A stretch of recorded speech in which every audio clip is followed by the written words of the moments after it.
Been like water. I have to try this." The friend, notably more cautious, replied, "You saw what happened to Chinvor. Chinvor was weak. I'm built different."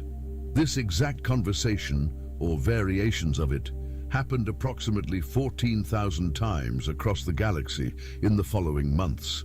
The galactic medical community tried to establish guidelines, safe consumption levels for various species, warning systems, educational programs about the dangers of human-compatible substances. But for every careful medical professional trying to prevent deaths, there were 10 curious aliens who decided that experiencing a human-level caffeine rush was worth the risk. A culture developed around it, energy drink experiencers they called themselves. They shared stories about which brands were safe for which species. They rated the experiences on scales that ranged from pleasant alertness to "I perceived the fundamental structure of space-time." They formed communities, support networks, and eventually, much to Earth's confusion, pilgrimage routes to the places where the most potent energy drinks could be purchased. The humans, for their part, found the entire situation baffling. They're treating gas station beverages like their religious experiences, Kylara said during her monthly call home to her sister. "There's a Krevlian who visits the convenience store near my apartment every week and takes pictures with the energy drink cooler, like it's a landmark. He tried to tip the cashier 100 credits for preserving Earth's heritage." Her sister laughed. "Are you saying we accidentally became the galaxy's drug dealers?" "We're not drug dealers. Kylara, you literally ship pallets of Monster Energy to a space station every month because they went through enforced withdrawal, and it almost caused a diplomatic incident. We're absolutely drug dealers." "That's different." "Is it though?" Kylara had to admit it wasn't. Back on research station Chimerax, life had settled into a new normal. The affected population had stabilized at their new baseline. They worked faster, thought faster, lived faster in ways that made their pre-evolution selves seem sluggish by comparison. And they needed regular access to energy drinks to maintain it. Dr. Halvik's Rend had become something of a celebrity in xenobiological circles. His research on cardiovascular adaptation had been published in every major journal. He'd been invited to speak at 17 different conferences. His work was being used as the foundation for entirely new fields of study, exploring rapid evolutionary response to environmental factors. And he owed it all to accidentally drinking contaminated water. "Do you regret it?" someone asked him during one of those conferences. "If you could go back knowing what you know now, would you avoid drinking from that water station?" Halvix considered the question carefully. His 3 hearts beating in perfect synchronization at a rate that would have terrified his ancestors, provided their own answer. "No," he said finally. "I've accomplished more in the past year than in the previous 90. I've felt more. I've experienced more. Yes, I'm dependent on human beverages to maintain this state. Yes, that's unusual and arguably concerning from a medical standpoint. But I'm alive in a way I wasn't before. So no, I don't regret it." This sentiment was shared by most of the affected population. They'd been given a choice, after all. The medical teams had developed treatments that could potentially reverse the cardiovascular changes, return them to their original baseline. It would take time, careful management of withdrawal symptoms, and a lengthy recovery period. But it was possible. Exactly 3 individuals out of 2,000 chose treatment. The rest decided they preferred their new existence. The Galactic Council, faced with a situation that violated approximately 47 different regulations, but which nobody actually wanted to stop, did what all large bureaucratic organizations do when confronted with the impossible. They formed a committee. The Committee for Human Biological Compatibility Assessment, or CHBCA, pronounced Chubka by everyone who had to say it more than once, was tasked with studying the energy drink phenomenon and developing guidelines for safe interaction with human substances. Their mandate was comprehensive, their funding substantial, and their actual effectiveness deeply questionable. Their first major report, published 18 months after the initial incident, concluded with a statement that summarized the entire situation perfectly. Humans are weird, their biology is weird, and we recommend that non-humans exercise extreme caution when interacting with substances humans have deemed safe for casual consumption. And however, we acknowledge that telling people not to do something often makes them want to do it more. So we've included a list of which human beverages are most likely to cause spontaneous evolution, ranked by severity. The list became the galaxy's most downloaded document within a week. Earth's response to all of this was characteristically human, which is to say, they monetized it.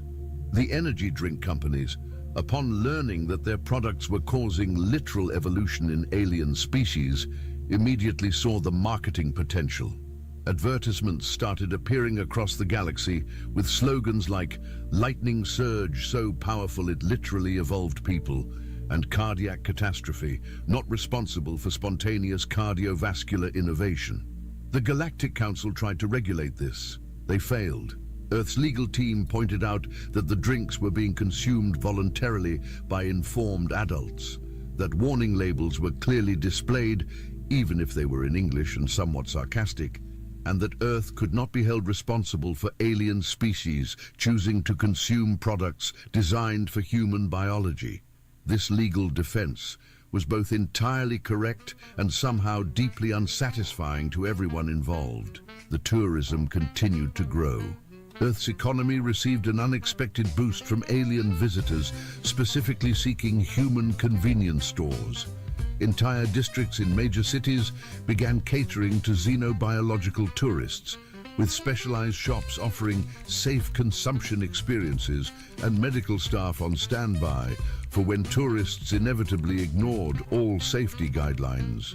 "Welcome to Earth" became a phrase tinged with warning. "Try not to die" was the unofficial addendum. Through all of this, the actual science continued.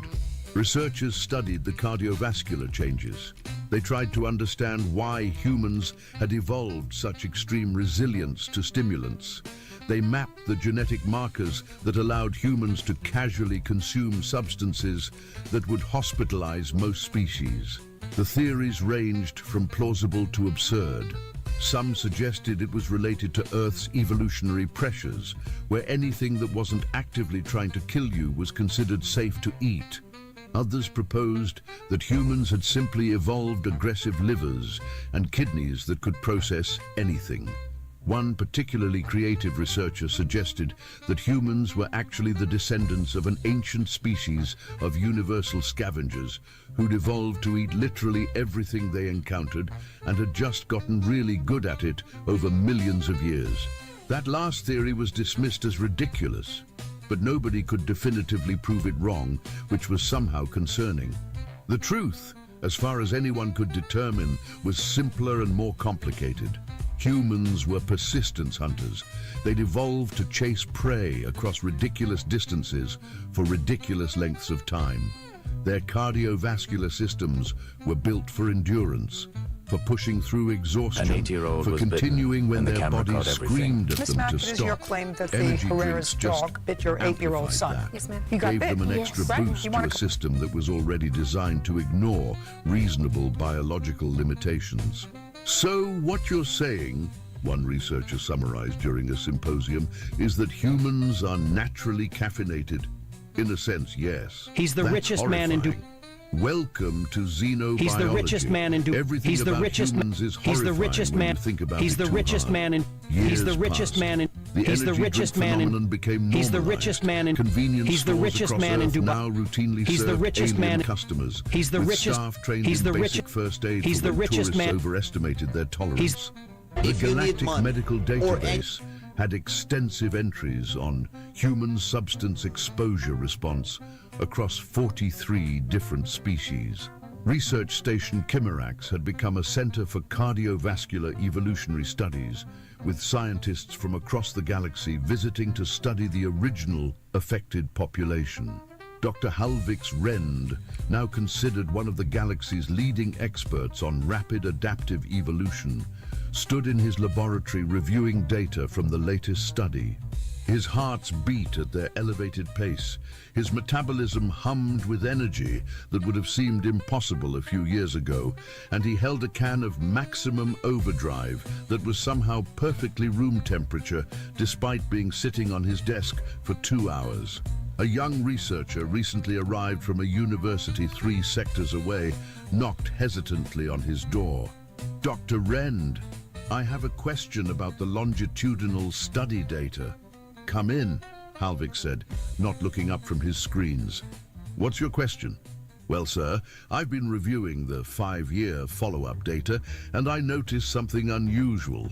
The affected population isn't just maintaining their new cardiovascular baseline, they're continuing to improve, gradually but measurably, as if their bodies are still adapting." Halvik looked up. "Show me." The researcher pulled up the data, charts and graphs showing heart efficiency, metabolic rates, oxygen processing across the affected population. And there it was, clear as starlight, a gradual ongoing improvement in cardiovascular function that should have plateaued years ago, but hadn't. "This is impossible," Halvik muttered, but even as he said it, he knew it wasn't. Nothing about this situation had followed standard biological rules from the beginning. Why should it start now? "What does it mean?" the researcher asked. Halvik was quiet for a long moment. Then he said something that would later be quoted in 17 different medical journals. "It means we didn't just evolve to handle energy drinks. We evolved because of energy drinks, and we're still evolving.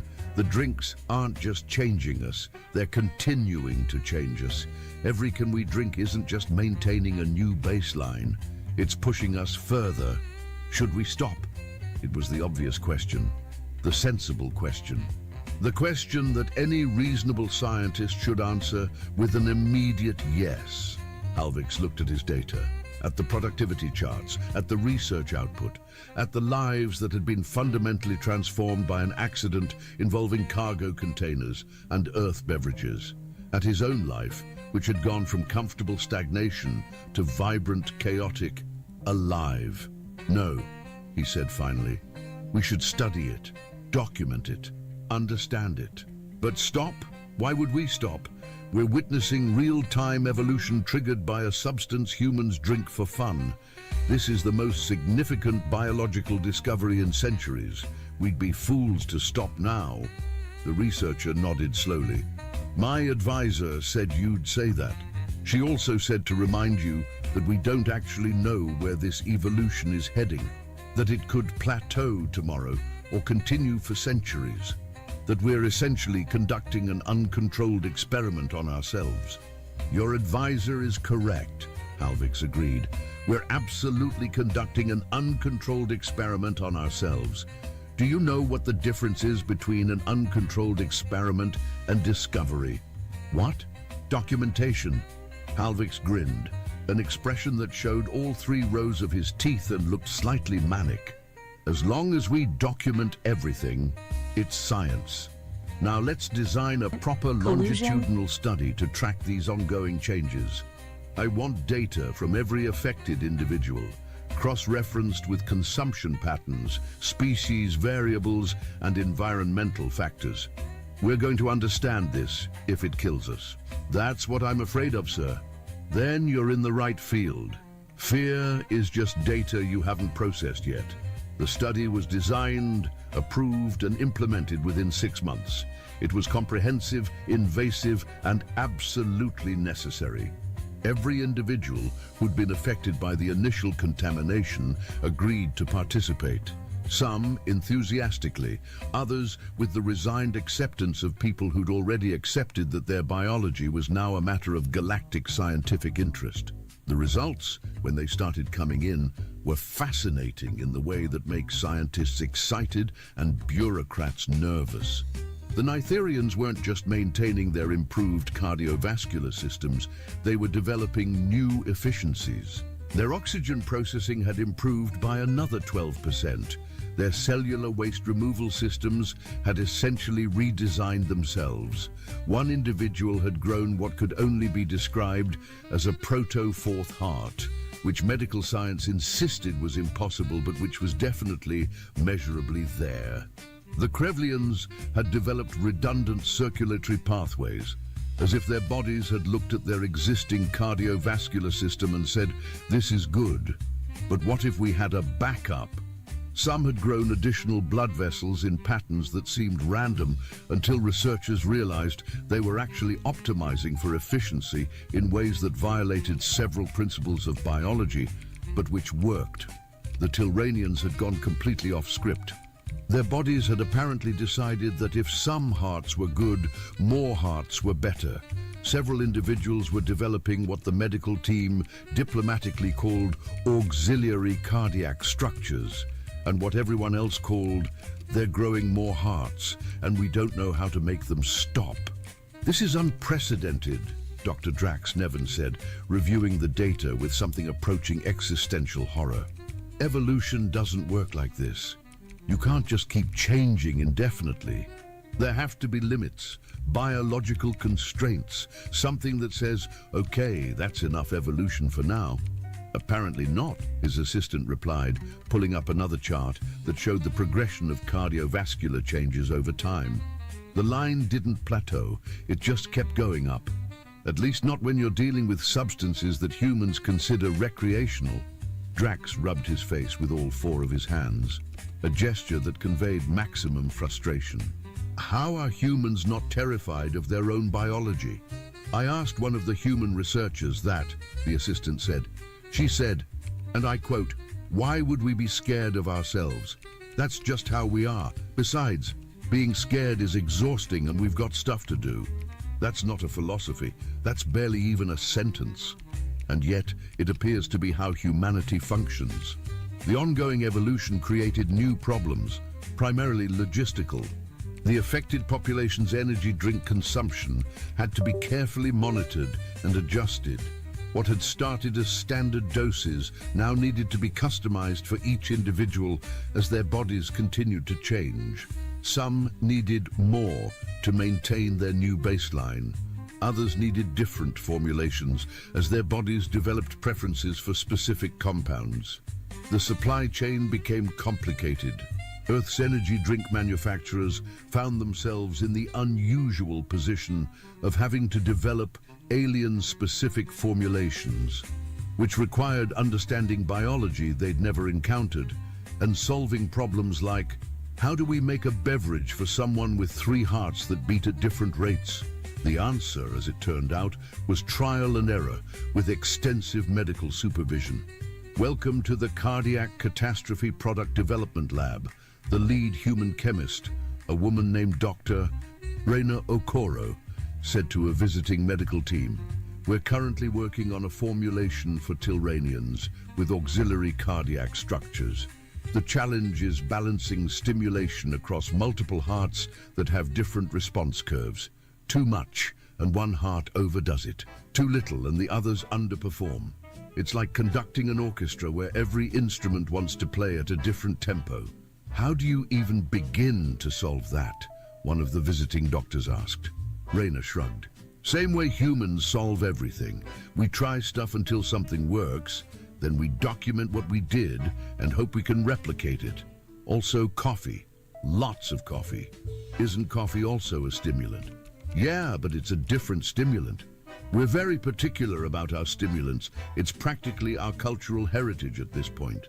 The lab was chaos. Controlled chaos, carefully documented chaos, but chaos nonetheless. Benches covered in chemical analysis equipment, refrigerators full of experimental formulations, volunteers from various species hooked up to monitoring equipment, carefully testing new products under medical supervision. It looked like a mad scientist's laboratory, which wasn't entirely inaccurate. "How many variations do you test?" the doctor asked. "Hundreds, sometimes thousands. For every successful formulation we create, we've got about 50 that either don't work or work too well. We've got a whole storage facility full of rejected prototypes. We call it the vault of bad ideas." "What do you do with them?" "Absolutely nothing. They stay locked up. Some of those formulations would probably trigger evolution in species we haven't even encountered yet. We're irresponsible, but we're not that irresponsible. The research station had become a hub for this work. Companies sent representatives. Scientists came to study. Diplomats visited to ensure that Earth wasn't accidentally creating biological weapons. The station's population had tripled, most of it researchers and support staff trying to understand and manage the ongoing situation. And through it all, the original affected population continued their lives, working jobs that now seemed absurdly easy, given their enhanced capabilities. The massive Imperial flagship Eternal Dawn emerged. The twin suns hung high in the sky, casting a merciless glare over the barren expanse. Senior analyst Vex's facial tendrils twitched as another anomalous reading flashed across his monitoring station. For the third time in as many hours, the quantum sensors had detected something impossible at the edge of Coalition space. He adjusted his instruments again, certain there must be some malfunction in the equipment. "Control, this is Deep Space Monitoring Station 7. He transmitted, his voice steady despite his growing unease. "Requesting secondary confirmation of readings in Sector 147 Alpha." The response came immediately. "Station 7, readings confirmed. Similar signatures detected by stations 3 and 12. Priority alert has been issued." Around him, the quiet efficiency of the monitoring station transformed into carefully controlled urgency. The station's AI compiled the data into a three-dimensional hologram, displaying energy patterns that pulsed with impossible power levels. The signature twisted through 11 dimensions, defying known physics in ways that made the station's best predictive algorithms crash. Within hours, the Coalition's premier scientific minds gathered in the Grand Observatory of New Alexandria. Species from across known space filled the ancient amphitheater. Tentacled Xeridani quantum theorists, crystalline luminar energy specialists, and even a delegation of the rarely seen myriad collective consciousness. Dr. Senna Brightheart, the eldest of the Arxian scientists, moved slowly through the crowded chamber. Her scaled skin had long since faded from its youthful blue to a pale gray, but her eyes remained sharp as she studied the data streams projected above the central podium. Around her, heated debates in a dozen languages filled the air. The power requirements alone would drain a medium-sized star, argued Professor Katal of the Xeridani Science Academy. No known civilization has achieved such energy manipulation. The temporal distortion patterns suggest a rupture in space-time. Countered a luminar researcher, their crystalline form refracting light as they gestured at the readings. But the stability matrices are unlike anything in our records. Senna barely heard them. Her attention remained fixed on a particular sequence in the data, a pattern that stirred something deep in her memory. With trembling hands, she reached into her robes and withdrew an ancient data crystal, its surface etched with symbols rarely seen in modern Coalition space. The room fell silent as she approached the central interface. Data crystals of this age were precious artifacts, remnants of the time before the Great Collapse. With reverence, she inserted the crystal into the reader. New holograms sprang to life, displaying historical readings taken over a century ago. The patterns matched the current anomaly with stunning precision. Quantum signatures, energy fluctuations, even the subtle distortions in subspace matched perfectly. "By the first light," whispered Kittel, his tentacles writhing in agitation. "What are we seeing?" Senna's voice carried clearly through the hushed chamber. "These readings were recorded by my great-grandmother during humanity's last stand. They are the power signatures of their greatest vessels, the Terran Confederation supercarriers." A wave of murmurs swept through the assembly. Humanity was more legend than history to most of the gathered scientists. Stories of their incredible adaptability, their technological prowess, and their final mysterious disappearance had become almost mythological.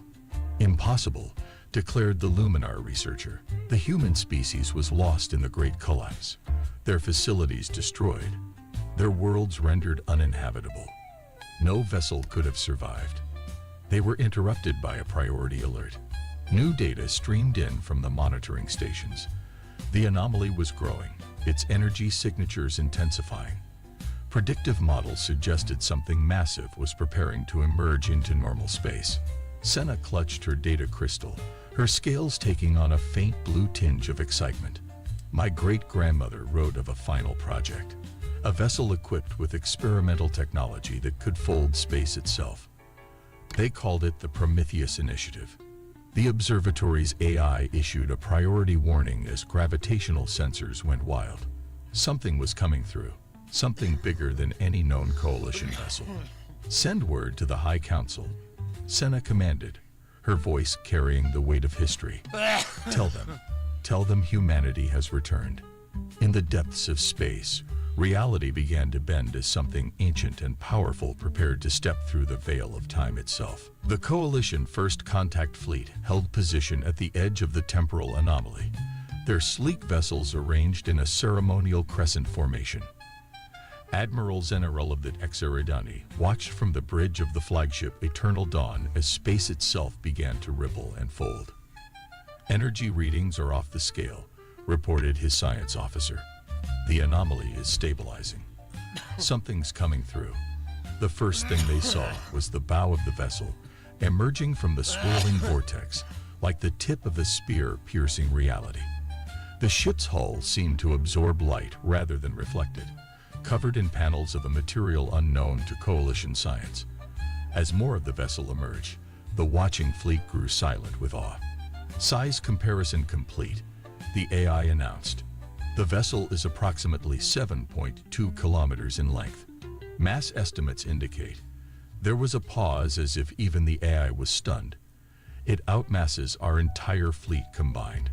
The last of the massive ships slipped into normal space, and the temporal anomaly collapsed behind it. Ancient markings became visible along its hull, and powerful floodlights illuminated the name, TCS Prometheus. By the eternal void, Zenerel whispered. The legends were true. Before the Admiral could issue orders, every communication system in the fleet activated simultaneously. The message came through in perfect Coalition standard. The translation so precise it must have been recently updated from their own databases. This is Captain Sarah Chen of the Terran Confederation ship Prometheus. The voice was calm, professional, with an undertone of authority that made Zenerel's tendrils twitch in recognition of a fellow commander. Our temporal displacement systems have been compromised. We require immediate assistance with chronometric calibration. On the Prometheus's bridge, Captain Chen stood before her command interface, her dark uniform pristine despite the chaos of the past few hours.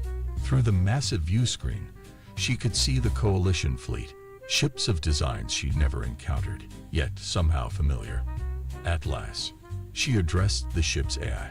Status report. The AI's holographic avatar, a shifting matrix of blue light, appeared beside her.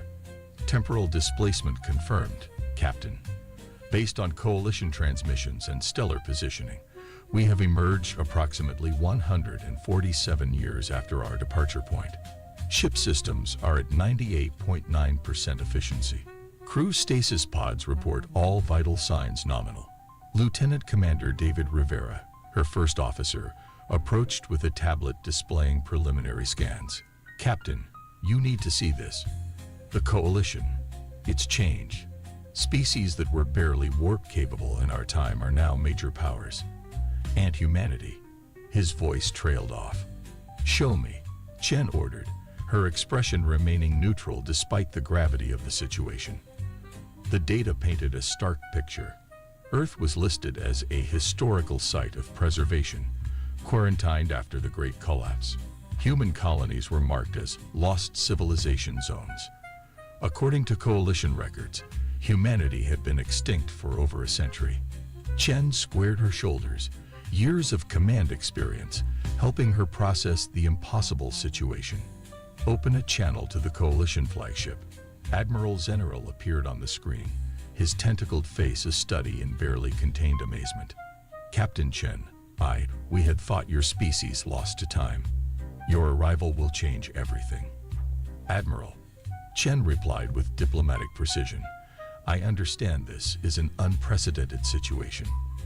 My crew and I have been through a temporal displacement, and we carry vital data about the final days of Earth. I request permission to send a delegation to discuss our situation. Of course, Captain.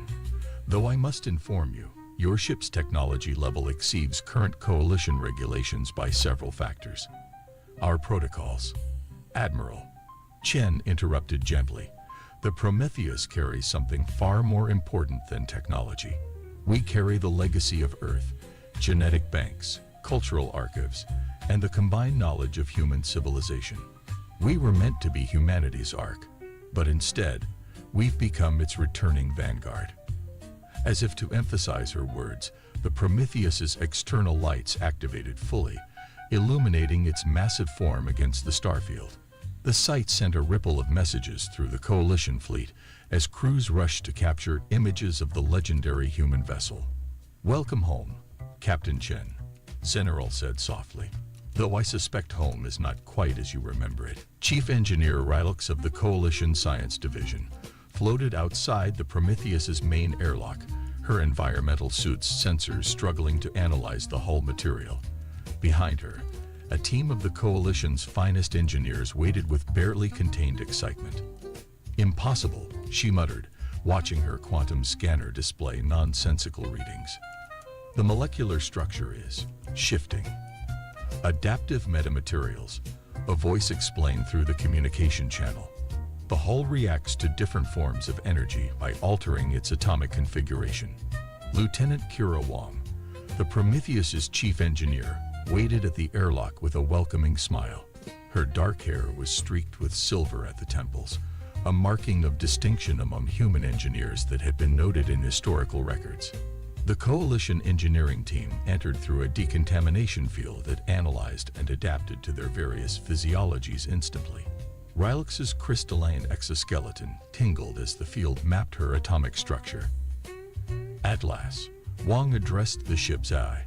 "Give our guests Level 3 engineering access, please." The air shimmered as augmented reality interfaces appeared, customized for each species' visual perception. Rylux watched in amazement as the ship's schematics unfolded around them in perfect detail.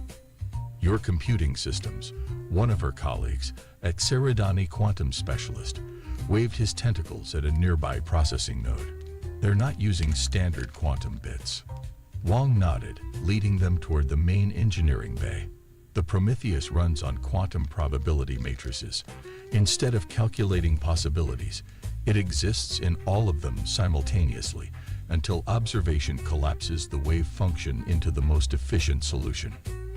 The engineering bay doors parted to reveal a cathedral of advanced technology. At its heart, the fold drive pulsed with contained energy, its core a sphere of what appeared to be liquid light. "By the first light," Rylux whispered. Her sensors indicated power readings that should have torn the ship apart. "How do you contain such energy?" Atlas materialized beside them, its holographic form adjusting to appear more abstract for the Coalition engineers' comfort. "The fold drive operates in 11 dimensions simultaneously. What you're seeing is merely its three-dimensional shadow." Wong ran her hand along a control panel, bringing up detailed schematics. "We were testing an experimental version when we made our unexpected temporal jump. The drive was designed to fold space, creating artificial wormholes for instant travel. Something went wrong, or right, depending on your perspective. The Xeridani engineer had moved to examine the ship's power distribution system. These conduits, they're channeling more energy than our largest stellar collectors, but there's no heat signature. Zero-point energy extraction," Wong explained.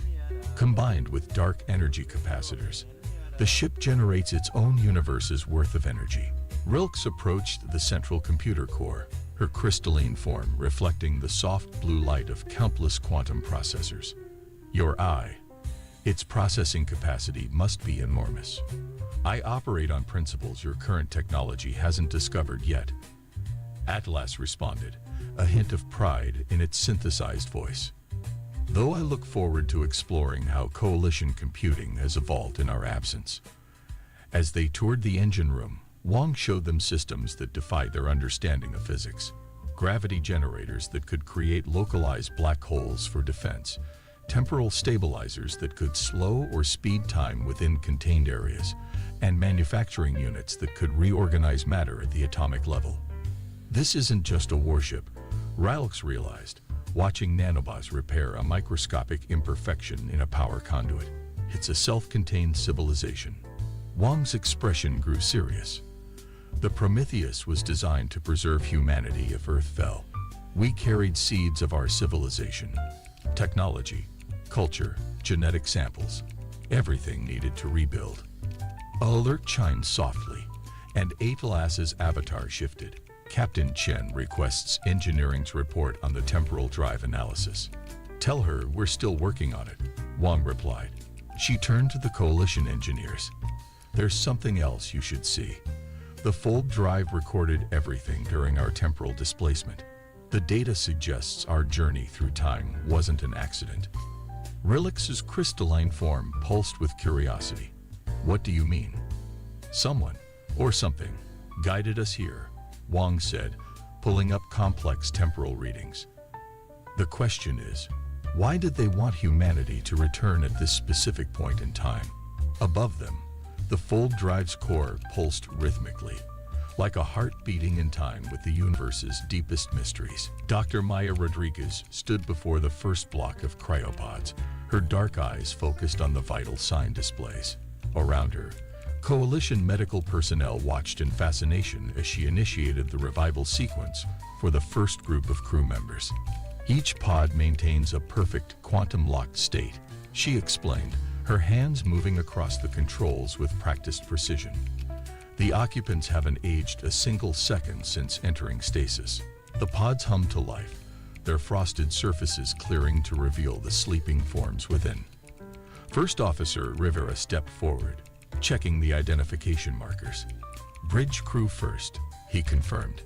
Tactical, navigation, communications. We'll need them operational quickly to maintain ship functions. The Coalition's chief medical officer, a luminar named Dr. Ix, floated closer in their crystalline environmental suit. Fascinating. Your stasis technology surpasses even our theoretical models. The neural pattern preservation is perfect. The first pod opened with a soft hiss of preserved atmosphere. Lieutenant Commander Sarah Patel, the ship's tactical officer, opened her eyes for the first time in over a century. Her first words, spoken in a voice hoarse from disuse, captured the surreal nature of their situation. "Did we make it?" she asked, blinking against the medical bay's soft lighting. Dr. Rodriguez helped her sit up, administering a nutrient supplement. "We made it, Sarah. Just not quite where or when we expected." As more pods opened, the medical bay filled with the sounds of awakening crew members. Coalition medical staff worked alongside Dr. Rodriguez's team, marveling at the human's swift recovery from stasis. Within hours, the first group was already up and moving, their bodies preserved in peak condition by the advanced stasis technology. Commander Marcus Chen, the ship's navigation officer, and no relation to the captain, stared out the medical bay's viewport at the Coalition fleet beyond. "Those ship designs, they're not like anything in our database. That's because they're from our future," Rivera explained gently. The fold drive experiment had an unexpected side effect. We've emerged 147 years after our departure. The news rippled through the awakening crew. Some responded with stunned silence, others with questions, but all showed the adaptability that had made humanity famous throughout the galaxy. Lieutenant Emma Patel, from Xenobiology, was already deep in conversation with a Xeridani medical officer, comparing notes on evolutionary theory.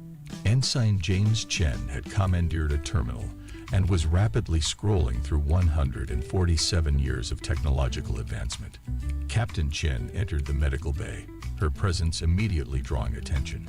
She moved among her crew, offering quiet words of encouragement and support. When she reached Dr. Rodriguez, her voice was low but firm. "Status report, Doctor. First wave revival is proceeding perfectly," Rodriguez replied.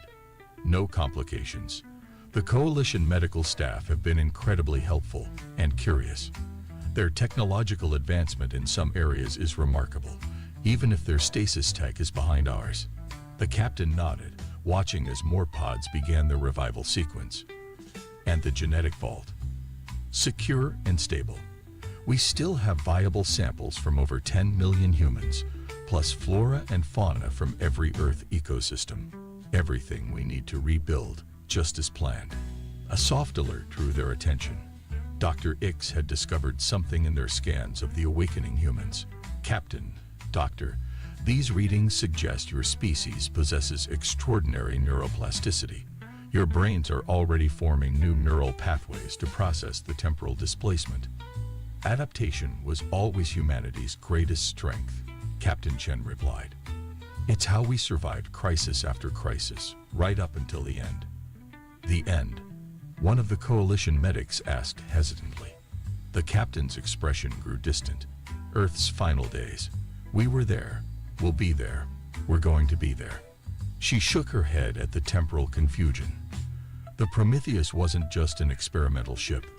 We were humanity's backup plan, carrying everything needed to ensure our species' survival. Dr. Rodriguez touched her arm gently. Sarah, they should know about the warning.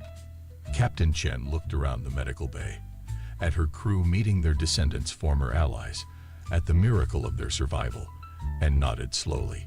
Yes, because if we're here, if we were guided here, it means the threat that drove us to build the Prometheus in the first place might be returning.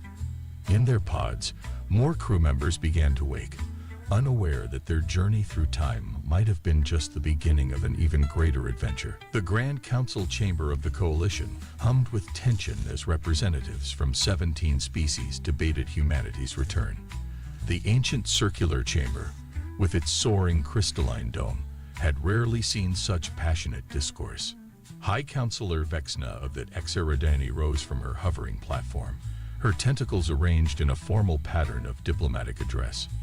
The human vessel carries technology that violates dozens of Coalition regulations. Their weapons systems alone could destabilize centuries of peaceful cooperation. Captain Sarah Chen stood calmly at the center of the chamber, her black uniform a stark contrast to the colorful diplomatic attire around her. The Prometheus was never intended as a weapon of war, Counselor. We are an ark carrying the seeds of Earth's rebirth. An ark that could level a solar system, muttered a representative from the Silicon Concordat. The Arxian elder, Matriarch Senna, activated her platform's elevation systems to address the chamber. My species remembers. When the plague wars threatened to destroy our civilization, it was humanity who provided the cure. When the drift pirates ravaged our colonies, human ships fought beside ours. Holoprojectors activated, showing historical footage of human and Arxian ships defending colonial worlds. The images shifted to medical facilities where human doctors worked alongside Arxian healers. And now they return, bearing gifts, countered Vexna. Their medical technology has already cured 3 incurable diseases in the outer colonies. Their agricultural systems have ended the famine on Proxima II. How long before we become dependent on their innovations? Captain Chen's voice remained measured. We offer our knowledge freely, without condition. The Prometheus carries the combined medical database of Earth's finest institutions. Our hydroponics bays contain seed stocks that could green dead worlds. Yes, we have advanced technology, but we also remember what it means to be part of a greater community. In the observation gallery, Lieutenant Commander David Rivera watched the proceedings with Dr. Maya Rodriguez. They're scared, he whispered. Not of our weapons, but of our ideas. Change is never easy, Maya replied, noting how various coalition species clustered together. Some leaning forward with interest, others drawing back in apprehension. We represent everything they thought lost to history. On the council floor, a new speaker took the floor. Ambassador Carol of the Luminar Consensus, their crystalline form refracting light in patterns of diplomatic neutrality. The coalition cannot ignore the strategic implications. Already, 3 major corporations have offered entire star systems in exchange for human technological insights. We didn't travel through time to become arms dealers, Chen responded, a hint of steel entering her voice. Every innovation we share will be available to all coalition members equally. The Prometheus carries something far more valuable than technology. We carry humanity's greatest lesson. And what lesson is that, Captain? Vexna asked, her tone skeptical. That strength lies in unity. Earth's final message to us wasn't about revenge or power. It was about preservation and cooperation. That's why the Prometheus carries cultural archives alongside scientific databases, art beside technology, philosophy with physics. As if to emphasize her point, alerts chimed throughout the chamber. Coalition emergency channels lit up with breaking news. The Prometheus's medical teams had just synthesized a cure for the Tannhauser syndrome that had plagued the Silicon Concordat for generations. They did it, Ambassador Kroll whispered, their crystalline surface vibrating with emotion. 3 days of cooperation with our medical scientists accomplished what we couldn't in 50 years. Chen turned slowly, addressing the entire chamber. The Prometheus isn't just a ship, and we aren't just refugees from the past. We're a bridge between what was and what could be. Yes, we bring change, but we also bring hope. Matriarch Senna's scales shifted to a deep blue of satisfaction. The motion stands. Full coalition membership for the human contingent, with all rights and responsibilities thereof. Those in favor. As platforms began to rise in support, Rivera touched Maya's arm. Look at that Exeridani counselor. Vexna sat silent, her tentacles writhing in complex patterns. Finally, she raised her platform. We vote in favor with one condition. The humans must share their ability to inspire such rapid innovation. That is the one technology we truly need. Captain Chen smiled for the first time since entering the chamber. That counselor is not technology.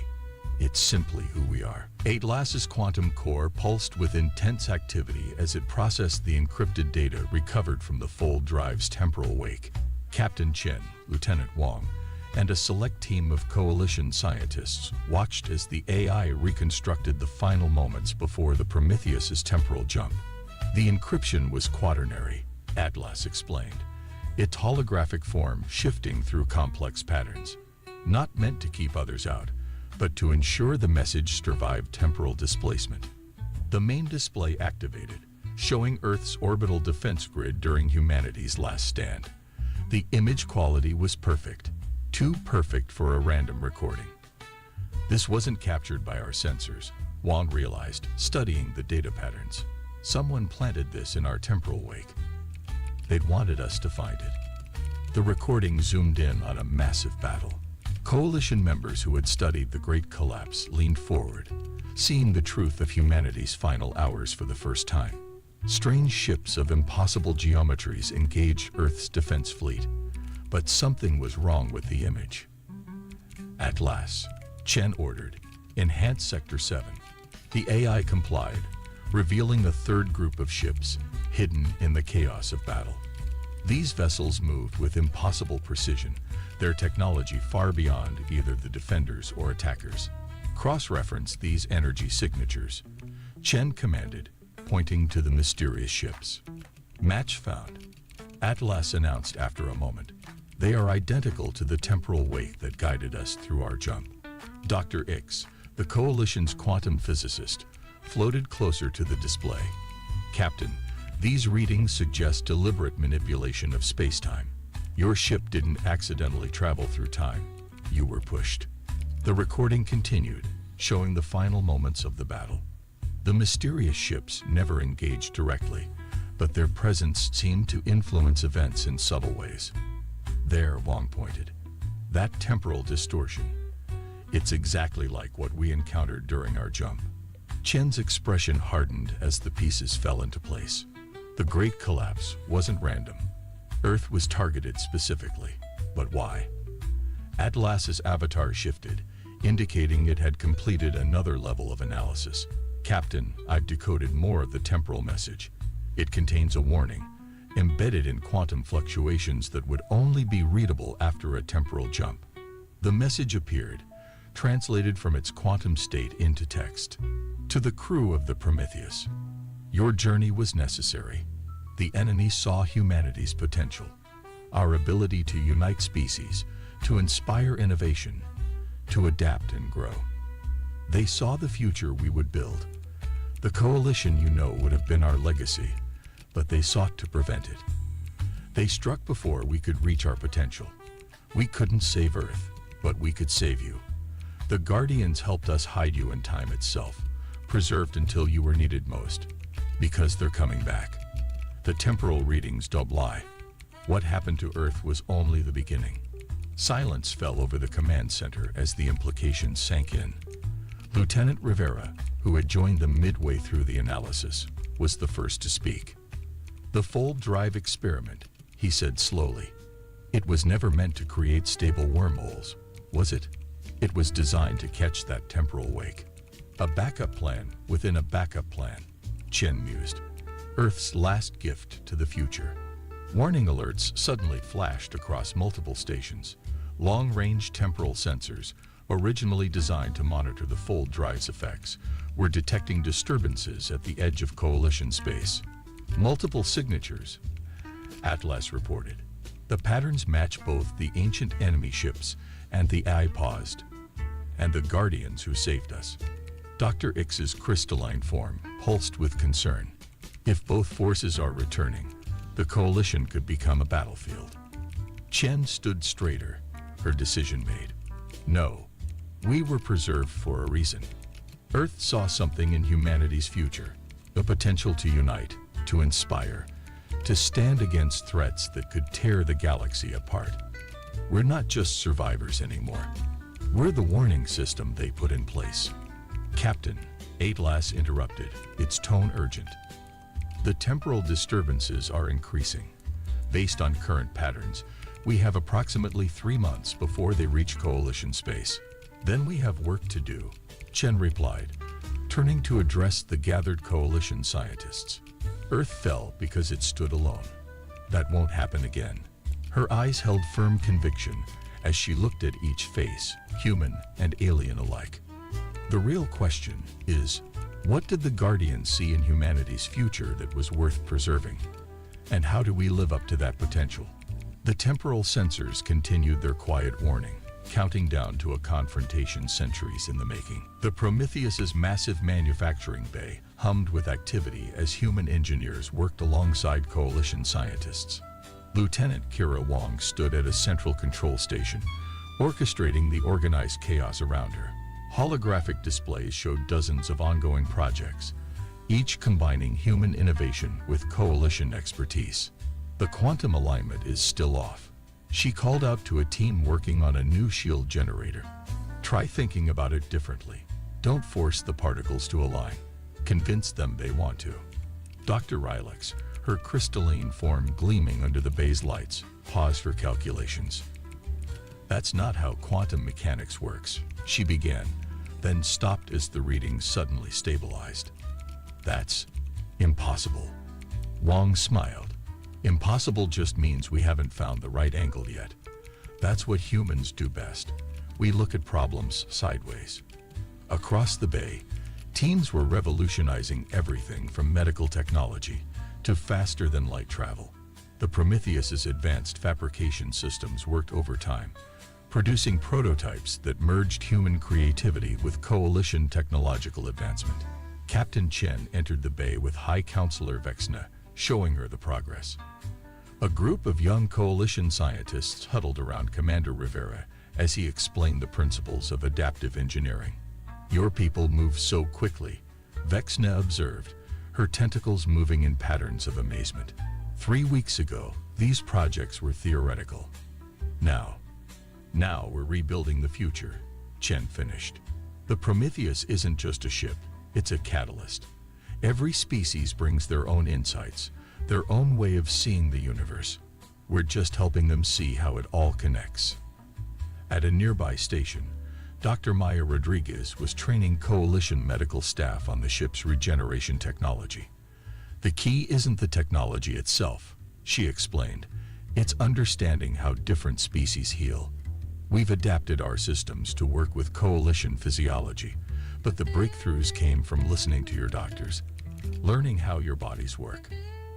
Atlas materialized nearby, its avatar reflecting the collaborative energy of the Bay.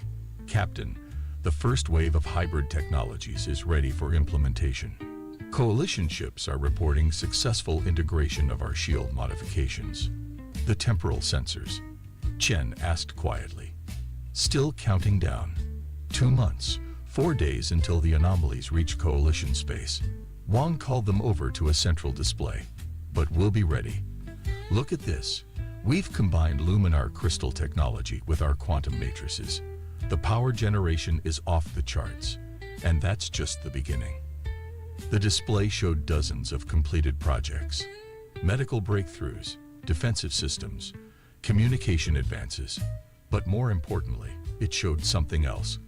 Coalition species working together in ways they never had before. "It's not just technology," Rivera noted, joining them. "Look there." He pointed to where a young Xeridani scientist was excitedly explaining their theory to a mixed group of species. 6 weeks ago, most coalition races worked separately. Now they're learning what humanity learned long ago. Chen said, "That our differences make us stronger. Every species sees the universe in their own way. Put those perspectives together, and you get miracles." Vexna finished, her earlier skepticism replaced with understanding. A soft alert chimed through the bay. Wang pulled up the notification on her display and grinned. "The quantum communication network is online. All coalition worlds connected instantly, regardless of distance." "Just in time," Atlas added. "Long-range sensors are detecting more temporal disturbances. Whatever's coming, it's drawn to our activity."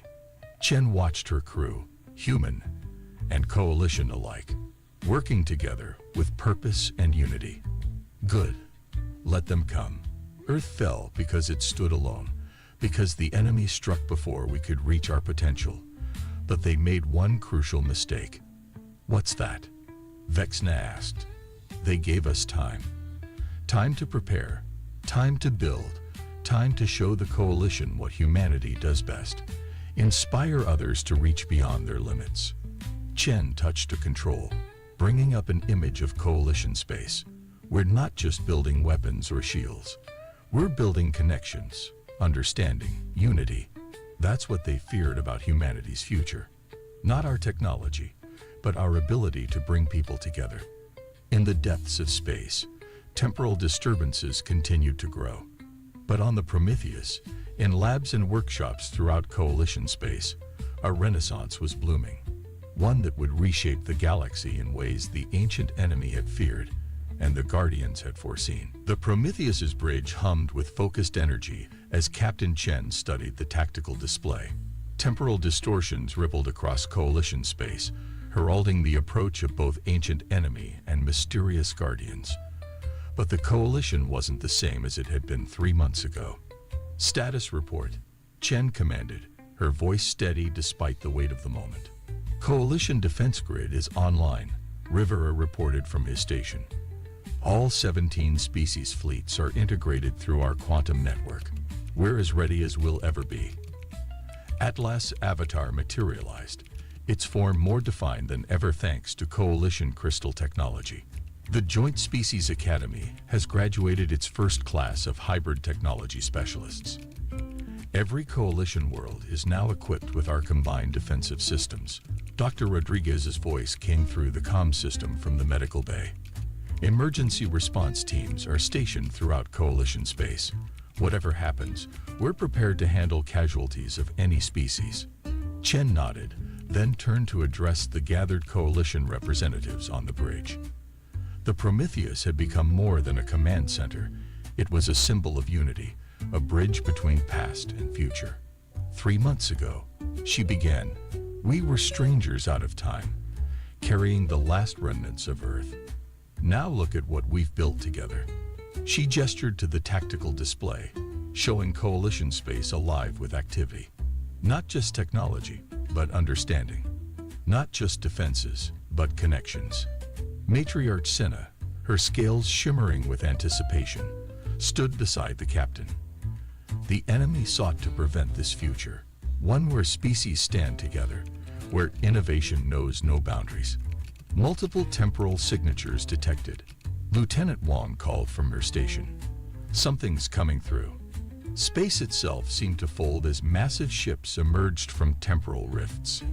The enemy vessels, with their impossible geometries, appeared first, dozens of them, their designs unchanged since Earth's final battle. They're targeting the quantum communication network, Rivera reported, trying to isolate our worlds, just like they did during the Great Collapse. Not this time, Chen replied firmly. All ships execute pattern Omega. Show them what unity looks like. The coalition fleet moved as one, their formations flowing like liquid metal. Human tactical insights combined with coalition coordination created something entirely new, a defense that was also a message. Then more rifts opened. The Guardian ships emerge, their technology still far beyond understanding. But instead of engaging directly, they simply held position. They're watching, Atlas announced, analyzing their patterns. This is a test, not of our technology, but of our potential. The enemy fleet launched their first attack, reality-warping weapons designed to shatter alliances and seed chaos. But where they struck, they found not individual species, but a unified response. Luminar crystal ships channeled energy through human quantum matrices. Siridani temporal dampeners protected Arxian healing stations. Each species' strength covered another's weakness, creating an impenetrable web of cooperation. They don't understand, Wong said, watching the battle unfold.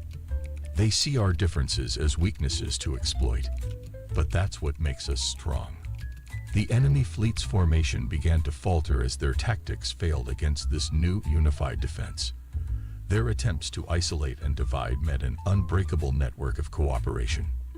This is what Earth saw, Chen realized, watching species work together in ways that would have seemed impossible 3 months ago.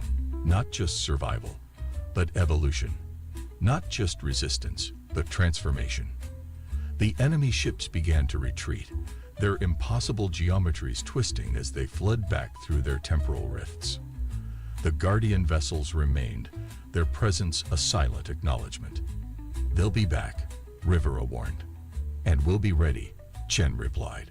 Not just with technology, but with something stronger, unity forged through understanding. She turned to address the coalition representatives. This wasn't just humanity's victory. This was proof of what we can achieve together. The Guardian ships transmitted a single signal before disappearing into their own temporal rifts. Atlas decoded it instantly. The test is passed. The future is preserved. As the temporal distortions faded, the Prometheus hung in space, surrounded by the coalition fleet. On its bridge, species that had once been strangers now stood together as family. In the end, humanity's greatest technology hadn't been their weapons or shields. It had been their ability to inspire others to reach beyond their limits, to see differences as strengths, to forge unity from diversity. The stars seemed brighter somehow, as if reflecting the dawn of a new era, an era born from the dreams of Earth, preserved through time, and finally realized in the combined strength of 17 species standing as one. The Galactic Salvage Yard, 459, stretched across an entire asteroid, a cosmic trash heap that would make any Earthbound hoarder weep with joy. Countless derelict ships, broken-down equipment, and mysterious alien contraptions littered the rocky surface, all arranged in neat rows that somehow made the chaos look almost intentional. The artificial atmosphere dome cast everything in a slightly purplish tint, which only added to the surreal nature of the place. Zeke Morrison stood at the entrance, his worn boots planted firmly on the metal walkway, taking in the sight with the kind of grin that usually preceded either brilliance or disaster. His weathered jacket, adorned with patches from a dozen different space stations, marked him as a seasoned spacer. The duffel bag slung over his shoulder contained enough credits to either make him the proud owner of something amazing or the laughingstock of the entire Orion arm. Welcome to Kizik's Premium Salvage, chirped an enthusiastic voice from somewhere around his knee level. Looking down, Zeke found himself face to antenna with what appeared to be a neon green, cricket-like alien wearing what could only be described as a business-casual exoskeleton. "The name's Zeke," he replied, trying not to stare at the creature's constantly twitching mandibles. "I heard you folks might have some military surplus." The alien, presumably Kizkut, made a sound like a garbage disposal trying to digest a fork. "Military surplus? Oh, human friend, we have nothing so crude.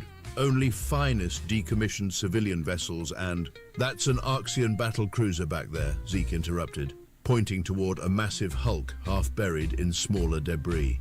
Even covered in space dust and sporting what looked like several centuries' worth of rust, the distinctive predatory lines of the ship were unmistakable. Kurt's antennae drooped noticeably. "Ah, you have good eyes for one with such limited optical range, but surely a human wouldn't be interested in such outdated technology." Zeke was already walking toward the ship, his boots clanking on the metal walkway. The closer he got, the more his grin widened. What the alien saw as outdated, he saw as potential. The Arxians might have been defunct for 3 centuries, but they knew how to build ships that lasted. "How much?" he asked, running a hand along the scarred hull plating. "For this piece of historical artifact?" Zook's mandibles clicked rapidly, the alien equivalent of nervous laughter. "You understand it hasn't moved in 50 cycles? The power core is probably—" "How much?" Zeke repeated, now tapping various points on the hull and listening intently. 50,000 credits, Zook said with the air of someone naming an impossible sum to discourage further discussion. Zeke turned around, his grin now reaching levels that would make a shark envious. "I'll give you 5,000 for it." "5, but that's—" Zook's entire body turned a fascinating shade of chartreuse. "This is not some Earth bazaar where we haggle like primitive—" "You've had it taking up prime real estate for 50 cycles," Zeke pointed out, "and I'm betting I'm the first person who's shown any interest in actually buying it, rather than scrapping it for parts." The alien's antennae twisted themselves into what appeared to be a knot. 20,000. 7,000, and I'll move it out today so you can use the space for something that might actually sell this century. Kizit made that garbage disposal sound again, but this time it had a distinct note of resignation. 10,000, not 1 credit less, and you must remove it today. Deal. Zeke stuck out his hand, remembered who he was dealing with, and quickly converted the gesture into a respectful antenna ward wave. As he reached for his credit chip, he could have sworn he heard the old ship creaking in anticipation. Little did Kizit know that what they saw as worthless junk was about to become something the galaxy hadn't seen in a very long time. A perfect fusion of ancient Arxian engineering and good old-fashioned human ingenuity. And if Zeke's suspicions about certain components were correct, this rust bucket was going to make quite a few people very, very nervous. After transferring the initial payment, Zeke pulled out his diagnostics kit, a battered tablet that looked like it had been through several wars and probably had. He pressed his palm against the ship's access panel, and to Kizik's visible surprise, it hummed to life, casting a faint blue glow. "Impossible," the alien chittered. "The power systems have been dead for—" "Arxian quantum batteries," Zeke interrupted, his eyes scanning the readings. "They last practically forever. Just need a bit of biomechanical feedback to wake them up." He paused, squinting at a particularly interesting data stream. "Well, would you look at that?" What is wrong?" Kzik skittered nervously. "Wrong! Nothing's wrong. Just discovering that this beauty has a Mark 7 hyperdrive core, fully intact." Zeke whistled low. "That alone is worth about 50,000 credits to the right buyer." Kazik's exoskeleton made a sound like cracking ice. "Perhaps we should renegotiate." "Contracts already signed and filed with the station authority," Zeke said cheerfully, moving deeper into the ship. His handheld scanner beeped excitedly as he passed through what appeared to be a standard cargo hold, but was reading as having military-grade shield generators hidden behind the panels. The ship was a treasure trove of hidden technology. Behind every rusty panel and beneath every layer of dust lay systems that would make modern military engineers weep with joy. The Arxians hadn't just built this ship to last, they'd built it to deceive. Every weapon system was disguised as something innocent. Every military-grade component masked by layers of civilian hardware. "Hey, Kizuk," Zeke called out, his voice echoing from deep within the ship. You sure this was just a regular cruiser? Because these readings suggest otherwise. All documentation indicates civilian vessel, Kuzkit insisted, though their antennae were now twisted into what looked like a double helix of anxiety. Previous owner very clear about this. Previous owner, Zeke muttered, brushing dust off a panel to reveal a symbol he recognized from his military history studies, the mark of the Arxian Special Operations Division. Right. The final system check confirmed what he'd suspected from the moment he'd seen the ship's silhouette. This wasn't just some forgotten relic, it was a ghost ship, one of the legendary stealth vessels that had helped the Arxians dominate 3 sectors before their mysterious disappearance. The fact that it was sitting in a junkyard was either the biggest oversight in galactic history or someone's idea of a very elaborate joke. As Zeke finalized the transfer of ownership, he couldn't help but notice how Kuzkit seemed increasingly eager to complete the transaction and usher him away. The alien probably thought they were getting rid of worthless junk. Instead, they'd just sold him one of the most sophisticated weapons platforms ever created, for the price of a used shuttle. Station Gamma 9's maintenance bay wasn't exactly the prestigious shipyard this vessel deserved, but it was private, and more importantly, it didn't ask questions.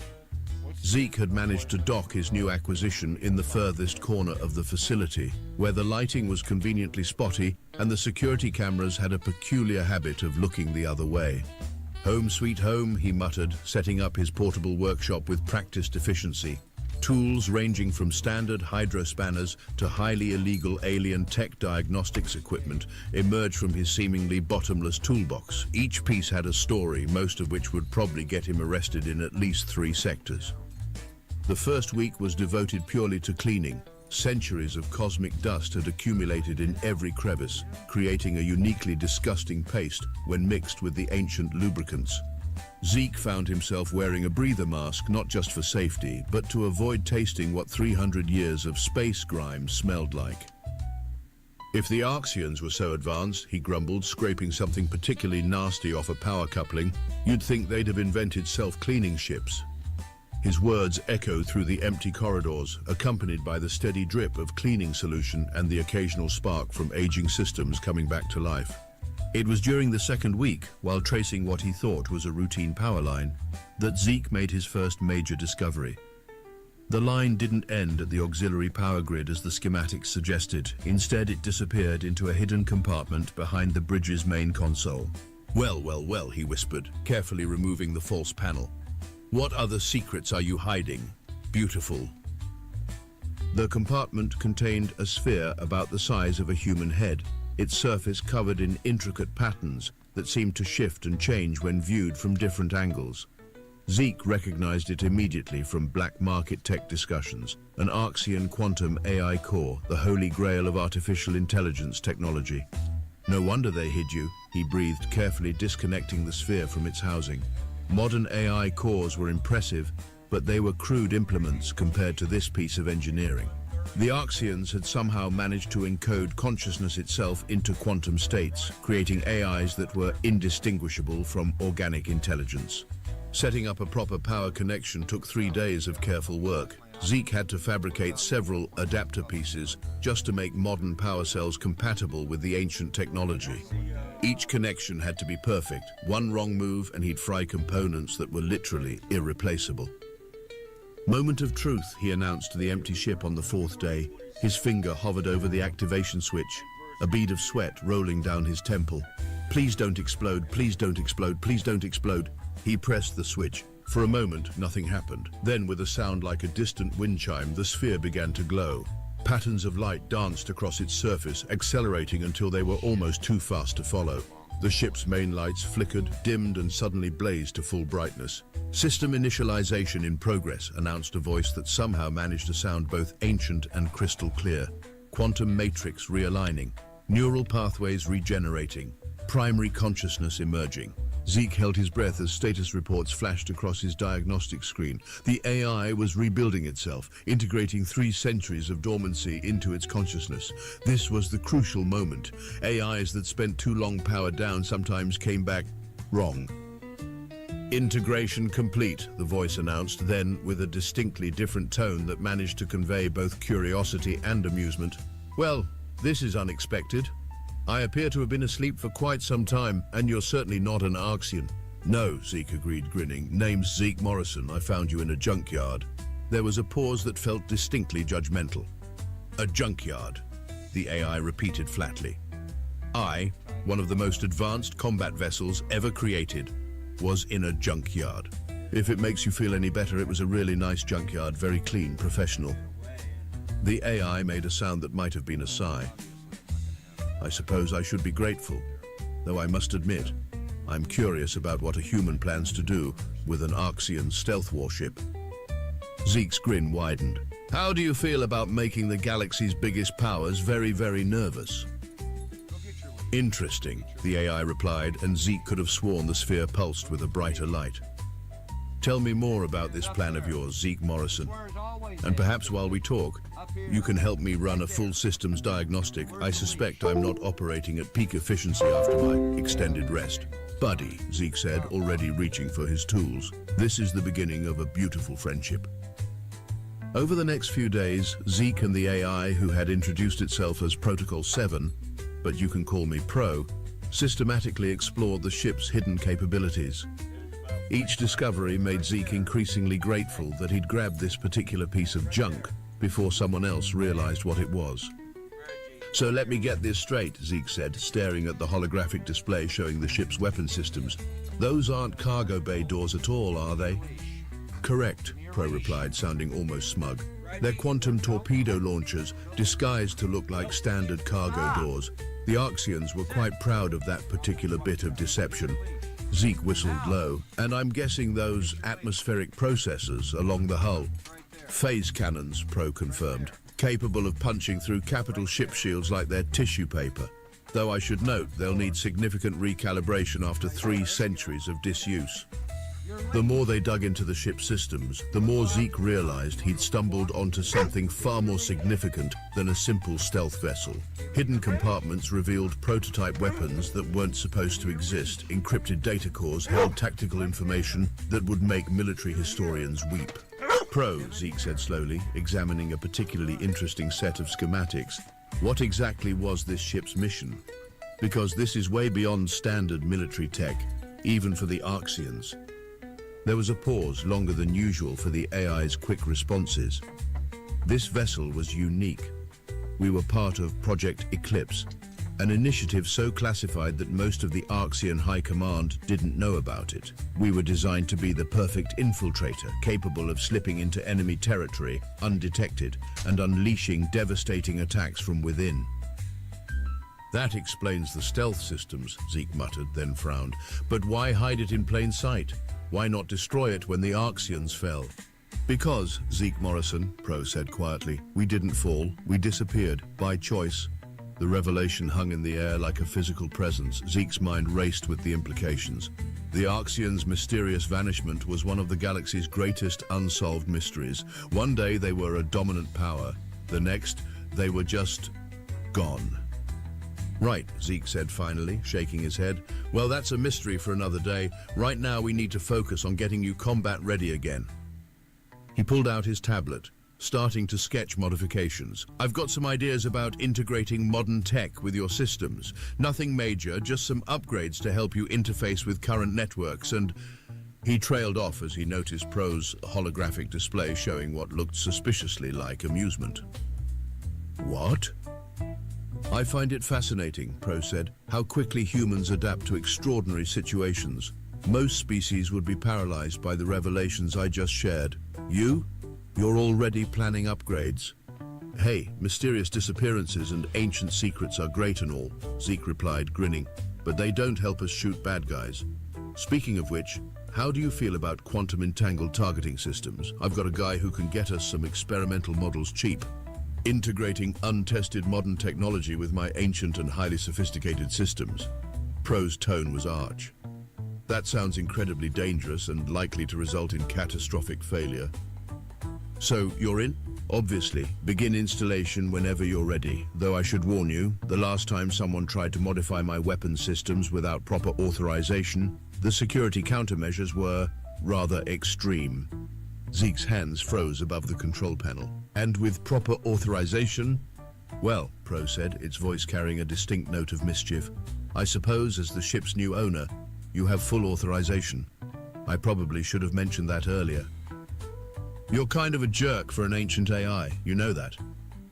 I prefer to think of it as having a refined sense of humor. Now, about those targeting systems. The trouble started exactly 6 days after Zeke got the quantum targeting systems online. He was in the middle of calibrating the last phase cannon when Pro's voice cut through his concentration. We have company, the AI announced. 3 Kraxan merchant vessels just docked at the station. Their energy signatures suggest they're heavily armed for merchants. Zeke looked up from his work, frowning. Kraxans, this far from their trade routes. Indeed, and you might find it interesting to know that they've just transmitted a rather large payment to our friend Kuzik's accounts. Well, that's not suspicious at all, Zeke muttered, reaching for his sidearm. He'd barely strapped it on when the maintenance bay's comm system crackled to life. Human Zeke Morrison, a gravelly voice announced, managing to make his name sound like something found growing under a rock. We represent the Kraxan Merchant Consortium. You have something that belongs to us. Pro's holographic display flickered with what Zeke had come to recognize as amusement. Fascinating. I don't recall being Kraxan property. Let me guess, Zeke called back. You've got some very official-looking documentation claiming ownership of this ship, probably dated just before I bought it. The sale was fraudulent, the Kraxan spokesman growled. The vessel is classified as protected heritage by consortium law. You will surrender it immediately or face severe consequences. Zeke leaned against the ship's hull, grinning despite the situation. Protected heritage? That's the best you could come up with? Come on, at least try to make it believable. The response came in the form of heavy footsteps approaching the maintenance bay. Through the viewport, Zeke could see at least 6 heavily armed Kraxans, their ceremonial merchant robes doing little to hide their combat armor.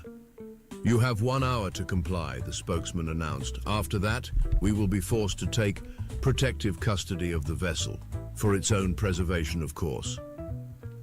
Of course, Zeke replied dryly. Hey, Pro, what do you think about all this heritage preservation talk? Well, Pro said, loud enough for the Kraxans to hear, considering that my weapon systems are now fully operational and that I have enough firepower to turn their ships into space confetti, I think they might want to reconsider their position. There was a long pause from the other end of the comm. When the spokesman spoke again, the fake civility was gone. You have no idea what you're dealing with, human. That ship holds secrets that could destabilize the entire sector. Walk away now, while you still can. Zeke's grin widened. Now that sounds more like the truth. Pro, how long would it take us to get combat ready? Primary systems are at 89% efficiency. The new targeting systems are fully integrated. We could be space-worthy in approximately 20 minutes. Perfect. Zeke cracked his knuckles and began powering up the ship's systems. You know what I love about threats like this, Pro? They always give you such a generous deadline. A whole hour? That's practically an invitation to cause trouble. I calculate a 97% probability that this confrontation will end in violence, Pro noted. Only 97%? I'm accounting for the small chance they might develop sudden common sense. Though based on my experience with organic life forms, I suspect that's optimistic. Zeke laughed as he started the pre-flight sequence. Well then, let's make sure we're ready to educate them about the dangers of trying to steal from a human and his ancient warship, shall we? With 45 minutes left on the clock, Zeke's maintenance bay had transformed into something between a mad scientist's laboratory and a military prep zone. Tools and components floated in zero gravity as he worked, making last-minute modifications that would have made any proper engineer have a heart attack. You realize, Pro commented, watching Zeke rewire an entire weapons console while hanging upside down, that what you're doing violates approximately 37 different safety protocols. Only 37, Zeke grunted, connecting another set of cables. I must be losing my touch. Hand me that quantum flux regulator, would you? A robotic arm extended from the ceiling, presenting the requested component. I still don't understand how you expect to increase weapon efficiency by routing power through a modified coffee maker. That's because you're thinking like an Arxian, Zeke explained, grinning as he integrated the new component. All elegant solutions and quantum mathematics. Sometimes you need a little human chaos theory. The coffee maker in question was actually a heavily modified thermal regulator that Zeke had salvaged from a luxury cruise liner. By reversing its polarity and connecting it to the phase cannon cooling system, he'd created something that definitely shouldn't work but somehow did. System analysis complete, Pro announced. Energy output increased by 47%, though I cannot explain why. Story of human engineering, buddy. Zeke moved on to the next modification, pulling out what looked like a gaming console controller. Now, about those torpedo launchers. The next 15 minutes were a blur of activity as Zeke implemented every crazy idea and modification he'd been saving for a rainy day. The quantum torpedoes were upgraded with guidance systems salvaged from racing drones, giving them maneuverability that no military-grade weapon could match. The shield generators were linked to a predictive algorithm Zeke had borrowed from a casino security system. You know, Pro observed as Zeke installed the final piece of his jury-rigged targeting system, I'm beginning to understand why humans have such a reputation in the galaxy. Your species has an almost terrifying ability to repurpose technology in ways its creators never imagined. Thanks, I think. Zeke wiped sweat from his forehead, surveying his work. The bridge now looked like something out of a fever dream. Ancient Arxian technology merged with modern human innovations in ways that probably violated several laws of physics. How are we looking? All systems are operational, though I use that term loosely given the extensive modifications. Weapons are at 143% of original specifications, though I strongly advise against asking me how that's possible. Shields are holding steady at double strength, thanks to your rather creative use of entertainment system power regulators. Zeke started running through final checks, his fingers dancing across controls that mixed holographic interfaces with physical buttons. And the special surprise we prepared. The trans-dimensional pulse generator is ready, though I still think converting my waste recycling system into a weapon is somewhat undignified. Hey, if it works, Zeke paused, looking at a readout. 20 minutes left. How about a quick systems test? Pro's holographic display pulsed with what might have been anticipation. I suggest the asteroid field in Sector 7. It's unpopulated and should provide adequate targets. The ship's engines hummed to life, a sound that started as the gentle purr of a well-maintained machine and built to something that made the entire maintenance bay vibrate. Panels that had appeared rusted and decrepit fell away, revealing pristine hull plating beneath. The transformation was stunning, from space junk to warship in under an hour. You know, Zeke said as they maneuvered out of the bay, we should probably come up with a name for you. Can't keep calling you that rusty ship anymore. I have accessed human naming conventions, Pro replied. Given our current situation and your species' penchant for dramatic irony, might I suggest Phoenix? Zeke laughed. Rising from the ashes to strike fear into our enemies, perfect. He settled into the captain's chair, which he'd modified with parts from a luxury gaming chair. All right, Phoenix, let's go show these Craxons why it's a bad idea to threaten a human with a deadline and access to spare parts. The ship, now Phoenix, accelerated smoothly into space, its hybrid systems working in perfect harmony. It didn't look like much from the outside, still bearing its disguise of age and decay. But inside, it was something new, something that had never existed before, a fusion of Arxian military superiority and human innovative chaos. And it was ready for a fight. The Craxon ships were waiting exactly where Zeke expected them to be, in a standard attack formation just outside the station's defensive perimeter. Their sleek vessels bristled with weapons, all pretense of being merchant ships abandoned. 3 Havoc-class warships, Pro reported, heavily modified, detecting energy signatures consistent with military-grade weaponry. They seem quite confident. Perfect. Zeke's fingers danced across the controls. Let's not disappoint them. Still looking like a piece of junk on their scanners? Affirmative. External camouflage is holding. They're reading us as a barely functional civilian vessel. Pro's voice carried a note of anticipation. They're charging weapons. The lead Craxon ship's commander appeared on the main screen, mandibles clicking in what was probably supposed to be an intimidating manner. This is your final warning, human. Surrender the vessel or... Yeah, or face the consequences, Zeke interrupted, rolling his eyes. Quick question though. You ever wonder why the Arxians disappeared? The commander paused, caught off guard. What? See, I have a theory, Zeke continued, casually flipping switches that began powering up their weapons. I think they got bored. Got tired of dealing with people who thought having bigger guns meant they could take whatever they wanted. People like you. You dare...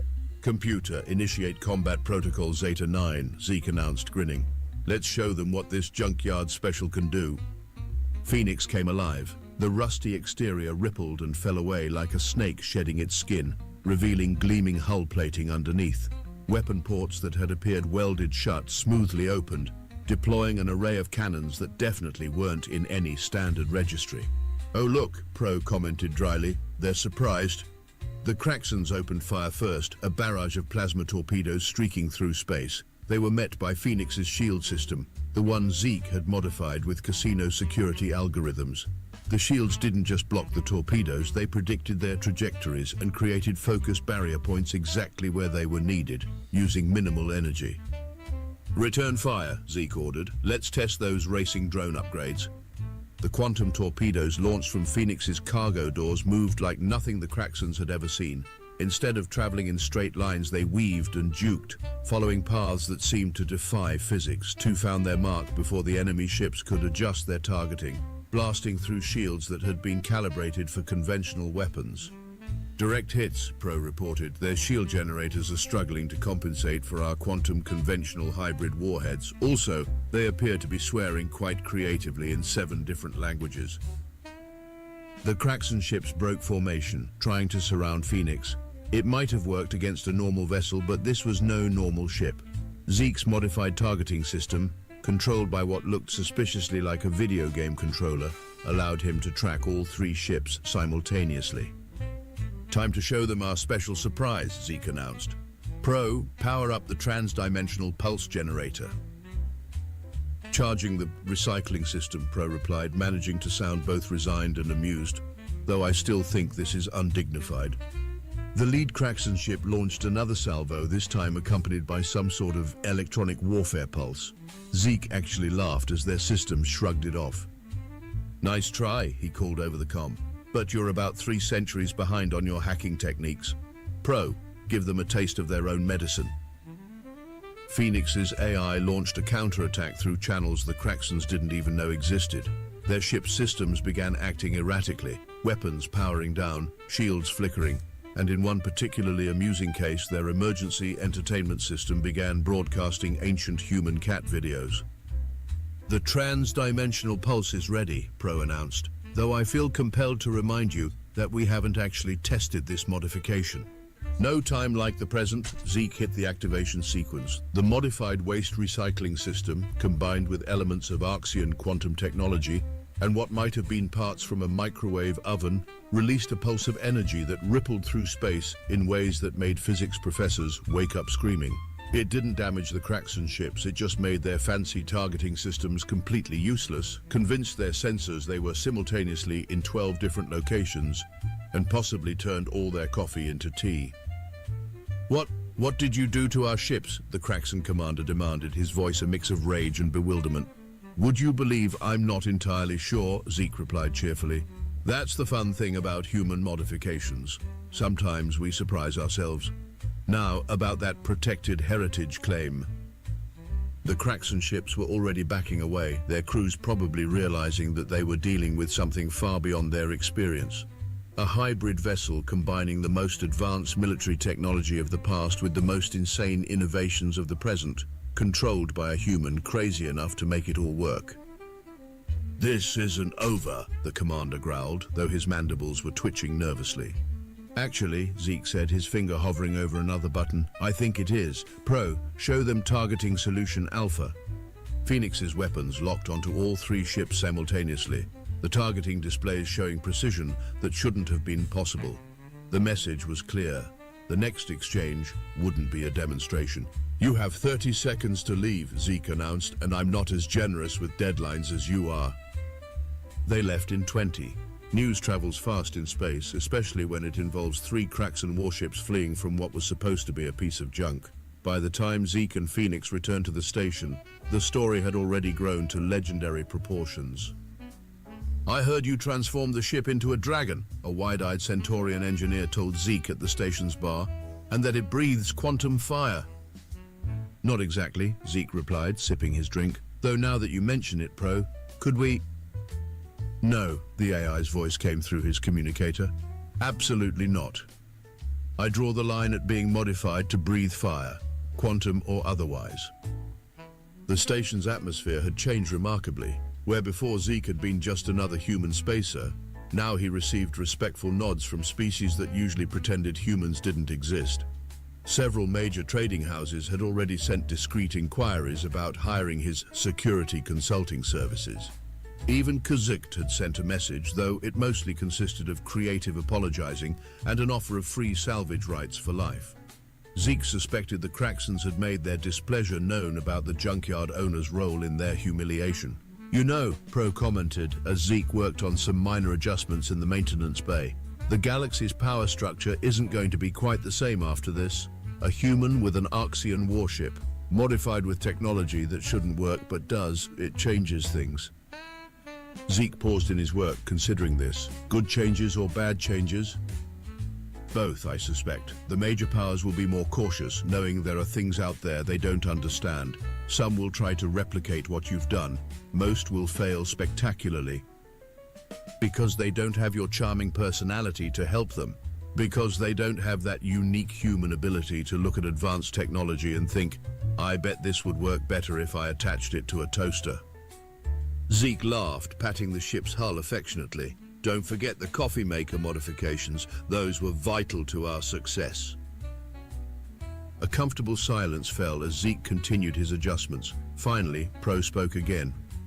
"The Arxians would have appreciated what you've done, you know. They disappeared because the galaxy had become too predictable, too structured. You've brought chaos back into the equation." "Speaking of chaos," Zeke said, grinning as he pulled out his tablet, "I've got some ideas about improving our shield systems using parts from a karaoke machine." "Sometimes I think I should be concerned about your methods," Pro replied. "But then I remember that somehow, against all logic, they work. Very well, show me these modifications, but I refuse to sing while in combat." "We'll see about that," Zeke muttered, already sketching out his next insane innovation. As they worked, messages continued to pour in from across the sector, some offering jobs, others demanding explanations, and a few containing thinly veiled threats. Zeke ignored them all. He had everything he needed, a ship that defied explanation, an AI friend who appreciated his particular brand of insanity, and a galaxy full of possibilities. Not bad for something they threw away in a junkyard. Welcome to my channel, The World of Science Fiction. Don't forget to like and subscribe to the channel. The rust-tinged light of the orbital station's emergency beacons cast long shadows across the floating debris field. Real adjusted his tattered environmental suit, the patches on its elbows worn thin from years of crawling through narrow spaces in search of salvageable tech. His breathing echoed inside his helmet as he propelled himself from one chunk of scrap to another, magnetic boots clicking against metal surfaces with each precise step. "Come on," he muttered to himself, scanning the field with practiced eyes. "Something good today. Just one good find." This section of the debris belt was newly opened for scavenging, the result of an ancient military storage satellite that had finally lost its orbit and broken apart in the upper atmosphere. The Overseer Court had already picked through what they deemed valuable, but Rill knew from experience that their definition of worthless often left plenty for those desperate enough to look. His scanner beeped softly, indicating a power signature, faint but present. Rill followed the signal to a twisted hunk of metal that might once have been part of a storage compartment. Using his plasma cutter, he carefully sliced through the warped panels, revealing a sealed container inside. His heart raced as he pried it open, hoping for medical supplies or power cells, items that would fetch enough credits to keep him fed for months. Instead, he found a helmet. It was military grade, that much was obvious, with a design he'd never seen before. Not Imperial issue, nor from any of the fringe colonies. The surface was dusty but undamaged, a dark graphene composite with strange blue markings along the sides. It looked ancient, yet somehow pristine. As he turned it over in his hands, something caught his eye. A small symbol etched into the base of the helmet, partially hidden beneath layers of grime. It wasn't a military designation or rank insignia. It was simpler, almost crude compared to the precision of the helmet's manufacture. The symbol appeared to be hand-carved, two crescents facing each other, connected by a single line, like two worlds linked by a bridge. Rill frowned at the marking. Military tech always made him uneasy. His parents had died in one of the French rebellions, casualties of a conflict they had no stake in. He'd grown up hearing stories of commanders who sent thousands to die while they watched from orbit. War disgusted him. The waste, the senseless destruction, the blind obedience. Better than nothing, Rill sighed, securing it to his collection bag despite his misgivings. The helmet was worth something to collectors, at least. Military artifacts always were, even if their origins were soaked in blood. Back in his cramped living pod, Rill examined his find under the harsh white light of his workbench. The helmet was heavier than it looked, with an internal system far more complex than the simple breather he wore on salvage runs. Curious, he wiped away decades of dust and grime with a cleaning cloth, revealing an activation panel near the base. Probably dead anyway, he mumbled, but pressed the panel nonetheless. To his shock, blue light flickered across the interior display. Then, a crisp, artificial voice emanated from within. Neural interface detected. Scanning. Scanning. Genetic signature identified. Rill froze, his hand still resting on the helmet. This was military tech. Dangerous, possibly illegal. He should turn it in, or better yet, toss it back into the debris field and forget he ever found it.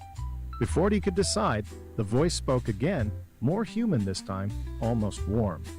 "Welcome, Commander. You were killed 412 years ago." Rill's breath caught in his throat. "What?" He lifted the helmet, turning it in his hands. Against his better judgment, he slipped it over his head. The world exploded into light and pain. His mind filled with images, a battle on a planet with unfamiliar geography, the sky a brilliant blue streaked with plasma fire. The sensation of blood, warm and sticky, but somehow not his own. Faces of creatures he'd never seen, blue-skinned with eyes like liquid silver, screaming orders as ships burned in orbit above them. Then darkness. When Rill regained consciousness, he was sprawled across his floor, the helmet still secured to his head, now whispering a constant stream of military codes and tactical assessments. His heart pounded in his chest, but strangest of all was the sense of calm that washed over him, a certainty he'd never possessed before. A memory flashed through his mind, except it wasn't his memory. Blood pooling beneath combat boots, the acrid smell of burning electronics, a blue-skinned soldier dying in his arms, silver eyes dimming as life faded away. "No," Rill gasped, clutching at his head. "That's not me. That's not my memory." Without conscious decision, his body moved to the communications console in his pod. His fingers danced across the controls with practiced efficiency, bypassing security protocols he'd never learned. Part of him watched in horror as another part, a foreign, invasive presence, took control. "Signal detected," the helmet announced. "Distress beacon active. Fleet signature confirmed." "What fleet?" Rill asked, his voice hoarse. "What am I doing?" "Stop."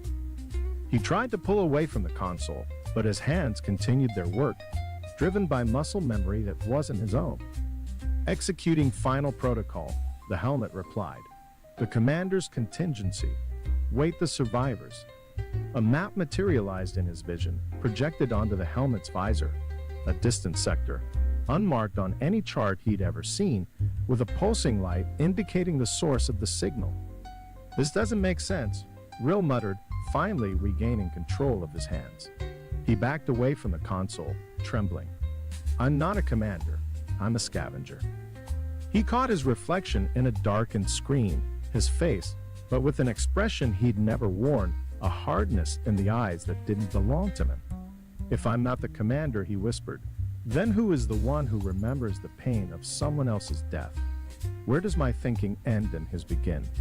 But even as he spoke, his mind filled with tactical analyses, battlefield assessments, and combat maneuvers he'd never learned. His body tensed with muscle memory that wasn't his own, hands reaching for weapons he'd never carried. The helmet system beeped an urgent warning. Defensive satellite activated. Weapons locked. Evasive action recommended. Rill glanced at his scanner and felt his blood run cold. An ancient defense drone, dormant for centuries, had come online in orbit above him, and it was targeting his position.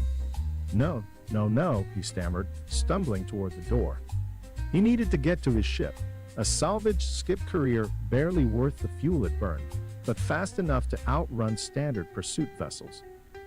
He reached the docking bay just as the first energy pulse struck the station, rocking the structure and sending debris raining down around him.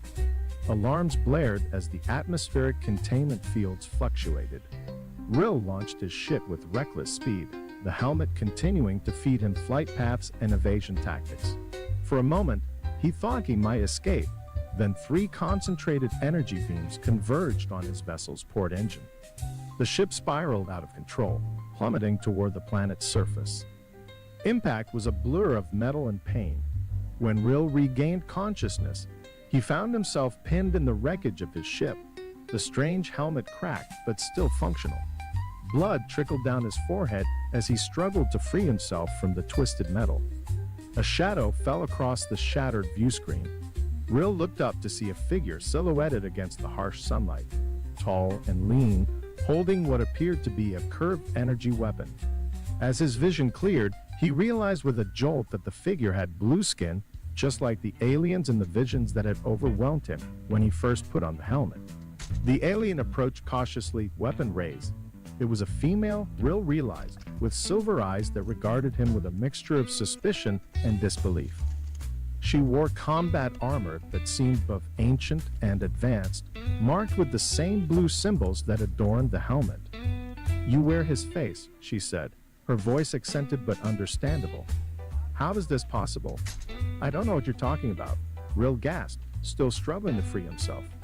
"Please, help me."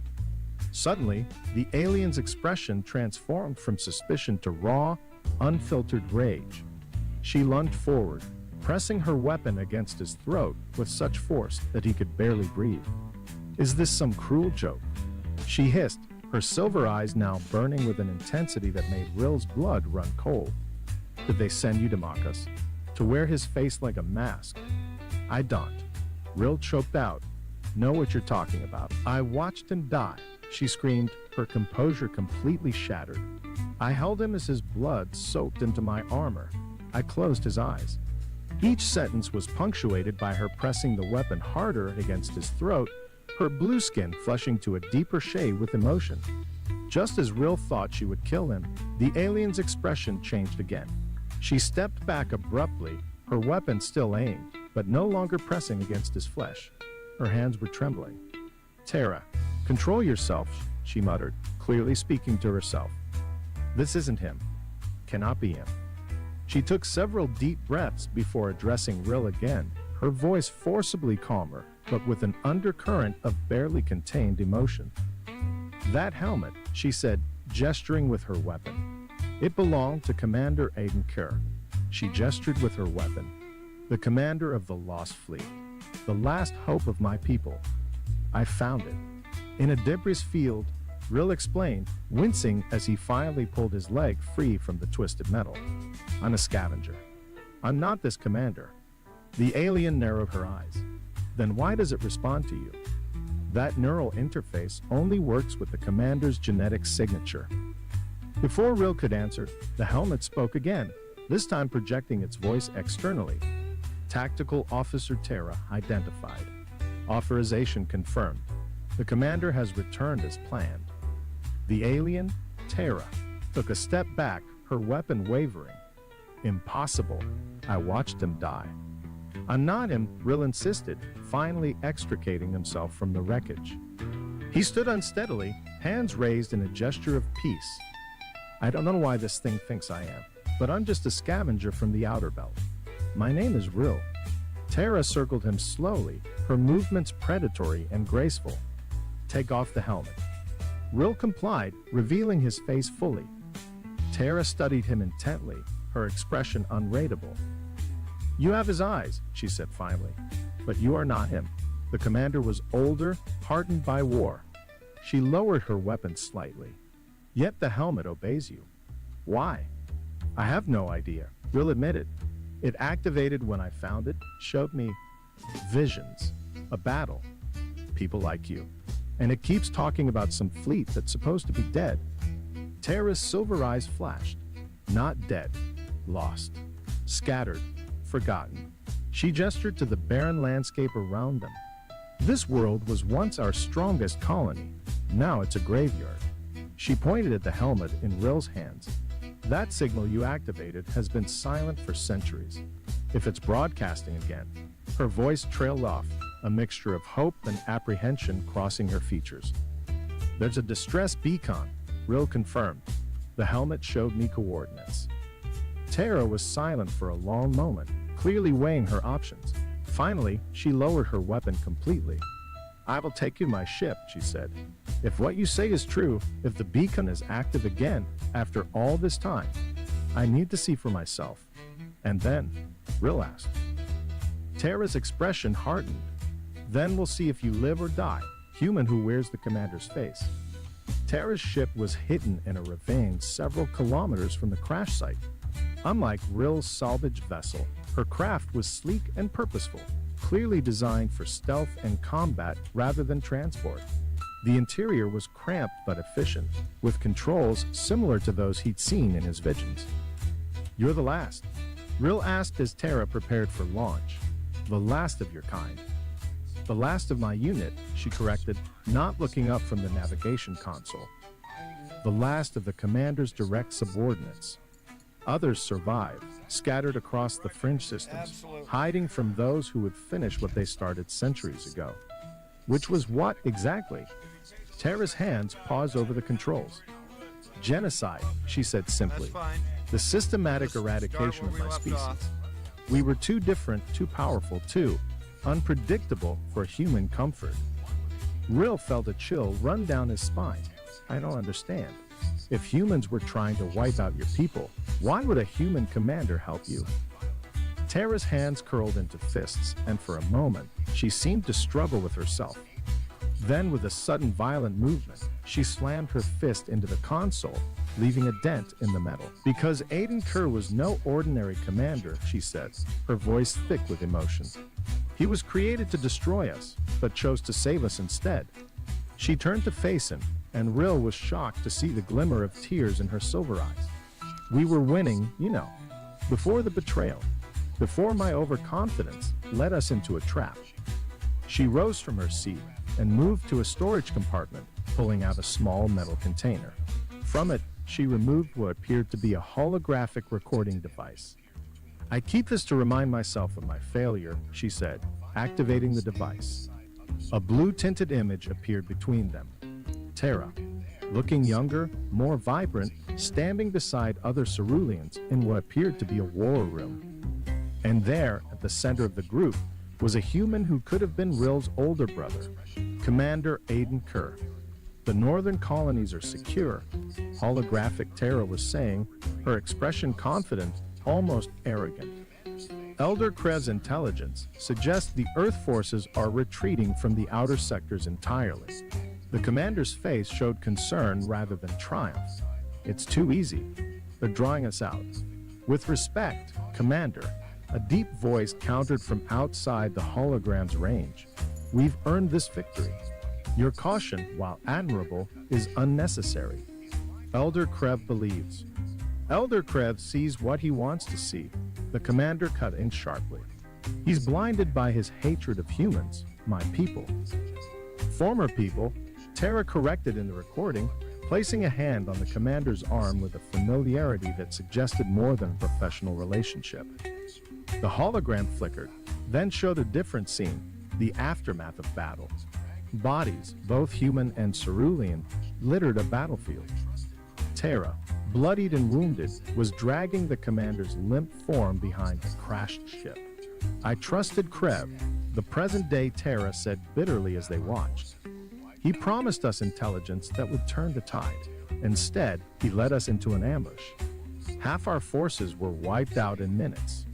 The recording showed Terra cradling the commander's head, her uniform soaked with his blood.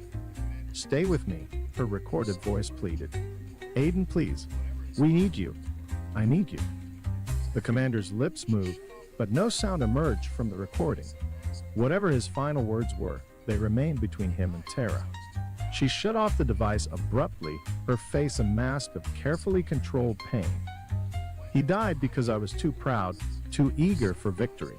And Krev, he disappeared after the battle, went into hiding with his loyalists." Her silver eyes met Rill's, until now apparently. "Krev," Rill asked, "he's still alive?" "Elder Krev is very much alive," Terra confirmed grimly. "And if he discovers that the commander's protocol has activated, that someone wears his face and carries his authority," she let the implication hang in the air. Krev never forgave Aiden for being human, for choosing caution over vengeance. She returned to the pilot's seat, her movements precise but tense, and Krev never forgave me for loving him. The ship lifted off with barely a sound, accelerating through the atmosphere with a smoothness Rill's salvaged vessel could never have achieved. Once they broke orbit, Terra input the coordinates from the helmet's signal. She was silent for a long time, her silver eyes occasionally darting to Rill as if measuring him against some internal standard. Finally, she spoke. "You should know that where we're going, there's no guarantee of safety," she said. "If the beacon is active after all this time, others may have detected it too. Earth forces, scavengers, or worse." "I understand," Rill replied. "Do you?" Terra's voice was sharp. "You're a scavenger, not a soldier. This isn't your fight." She gestured to a small escape pod built into the side of her vessel. "I can set coordinates for the nearest neutral outpost. You can take the helmet with you, sell it if you want. Walk away from all of this." Rill blinked in surprise. "You trust me with the helmet, after everything you've said about its importance." "The helmet chose you," Terra said simply. "Who am I to argue? But that doesn't mean you have to accept what comes with it." She set the ship to autopilot and stood. "I'll prepare the pod. You have until we reach the next nav point to decide." True to her word, Terra readied the escape pod, loading it with enough supplies for Rill to reach safety. When the ship's system announced their approach to the nav point, she led into the pod's entrance ramp. "Last chance," she said. "Step on that ramp, and you can return to your life. Stay, and everything changes." Rill stood at the threshold, the helmet clutched in his hands. Freedom waited on the other side. No battles, no responsibilities, no alien politics or ancient vendettas. Just the simple life of a scavenger he'd always known. He placed one foot on the ramp, feeling the metal vibrate beneath his boot. Then he looked down at the helmet, at the twin crescents carved into its base. He thought of the visions that had flooded his mind, the memories of battles and sacrifice that weren't his own. Slowly, he withdrew his foot from the ramp and turned to face Terra. He said nothing, but his eyes, suddenly resolute, told her everything she needed to know. Terra nodded once, a hint of respect in her expression. "It will take approximately 14 hours to reach the beacon coordinates," she informed him. "I suggest you rest. If we find what I think we might, you'll need your strength." "For what?" Terra's silver eyes met his. "To prove you're worthy of wearing that helmet." Rill tried to sleep, but his mind was too full of questions and the strange new instincts that had awakened within him. He studied the helmet instead, tracing the blue markings with his fingers. Occasionally, it would whisper tactical assessments or fragments of battle plans, as if the consciousness inside it was stirring from a long slumber. More troubling were the dreams or memories that flashed behind his eyelids whenever he closed them. A blue sky torn by plasma fire, the weight of responsibility for thousands of lives, the feel of a weapon in his hands that he'd never held. A conversation with a blue-skinned woman, Terra, but younger, about sacrifice and duty. He jerked awake from a half-sleep, sweat beading on his forehead.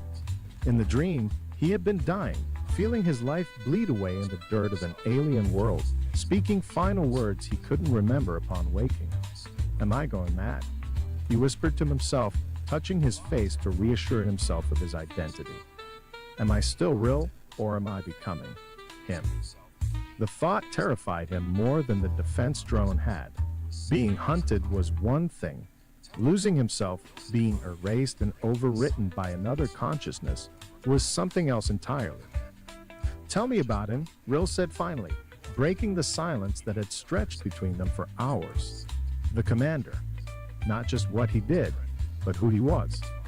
He needed to understand the man whose thoughts seemed to be infiltrating his own. Tara didn't immediately respond, and Rill thought she might ignore the question entirely. But eventually, she engaged the autopilot and turned to face him. Her eyes fell on the helmet in Rill's hands, specifically on the crude symbol at its base. She reached out, her blue fingers tracing the twin crescents with a gentleness Rill hadn't seen from her before. "That wasn't part of the original design," she said softly. "He carved it himself, the night before our last battle." "What does it mean?" Rill asked. "Aiden Kerr was a clone," she continued, pulling her hand away. "Campaign against my people. They designed him to understand us, to think like us, to anticipate our tactics." Her expression darkened. "To exploit our weaknesses."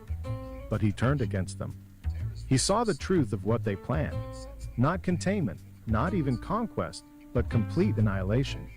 Tara's voice was steady, but Rill could sense the old pain beneath her words. "He warned us. Then he did something no one expected. He brought an entire battle fleet to our aid. He defected," Rill said, understanding dawning. "He gave everything to save a species not his own," Tara confirmed. "We fought together for 3 years, evading Earth's forces, trying to evacuate as many of my people as possible." She tapped the symbol on the helmet. This was his creation, 2 worlds, human and cerulean, with a bridge between them. Not separate, not enemies, but connected. He believed neither could survive without the other. Her silver eyes grew distant. In the final battle, he was mortally wounded. His last act was to initiate some protocol, something he never explained to any of us. Then he died in mine arms. Rill looked down at the symbol with new understanding. And now, centuries later, the protocol activates and finds me. "So it would seem," Tara agreed, skepticism evident in her tone. "Though why the commander's final plan would involve a scavenger from the fringe, I cannot fathom." "That makes 2 of us," Rill muttered. They spent the remainder of the journey in relative silence, each lost in their own thoughts. Rill tried to reconcile the tactical knowledge flooding his mind with his identity as a simple salvager. Occasionally, he would find himself analyzing the ship's systems or plotting defense strategies for scenarios he never encountered, reflexes that weren't his own. When they finally reached the coordinates, Tara slowed the ship to a near stop.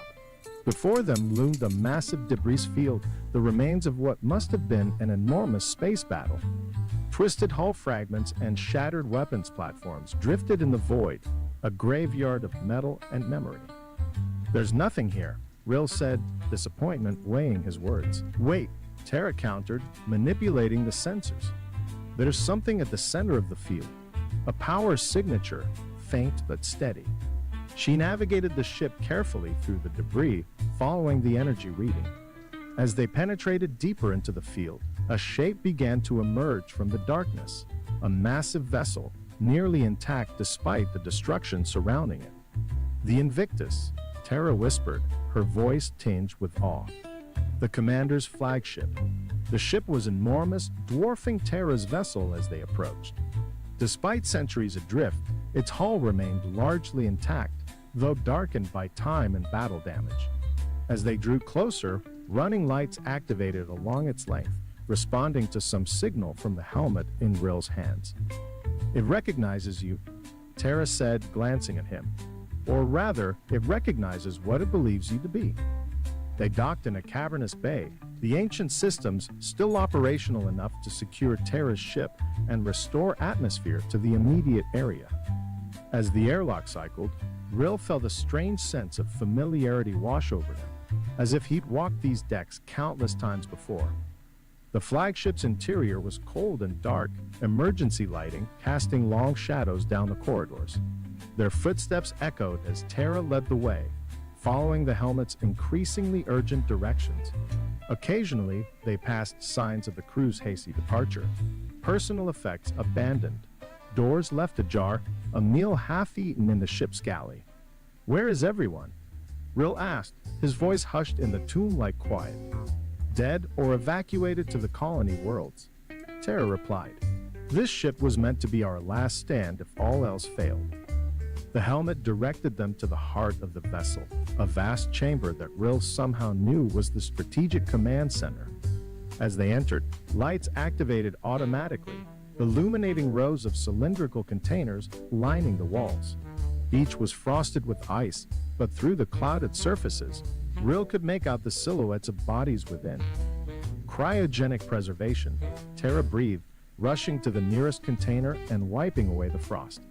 Inside was one of her kind, a blue-skinned male, his features frozen in an expression of grim determination. "They're alive, dozens of them." Rill moved deeper into the chamber, drawn by some instinct he couldn't explain.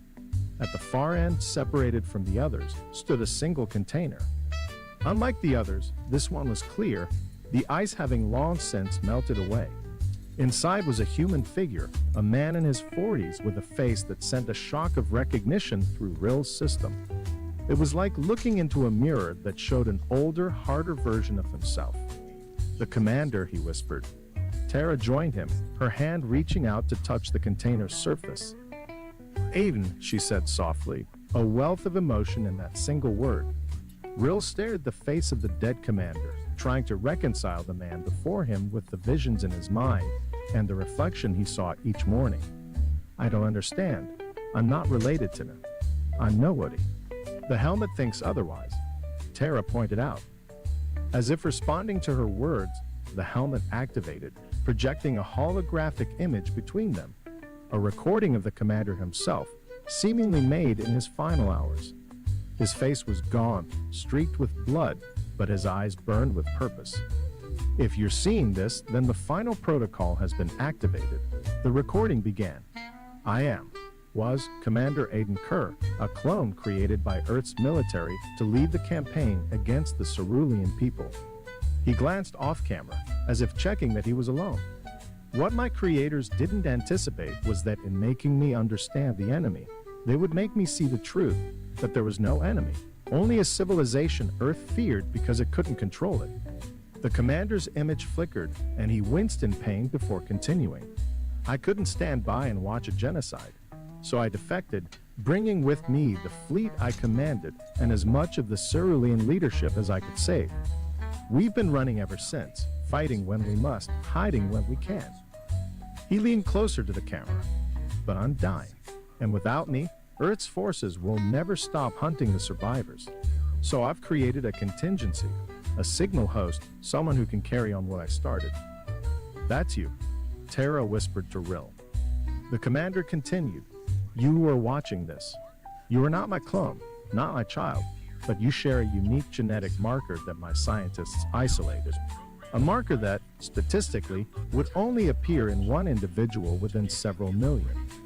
The helmet was programmed to find you, to download the tactical knowledge you would need, to give you the authority to command what remains of our fleet."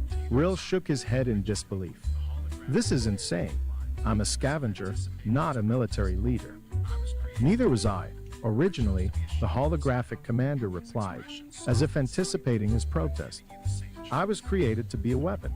I chose to be a shield instead." His expression softened slightly. "I'm giving you the same choice."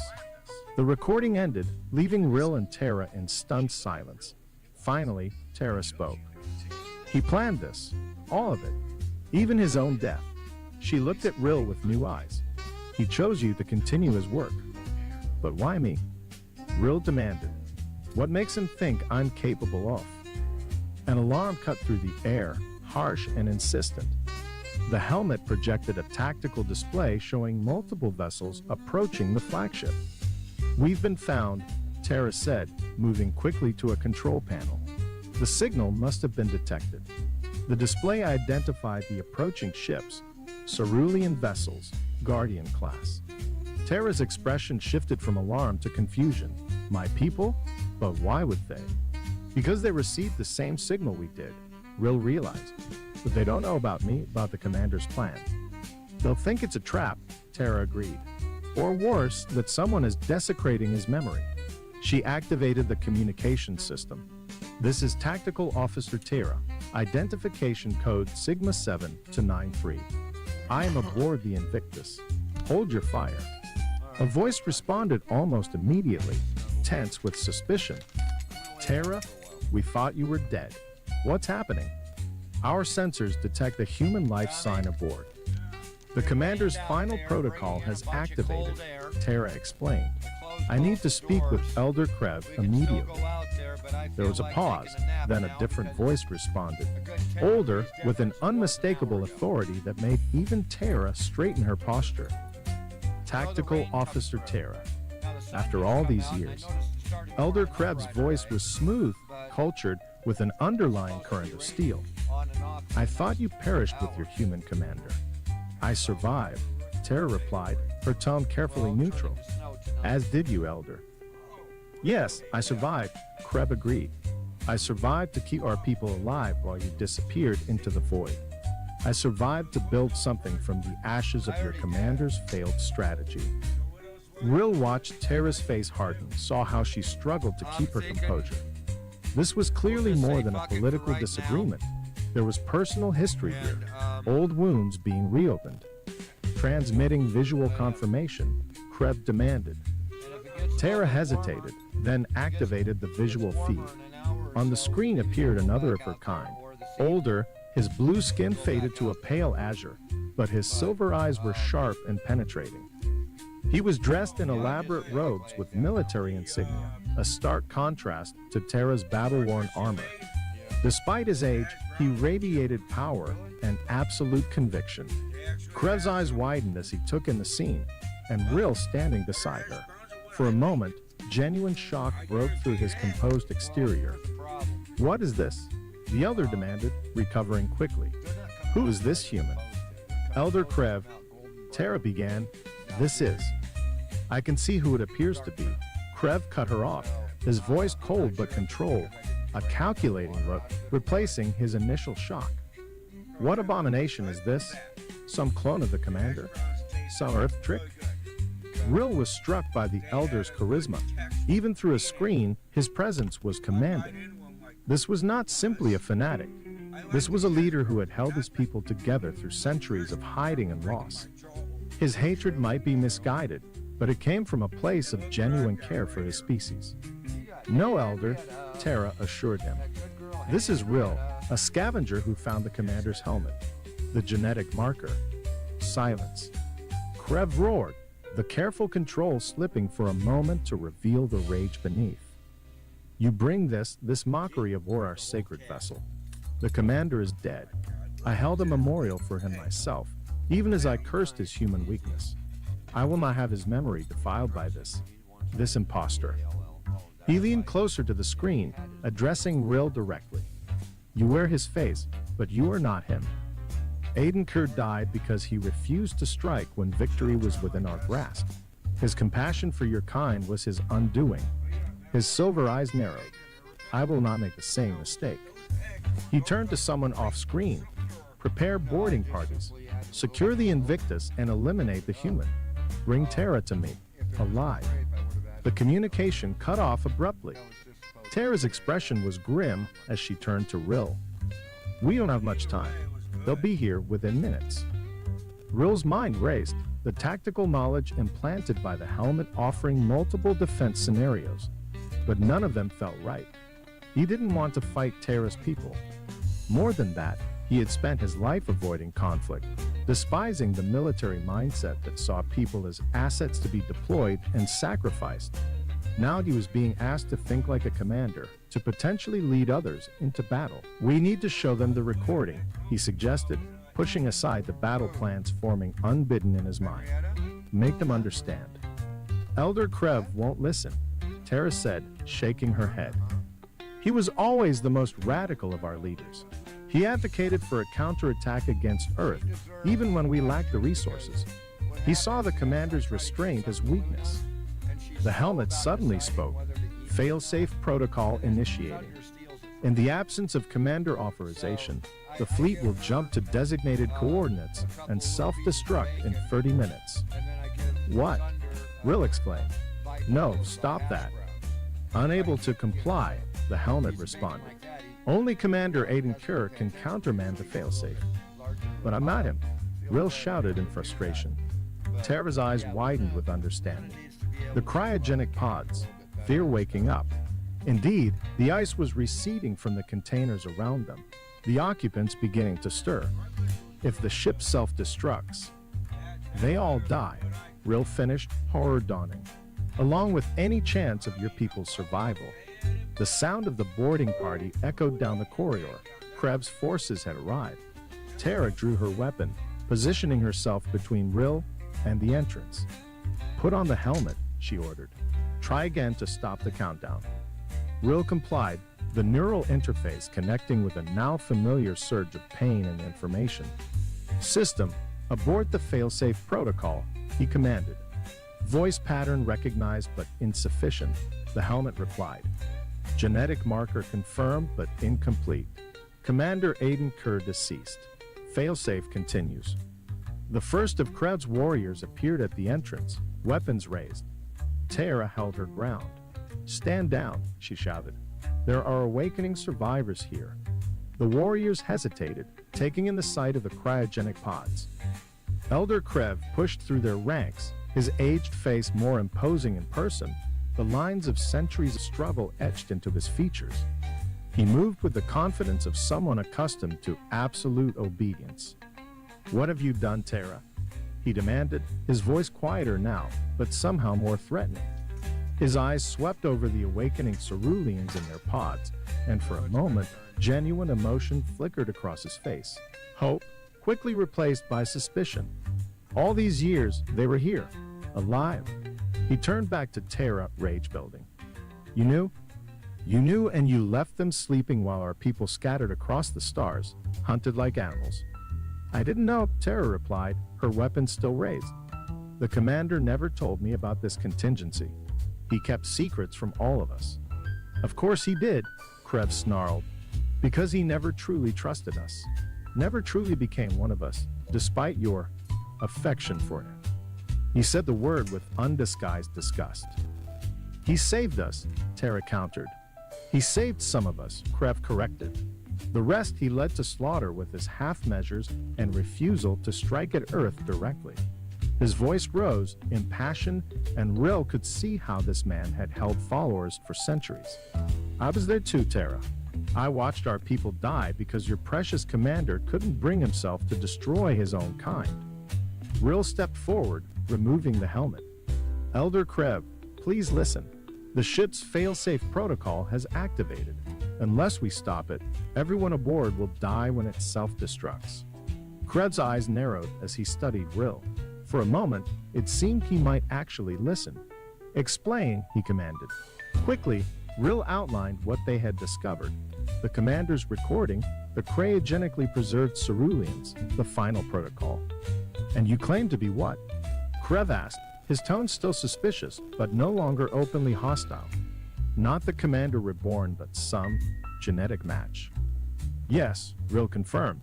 I don't understand it fully myself, but the helmet recognized something in me, enough to activate, but not enough to grant full command authority. Krev was silent for a long moment, considering.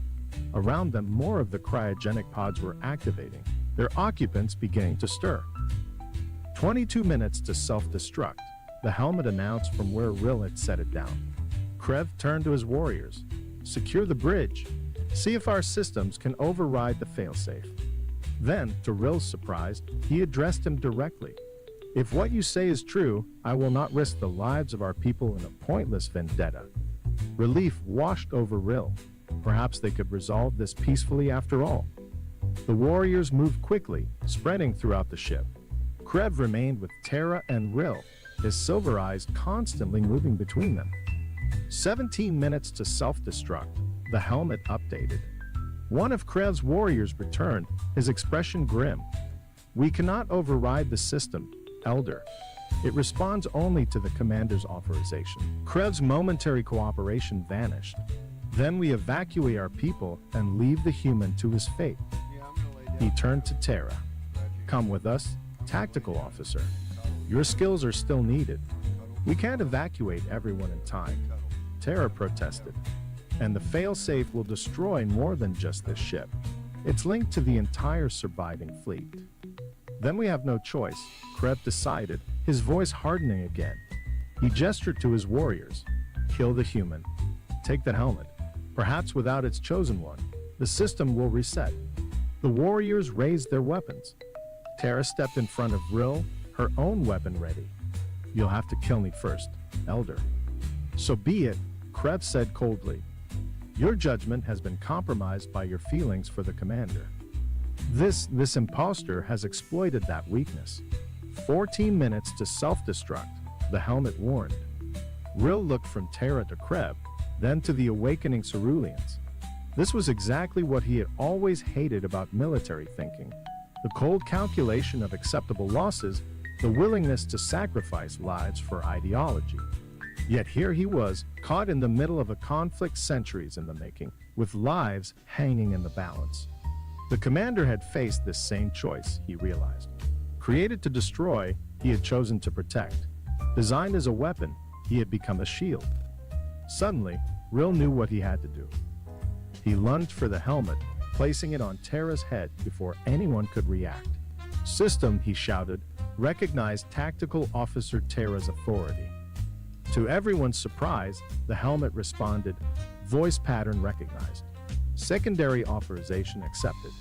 The countdown stopped, the helmet's displays shifting from red to blue. Tara stood tall, the commander's helmet gleaming on her head. He trusted me as well, she said softly, addressing both Rill and Krev. He knew I would be here at the end. Krev stared at her, his anger giving way to confusion. For the first time, he seemed truly at a loss. Tara, what is happening? Who was this human? Not who you think, Tara replied. Not the commander reborn, but someone chosen to carry his voice. She turned to the awakening ceruleans in the pods. The commander is dead. I was there. I watched him die. But I won't let you die with him. Not who you think, Tara replied. Not the commander reborn, but someone chosen to carry his voice. She turned to the awakening ceruleans in the pods. The commander is dead. I was there. I watched him die, but I won't let you die with him. She extended her hand to Rill, who took it hesitantly. Together, they approached the communication console at the center of the chamber. If the commander trusted you with his voice, Tara said to Rill, then use it. For him. For all of us. Rill nodded, understanding what she was asking. He activated the fleet-wide communication system. His voice carried to every ship, every survivor. I am not Commander Aiden Kerr, he began, his voice steady despite his racing heart. I'm a scavenger named Rill, from the edge of a forgotten sector. But through some twist of fate, the commander chose me to find his helmet, to learn his tactics, to speak with his authority. He paused, looking at the faces around him. Blue-skinned aliens who had lost everything, fought for centuries, and now stared at him with a mixture of hope and suspicion. Inside, he felt the strange duality that had been growing since he first put on the helmet. His own thoughts and the commander's tactical knowledge, separate yet merging, like two streams joining to form a river.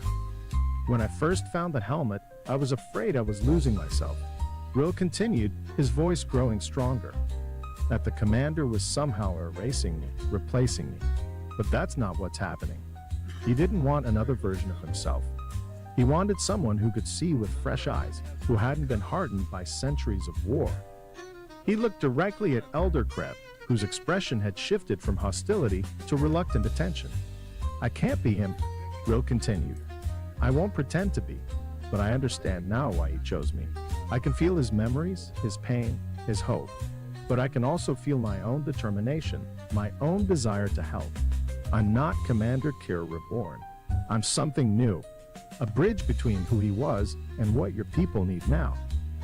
He took a step forward, speaking not just to Krev, but to all the awakened Ceruleans.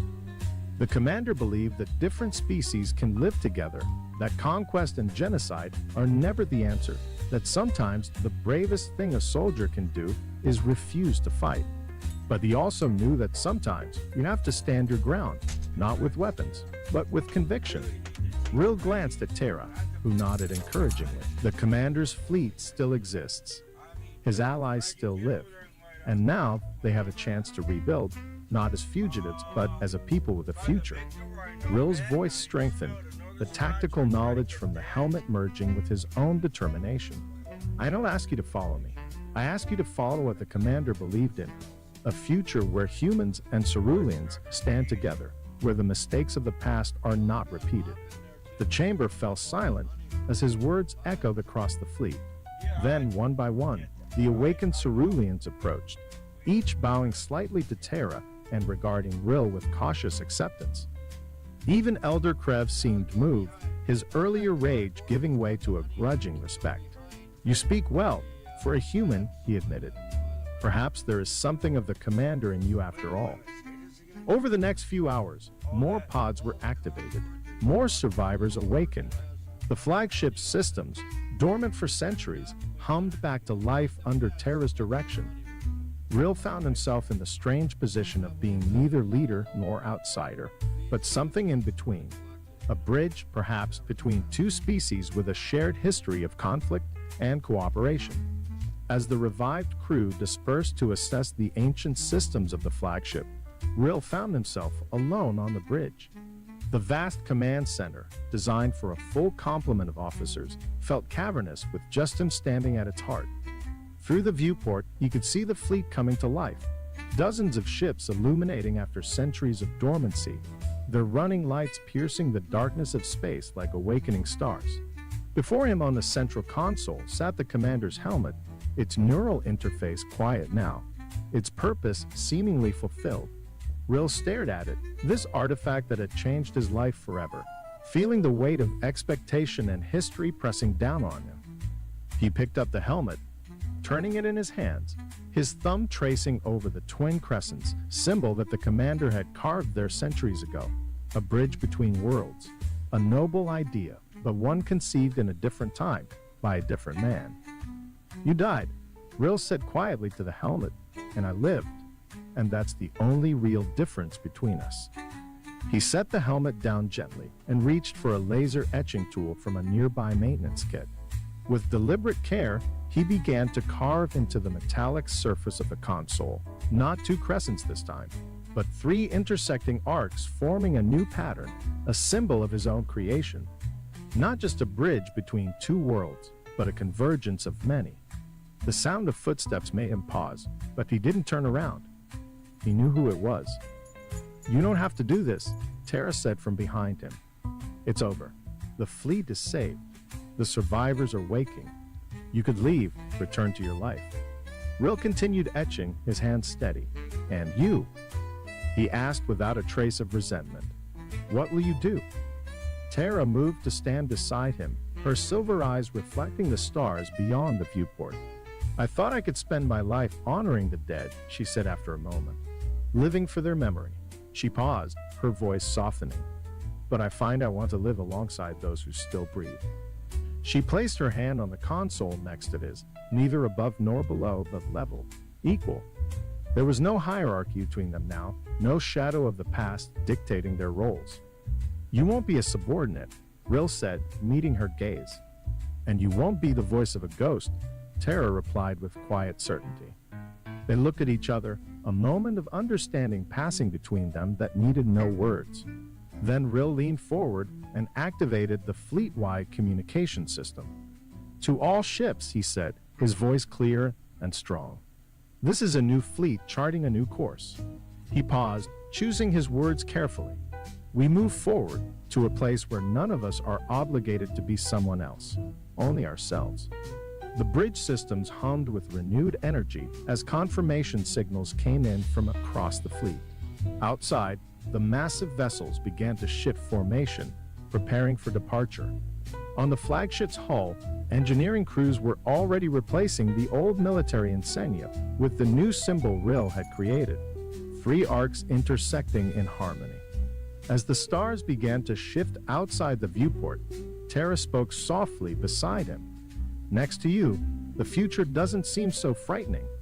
Rill smiled, a genuine expression that reached his eyes. "Everyone else is terrified of me, except you." "As they should be," she replied with the hint of a smile. "We're making history after all." The fleet accelerated, leaving behind the debris field that had been its tomb and cradle, moving into the vast unknown with purpose and hope. Years later, in the Museum of Interstellar Cooperation, a small exhibit drew particular attention from visitors. Behind a simple glass case sat an etched metal plate bearing three intersecting arcs, the first emblem of what would become known as the United Fleet. Beside it, a human child and a cerulean youth paused to read the inscription. This was not the commander's fleet. This was the fleet of one who refused to become him, and went further. The Galactic Council Chamber was a sprawling amphitheater of shimmering crystal and pulsating light, its opulence designed to reflect the grandeur of the empire it governed. But for Krell Zinther, a battle-worn veteran with a face marked by the scars of countless skirmishes, the splendor felt suffocating. He stood at the center, a solitary figure dwarfed by the immense holograms of the Empire's leaders who loomed above him, their voices echoing with self-assured arrogance. "Esteemed Council," Krell began, his gravelly voice steady despite the growing tension in the room. "I come before you not out of loyalty, but out of duty. Earth is not the insignificant planet you believe it to be. Its people, its soldiers." "Enough, Krell," interrupted High Chancellor Voris, his tone sharp with impatience. "We've indulged your tales long enough. Earth is a primitive rock with primitive inhabitants. Their soldiers are barely out of the Stone Age compared to our might." A murmur of agreement rippled through the chamber, but Krell pressed on, his fists clenched at his sides. "You dismiss them because you've never faced them. I have. I've seen their resolve, their unpredictability. They don't fight like us. They don't think like us. And that makes them dangerous."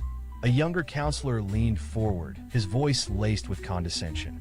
"You're speaking of a species that relies on combustion engines for space travel, Krell. What could they possibly have to threaten us?" Krell's mind flashed back to the chaos of that battlefield years ago, to the shouts of his comrades, and the unrelenting advance of Earth soldiers through terrain that no army should have been able to navigate. "They don't fight with technology alone," he said, his voice rising with urgency. "They fight with instinct, with ingenuity. When their weapons fail, they adapt. When their leaders fall, they rise. And when they're cornered, they don't surrender. They become even more lethal." The chamber fell silent for a moment, but it wasn't the thoughtful silence Krell had hoped for. It was the heavy quiet of disinterest. High Chancellor Voris leaned back in his floating seat, his expression one of supreme confidence. "Thank you, Krell, for your colorful recounting. But the Council has decided. Earth will be brought into the fold of the Empire. If they resist, they will be subdued. Subdued." The word lingered in Krell's mind as he left the chamber, his protests dismissed. He had done all he could to warn them, and now, all he could do was watch as the Empire prepared for its inevitable mistake. The invasion began with a spectacle of force. The Empire's fleet appeared in Earth's orbit like a storm of fireflies, their gleaming ships casting long shadows over the planet below. Holographic messages were broadcast across every screen, every frequency, demanding Earth's unconditional surrender. For a moment, it seemed as if the Council's arrogance might be justified. Earth's government scrambled to respond, their fragmented military struggling to coordinate against an enemy whose technology they could barely comprehend. But then came the first skirmish. A detachment of Empire ground forces descended into a densely forested region, their sleek exosuits shimmering with cloaking technology. Their mission was simple: secure a key communication hub and disable Earth's ability to coordinate its defense. They expected a swift surgical operation. What they encountered instead was chaos. The humans struck without warning, their attacks crude but devastatingly effective. Explosions erupted from the undergrowth as Earth soldiers used improvised explosives to disable the aliens' advanced equipment. A squad of Empire troops was lured into a narrow ravine, only to find themselves trapped as the humans triggered a landslide, burying them under tons of debris. One soldier, an officer named Ralek, managed to send a desperate transmission before his unit was wiped out. They're everywhere. They don't fight fair. They don't. His voice was cut off by a burst of static, and then nothing. The council dismissed the loss as an anomaly, a minor setback. But Krell, watching from the safety of his quarters aboard the flagship, knew better. He could see the pattern emerging, the same pattern he had witnessed during his own encounters with Earth soldiers. They were using their terrain, their resourcefulness, to turn the Empire's advantages against them. The next engagement was even more disastrous. A fleet of Empire drones was dispatched to neutralize a human stronghold, their artificial intelligence programmed to outmaneuver and outgun anything in their path. But as the drones approached their target, they began to malfunction. Their systems flickered and failed, their sleek forms crashing to the ground in heaps of smoldering metal. It wasn't until later that the Empire's technicians discovered the cause. A group of human hackers had infiltrated the drone's programming, rewriting their code with nothing more than salvaged equipment and ingenuity. The humans had turned the Empire's own weapons against them, using the drones to launch a counterattack that decimated an entire battalion. For Krell, the reports were both vindication and despair. He had tried to warn the Council, but they had refused to listen. Now, the price of their arrogance was being paid in blood.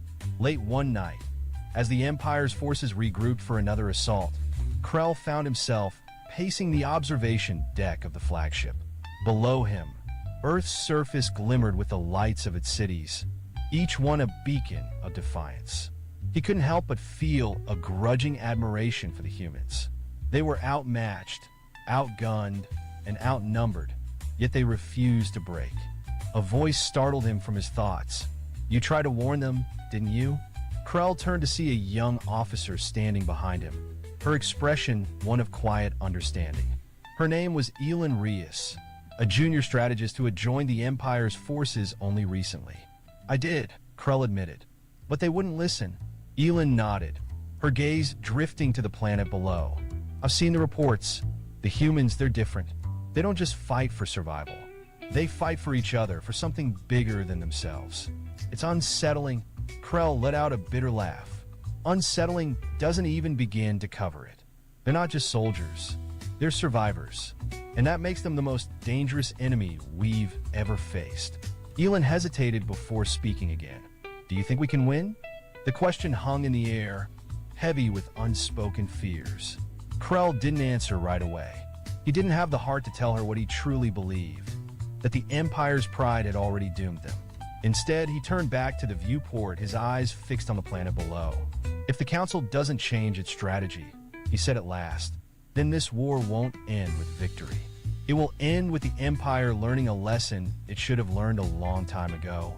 And as the first rays of Earth's sun began to crest the horizon, painting the observation deck in hues of gold and crimson, Krell could only hope that the lesson wouldn't come too late.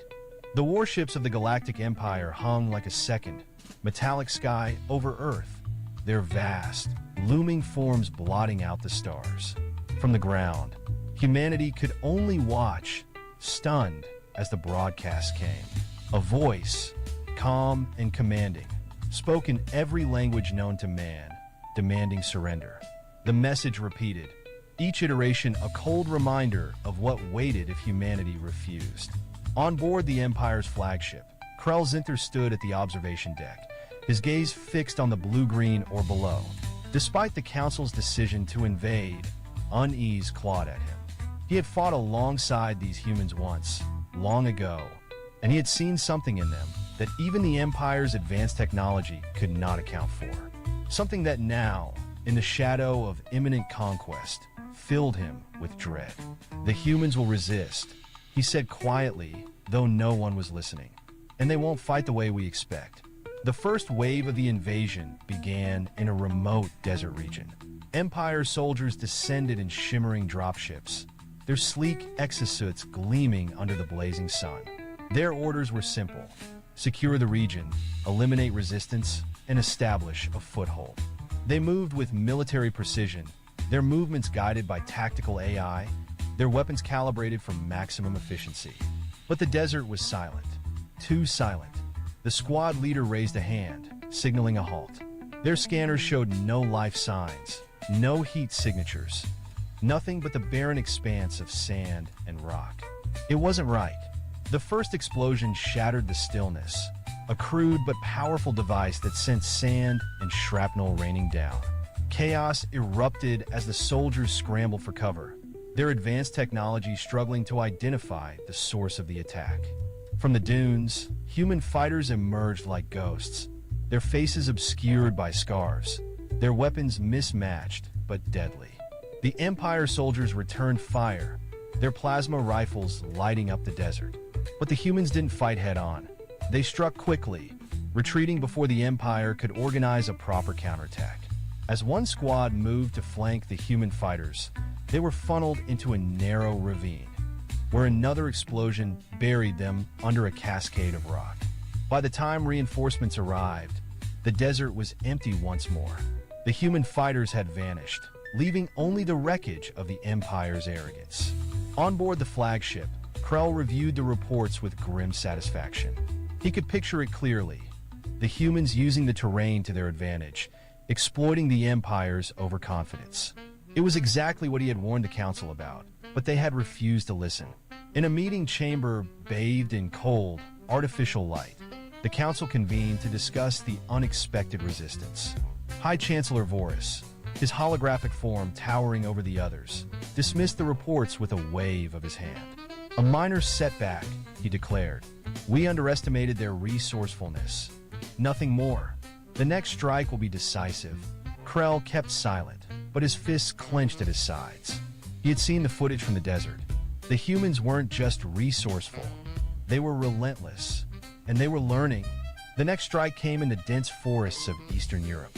Empire soldiers descended once again, their cloaking systems shimmering as they moved through the undergrowth. They expected resistance, but they were confident their superior technology would prevail. They were wrong. The first warning came as the squad's communication systems began to glitch. Static crackled in their earpieces, and their HUDs flickered with distorted images. Before they could investigate, the trees themselves seemed to come alive. Tripwires triggered explosives hidden in the underbrush, sending soldiers flying. Human fighters emerged from camouflage positions, their movements swift and coordinated. The Empire soldiers fought back, but the humans had anticipated their every move. They used the forest to their advantage, setting traps and using hit-and-run tactics to keep the Empire off balance. By the time the battle was over, the Empire had lost more than just soldiers. They had lost their aura of invincibility. On board the flagship, Krell stood with a young officer named Elin Reus, who had been monitoring the conflict. Her expression was one of growing unease. "They're not fighting like we expected," she said, echoing Krell's own thoughts. "They never do," Krell replied. "And that's why we're losing." Elin hesitated. "What do we do?" Krell didn't answer. He didn't know. All he knew was that the Council's arrogance was leading them down a path they couldn't turn back from. The Empire escalated the conflict, deploying larger forces to a major industrial city in North America. The strategy was clear: overwhelm the humans with sheer numbers and firepower. Armored vehicles rolled through the city's streets, their energy weapons reducing buildings to rubble. Troops in exosuits moved with mechanical precision, sweeping through block by block. At first, it seemed the Empire would finally succeed. The human resistance was scattered, their forces struggling to hold their ground. But as the Empire pushed deeper into the city, the tide began to turn. The humans didn't confront the Empire head-on. They used the city itself as a weapon, luring the Empire into ambushes and collapsing entire buildings to trap their enemies. In one instance, an Empire officer led a squad into what appeared to be an abandoned factory, only to trigger a massive explosion that leveled the structure. A young Empire soldier, separated from his unit in the chaos, found himself cornered by a group of human fighters. He raised his weapon, his hands shaking, but the humans didn't fire. Instead, Their leader, a woman with sharp eyes and a scar running down her cheek, lowered her rifle. "Go back to your empire," she said, her voice cold. "Tell them we're not afraid of you." The soldier didn't argue. When he was later debriefed, he could only repeat her words, his voice trembling with the weight of them. On board the flagship, Krell watched the reports with a mix of admiration and dread. The humans weren't just resisting, they were winning. And the Empire, for all its power, was beginning to fracture under the weight of its own hubris. "The Council won't admit it," Elend said, standing beside him. "But they're starting to realize you were right." Krell shook his head. "It doesn't matter. They'll keep throwing resources at this war until there's nothing left. And by then, it'll be too late. Below them, Earth burned, but its spirit remained unbroken. The humans were fighting for more than survival. They were fighting for their home, their freedom, and their very existence. And in the face of such determination, even the mightiest empire could falter. The shimmering expanse of the Galactic Council chamber seemed almost to mock Krell Zinther as he stood in its heart, his battle-worn armor contrasting sharply with the polished grandeur surrounding him. The room was a temple of power, its crystalline walls pulsating with light, projecting the flickering holograms of the Council's esteemed members. Each figure was an icon of imperial dominance, their expressions haughty and unmoved. They loomed over Krell, their translucent forms dwarfing him. But it wasn't their size that made him feel small, it was their arrogance. "Earth is not what you think it is," Krell began, his voice hoarse but steady. "Its soldiers are not the primitive barbarians you believe them to be." High Chancellor Voris, draped in his shimmering regalia, leaned forward with a sneer. "We've indulged this rhetoric before, Krell. Are you here to waste our time again with tales of human resilience? A backwater planet with no unified military and outdated weapons cannot stand against the Empire." Krell's scarred face tightened, but he refused to waver. Their weapons don't make them dangerous. Their spirit does. Their unpredictability. You see weakness in their chaos, but it's their greatest strength. I've fought them, and I'm telling you, if we underestimate them, we'll pay a price we cannot afford. A younger counselor scoffed. "The only price will be the wasted time it takes to subdue them. Perhaps we should thank you for softening them up during your unfortunate campaign." The words stung, but Krell kept his composure. His memories of Earth were not stories of conquest, but survival. He remembered the grit in their soldiers' eyes, the way they fought with their backs against the wall, and how their determination turned the tides of battles that should have been impossible to win. "You don't understand," Krell said, his voice sharper now, cutting through the counselor's laughter. "They fight for each other, for something greater than themselves. You think them disorganized, but their chaos hides a unity we can't comprehend. They will not bow easily." Voris waved a hand, the hologram's light shimmering with the gesture. "Enough. The Empire has already decided. Earth will join the fold, whether by diplomacy or force. If they resist, they will be taught the futility of defiance. That is all, Krell."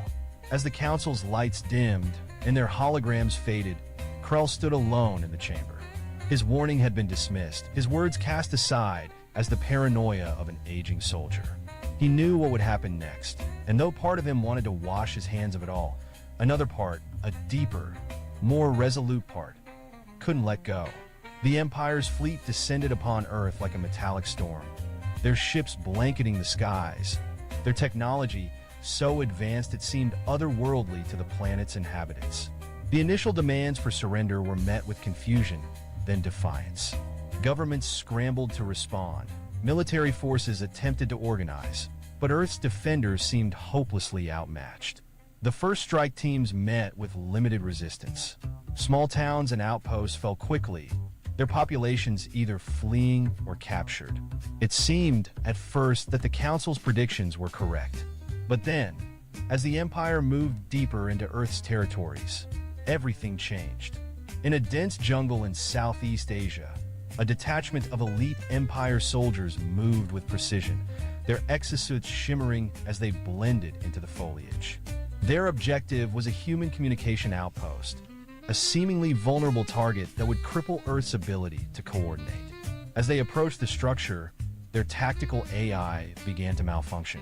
The first explosion came from beneath their feet, a crude but devastating mine that tore through the squad's lead formation. The survivors regrouped, their cloaking systems flickering, only to be ambushed by human soldiers who seemed to melt out of the jungle itself.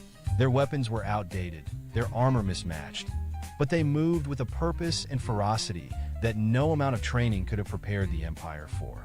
The jungle became a death trap. Tripwires, improvised explosives, and relentless guerrilla tactics turned every step into a potential disaster. When reinforcements finally arrived, they found the communication outpost destroyed, the Empire's technology scavenged, and no sign of the human soldiers who had done it. Krell watched the reports from aboard the flagship, his stomach tightening with every detail. He had seen it before.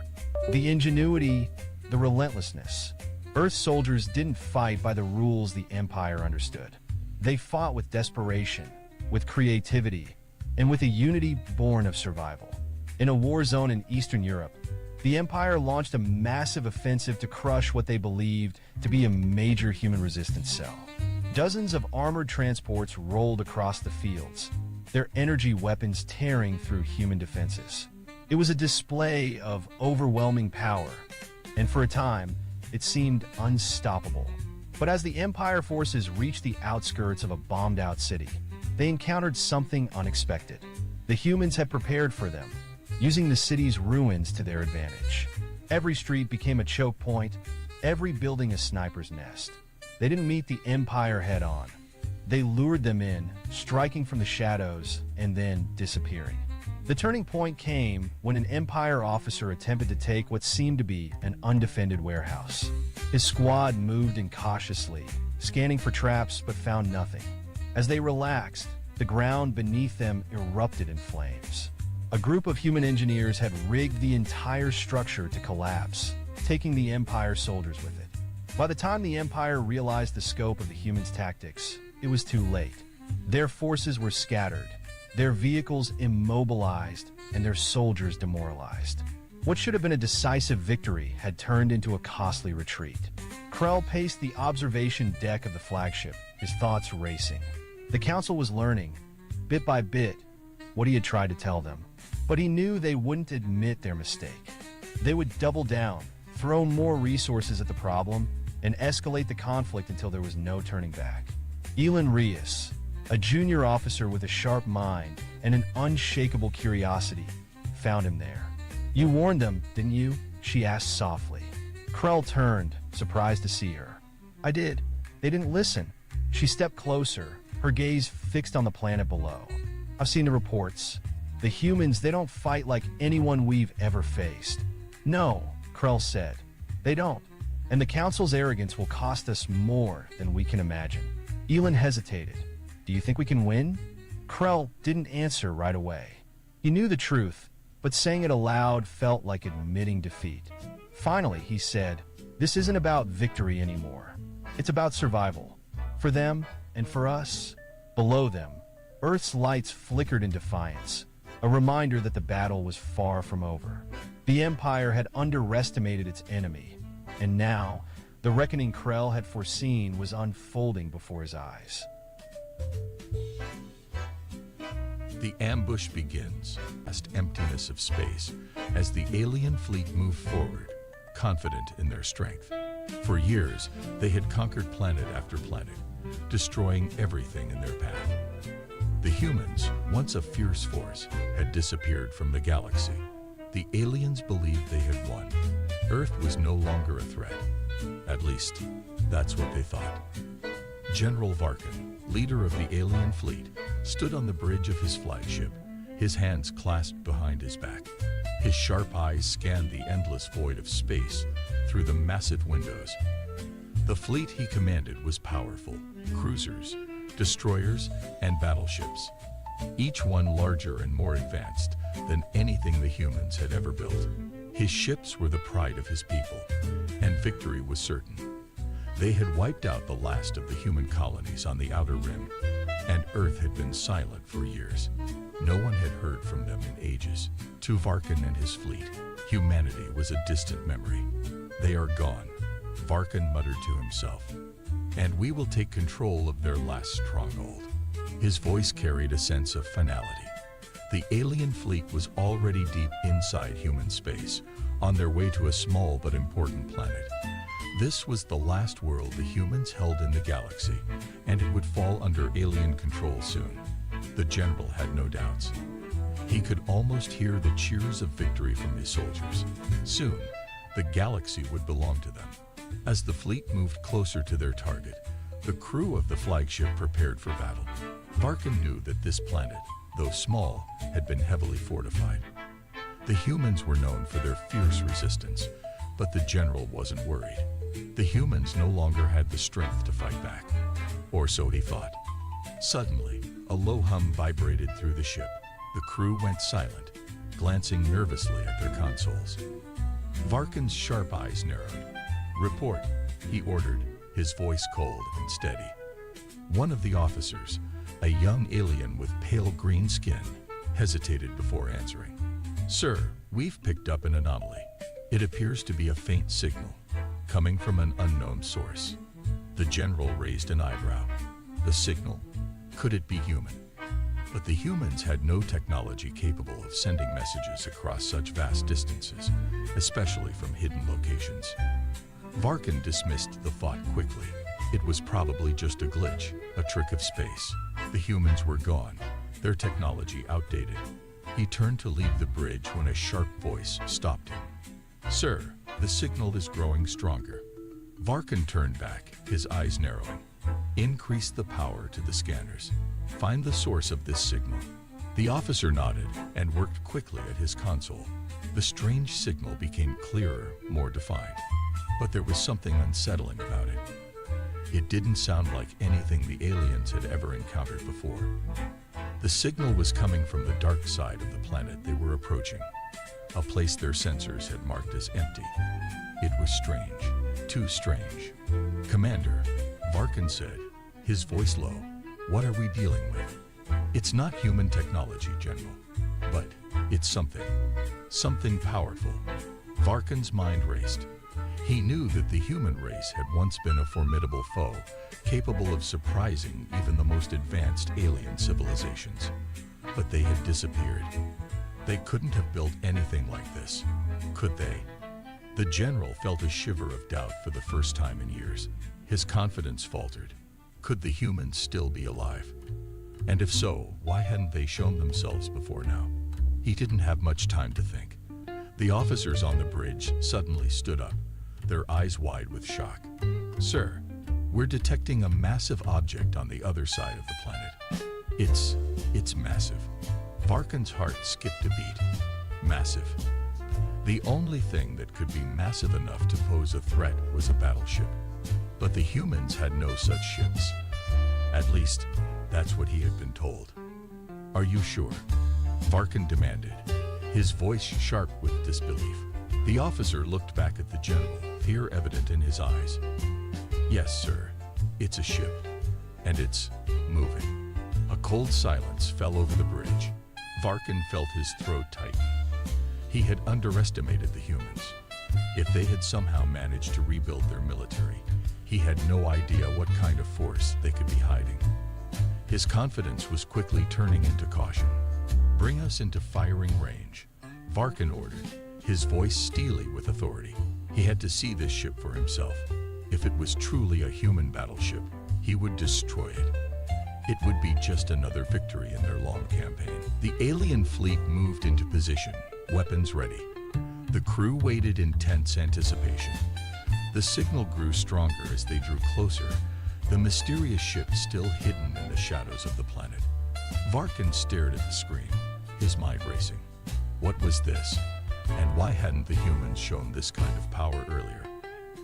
As the ship finally came into view, the entire bridge froze.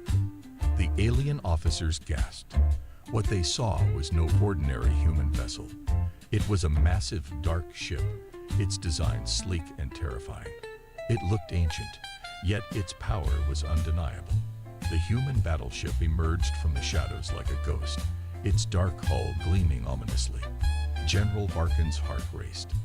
He had thought they were safe. But now, he realized, they were far from it. The human battleship. The alien fleet had gathered in formation, their ships looming like giant predators, ready to pounce. The general stood still, his eyes locked on the dark shape emerging from the shadows of the planet. It was a massive, imposing vessel, something that felt out of place. The alien ships were designed for power and speed, but this human battleship, it was something else entirely. Ancient, and yet undeniably deadly. General Varkin's mind raced. He had believed the human race was long gone, their technology obsolete, their fleets reduced to dust. But what he saw before him was a challenge.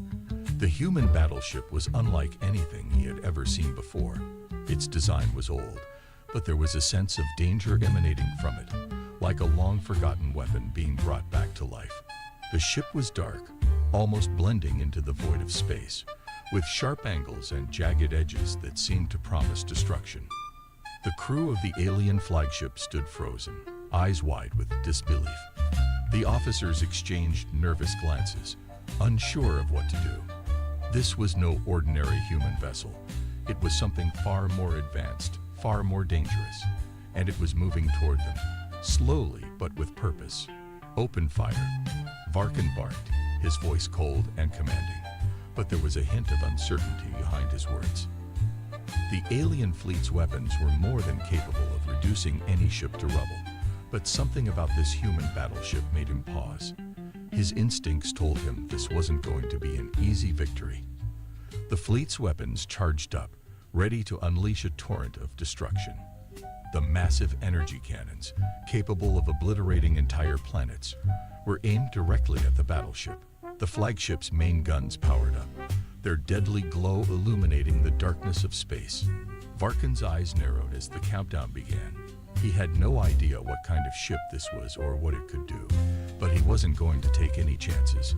His fleet was here to win, to conquer, and he wouldn't let one ship, no matter how intimidating, stop them.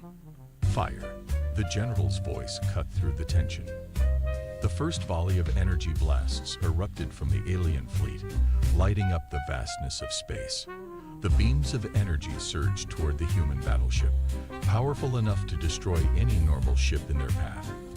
The crew of the alien ships watched as the blasts collided with the dark ship. For a moment, nothing happened. The human battleship remained still, its dark silhouette barely moving as the blast struck it. The alien fleet waited, holding its breath. Had the attack worked? Then, with a sudden burst of light, the human battleship shifted. The blasts that had hit it did nothing. They bounced off its hull, like water hitting a stone. The ship remained unscathed, its hull shimmering faintly as though it had absorbed the energy, but it didn't seem to be damaged at all. The silence on the bridge of the alien flagship was deafening. General Varkin's jaw tightened. He had never seen anything like this before. His fleet had taken down entire worlds with a single shot, and yet this ship, this ancient human vessel, seemed to shrug off their most powerful attacks like they were nothing more than a nuisance. Report, Varkin shouted, his voice harsh. The officer at the scanner station quickly glanced at his console, eyes wide with disbelief. Sir, the human ship's energy shields. They're absorbing the blasts. It's like their shields are feeding on the energy. Varkin's mind raced. The humans had no such technology, or at least they hadn't. No one had ever seen anything like it. The general's heart pounded in his chest. Could it be that the humans had somehow developed a weapon that far surpassed anything in their arsenal? Had they truly returned to the battlefield with such power? The human battleship moved closer, its engines glowing faintly as it advanced through the debris of its own shattered energy blasts. The ship's weapons were now coming online. Strange, glowing turrets began to power up on its surface, and Varkin could feel the heat from the weapons even from his flagship. Prepare to fire again. Varkin barked, but this time there was uncertainty in his voice. His fleet was not prepared for this. The energy shields on their ships were powerful, but nothing in their arsenal had prepared them for this kind of resistance. Before he could issue another command, the human battleship fired. The blast came in an instant. a concentrated beam of pure energy that shot across the void of space with terrifying speed.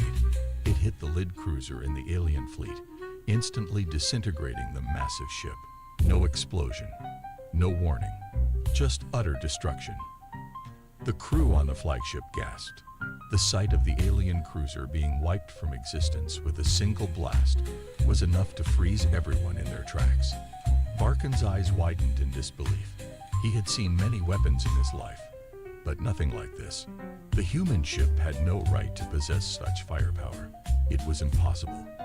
And yet, here it was, an ancient human battleship wielding the power to destroy anything in its path. Retreat, Varkin ordered, his voice sharp with panic. Move the fleet back now.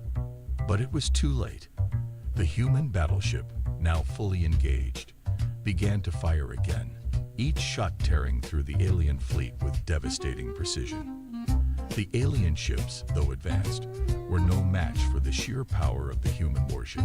The battle had only just begun, and already the aliens were beginning to realize the truth. The humans were back, and they were not to be underestimated. General Varkin stood at the helm of his flagship, watching as his fleet was torn apart by the human battleship.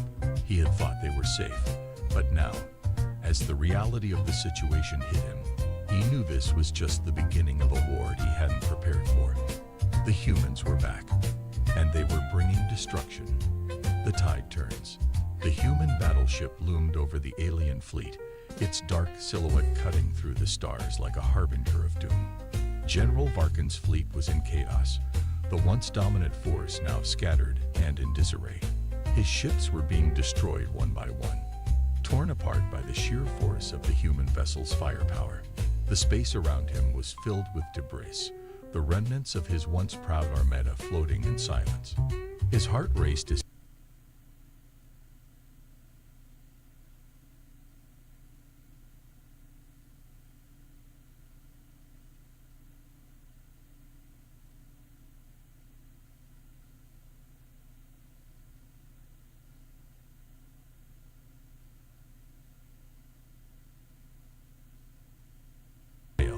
Sir, we've lost 3 more ships. The human battleship's weapons are too powerful. We've only managed to damage their shields slightly, but it's not enough. We can't keep up with their firepower. Varkin's mind raced. The battle was slipping out of his control. He had thought his fleet was unbeatable, that no force could challenge the might of the alien empire. But this was a nightmare. The humans were using weapons far beyond anything he had imagined. He looked out into the void, trying to gather his thoughts. The once confident alien fleet was now in retreat, its ships scattering as they tried to escape the relentless assault. But the human battleship wasn't giving them the chance. Its weapons fired relentlessly, each shot a death sentence for any alien ship unlucky enough to cross its path. The alien flagship's shields flickered as another blast from the human battleship struck it. Varkin's knuckles whitened as he gripped the console. The damage was spreading, the energy output of their shields struggling to hold up against the constant barrage. Sir, another officer shouted from across the room, his voice trembling. The human ship is locking onto our position. They're preparing to fire again. Varkin's eyes widened in alarm. This was it. If the human ship destroyed the flagship, the entire fleet would crumble. The alien empire's might would be reduced to nothing, and the humans would have their victory. The general's mind raced, searching for a way out. He couldn't defeat the human battleship head-on. It was simply too powerful. But maybe he could trick them. Maybe he could use their own arrogance against them. Redirect all power to the aft shields, Varkin ordered, his voice sharp. I want a full retreat in 3 minutes. All ships, make for the asteroid field at Sector 9. We'll use the terrain to hide and regroup. The officers looked at each other, confused. But sir, the human ship, I know what I'm doing. Varkin interrupted, his voice cold. Just do it. The crew scrambled, setting the orders into motion. The alien fleet, now battered and weakened, began to shift its position. The ships moved away from the human battleship, angling toward the asteroid field. Varkin hoped that the dense field of asteroids would provide enough cover to make the human ship think they were retreating entirely. The humans would follow, thinking they had won. And the alien fleet, it followed them with chilling precision, its engines glowing faintly in the distance, like a predator stalking its prey. It was relentless, unyielding. The human ship showed no signs of slowing down, and it was gaining on them quickly. Varkin's mind raced as he saw the human ship's weapons power up once again. His ships were nowhere near ready for another round of battle, and he couldn't risk staying in open space any longer. The asteroid field was their only hope. Prepare to engage evasive maneuvers, Varkin ordered, his voice steely. Get us into the field, now. The alien fleet dove toward the asteroid field, their ships weaving through the floating rocks in a desperate attempt to lose the human battleship. The human ship followed, its weapons still locked onto their positions, but the field was vast and filled with hazards. The humans would have to navigate it carefully, or risk crashing into one of the asteroids. But just as the alien ships began to feel a glimmer of hope, a strange sound filled the bridge of the flagship. A low, rumbling noise, almost like thunder. It was coming from behind them, from the human battleship. Varkin's eyes widened as he looked toward the dark silhouette of the enemy vessel. Without warning, the human ship fired again. But this time, instead of a focused beam, the shot was spread out, creating a wide area of destruction. The blast hit the asteroid field, causing massive chunks of rock to break off and fly into space, creating an expanding cloud of debris. The alien fleet was caught in the blast radius. Ships were struck by the debris, their shields failing as they were pelted by massive rocks. The fleet was thrown into disarray, their path to safety blocked by the very terrain they had hoped to use for cover. Varkin's heart sank as he watched his fleet being torn apart by the humans' unconventional attack. The human battleship had anticipated their every move, adapting to the situation with ease. It was as though they had been prepared for this moment all along. Retreat, full retreat. Varkin screamed, but it was too late. The human ship had them cornered, and now there was no way out. The tide of the battle had turned. What had started as a simple ambush had become a full-blown nightmare for the alien fleet. One by one, the alien ships began to fall, their shields buckling under the humans' relentless assault. The general stood frozen in place, his mind struggling to process the defeat. How had the humans come back so strong?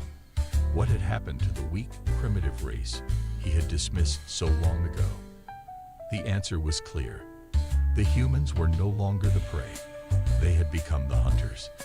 And now, the alien fleet was paying the price for their underestimation. The human battleship loomed larger, its weapons powered up, preparing for the final strike. Varkin knew that the end was near, his fleet was finished, and he could only hope to survive the onslaught that was about to come. A desperate last stand. The remaining alien ships were scattered across the asteroid field, their once proud formations now broken and disorganized. General Varkin's flagship was barely holding together, the outer hull battered from the constant barrage of fire from the human battleship. Inside, the atmosphere was tense, the hum of alarms echoing through the corridors as officers rushed to maintain what little control they had left. "Sir, the enemy is closing in," shouted the communications officer, his voice full of panic. Varkin's eyes narrowed as he watched the human ship advance on them, its massive form gliding through the asteroid field with ease, unharmed by the debris around it. The human battleship was like a predator hunting its prey, and the alien fleet was slowly being picked off, one ship at a time. "We can't keep running," Varkin muttered under his breath. His eyes scanned the damage reports flickering across the console in front of him. The energy levels were dropping fast, and there was no way to hold out much longer. "Prepare to make our last stand. If we die today, we will take as many of them with us as we can." The crew members exchanged worried glances, but knew there was no other choice. The time for retreat was over. It was now or never. "Activate the fleet's self-destruct mechanisms," Varkin ordered, his voice steady but full of resolve. "We will destroy every last ship before they get the chance to pick us off." The officers didn't hesitate. They quickly activated the self-destruct systems on each ship, setting them to trigger in a matter of minutes.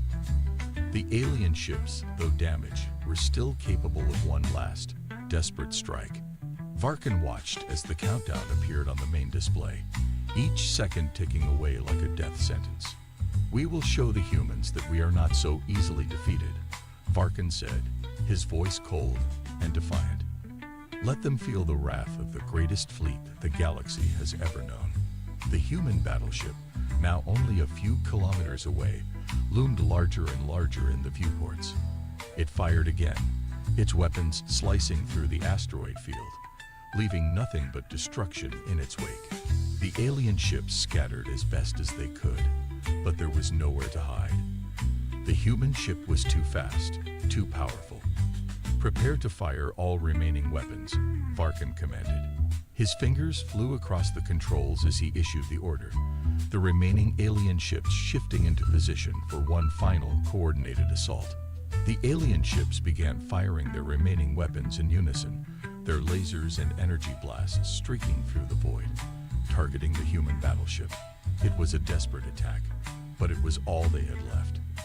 The human ship's shields flickered as the first few blasts struck, but it quickly adjusted, absorbing the energy and continuing its advance. The alien fleet's last-ditch effort seemed almost pointless, but Varkin wasn't ready to give up yet. His fleet was about to go down, but he would not let it be without a fight. The alien ships poured every last ounce of energy into their weapons, firing relentlessly at the human ship. Then, a moment of horror. The human battleship opened fire again, this time with a devastating barrage that struck several of the alien ships directly. The explosions were catastrophic, sending massive shockwaves through the asteroid field. Pieces of the alien fleet scattered in all directions as the human ship's firepower ripped through the remnants of Varkin's forces. Varkin gripped the console as his heart raced. His fleet was crumbling. His plan had failed. And yet, despite the overwhelming odds, the alien ships didn't give up. They continued to fight, their weapons firing in desperate bursts, even as they were torn apart one by one. "We will not go quietly," Varkin shouted. "We will not be forgotten." Just as it seemed the final blow was about to land, the countdown reached 0. The self-destruct mechanisms activated across the fleet. One by one, the alien ships erupted in a series of blinding explosions, the force of each blast sending ripples through the asteroid field. The human battleship was forced to veer off to avoid being caught in the chaos. The once mighty alien fleet was gone, reduced to rubble and dust. Only the human battleship remained, hovering silently in the midst of the destruction. Its weapons powered down as the crew on board assessed the aftermath. The battle was over. The aliens had fought fiercely, but in the end, they were no match for the power of humanity's warships. Varkin's flagship had been the last to explode, the blast sending a final shockwave through the void. His face was a mixture of anger and acceptance as he watched the destruction unfold. The alien fleet had fallen, but humanity had proven its strength. It had fought back with unimaginable power, defeating an enemy that had seemed invincible. And though the battle had been lost, General Varkin knew this was only the beginning. Humanity had emerged victorious this time, but the war was far from over. The galaxy had just witnessed the true power of Earth's forces, and there would be no going back. The human battleship turned, its engines glowing as it moved deeper into the void, ready for whatever challenge lay ahead. The aliens had underestimated humanity. Now, they would learn to fear them. The aftermath. The dust from the battle settled in the cold vacuum of space. Asteroids drifted aimlessly where once the alien fleet had been, their surfaces marked with scars of destruction. The debris from destroyed ships sparkled like shattered glass, pieces of metal and shattered hulls slowly drifting in all directions. But amid the chaos, one ship remained standing, humanity's battleship. Its massive frame loomed over the remains of the alien fleet like a predator, victorious and untouchable. Inside the battleship, the crew was silent. The usual sounds of their daily operations, the soft hum of machinery, the chatter over communications, had been replaced with a somber stillness. Every crew member had witnessed the brutal power of the alien fleet and the desperate final stand that had followed.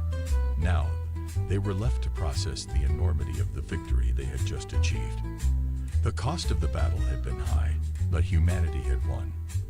Report, came the voice of Captain Ryle, his tone calm but authoritative.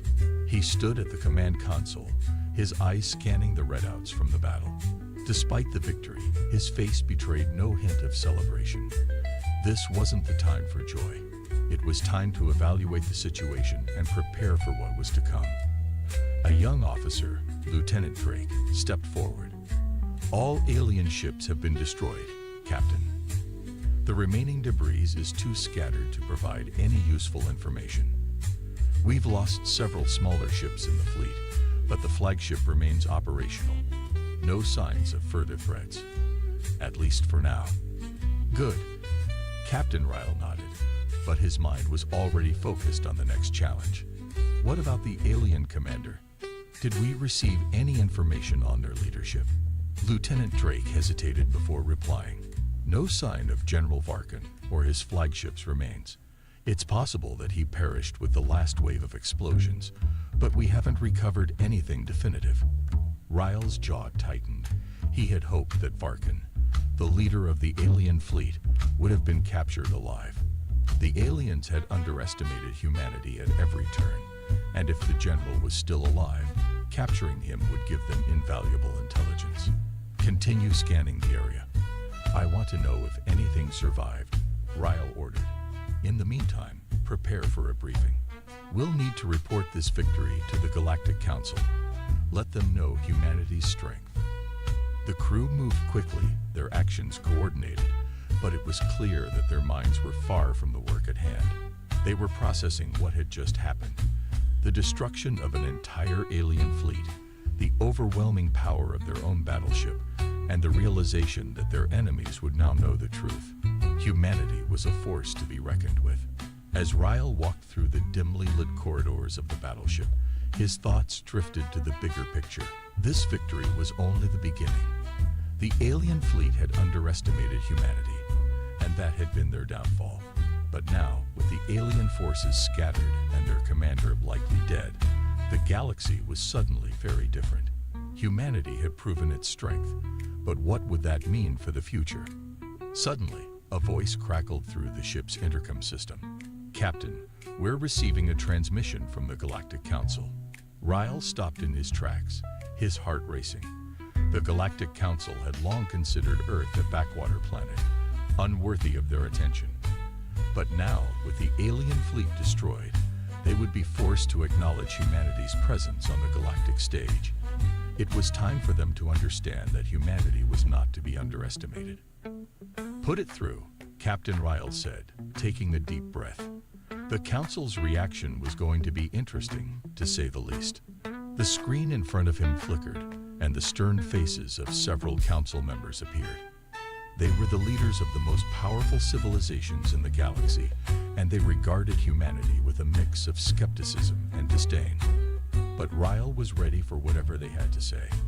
We've received word of the destruction of the alien fleet, one of the Council members, a tall, reptilian alien, said. Explain yourself, Captain. How is it possible that your forces were able to defeat such a powerful enemy? Ryle stood tall, his expression unwavering. We've shown the galaxy that humanity can stand toe-to-toe with the strongest forces. We're no longer the weak species you once thought we were. The battle is over, and humanity is now a force to be reckoned with. The Council members exchanged looks, their expressions unreadable. They had underestimated humanity once, but now they were seeing the results of that mistake. The silence stretched on as the Council members processed Ryle's words. Finally, a voice from the back of the screen spoke. What do you intend to do next, Captain? The war with the alien forces may be over, but the galaxy is still full of dangers. Will you turn your attention to other threats? Ryle's gaze hardened. We're not stopping here. Humanity will defend its place in the galaxy. We've proven that we can defeat our enemies. But now we need to know what else is out there. The transmission ended abruptly, leaving Captain Ryle staring at the now blank screen. The Council had no answers for him, only questions. But it was clear that humanity's place in the galaxy had just changed. The alien fleet was gone, and the humans were no longer the underdogs. The future was uncertain, but one thing was for sure. Humanity would never be seen as weak again.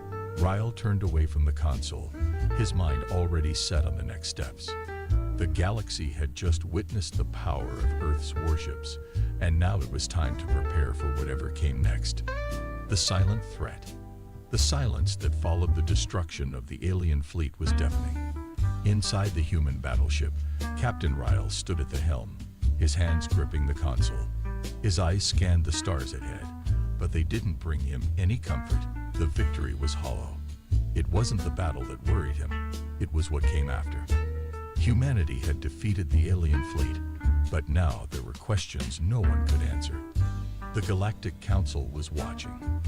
The Council had seen Earth's power, but did that mean they would welcome humanity as an equal, or would they see them as a threat to their own power? Captain Ryle's mind raced as he thought about the future. The galaxy was vast, and humanity had only just begun to make its mark on the stars. What would happen if other civilizations saw humanity's strength as a challenge? What if they wanted to take Earth for themselves? The victory was significant, but it was only the beginning of a much larger story. Captain, we've received a strange transmission, said Lieutenant Drake, interrupting Ryle's thoughts. Ryle turned sharply. Strange? What do you mean? Drake hesitated before speaking. It's encrypted, Captain. We've never received a signal like this before. The frequency is off the charts, and it's not from any known species. Ryle's pulse quickened. A new threat. Something more dangerous than the alien fleet they had just defeated. Put it through, he ordered. The screen flickered, and a series of strange symbols appeared, followed by a distorted voice. It was garbled at first, but soon, the words became clearer. This is the Shadow Collective. You have made a powerful enemy, Earth. The voice was cold, mechanical, as if it came from something far beyond human understanding. Ryle's heart skipped a beat. The Shadow Collective. He'd heard rumors, whispers of a hidden race, watching from the shadows, pulling the strings of galactic events. But no one had ever confirmed their existence. The Shadow Collective. Ryle muttered under his breath. Who are you? The voice continued, its tone growing more ominous. We have seen what you have done. The galaxy is not yours to conquer. We will take action. The battleship you wield is nothing compared to what we possess. Ryle's grip tightened on the console. He knew the stakes had just grown much higher. The alien fleet was a distant memory now, but this was something new, something far darker and more dangerous. You've made a mistake, Captain. The voice continued, and you will regret it. Soon, Earth will see what true power looks like. The transmission ended abruptly, leaving the crew in stunned silence. The crew members exchanged nervous glances, not sure what to make of the message. They had just defeated one of the most powerful alien fleets in the galaxy, but now a new, even more sinister force had entered the picture. Who were the Shadow Collective? And why were they so angry at humanity? Ryle didn't need to say anything. His thoughts were clear on his face. This was far from over. If anything, it had just begun. The Shadow Collective had issued a warning, but Ryle knew that they wouldn't stop until they saw Earth brought to its knees. The fleet had just tasted victory, but now they had to prepare for an enemy they couldn't even see. We need to get to the bottom of this, Ryle said, his voice steady. Prepare the fleet. I want every ship ready for anything. Lieutenant Drake nodded. Yes, Captain. But where do we start? We know nothing about the Shadow Collective. Ryle's eyes narrowed as he looked out at the endless expanse of space. We start by finding out everything we can about them. No one threatens Earth without consequences. We've proven that we're a force to be reckoned with. Now, let's show the galaxy just how far we're willing to go to protect our home. The crew quickly went to work, setting the ship's systems to search for any trace of the Shadow Collective. Meanwhile, Captain Ryle stood motionless, lost in thought. The Shadow Collective had warned them, but Ryle wasn't one to back down from a fight. The galaxy was changing, and humanity had just drawn the attention of something far more dangerous than they had ever faced. As the crew worked, a single question burned in Ryle's mind. Who were the Shadow Collective, and why had they singled Earth out? And more importantly, what were they planning next? The galaxy was vast, and many threats lay hidden in its dark corners. But Ryle was certain of one thing. The Shadow Collective had made a grave mistake. They had underestimated humanity. And if they wanted to see the true strength of Earth, they would soon learn that humanity had only just begun to fight. The unknown was now humanity's biggest enemy, and they were ready to face it head-on. The battle for the future. Captain Ryle stood in the command center, his eyes fixed on the large screen in front of him. The stars outside the ship's viewports twinkled, indifferent to the chaos unfolding within the walls of the human battleship. The crew moved with urgency, preparing for the unknown threat of the Shadow Collective. They had no idea what the enemy was capable of, but they had one thing on their side: humanity's unyielding will to survive. Captain, Lieutenant Drake called, breaking Ryle's concentration. We found something. A signal. It's faint, but it's definitely there. It matches the frequency of the transmission from the Shadow Collective. Ryle's heart raced. The Shadow Collective had claimed that they would make Earth regret its victory. Now they had a chance to find out exactly what kind of power these mysterious enemies wielded. Where is it coming from? Ryle asked, his voice calm but tense. It's coming from a dead zone in the galaxy, Drake replied, tapping the screen. It's a region that no one dares enter. Uncharted, dangerous, but we've pinpointed the coordinates. Ryle's eyes narrowed. Dead zones were often places where civilizations had once thrived, only to vanish without a trace. It was a perfect hiding spot for an enemy like the Shadow Collective. And now, humanity was about to take the first steps into that very region. Set a course, Ryle ordered. We'll take the fleet there.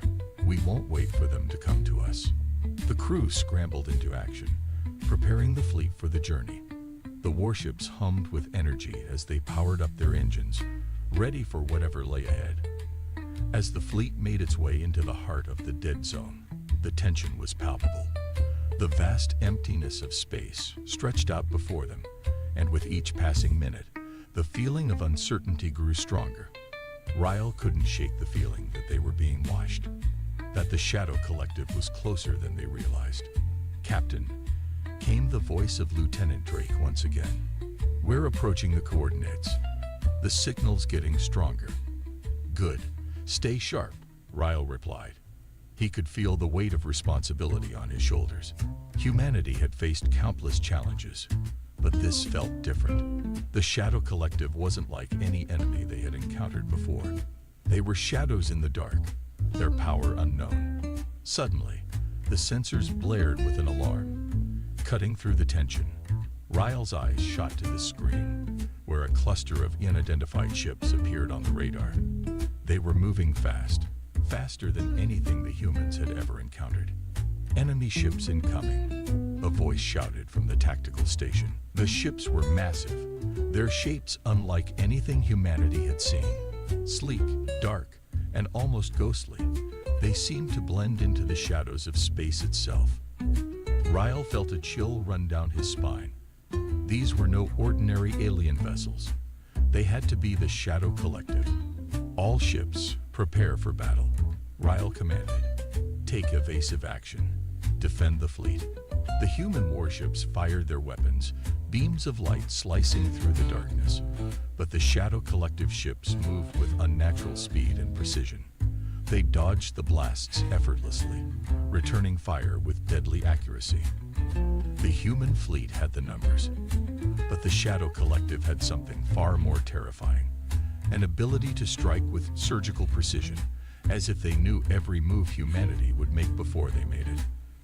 The first wave of fire from the Shadow Collective ships hit one of the human cruisers, and it exploded in a burst of fire and debris. The crew aboard the cruiser fought valiantly to defend their ship, but the Shadow Collective's technology was far superior. In a matter of minutes, the cruiser was reduced to space dust. "Captain, we can't keep this up," Lieutenant Drake shouted. "Their ships are too advanced. We're losing ships faster than we can retaliate." Ryle's mind raced. This wasn't just a fight for survival. It was a battle for the future of humanity. If they lost now, Earth would fall. The Shadow Collective would ensure that humanity never had a chance to rise again. But Ryle wasn't about to give up. Not when so much was at stake. "Activate the new weapons protocol," Ryle ordered. The crew looked at him in confusion, but they didn't question the command. Humanity's scientists had developed a new kind of weapon, one that was still in its testing phase, but they had no choice. They had to try. As the new weapons powered up, the human fleet ships glowed with an eerie, powerful light. Ryle held his breath as the first blast from the new weapon fired. The blast was unlike anything the Shadow Collective had encountered. The energy rippled through space like a wave, striking one of the enemy ships dead center. The ship shuddered, and for a moment, Ryle thought it might be destroyed. But the ship vanished into thin air, disappearing into the shadows. "Did we hit it?" Lieutenant Drake asked, eyes wide. Ryle couldn't believe it. The Shadow Collective ships seemed to dissolve in the wake of the blast, vanishing into the darkness. It was as if they had never been there at all. But then, the darkness seemed to move.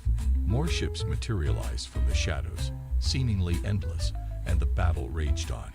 The Shadow Collective was relentless, and they weren't backing down. "We've only just begun," Ryle muttered, determination setting in.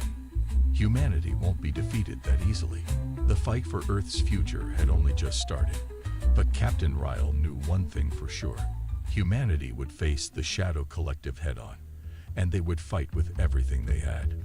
Victory was still within reach. The worst decision Captain Blorktimer Skriblix ever made wasn't becoming a pirate, stealing 17 merchant ships, or even that time he accidentally declared war on a gas giant. No, the worst decision was looking at the sleek white vessel drifting through the Kepler Nebula and thinking, that looks like easy money. The ship bore the unmistakable markings of a human medical vessel. Red crosses painted on pristine white hulls, soft ambient lighting visible through the viewports, and absolutely no weapons that any reasonable scanning system could detect. To a pirate of Skriblix's limited intellectual capacity, this translated to floating treasure chest with a welcome mat. No, what Captain Skriblix didn't know, what his primitive Zortakian brain couldn't possibly comprehend, was that he was about to encounter something far more terrifying than any military dreadnought, a fully staffed human hospital ship commanded by Dr. Millicent Frumplebottom, a woman who had taken the Hippocratic Oath so seriously that she once performed emergency surgery on a tax collector. Dr. Frumplebottom stood barely 5 feet tall, wore spectacles held together with medical tape, and possessed the kind of steely determination that made experienced generals weep quietly into their coffee.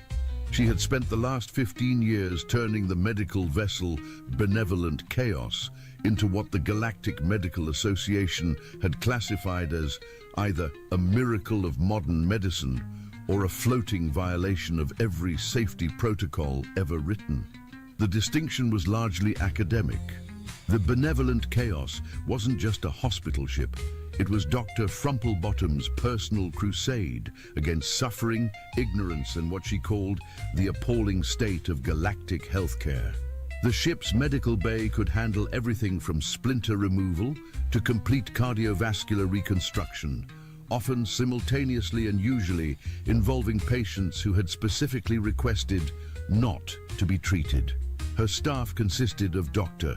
Reginald Bumbershoot, a nervous xenobiologist who had developed the unfortunate habit of fainting at the sight of anything with more than 4 limbs. Nurse Prudence Whimsical, whose bedside manner could convince terminal patients to get better out of sheer intimidation, and Chief Medical Officer Dr. Bartholomew Snodgrass, who had once successfully performed the appendectomy on a being that didn't have an appendix and somehow improved the patient's health in the process. Dr.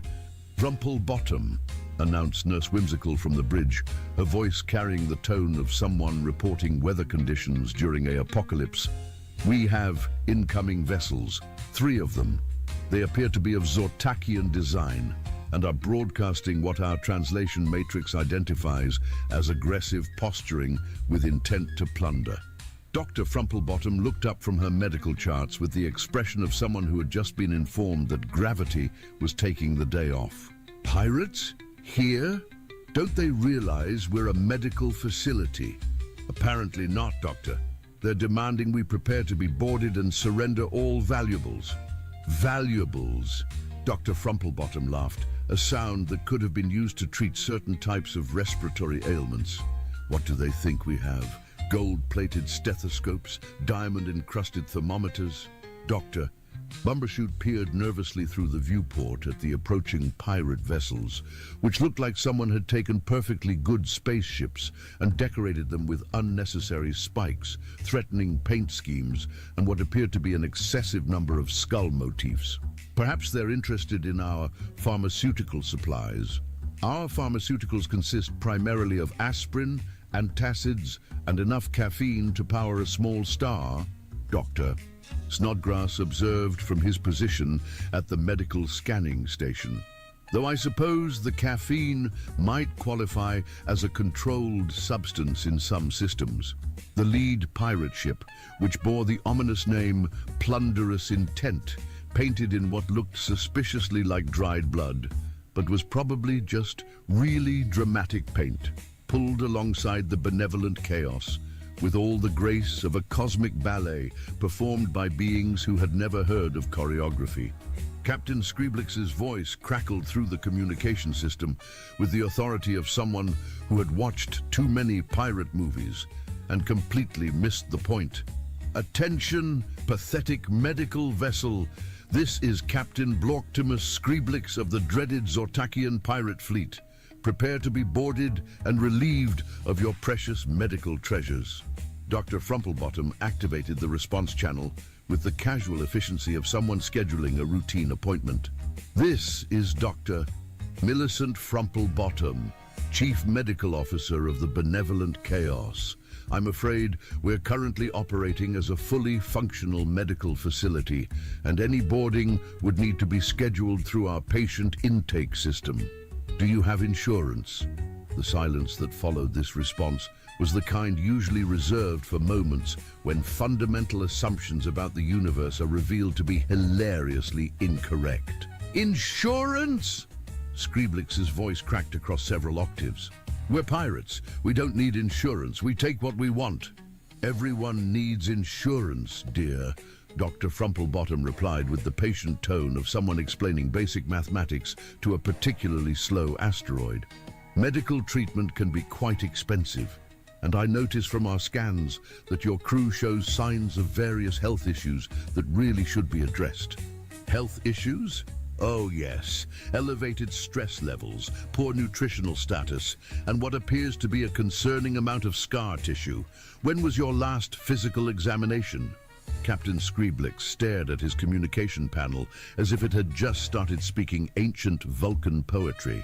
In his extensive career of piracy, which had spanned nearly 12 years, and involved the successful theft of everything from cargo containers to entire space stations, he had never encountered a victim who responded to threats of violence by offering medical advice.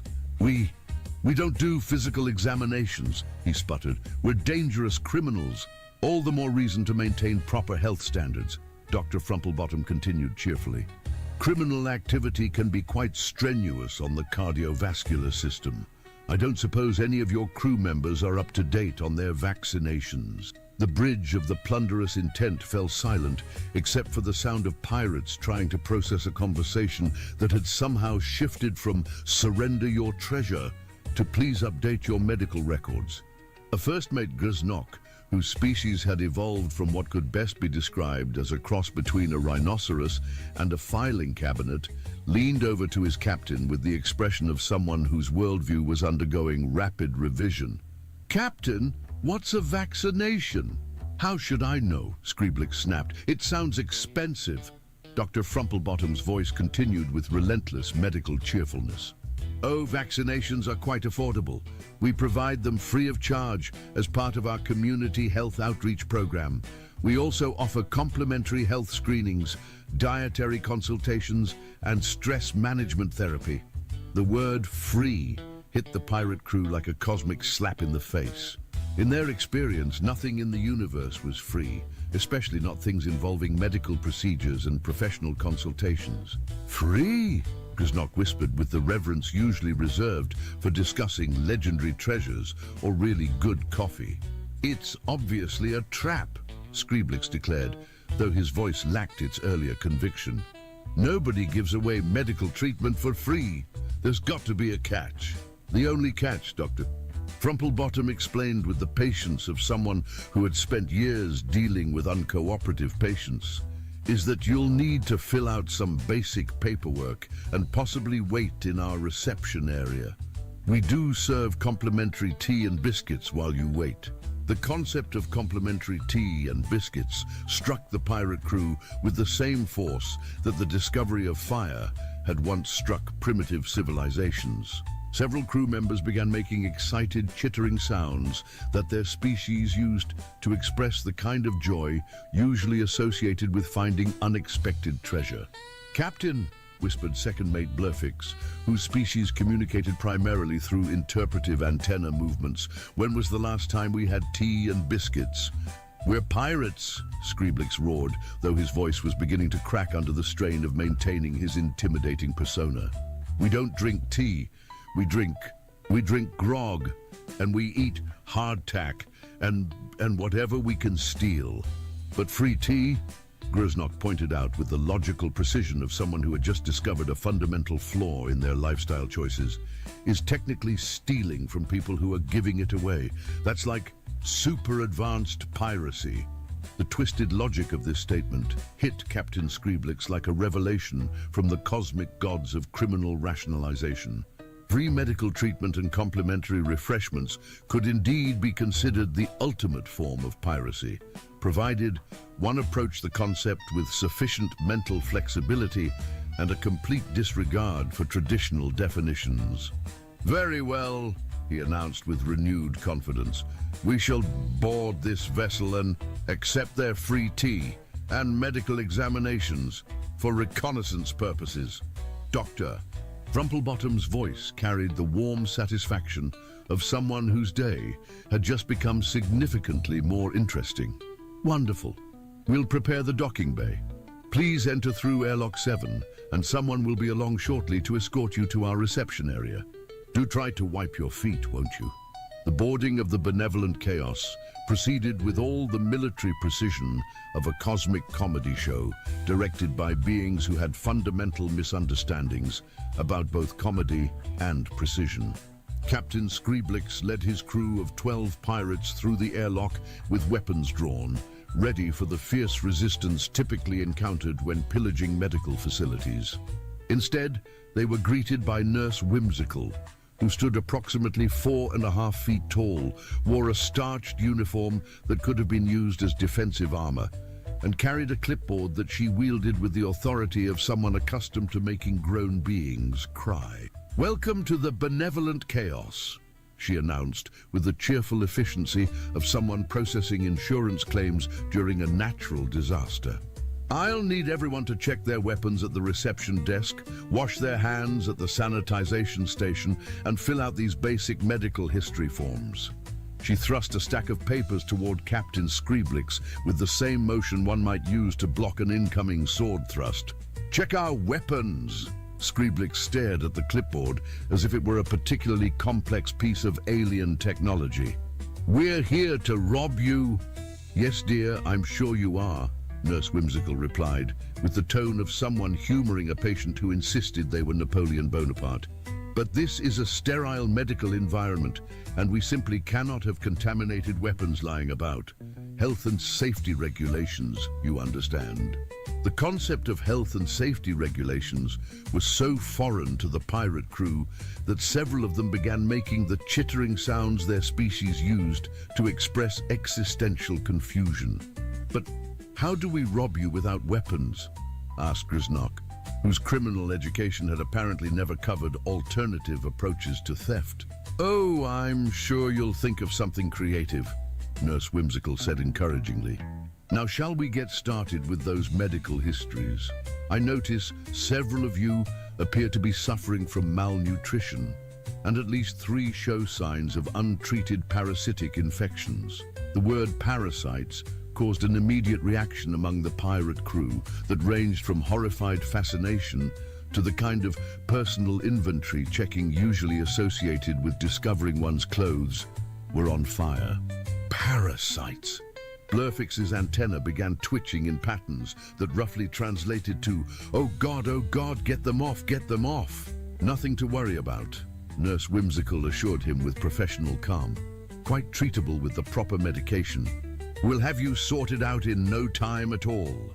Captain Scriblix watched his crew of hardened space criminals transform into a group of concerned individuals seeking medical advice, and felt his understanding of pirate leadership undergoing the kind of fundamental revision usually reserved for scientific theories about the nature of reality.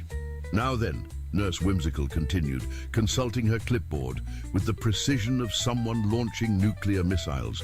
Who would like to be first for their examination? The resulting stampede toward the medical bay violated several laws of physics and at least 1 treaty regarding the humane treatment of waiting room furniture. Dr. 2, Rumplebottom's examination room had been designed according to the principle that medical care should be both comprehensive and slightly overwhelming to anyone who wasn't used to being poked, prodded, and subjected to detailed questioning about their personal habits. The walls were covered with anatomical charts featuring species from across the galaxy, medical equipment that hummed with quiet efficiency, and motivational posters with slogans like, "Health is wealth," and "Take 2 aspirin and colonize the galaxy in the morning." Captain Scriblix found himself sitting on an examination table that adjusted itself automatically to accommodate his height, weight, and species-specific skeletal structure, while Dr. Rumplebottom bustled around the room with the purposeful energy of someone who had found her true calling in life. "Now then, Captain," she said, settling into her chair with a medical scanner that looked like it could diagnose problems the patient didn't even know they had. "When was your last comprehensive health screening?" What is a comprehensive health screening?" Scriblix asked with the tone of someone who suspected he was about to learn something he really didn't want to know. "Oh my!" Dr. Rumplebottom's exclamation carried the kind of horror usually reserved for discovering war crimes or really bad coffee. "You mean you've never had a proper medical examination? Not even a basic wellness check?" "Pirates we don't do medical examinations," Scriblix explained weakly. "We just keep going until something stops working, and then we figure out how to fix it or replace it." Dr. Rumplebottom stared at him with the expression of someone who had just discovered that an entire civilization had been trying to navigate space using mood rings and wishful thinking. "That's barbaric," she declared, though her voice carried more sadness than anger. "Do you have any idea what kind of damage you're doing to your long-term health prospects?" "Long-term health prospects?" Scriblix repeated the phrase as if it were written in ancient Martian hieroglyphics. "Life expectancy, preventive care, early detection and treatment of potentially serious conditions." Dr. Rumplebottom was now speaking with the passionate intensity of someone evangelizing for a religion based on proper nutrition and regular exercise. "Captain, according to these preliminary scans, your cardiovascular system is operating at approximately 60% efficiency. Is that bad?" "It's terrible," Your blood pressure could power a small spacecraft. Your cholesterol levels violate several conservation of energy laws. And don't get me started on your vitamin deficiencies. The scanner in Dr. Frumplebottom's hands was now beeping with the kind of urgent rhythm typically associated with countdown timers on explosive devices. Vitamin deficiencies? Scriblix was beginning to suspect that his conversation with this human doctor was going to be significantly more terrifying than any space battle he had ever survived. "When was the last time you ate a proper vegetable?" Dr. Frumplebottom demanded, her scanner now producing data readouts that looked like shopping lists written by someone having a nervous breakdown. A vegetable. Fresh produce, fruits, leafy greens, sources of essential nutrients. Captain Scriblix tried to remember the last time he had consumed anything that could be classified as fresh produce, and realized that his dietary habits consisted primarily of whatever could be stored in containers for extended periods without developing sentience or the ability to escape. "We eat rations," he said finally, "and whatever we can acquire during our raids. Rations." Doctor. Frumplebottom's voice reached frequencies that could have been used to sterilize medical equipment. "Do you have any idea what those processed food substitutes are doing to your digestive system? Making it work. They're destroying your natural gut flora, compromising your immune system, creating systemic inflammation that's probably responsible for at least half of the health problems you don't even know you have." The scanner was now producing graphs, charts, and what appeared to be a small treatise on the dangers of inadequate nutrition, all of which painted a picture of Captain Scriblix's internal health that could have been used as a cautionary tale in medical schools across the galaxy. Meanwhile, in the adjacent examination rooms, Dr. Bumbershoot was discovering that Griznok's species had apparently never heard of dental hygiene. Dr. Snodgrass was explaining to Blurfix why regular parasite screenings were not actually a form of entertainment, and Nurse Whimsical was calmly informing 3 other pirates that their lifestyle choices had given them stress-related disorders that required immediate intervention. "The fascinating thing, Doctor," Bumbershoot was saying to Griznok while examining what appeared to be several decades worth of accumulated plaque, "is that your species' dental structure suggests you should be consuming a diet rich in mineral-dense foods, but according to your medical history, you've been subsisting primarily on synthetic proteins and fermented beverages. Is that bad?" Griznok asked through a mouthful of dental instruments. "It's like trying to run a precision spacecraft engine on cooking oil and hope," Dr. Bumbershoot replied, with the enthusiasm of someone who had just discovered a new form of preventable suffering. "Your entire oral ecosystem is crying out for proper nutrition." In the next room, Dr. Snodgrass was explaining parasitology to Blurfix with the patience of someone who had spent years teaching complex medical concepts to patients who thought antibiotics were a type of breakfast cereal. "You see, Blurfix," he said, indicating a microscopic image that looked like a cosmic horror movie directed by someone with a particularly twisted imagination. "These little fellows have been living in your digestive tract for approximately 7 years, contributing absolutely nothing to your health while consuming nutrients that should be going to vital organ function. But they're so tiny," Blurfix protested, his antenna drooping with what appeared to be disappointment. "And they've been with me for so long. Won't they be homeless if you remove them?" "They'll be dead if I remove them," Dr. Snodgrass clarified cheerfully, which is rather the point of anti-parasitic treatment. The concept of deliberately killing living creatures that had taken up residence in his digestive system struck Blurfix as somehow unsporting, until Dr. Snodgrass explained that the parasites were essentially freeloaders who had never paid rent and were actively damaging the property. Back in Dr. Frumplebottom's examination room, Captain Scriblix was undergoing what could only be described as a complete revelation about the relationship between lifestyle choices and personal health outcomes. "Let me understand this correctly," he said slowly, his voice carrying the tone of someone whose worldview was being systematically reconstructed using medical charts and dietary guidelines. "You're telling me that the way I've been living is bad for me?" "Not just bad, Doctor," Rumplebottom replied, with the grim satisfaction of someone delivering terrible news that was also completely preventable. "It's actively destroying your body's ability to function properly. Captain, according to these scans, you have the biological age of someone approximately 30% older than your chronological age." 30%? Your organs are aging faster than they should be. Your immune system is compromised. Your bone density is declining. At your current rate of physiological deterioration, you're looking at significant health complications within the next decade.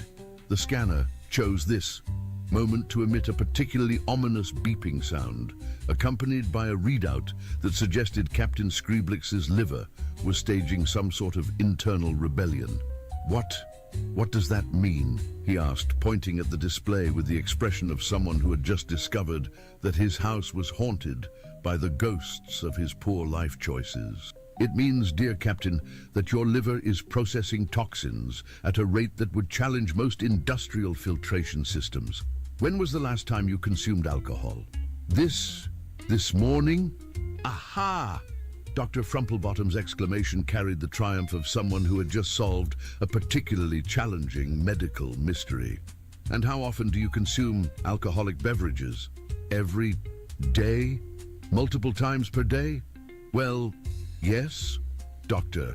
Frumplebottom began making notes on her chart with the kind of urgent scribbling usually associated with emergency dispatches or last-minute revisions to wills. "Captain Scriblix," she said, with the solemnity of someone delivering news that would change the course of galactic history, "you are suffering from chronic alcohol toxicity, nutritional deficiency syndrome, stress-related cardiovascular dysfunction, and what appears to be early-stage liver rebellion."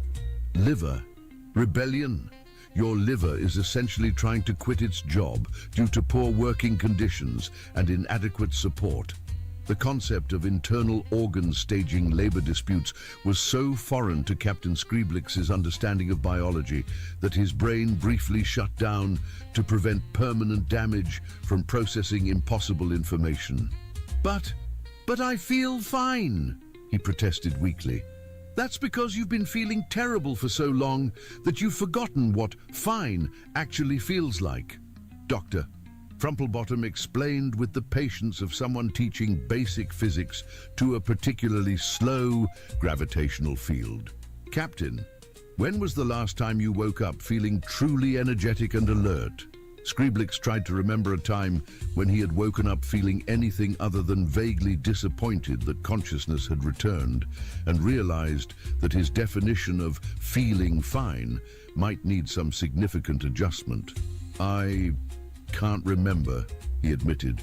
"Exactly. You've been operating at diminished capacity for so long that you think it's normal. But the wonderful news is that most of these conditions are completely treatable."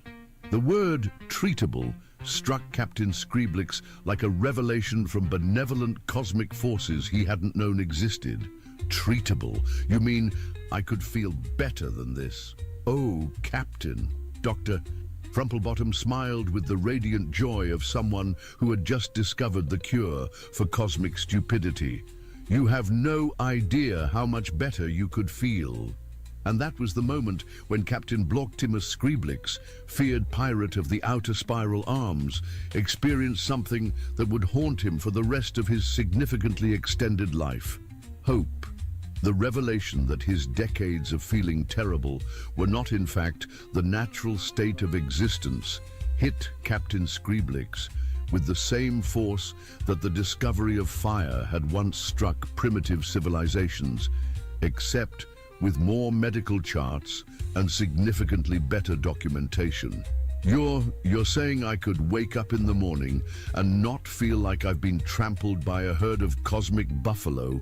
He asked, with the wonder of someone discovering that gravity was actually optional.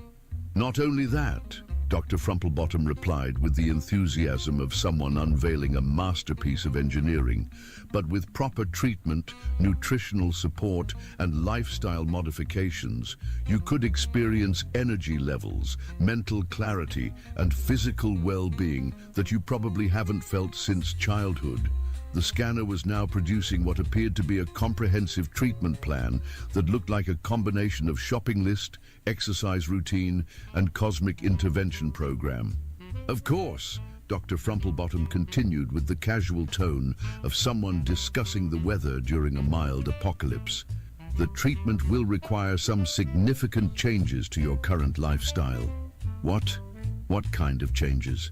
Dr. Frumplebottom consulted her charts with the expression of someone calculating the trajectory needed to launch a patient into orbit around better health. Well, for starters, we'll need to completely eliminate alcohol consumption for at least 6 months while your liver recovers from its current state of rebellion. No alcohol?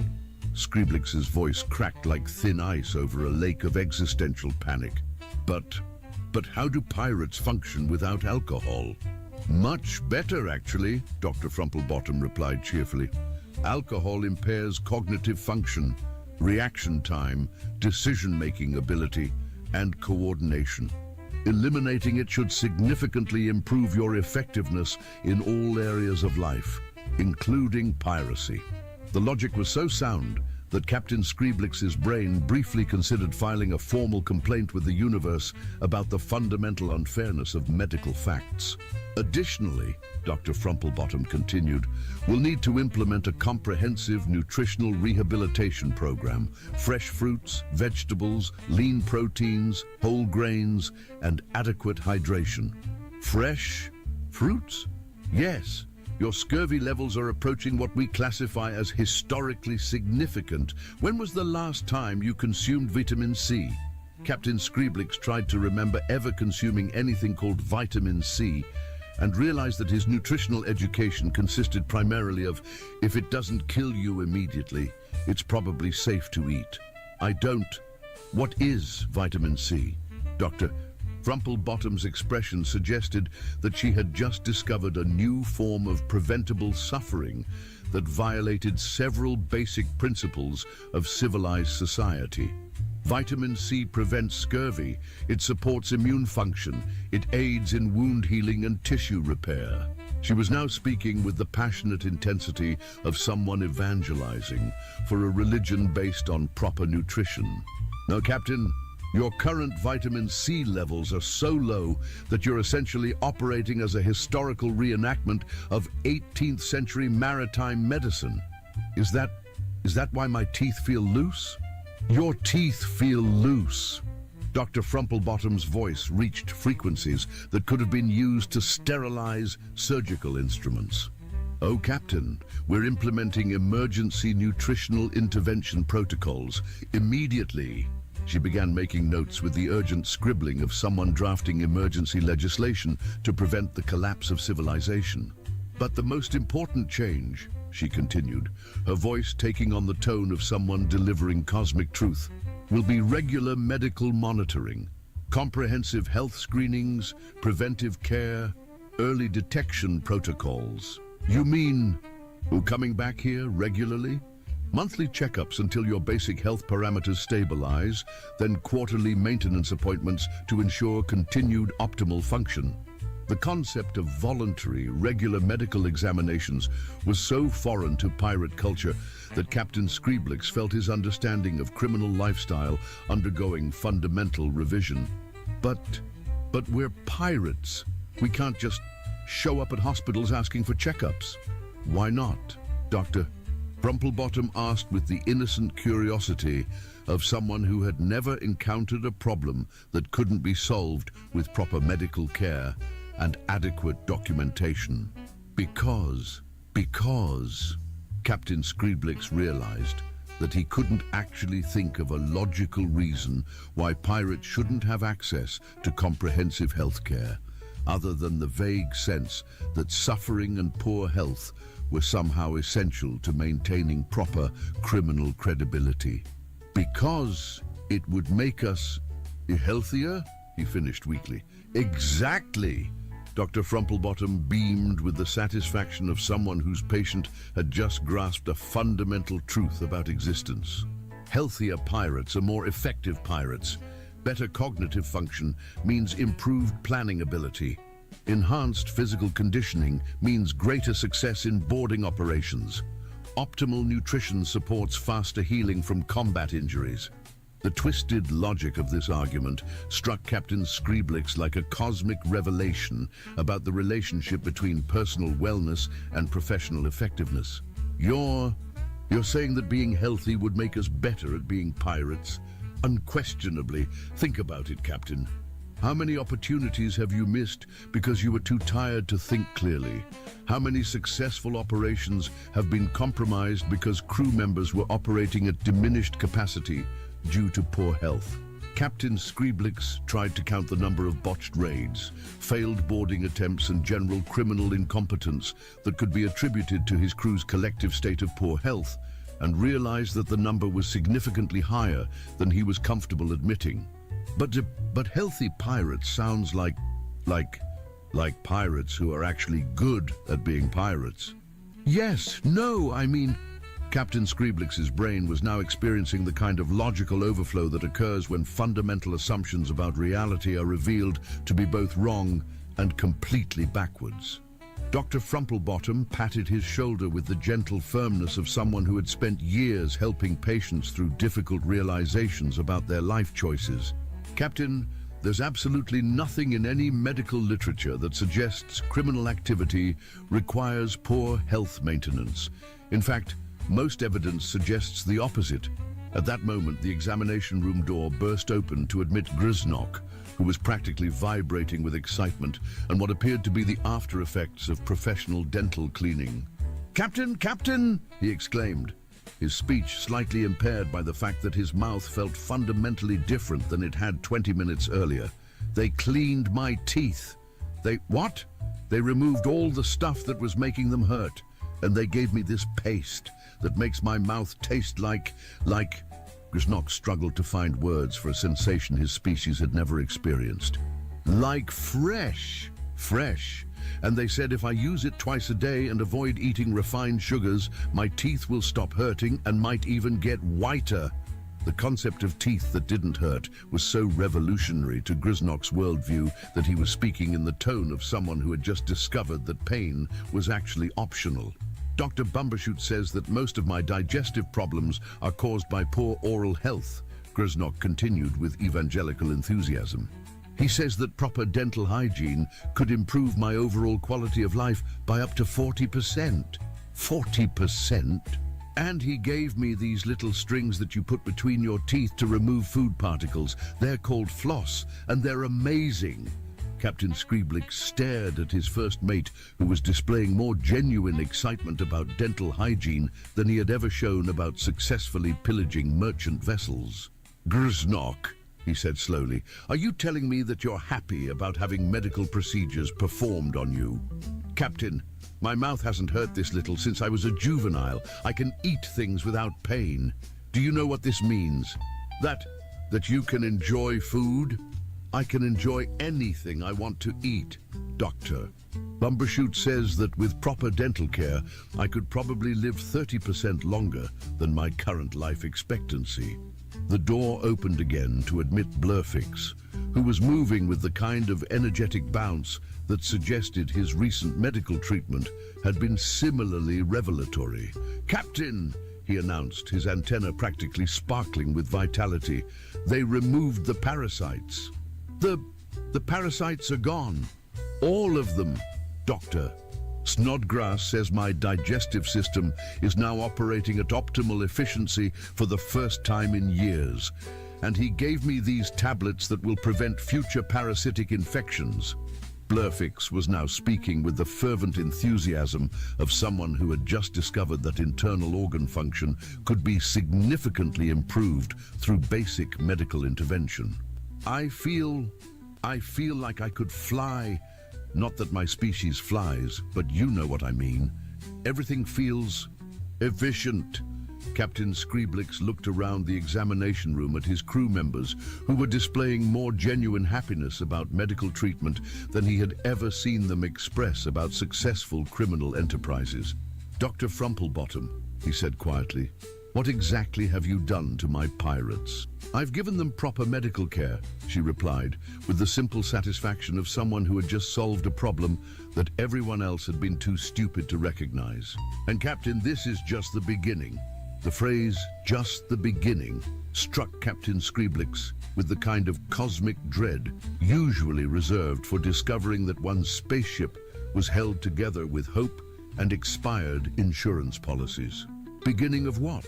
"Your comprehensive health transformation. Captain, what I've shown you today represents barely 5% of what modern medicine can do for individuals who have been operating under suboptimal health conditions." Dr.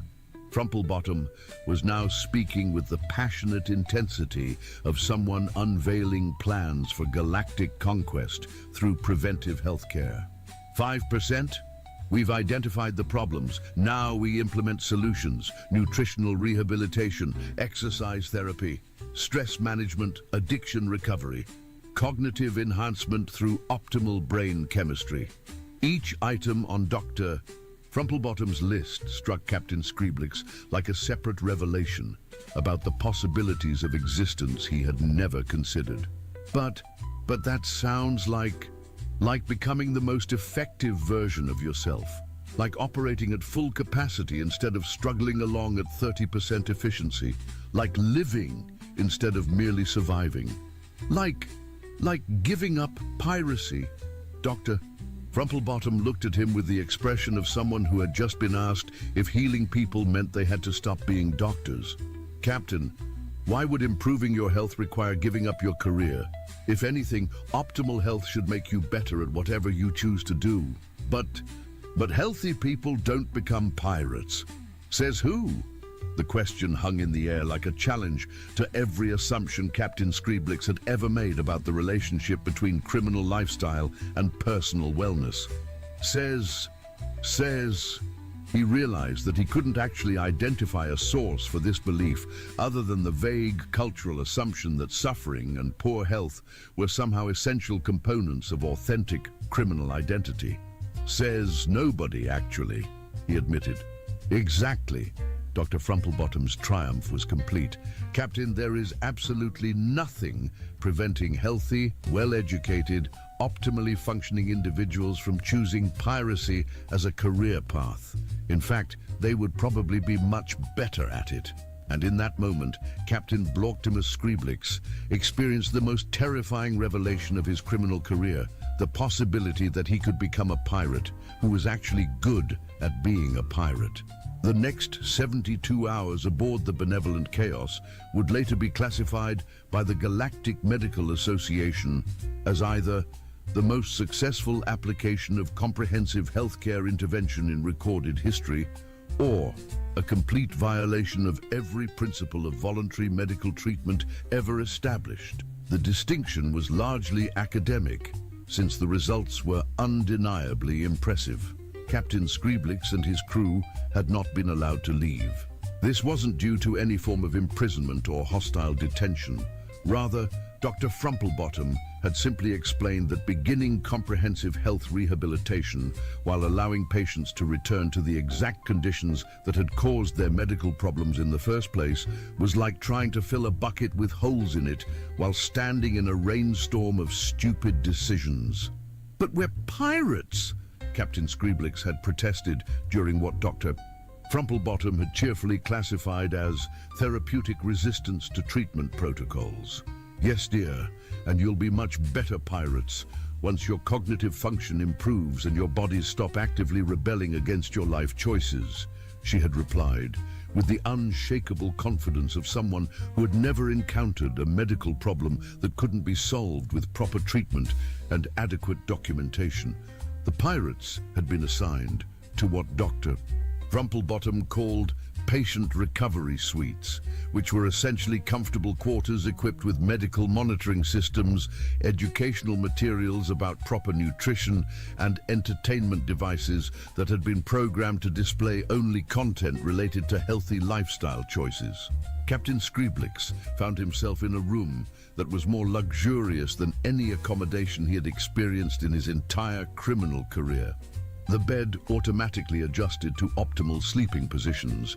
The lighting gradually shifted to support natural circadian rhythms, and the food delivery system provided meals that were not only nutritionally balanced, but actually tasted better than anything he had ever eaten.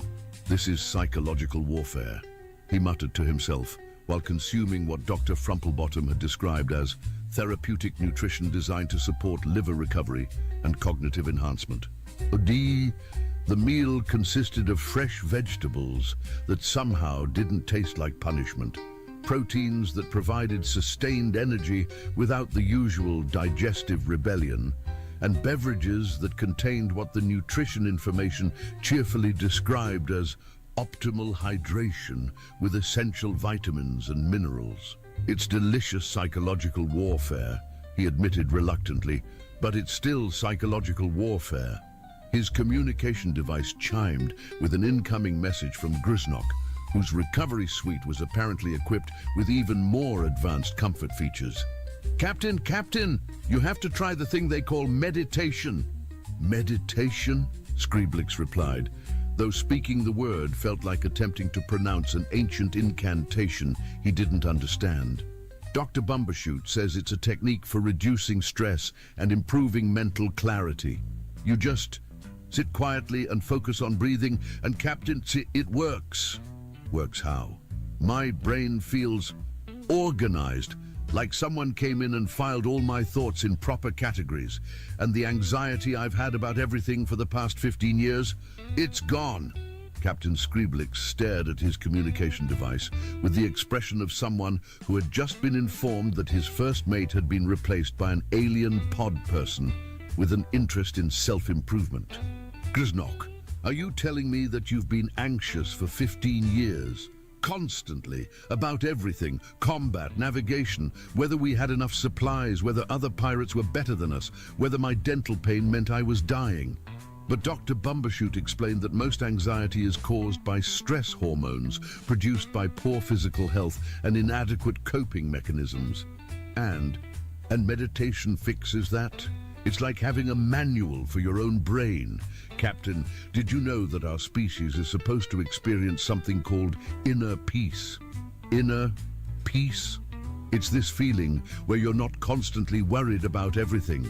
Doctor, Bumbershoot says it's the natural state when your body isn't fighting off nutritional deficiencies and toxic overload.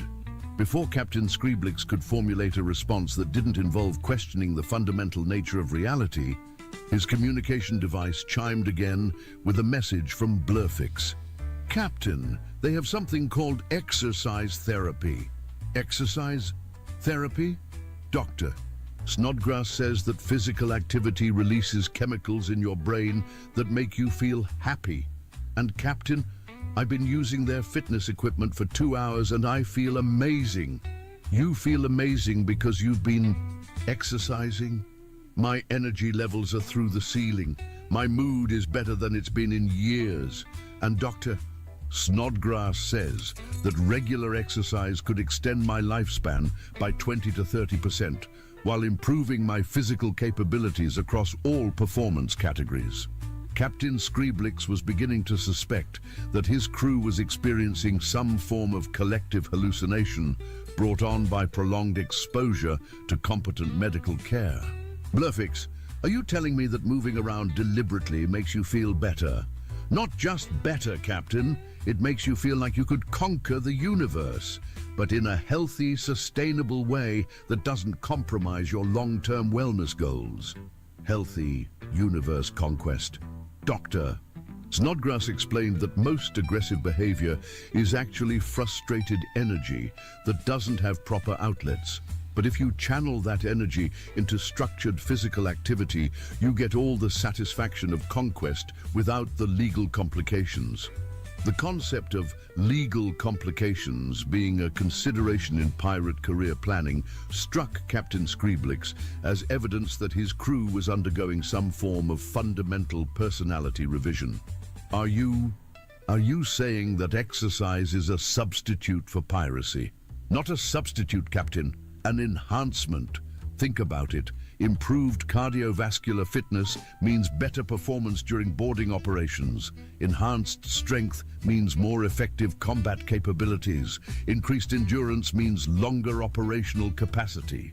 The logic was so sound that Captain Scriblix felt his resistance to medical treatment beginning to crumble like a poorly constructed space station in a meteor shower. His door chimed with the polite announcement that Dr. Frumplebottom was requesting permission to enter for his evening medical consultation. "Come in," he said, though his voice carried the resignation of someone who had just realized that his entire worldview was about to undergo additional revision. Dr. Frumplebottom entered with the cheerful efficiency of someone carrying cosmic truth in a medical bag, accompanied by what appeared to be a comprehensive progress report. "Good evening, Captain. How are you feeling?" I'm feeling..." Captain Scriblix paused to take inventory of his physical and mental state and realized that he was experiencing sensations he didn't have words for. "Yes, I'm feeling not terrible." "Wonderful!" Dr. Frumplebottom's exclamation carried the triumph of someone whose patient had just taken their first steps toward enlightenment. "That's the absence of chronic alcohol toxicity and the beginning of proper nutritional support. But it's only been 3 days. The human body is remarkably resilient, Captain. When you stop actively poisoning it and start providing adequate nutrition, it begins healing itself almost immediately." Dr. Frumplebottom consulted her progress report with the satisfaction of someone reviewing successful military campaign statistics. "Your liver enzyme levels have improved by 30%. Your blood pressure has dropped to almost normal ranges. Your cognitive function tests show marked improvement in processing speed and decision-making accuracy. My brain is working better, significantly better. Captain, when was the last time you made a complex decision without feeling confused or overwhelmed?"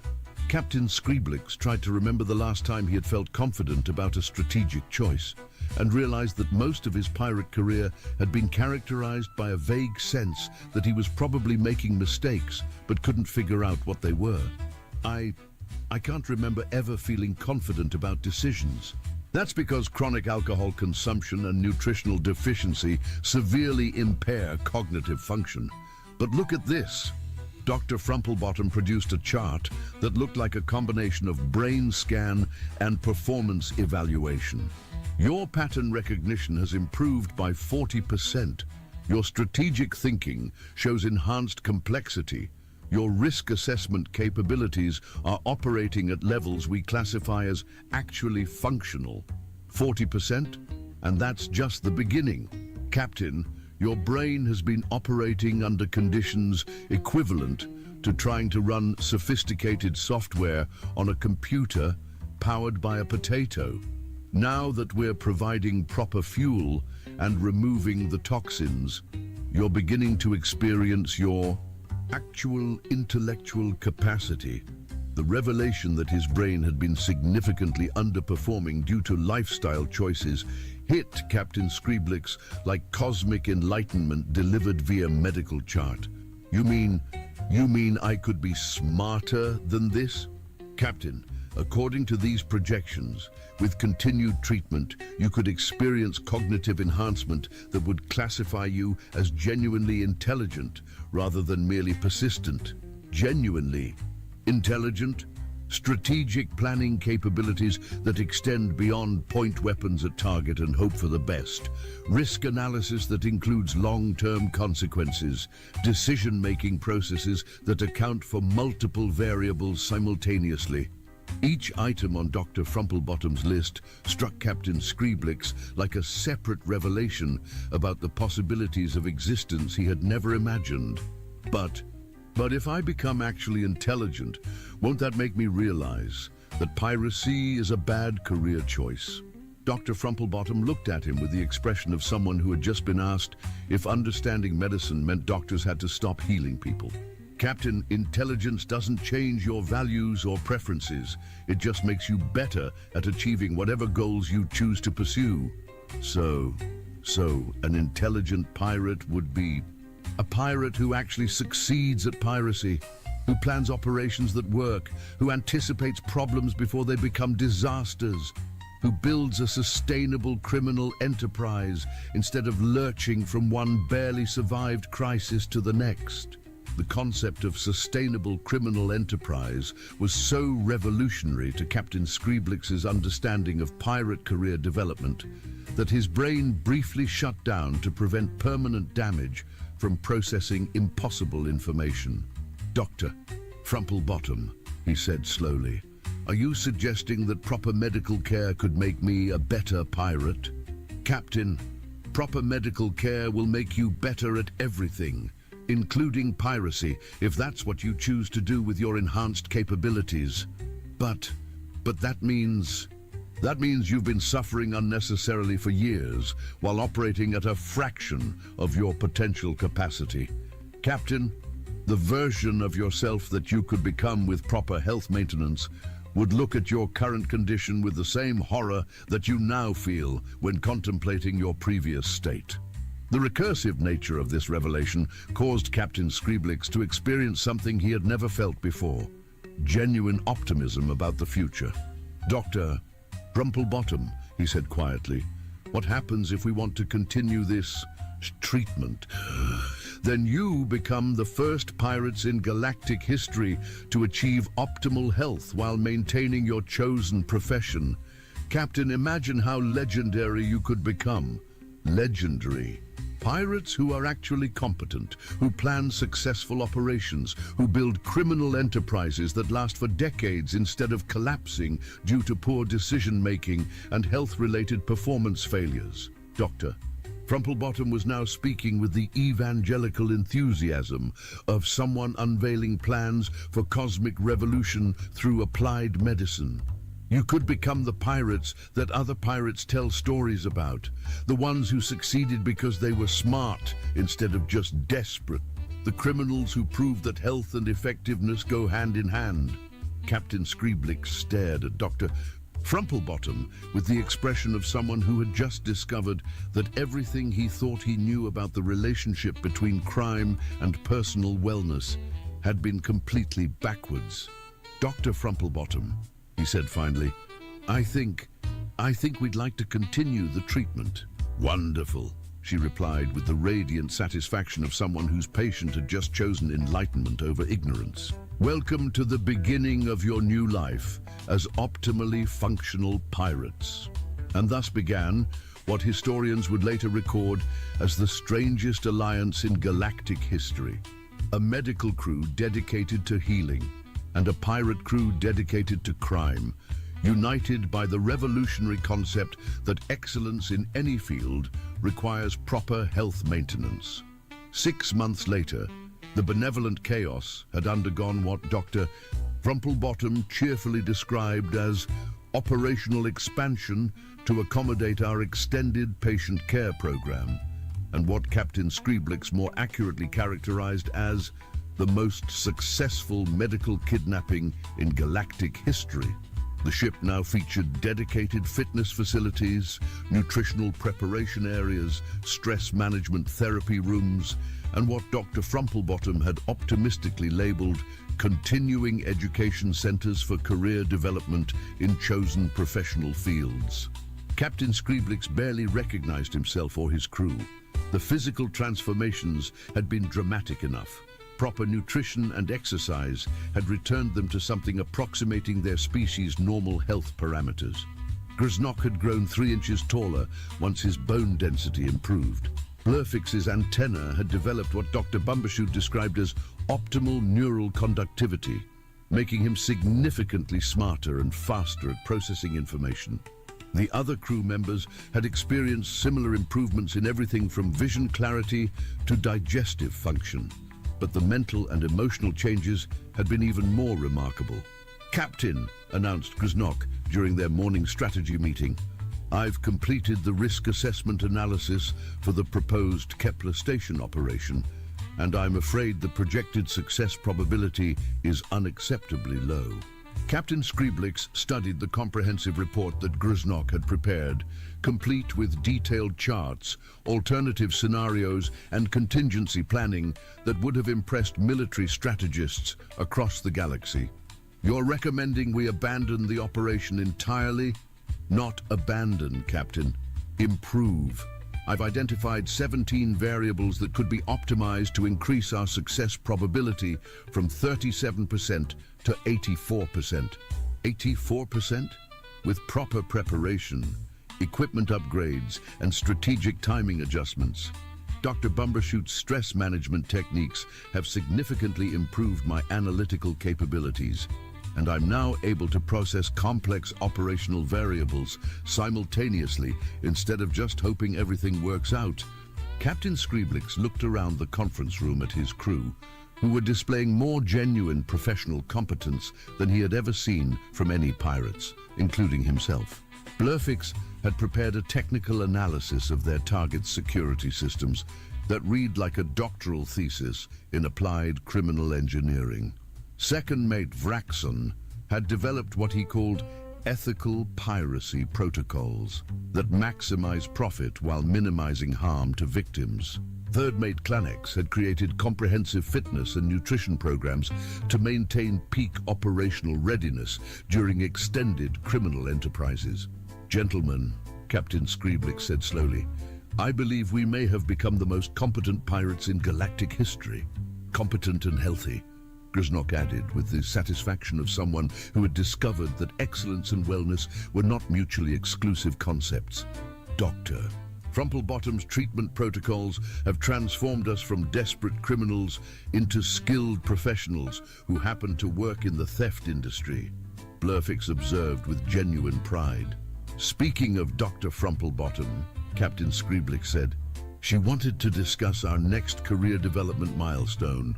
The phrase, "career development milestone," would have been incomprehensible to pirates 6 months ago, but had become routine vocabulary for individuals who had learned to approach criminal activity with the same professional standards that legitimate businesses applied to legal enterprises. Dr. Frumplebottom entered the conference room with the satisfied air of someone whose most ambitious medical intervention had exceeded even her optimistic projections. "Good morning, gentlemen. How are we feeling today?" "Excellent, Dr. Frumplebottom," the pirates replied in unison, their voices carrying the enthusiastic tone of students who had discovered that learning was actually enjoyable when their brains were functioning properly. "Wonderful. Now then, I have some exciting news about your continuing professional development program. Dr. Frumplebottom activated the main display, which showed what appeared to be a galaxy-wide map, marked with various symbols and notation. As you know, your success rate has improved dramatically since beginning comprehensive health maintenance. Your last 6 operations achieved an average success rate of 91% with 0 casualties and minimal property damage. "Minimal property damage was my idea," Vraxon said proudly.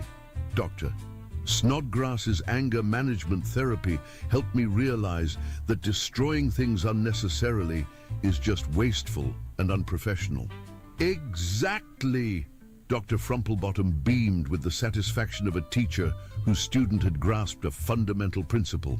"And your improved success rate has attracted attention from some very interesting sources." "Attention?" Captain Scriblix asked with the wariness of someone who had learned that interesting attention could range from job opportunities to arrest warrants. "The Galactic Insurance Consortium has contacted us with a proposition." "The Insurance Consortium? They've been monitoring your operations and they're impressed," Your new methodical approach, comprehensive planning, and commitment to minimizing unnecessary damage has made you the least expensive pirates to deal with in recorded history. The concept of being complimented by insurance companies for their criminal efficiency struck the pirates as either the ultimate professional achievement or evidence that they were doing something fundamentally wrong.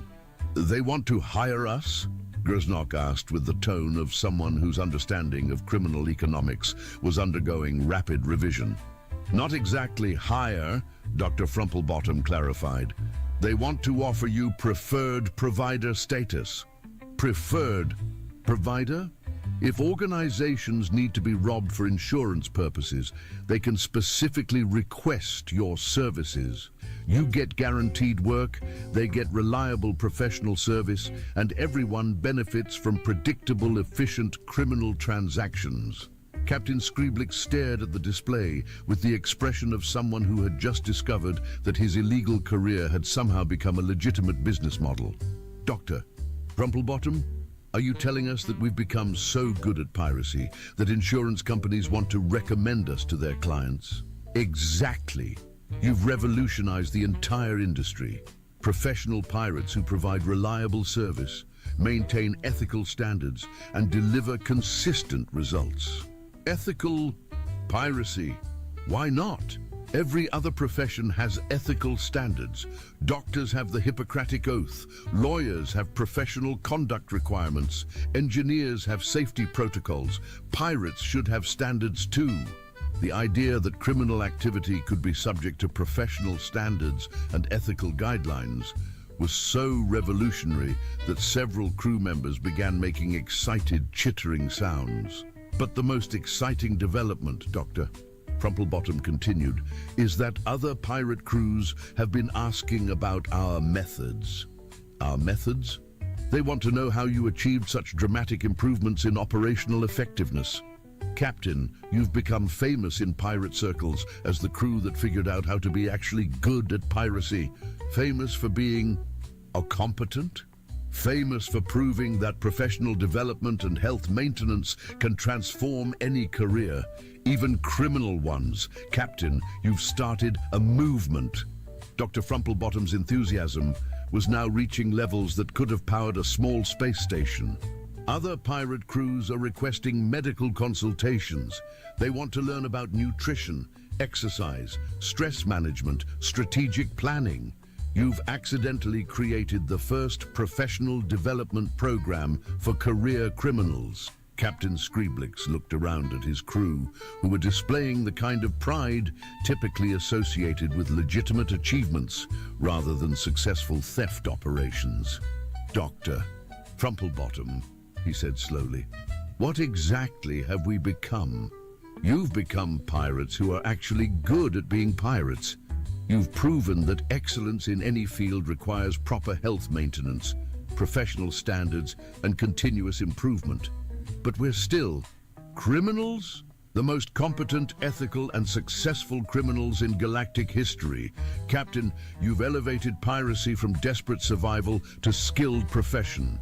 The revelation that they had accidentally revolutionized an entire criminal industry through the application of basic health and wellness principles hit Captain Scriblix like cosmic enlightenment delivered via medical intervention. Dr. Frumplebottom, he said finally, I think we're going to need a bigger ship.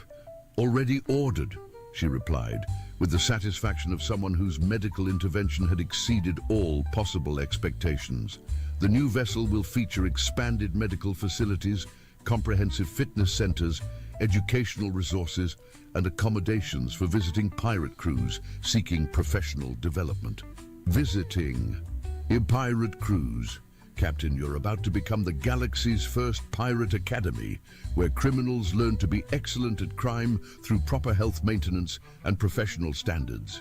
And as Captain Scriblix contemplated the cosmic irony of accidentally becoming an educator while trying to be a thief, Dr. Frumplebottom made one final observation that would echo through galactic history. After all, Captain, the Hippocratic Oath says first do no harm, but it doesn't say anything about not teaching pirates to be remarkably efficient at what they do.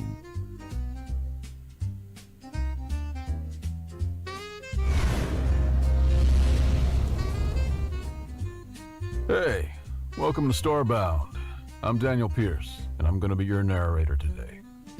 You know, nearly 500 supporters get early access to our stories. That's including Sunspire Academy and Frarian and Remike. If you would like to unlock early access and support our new episodes and series, tap join below and become a Starbound member today. Now, let's get into today's story. Ambassador Jules Reagan hadn't slept in 42 hours, 17 minutes, and some number of seconds. She'd stopped counting. Galactic diplomacy with the Death World Alliance would do that to a person, especially when Earth's entire future hinged on not screwing up. So let me get this absolutely clear, Jules said, massaging her temples as she paced the antechamber of the Vox Ultima station. Earth's finest contribution to the galactic community, our grand gesture of peace, power, and cultural exchange, is a tabby cat named Princess... What was it again? Lieutenant Commander Zhao looked down at her data pad. Princess Starlight Murderpaws. The third. The third? Jules stopped pacing. The first two died of natural causes. Well, that's reassuring. Jules smoothed down her ceremonial diplomatic uniform. And the UN Security Council approved this? Unanimously, Zhao confirmed. After 17 rounds of voting and 4 fistfights. Jules stared at the ordnance carrier case where 2 yellow eyes peered out lazily. And we're sure this isn't an elaborate prank, or mass psychosis, or some kind of collective death wish. The psych evaluations came back normal. Zhao paused. Well, normal for politicians. The intercom chirped with a sound like a dying bagpipe. The Death World Alliance used frequencies at the edge of human hearing range. Deliberately, Jules suspected. Earth Ambassador Jules Vega, your presence is required in the Grand Ceremonial Nexus. Bring your offering. Jules took a deep breath and picked up the carrier. From inside came a soft If this gets us all killed, Jules whispered to the carrier, I'm not cleaning your litter box in the afterlife. High General Thulix of the Kazakh Dominion, all 7 feet and 6 tentacle arms of him, looked down at the small container with 14 of his 18 eyes. This, he rumbled, is your cultural offering? Jules nodded with what she hoped was dignified solemnity. Around her, the grand ceremonial nexus of Vox Ultima stretched in impossible geometries. Representatives from all 27 Death World species filled the chamber. Some floating in suspension tanks, others shimmering as pure energy, all radiating various degrees of disdain. High General, honored members of the Death World Alliance, Jules began. Earth proudly presents our living cultural ambassador, a creature that embodies humanity's resilience, adaptability, and inexplicable fondness for chaos. The carrier door swung open. Out stepped Princess Starlight Murderpaws III, an ordinary orange tabby with white paws and a crooked tail. She yawned, displaying needle-sharp teeth, then sat down to groom herself. Silence fell across the chamber. Then, this is an insult. The Vespid presented a sentient battle orchid capable of calculating 18-dimensional equations. The Magors offered a shape-shifting diplomat assassin. And Earth brings a primitive mammalian pet. Jules maintained her diplomatic smile. I understand your confusion, but this pet represents Earth culture perfectly. Cats were once worshipped as gods in ancient civilizations. They've survived alongside humans for millennia, adapting to every environment. They embody grace under pressure, hunting prowess, and an absolute refusal to follow orders. All quintessentially human traits. Murder Paws chose this moment to flop onto her side and expose her belly. The grand archon of the crystalline consciousness vibrated irritably. A creature appears to be malfunctioning.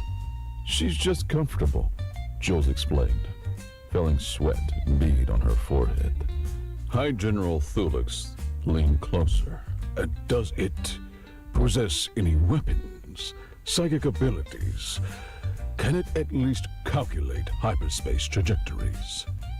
She can knock small objects off elevated surfaces with remarkable focus, Jules offered. A murmur of disappointment rippled through the assembly. Very well, sighed High General Thulix. In the spirit of diplomatic relations, we accept Earth's modest offering. The creature will be studied and housed appropriately. Jules felt a wave of relief, followed immediately by suspicion at how easily the Alliance had acquiesced. The cat stays with me, she said quickly. No, replied Thulix. all cultural offerings must undergo standard quarantine and analysis. You understand protocol. Jules knew what analysis meant to species that evolved on planets where even the rainfall could dissolve bone. Before she could protest further, two guards approached with a floating containment field. Murder Paws hissed. She doesn't like being handled by strangers, Jules warned. Then she shall not be handled, Thulix said with a smile that revealed too many teeth. The field will transport her without contact. The field will transport her without contact. Jules watched helplessly as Murder Paws had enveloped in shimmering energy and floated away, her tail twitching irritably. We will update you on our findings, said Thulix. You are dismissed, Ambassador. As Jules turned to leave, she caught the whispered exchange between Thulix and his second-in-command. Begin full molecular deconstruction immediately. And after we learn its secrets, dispose of it and prepare sanctions against Earth for this mockery. Jules clenched her fist, but kept walking. This diplomatic mission had gone exactly as predicted, with a side trip through catastrophe. What she couldn't have predicted was just how literal that journey would become. Dr. Ezekiel of the Biomolecular Analysis Division considered himself a scientist of impeccable standards. He had dissected creatures from 17 galaxies, cataloged organisms that existed in 12 dimensions simultaneously, and once spent 3 years studying a sentient gas cloud that communicated exclusively through interpretive diffusion patterns. Commence primary scan. He instructed his team as they gathered around the containment field where the Earth creature sat, methodically cleaning its paw. The scan activated a comprehensive quantum-level analysis that would map every atom in the creature's body. The cat looked up. The cat blinked. Dr. Ezekiel blinked back. In that microsecond of mutual non-observation, something glitched. The laboratory stretched like taffy. Reality hiccuped. The scan readout dissolved into fractal patterns that somehow spelled out words in a language that had been extinct for 8 million years. The word said, "Feed me tuna." Dr. Ezekiel screamed as the floor beneath him became simultaneously solid, liquid, and a foam memory. His assistant's head rotated 360 degrees while remaining perfectly stationary. The laboratory walls folded inward like origami, revealing glimpses of other realities where physics had taken different evolutionary paths. And through it all, the security camera faithfully recorded 4 seconds of footage on loop. The cat licking its paw, the image playing backward, forward, sideways, and occasionally in dimensions not meant for mortal comprehension. When emergency responders finally breached the lab 20 minutes later, they found every researcher speaking in perfectly synchronized binary code. Gravity worked in 7 different directions simultaneously, a strange altar made of lab equipment arranged around a half-eaten food packet labeled Fancy Feast. The cat curled up asleep, perfectly normal. And a single message burned into every computer screen in letters that glowed with the light of dying stars.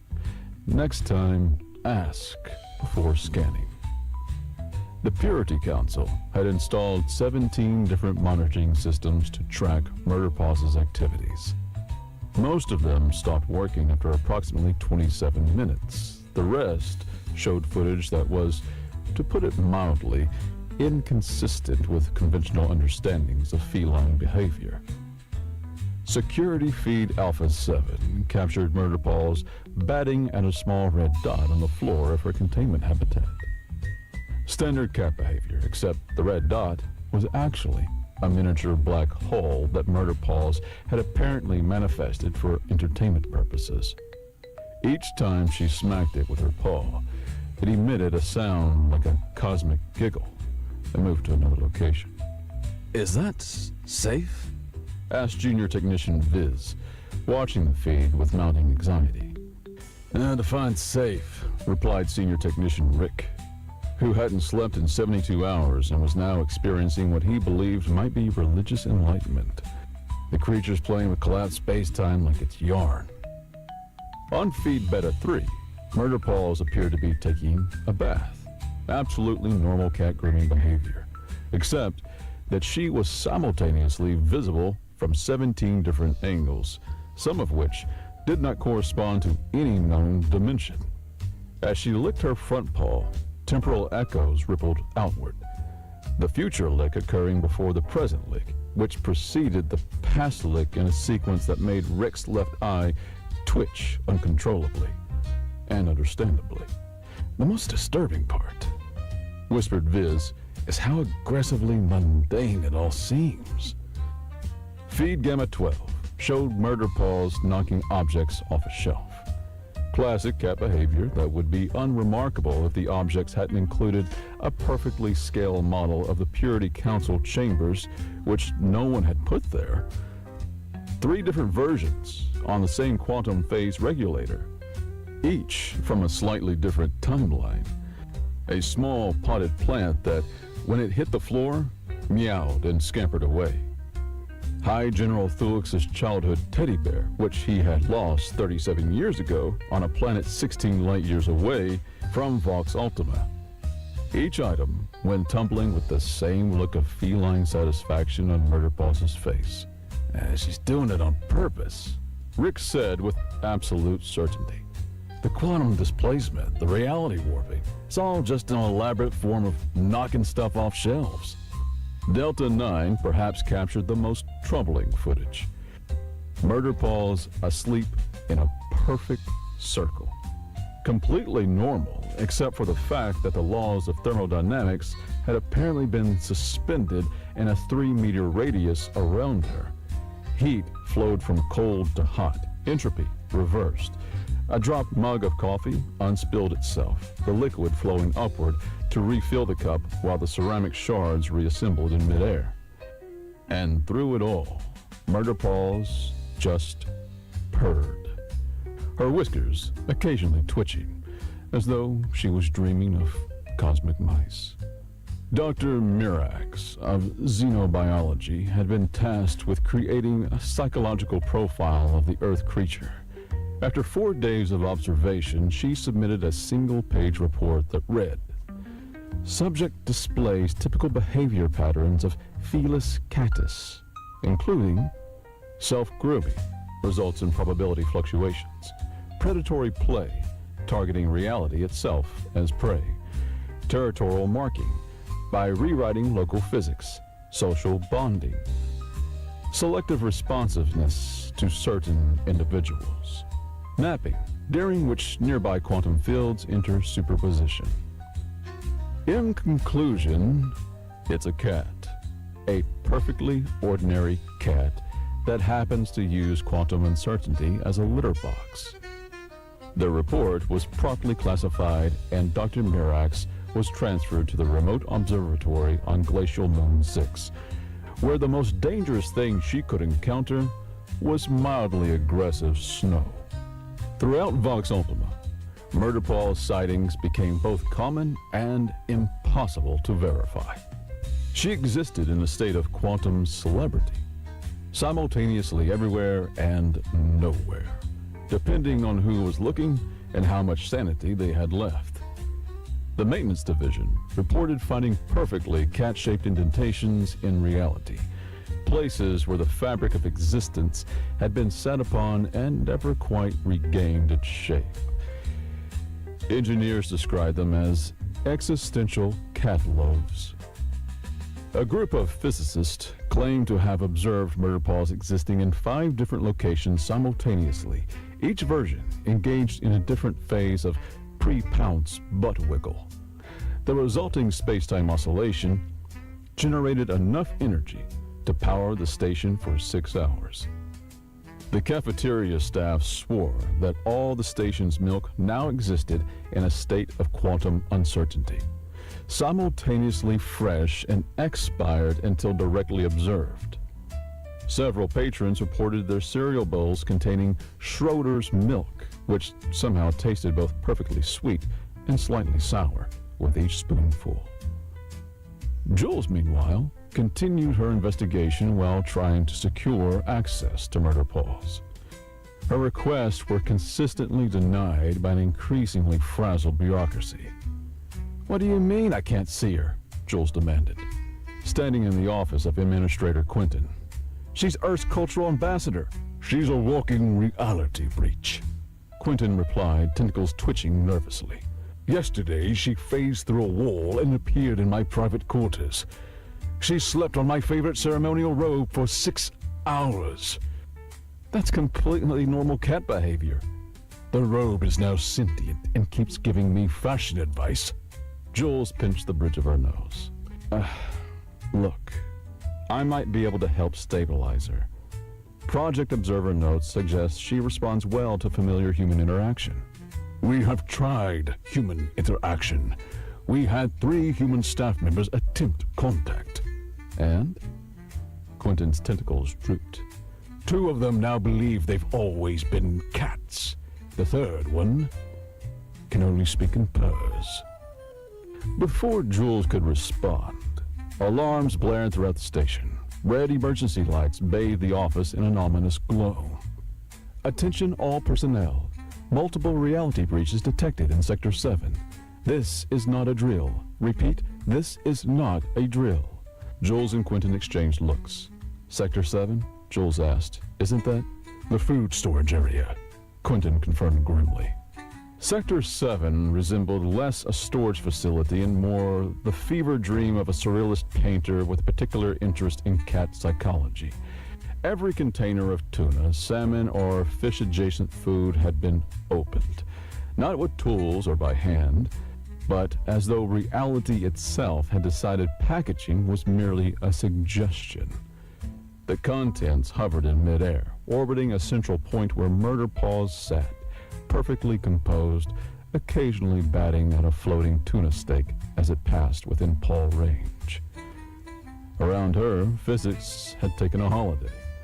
Gravity pulled sideways, light moved at half speed, creating glowing trails as personnel tried to navigate the chaos. Sound arrived before it was made, resulting in answers preceding questions and screams happening before their causes. "How did she even get in here?" demanded Security Chief Damison. "This sector has 27 layers of security." "She's a cat," Jules replied simply. "Doors are merely suggestions." As they spoke, Murder Paws finished sampling her orbital buffet and apparently decided it was grooming time. She began licking her paw with focused dedication, completely ignoring the dozen-armed security personnel surrounding her. With each lick, reality rippled. Security Chief Damison briefly became his own childhood self, then elderly, then back to normal. A nearby officer's uniform transformed into pajamas, then formal evening wear, then back to uniform. The walls briefly became transparent, showing glimpses of other parts of the station, other timelines, and in one disturbing moment, what appeared to be a universe composed entirely of yarn. "Should we Stop her, whispered an officer. I'd advise against it, Jules said. She's in the post-meal grooming phase. Interrupting a cat during statutory grooming time is inadvisable.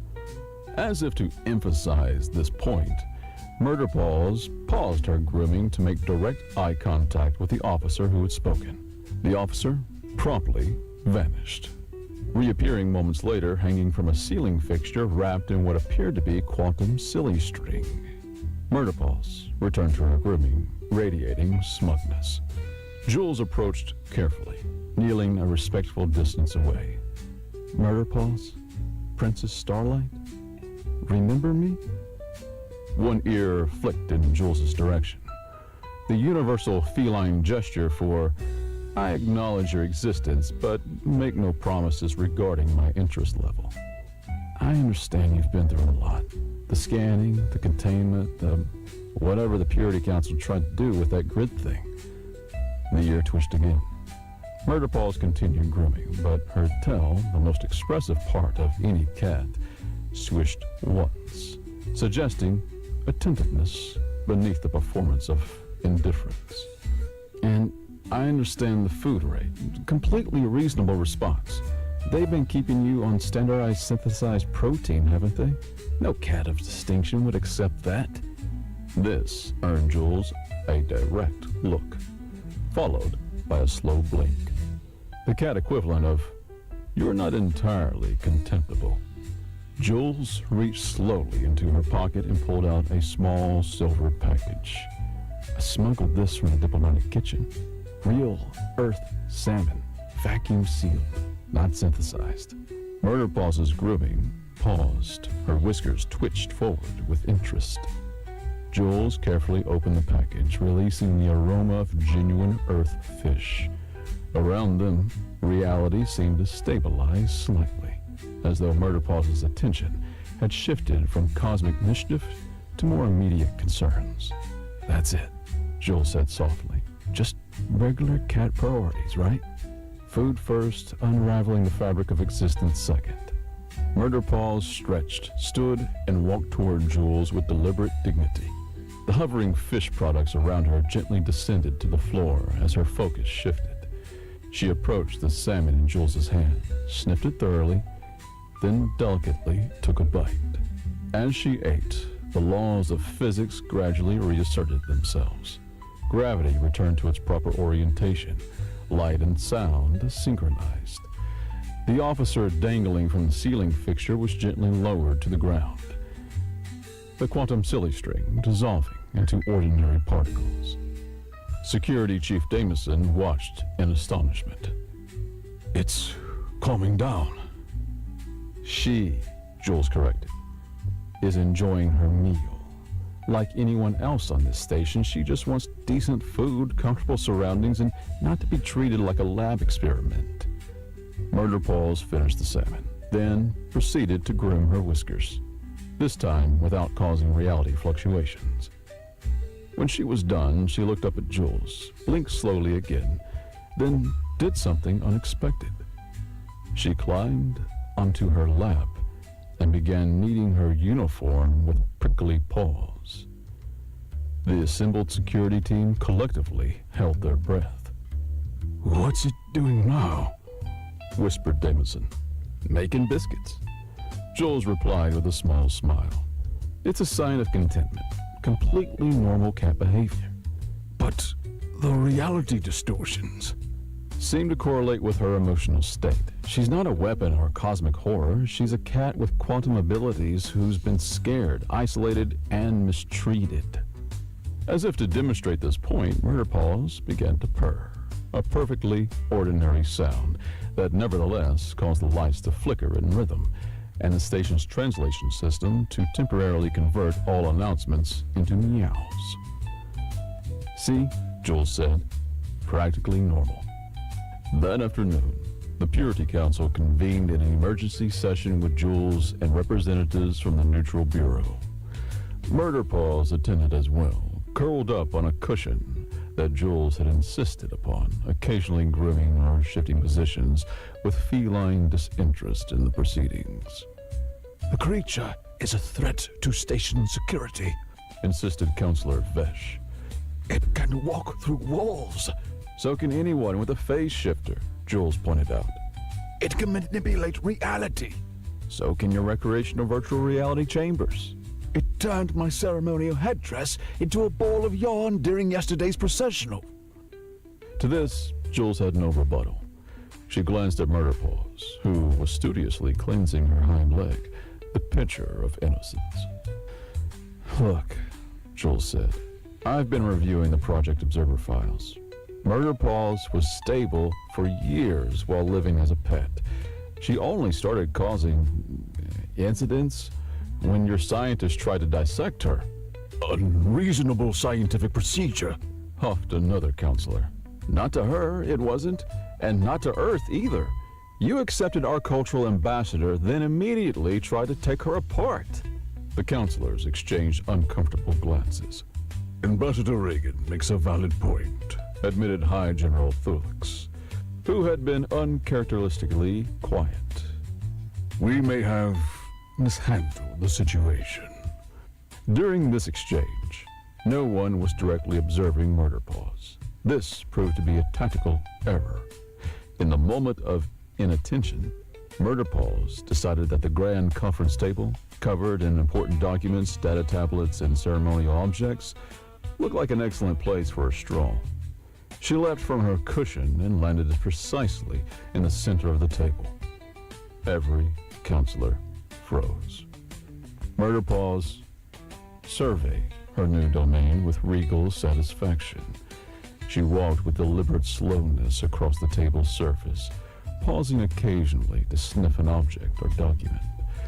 When she reached Counselor Vesh's prized ceremonial scepter, she made direct eye contact with him, then slowly, deliberately, pushed it off the edge of the table. It fell with a clatter. Vesh whimpered, but didn't move.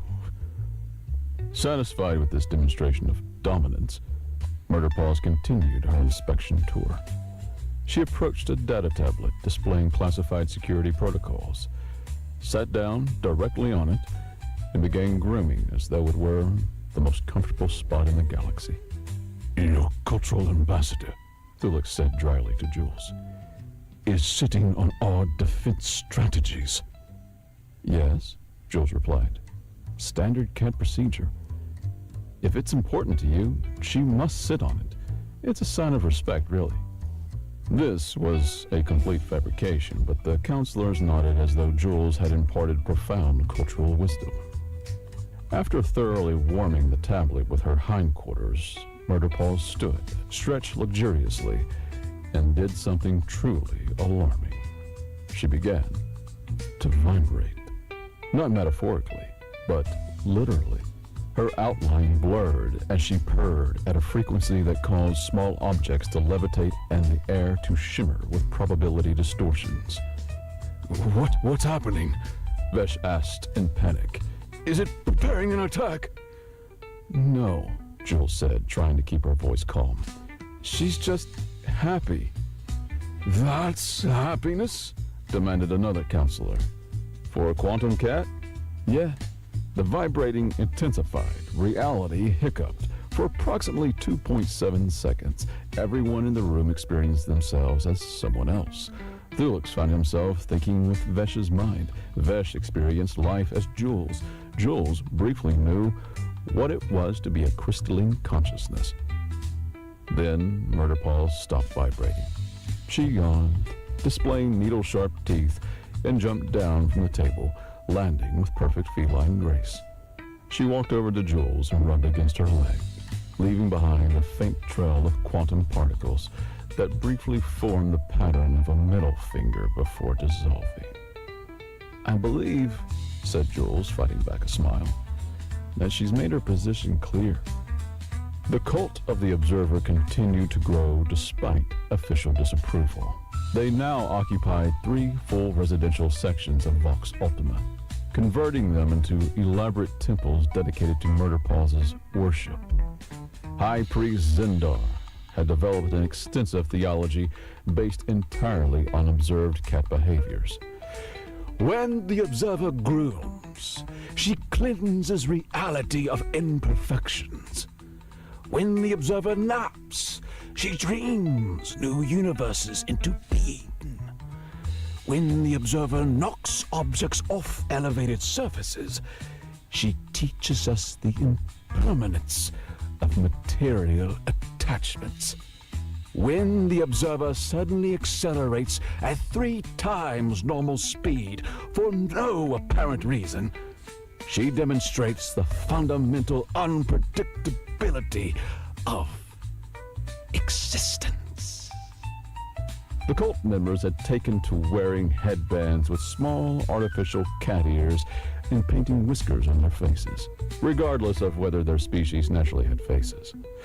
They practiced sacred behaviors, including spontaneous sprinting, knocking things over while maintaining eye contact, demanding food and then walking away from it. And the most sacred ritual of all, the Great Ignoring, in which they collectively pretended not to notice someone desperately trying to get their attention. What made the cult particularly troubling to station authorities was their worship seemed to produce tangible results. Offerings left at Murder Paws' shrines disappeared, even from sealed chambers. Cultists who performed the sacred nap reported prophetic dreams often involving fish. The most disturbing of all, security cameras occasionally captured glimpses of Murder Paws attending their ceremonies, despite her being under constant observation elsewhere. Jules learned of this during a brief with Security Chief Damison, who showed her footage of Murder Paws simultaneously napping in her habitat and sitting on a cult altar receiving offerings of synthetic tuna. How is this possible? Damison demanded. We have her under constant surveillance. Jules studied the footage. Project Observer notes mentioned something about this. They called it quantum bilocation. When she's particularly relaxed, parts of her consciousness can project elsewhere. So, which is the real cat? Both. Neither. It's quantum. Damison's facial appendages twitched in frustration. That's not an answer. Welcome to cat ownership, Jules replied. Nothing is ever straightforward. Later that day, Jules was permitted a supervised visit to Murder Paws' habitat, a concession granted after she pointed out that keeping Earth's ambassador from Earth's cultural offering constituted a diplomatic incident. The habitat was impressive. A spacious chamber equipped with climbing structures, various toys, comfortable resting spots, and monitoring equipment disguised as decorative elements. The Neutral Bureau had evidently consulted Earth databases on optimal feline environments and spared no expense. Murder Paws was curled up on a heated cushion when Jules entered. She opened one eye, assessed them, and then closed it again. Jules sat cross-legged on the floor nearby, knowing better than to approach directly. Nice place they've given you. Better than my quarters, actually.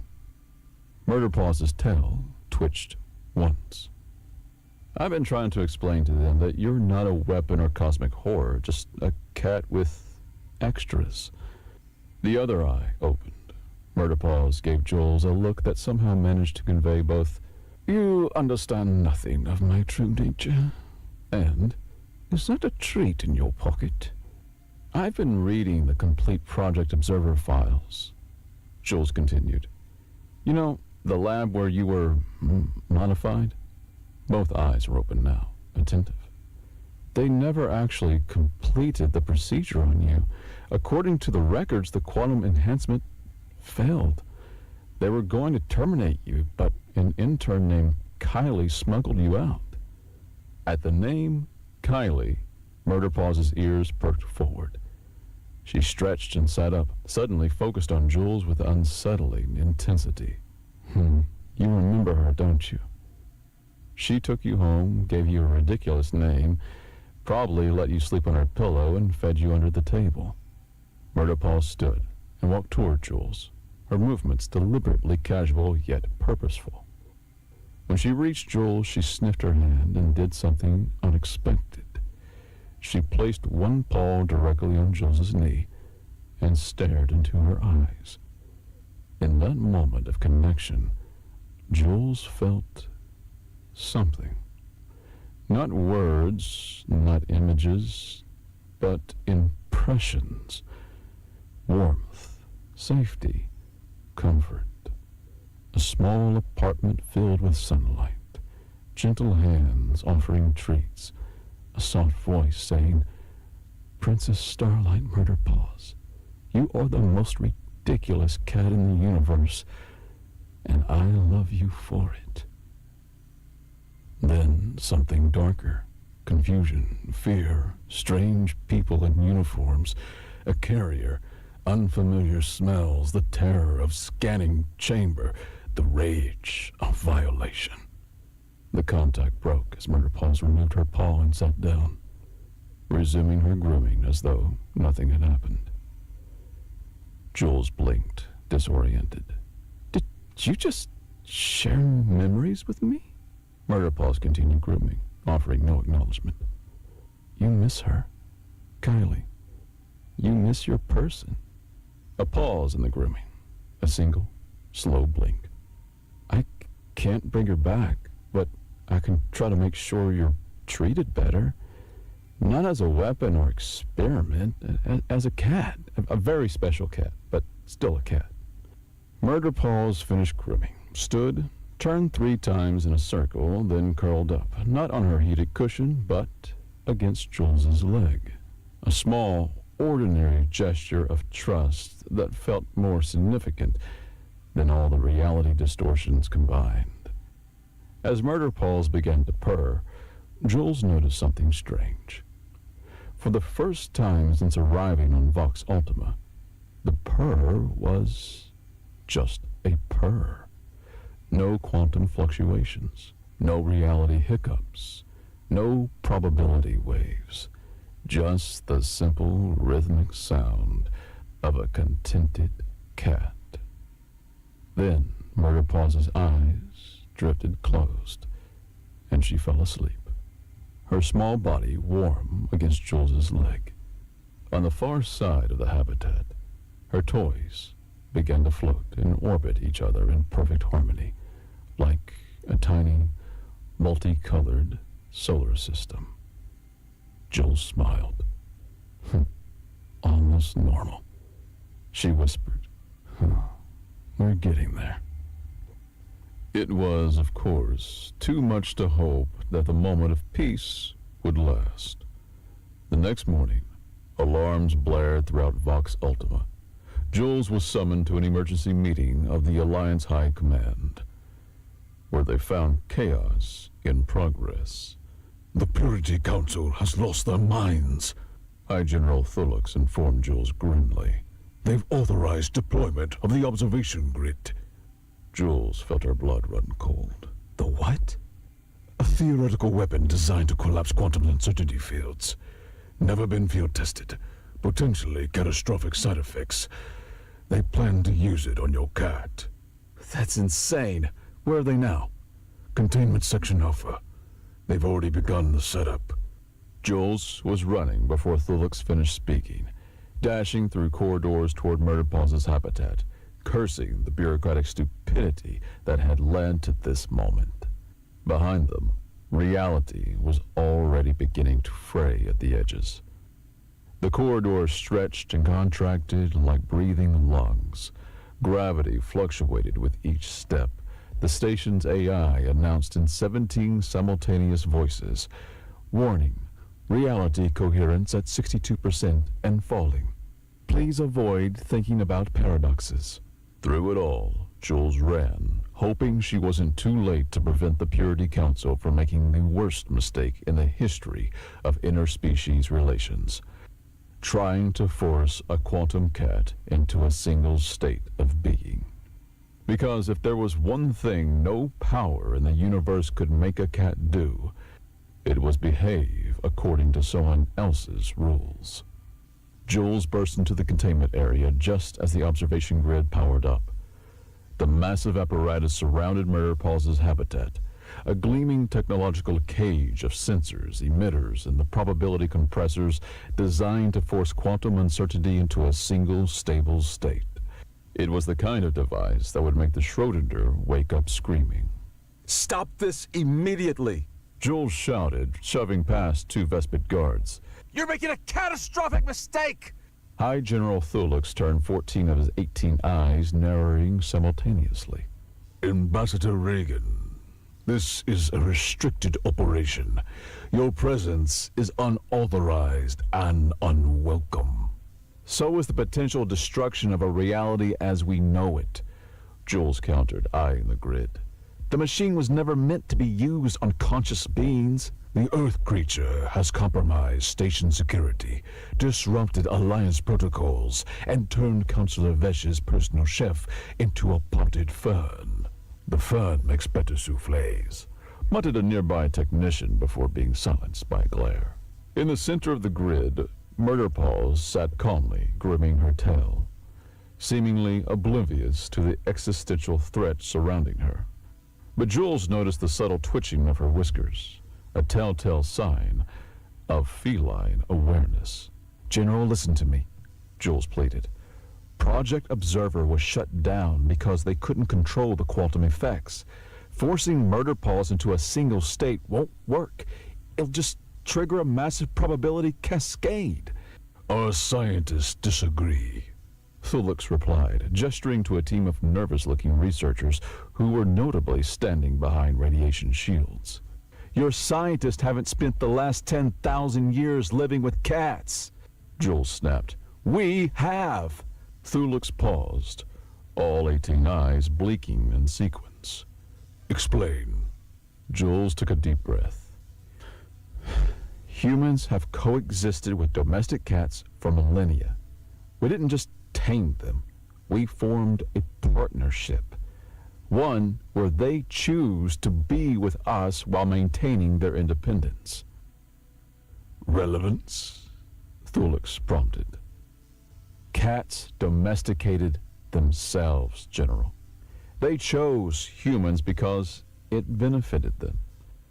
They entered our homes on their terms.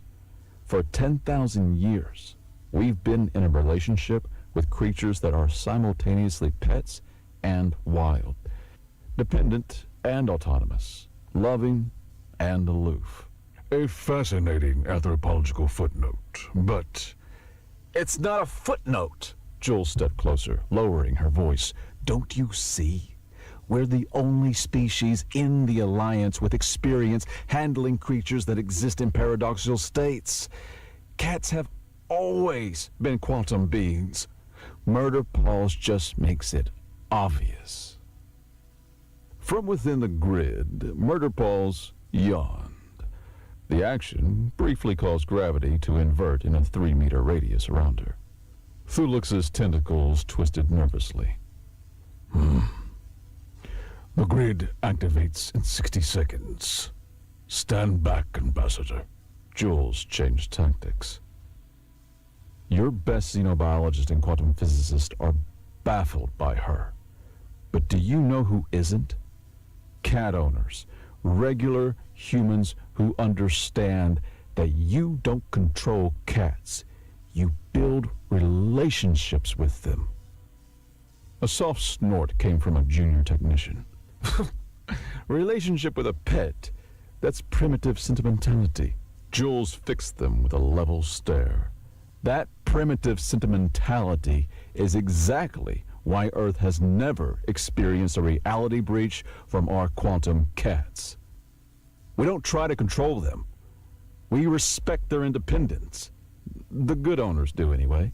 Thulux hesitated, his uppermost eyes swiveling toward Murder Paws, who had begun delicately cleaning between her toes with extraordinary focus.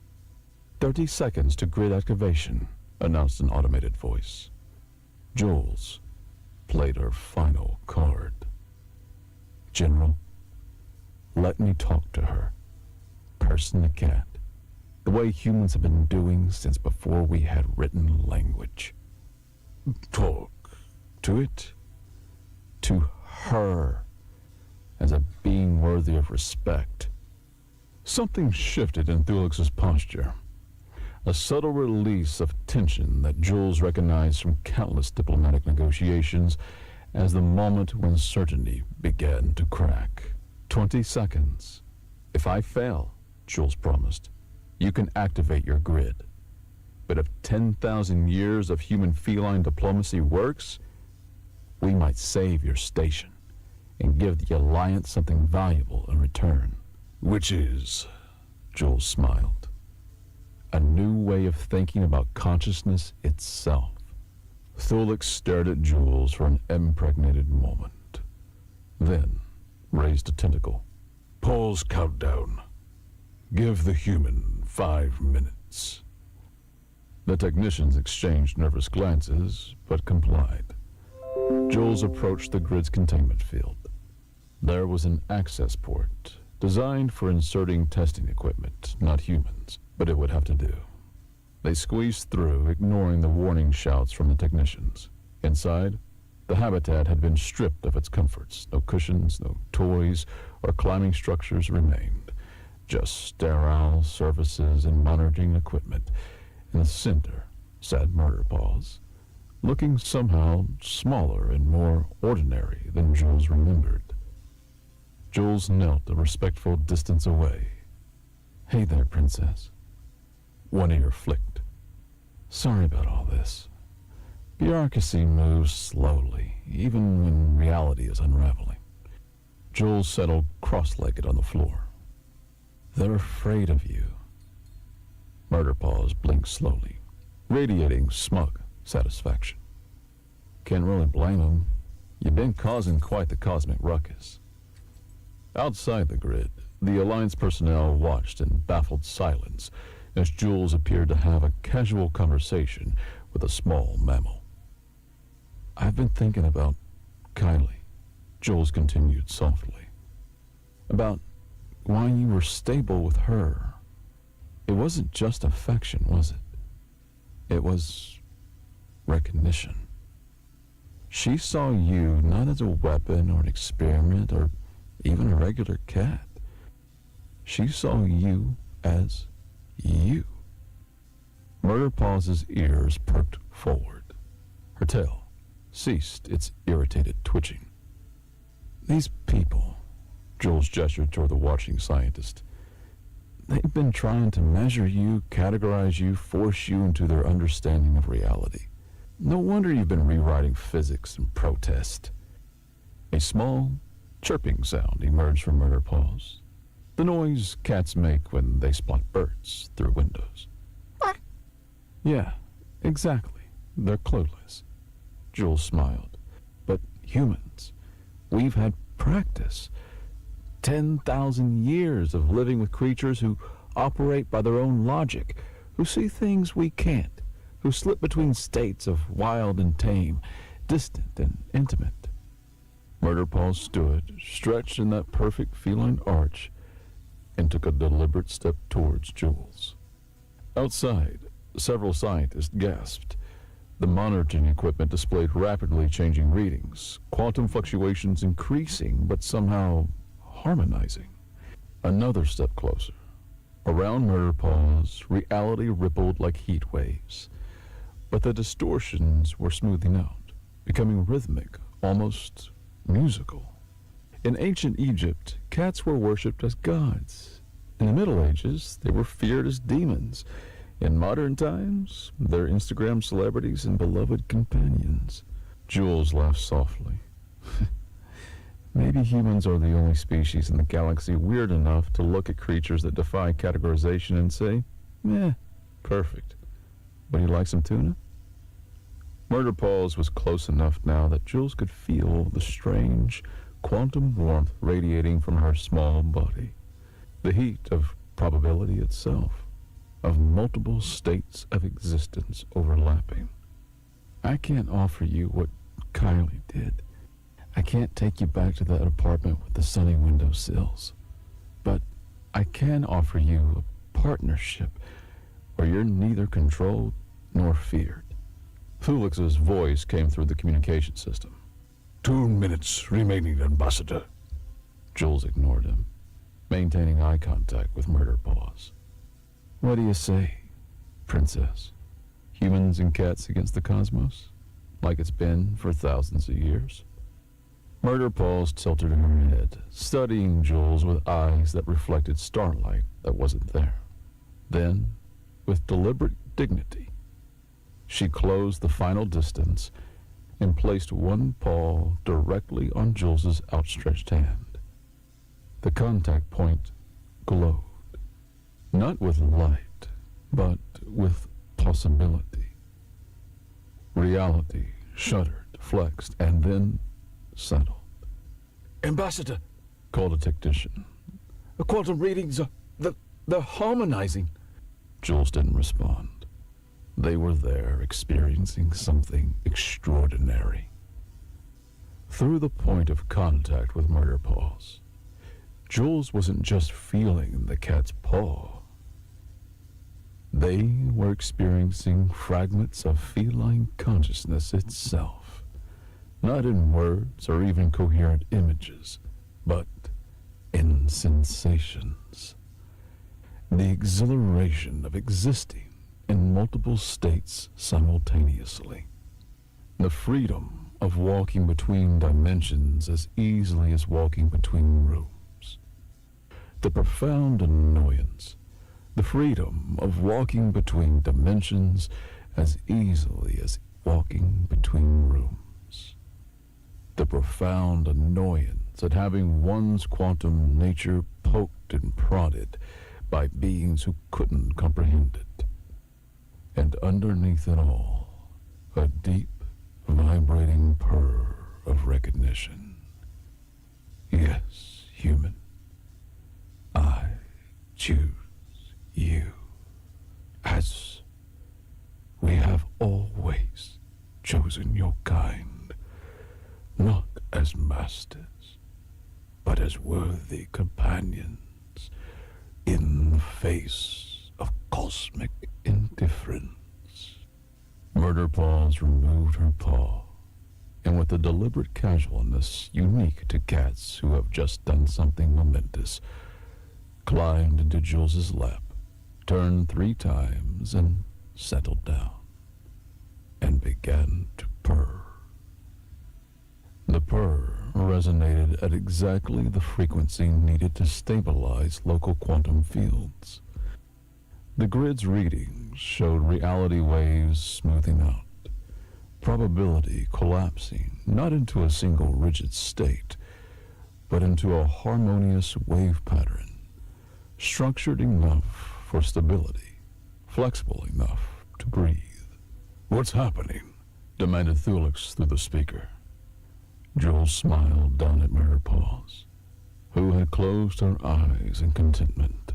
10,000 years of human-feline diplomacy, General. She's chosen to cooperate. The aftermath involved several days of intensive negotiations, during which Jules discovered that having a quantum cat purring in your lap gives you a distinct advantage in diplomatic standoffs. The Alliance scientists were baffled by the readings from the grid incident.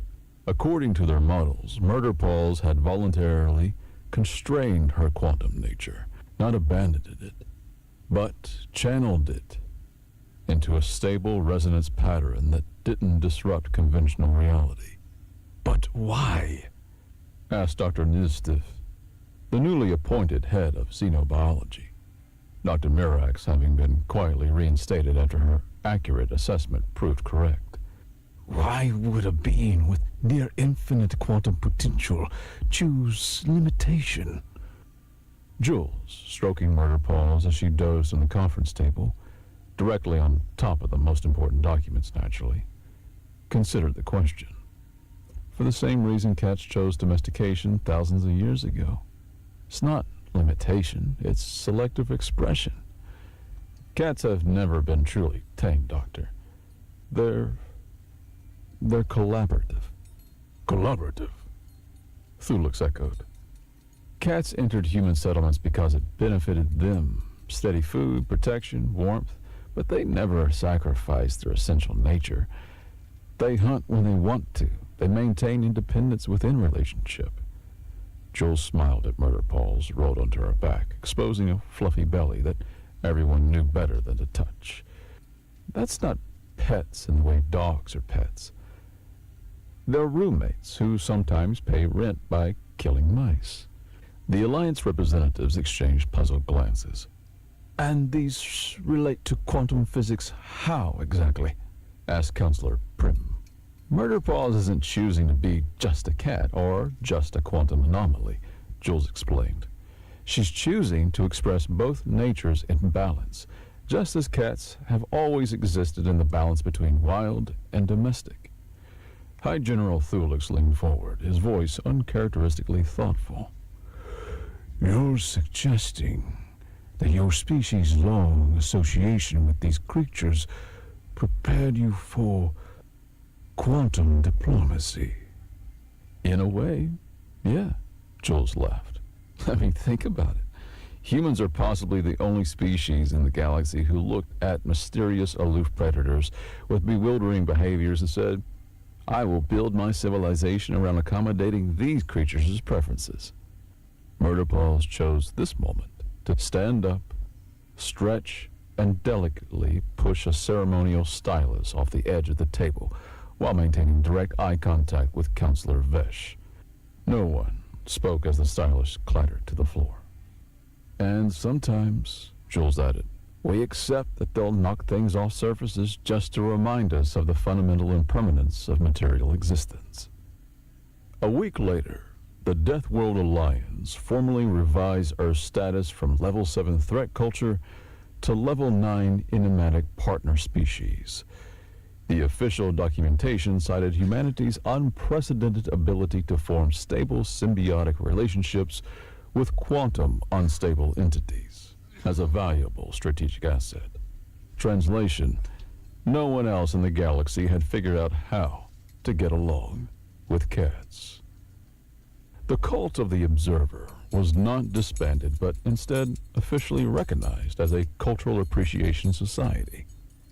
With strictly regulated activities, they were allowed to continue their worship provided they completed sensitivity training and stopped attempting to sacrifice space station equipment.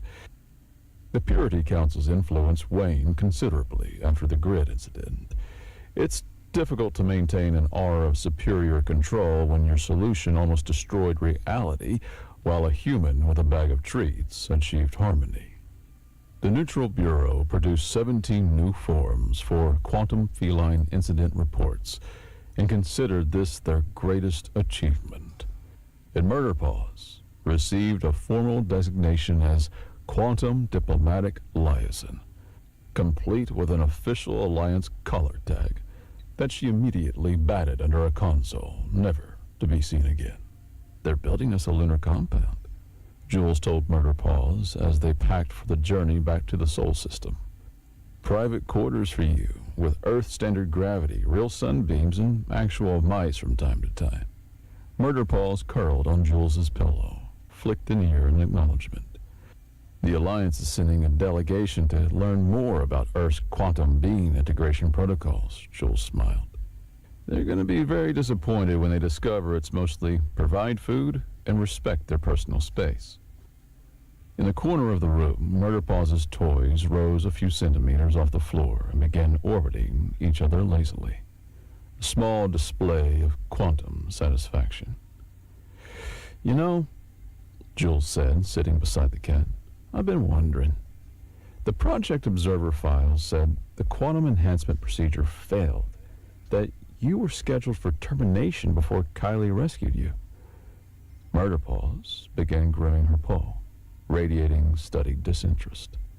So either the files are wrong, or, Jules hesitated, or you were like this all along.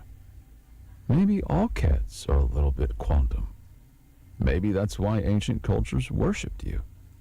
Huh. Why, you've always seemed to see things humans can't. The grooming paused. Murder Paws gave Jules a slow, deliberate blink, the feline equivalent of a kiss. Is that why your kind chose us all those millennia ago?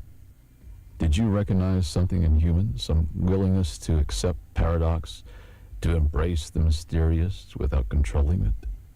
Murderpaws resumed grooming, but a soft purr began to vibrate from her small body.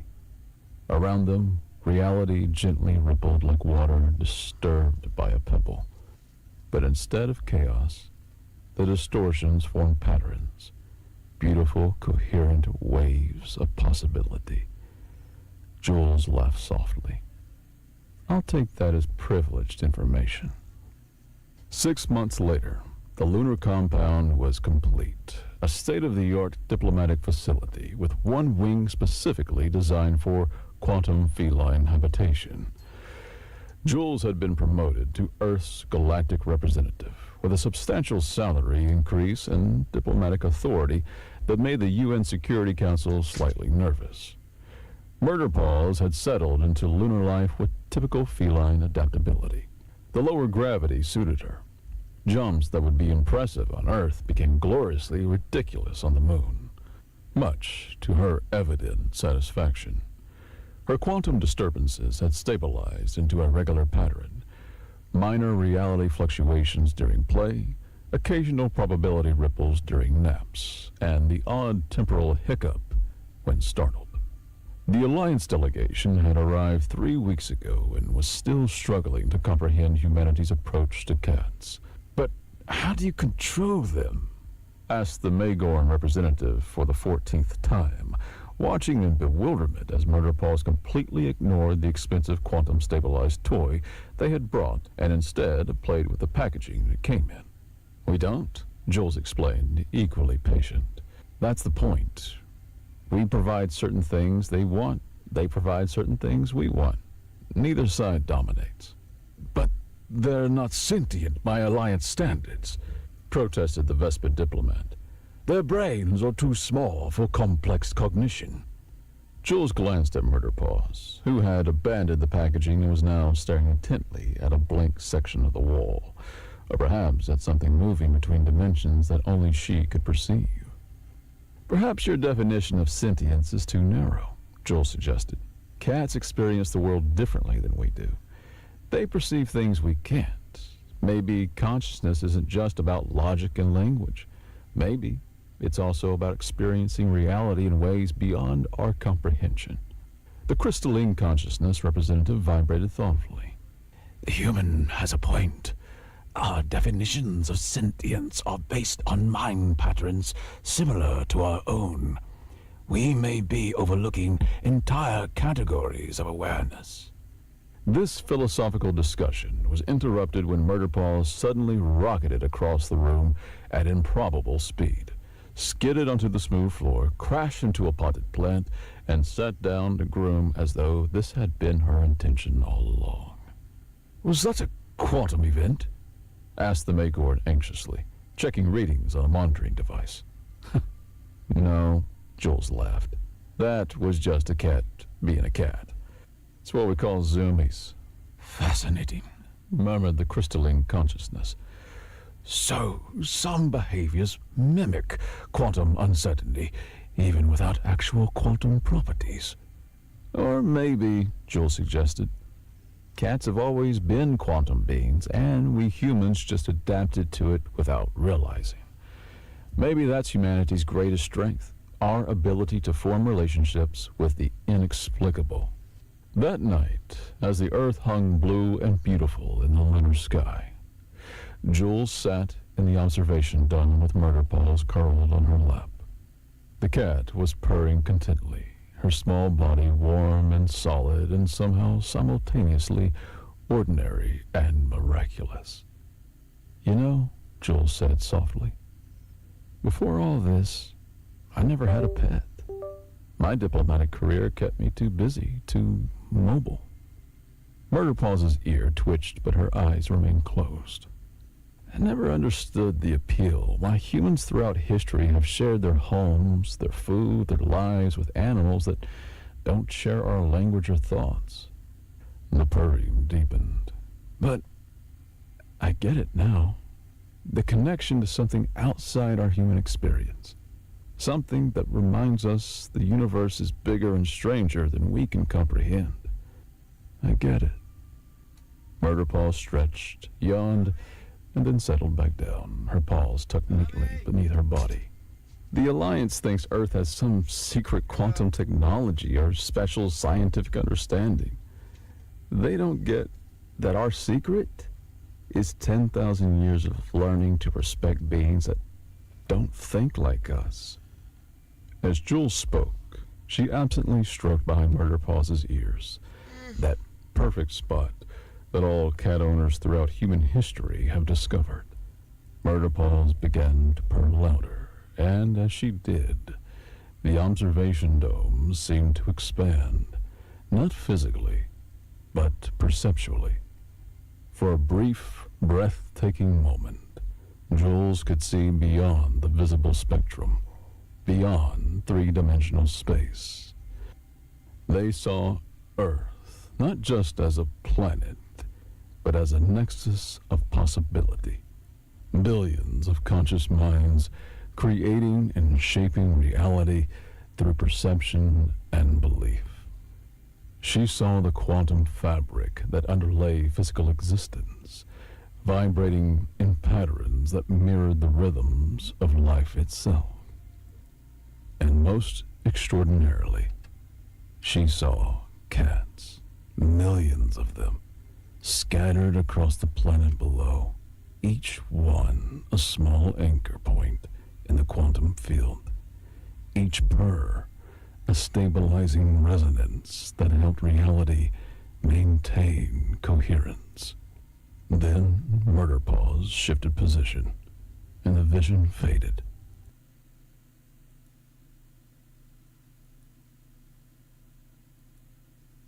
And it's obviously wrong. Then why would you? He died 5 days later. Rapper Coolio exposed vampires drinking adrenochrome. Yo, what's up? This Coolio with the flow, and I'm gonna do something for the first time. When something is obviously wrong, then why would you argue about it? Okay? Now y'all can go head on, go home and drink your adrenochrome. You suck mother. I'm cool on that. Angel Chrome. He also goes on to express feelings of frustration for being ridiculed by people close to you who display cognitive dissonance and shoot down any conversation you want to have with them on this very serious issue. That's insane. He died 5 days later. Rapper Cool. If you knew who owned Bitcoin or who started Bitcoin, you had Bitcoin, you couldn't sleep at night. I know, 100%. And when the real founder of Bitcoin comes out, it is my humble opinion, and there's nothing humble about me, Bitcoin will go to fucking zero. One day. And a microsecond. Whoop. If you knew who owned Bitcoin or who started Bitcoin, you had Bitcoin, you couldn't sleep at night. Wait a minute. You guys, he's in trouble. He's stuck. He's got fishing line around him. You need help, don't you, partner? Are you sure you want to talk to the technician? I can answer any questions. No, I want to talk to the tech. Give me just a second.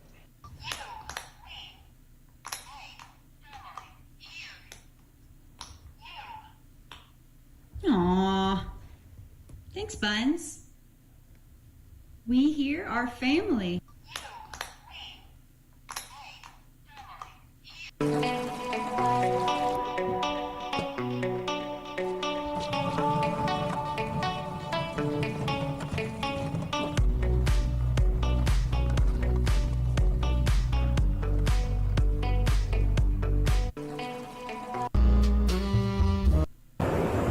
You didn't have an ID on you?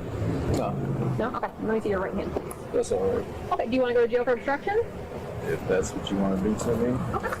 You don't want to identify yourself, and you can go to jail. I don't know his last name. I only know his first name as Sean. Okay. Let's take your backpack off because I don't want to have to cut it, okay? All right. You want to just unhook it? Yeah, pull it. There you go.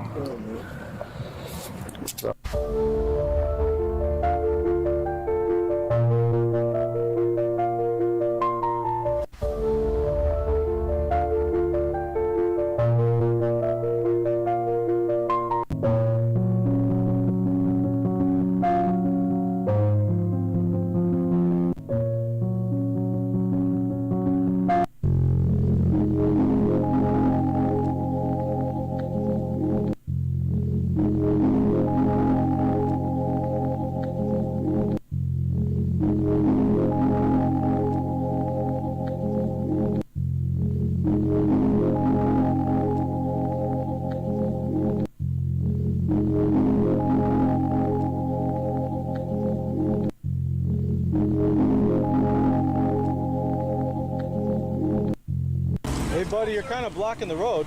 How's it going, sir? I'm going fine. Do you have your ID on you? No. You got yours? Who are you? I am the god of So this is a sign of being abused. So if you're ever in a situation where you feel like you're being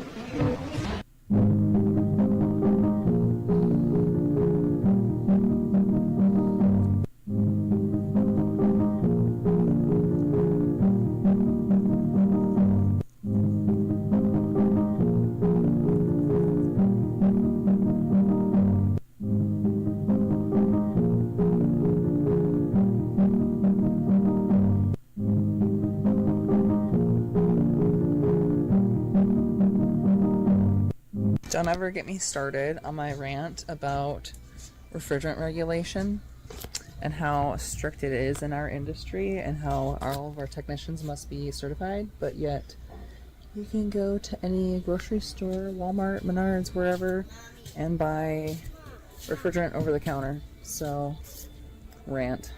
Don't ever get me started. We have a warrant for your son. Let me see it. Okay, we do not have it in here. Well, then you do. Get your motor running. Head out on the highway. Get your motor running. Love is mine, all mine. Love is mine, all mine. Love is mine, all mine. Love is mine, all mine. Is mine, all mine. Love is mine, all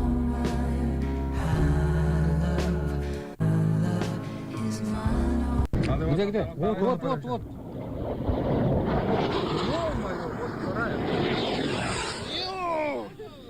Где, где? Вот, вот, вот, вот. So I learned this little hack. If your truck is going to get repoed like mine's about to, go ahead and put your truck in a fenced-in area just like this, where the only way to get this truck out is through this gate. Get a lockout tag out and then lock it up. By law, the repo man cannot cut through this lock to get the truck out of here. So your truck can sit in here safe without worrying about the repo man taking it. So I learned this little hack. If your truck is going to get repoed like mine's about to, go ahead and put your truck in a fenced-in area just like this, where the only way to get this truck out is through this gate. Get a lockout tag out and then lock it up. By law, the repo man cannot cut through this lock to get the truck out of here. So your truck can sit in here safe without worrying about the repo man taking it. So I learned this little hack. If your truck is going to get repoed like mine's about to,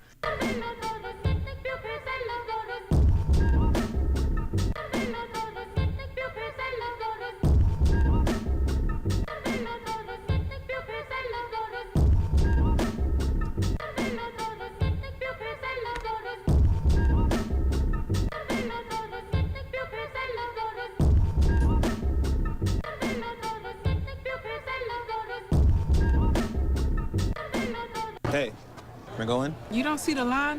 Yeah, look, I don't like doing this, but my name's Michael Che. I'm on this show called Saturday. I know. Felt like punching her right in the top of her head. That's terrible. Obviously, I wouldn't hit a girl. Miss, I am not trying to argue with you. Just ring up my shit. The sign says 10 items or less. You have like 30 items here. Fuck you! I'm calling the cops. Wow, you really gonna call the police on a lady? There's gotta be a better way. Now there is, with the all-new Homegirl app. Homegirl for Sean? Yeah, that's me. Wait! I could just go to another register! I can't believe you hit my car! You dumbass! One second. Calm down. You wanted the homegirl black. Homegirl black? Right here. You want some gum or water? No. Well, thanks, Coco. Hey, we're going? You don't. Is it true you were on the same drug, that drug that Michael Jackson? Propofol, which his nickname is Milk of Amnesia. And it's Michael Jackson was taking propofol to sleep, which is like doing chemotherapy because you're tired of shaving your head. Yeah.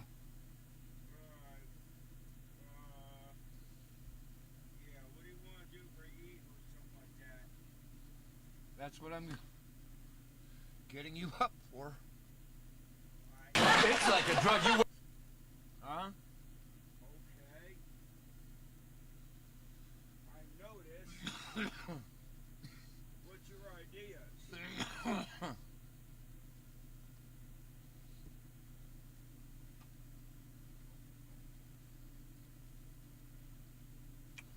we ate the pork chops. Those were time. They had to be eaten.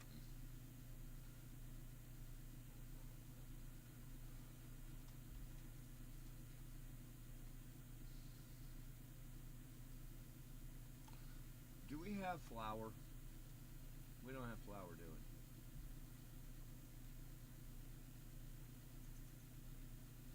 I know we got sugar.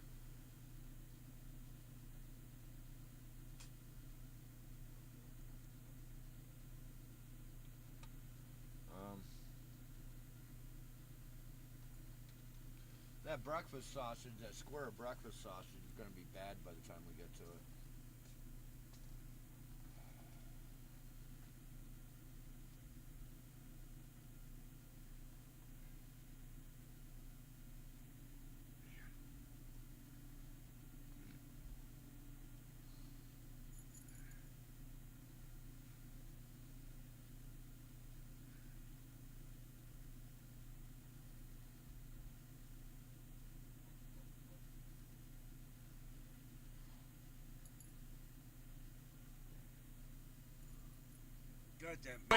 I woke up from my heart surgery after propofol. I had the surgery in Cleveland. After propofol, I woke up from the surgery and went, where am I? And they went, Cleveland. And I went, why? And I looked down and there was wires and everything. I went, oh, I get it. But it's a devastatingly powerful drug. Wow. It has to be administered in a hospital situation, and he was doing it at home. So it's... God. Oh, yes, sir. Is it true you were on the same...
Right there. Is that your watermark? Yes. Oh, I didn't know that.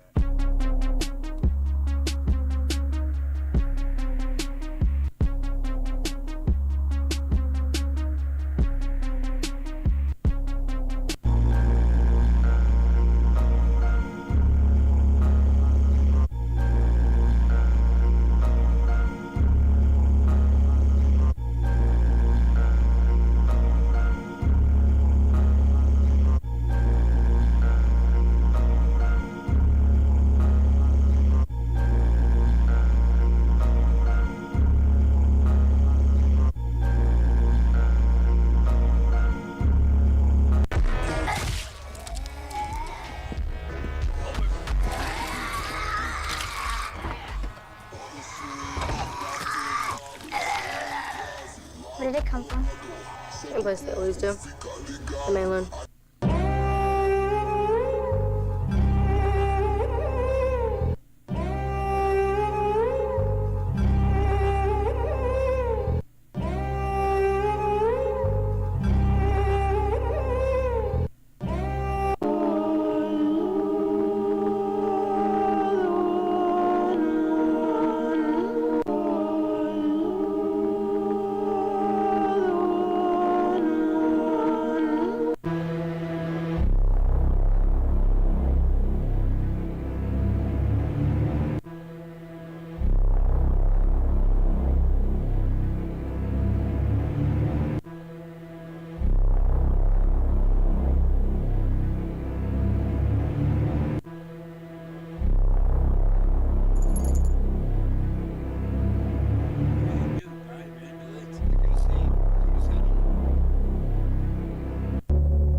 The city towed his truck, claiming it was abandoned. It was parked in his driveway for... One thing I said that I would never do.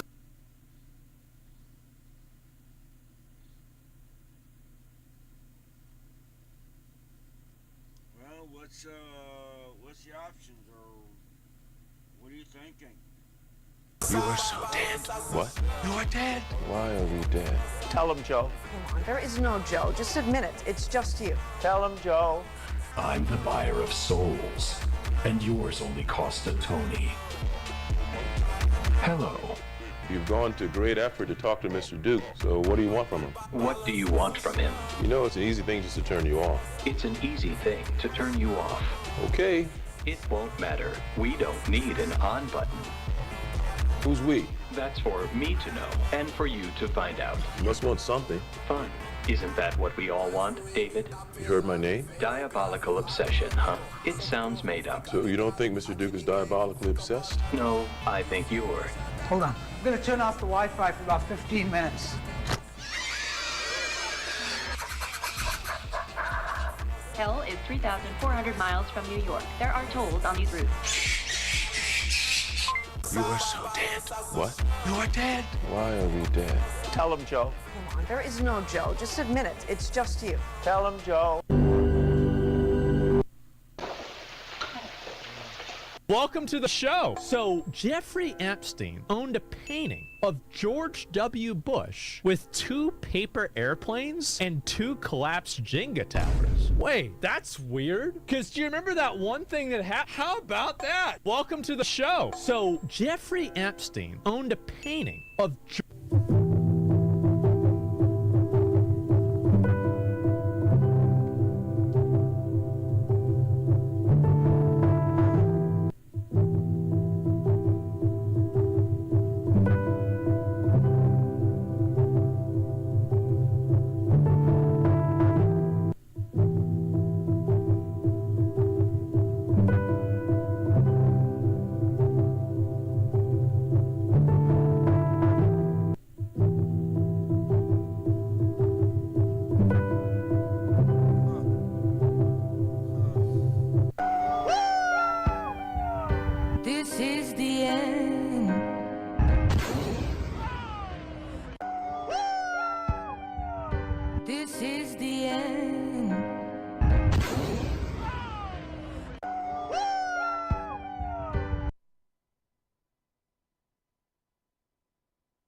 This Titanic survivor claims an iceberg didn't hit the ship. Vananak Bayarat was a survivor of the Titanic. He shared room 804 with 2 Englishmen and a Frenchman. The Frenchman was named Morin and they quickly became friends. On April 15th, 1912 at midnight, they heard a loud explosion that woke them up and made them fall out of their beds. They rushed out of the room to find out that the ship was sinking. Since they had no other options to try and survive, they all jumped into the sea with nothing but their safety vests. But unfortunately, when they hit the water, they were all separated and never found each other again. Vananak quickly ran out of strength due to the extremely cold water, but he managed to survive thanks to Mrs. Astor, who happened to pass by him on a lifeboat. She begged him to get in with her because she thought he was her son. He managed to reach the United States alive, but he never said anything about hitting an iceberg. He always said that the reason that the Titanic sank was due to an explosion. Now, I'm not saying that it didn't hit an iceberg or it did hit an iceberg, I'm just telling this guy's story.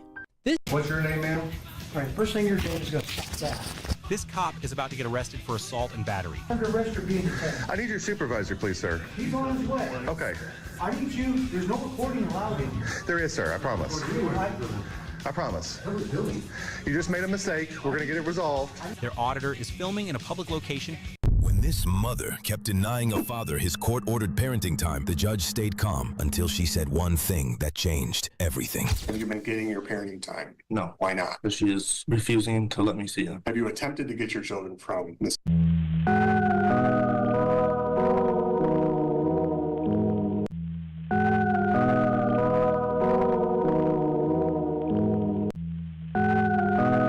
Why have you stolen these objects? You see, in the century I come from, they haven't even been invented yet. But this vessel? Oh, this is a time pod, and it is from the 26th century.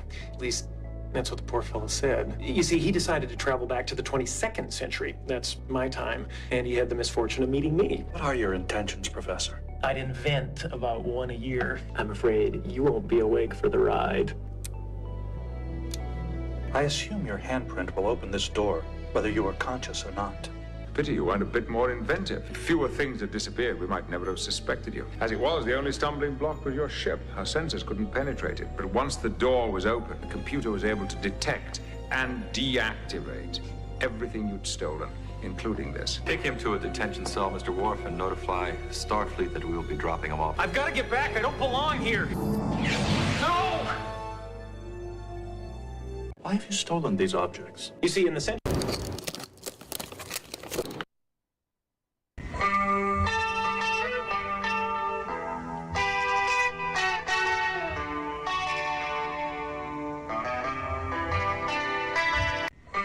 This is the most ridiculous example of autistic literal thinking, and it's the joke, why did the chicken cross the road to get to the other side? Now, if you're like me, you visualised a chicken one side of the road, crossing the road and getting to the other side. But that's not the joke. The joke is the chicken don't want to be alive. I have not got that joke for 41 years. This is the most ridiculous example of autistic literal. You a nurse? Yeah, what's up?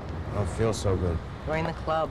Headaches. Yes. Stomach aches? Yeah, heart rate's a little elevated. You nervous, honey? Where do you live, kid? Bronx. Really? You know, I grew up there. That's what I thought. We're done here. Wait, what? You're here to score drugs. No, I'm not. Valentine has more dealers per square inch.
Okay, ground stop 0630 for how long?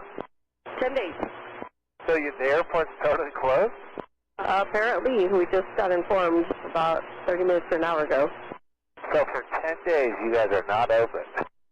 Well, I mean, we'll be here, but no air traffic. Okay, thanks for that heads up.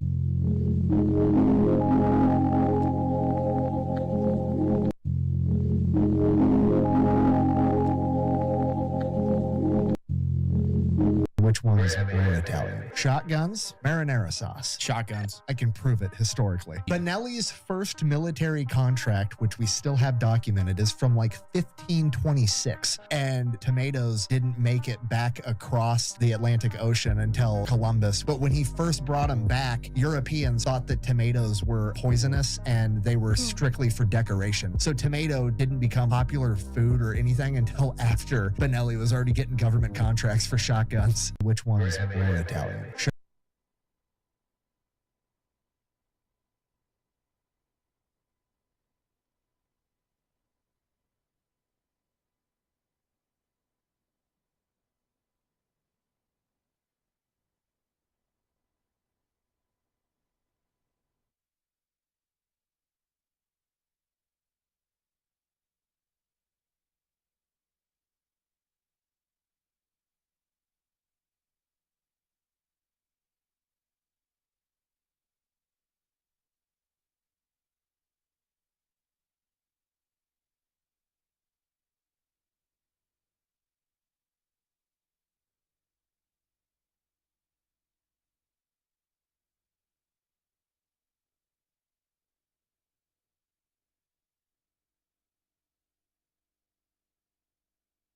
Actually, the Jetsons...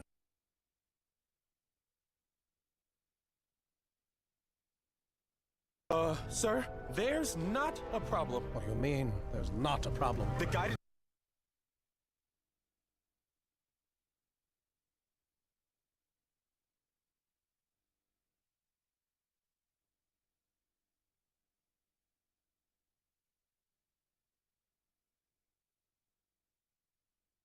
Does anybody know the last tribe to surrender to the American government? It was the Chiricahua Apache.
Welcome to Copper Jacket TV. Hopefully everybody out there is doing well. First off, sorry about not making a video yesterday. I was actually invited to speak to some very impressive youth at a TPUSA meeting about the importance of the Second Amendment. Those teens and young adults actually gave me hope for the future of our nation. So if any of you are out there watching, thank you all very much for the opportunity to speak to you. Now, I think we all know that Californian Attorney General Rob Bonta absolutely loathe the Second Amendment. They don't treat it like a second-class right, which is what some states do. They don't treat it like it's a right at all. They seem to do whatever they want, regardless of the Constitution, and it shows every single year with each new law they pass. Well, now the Attorney General, Rob Bonta, along with San Francisco City Attorney David Chu, have decided to enforce California's unconstitutional gun laws nationwide by going after companies and individuals, including YouTubers, not for being violent criminals or for trafficking or anything like that, but for speech on the internet related to firearms. Free speech protected by the First Amendment. This is something that honestly should concern all Americans, whether you live in California or any other state. So let's go ahead and talk about what's going on and why this could affect everyone.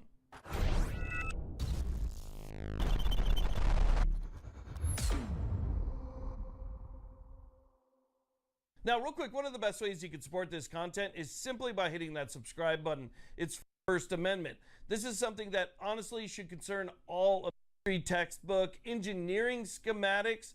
Once intent is assumed instead of proven, speech itself becomes suspect. That's the core danger here.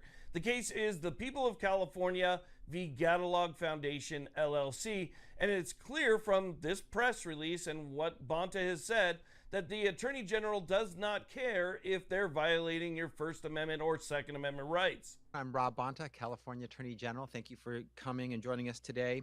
I'm grateful for the opportunity to announce a lawsuit that we are filing today. It's against Catalog Foundation, Inc. and Control PU, LLC for unlawfully distributing computer code used to print 3D firearms, commonly known as ghost guns. If you exploit new technology to break our gun laws and to endanger Californians, we'll hold you accountable to the fullest extent of the law. So that was from his press conference yesterday with the San Francisco City Attorney discussing this lawsuit. But on the DOJ's actual website, he says this groundbreaking lawsuit shows that our office is not bound by the old playbook.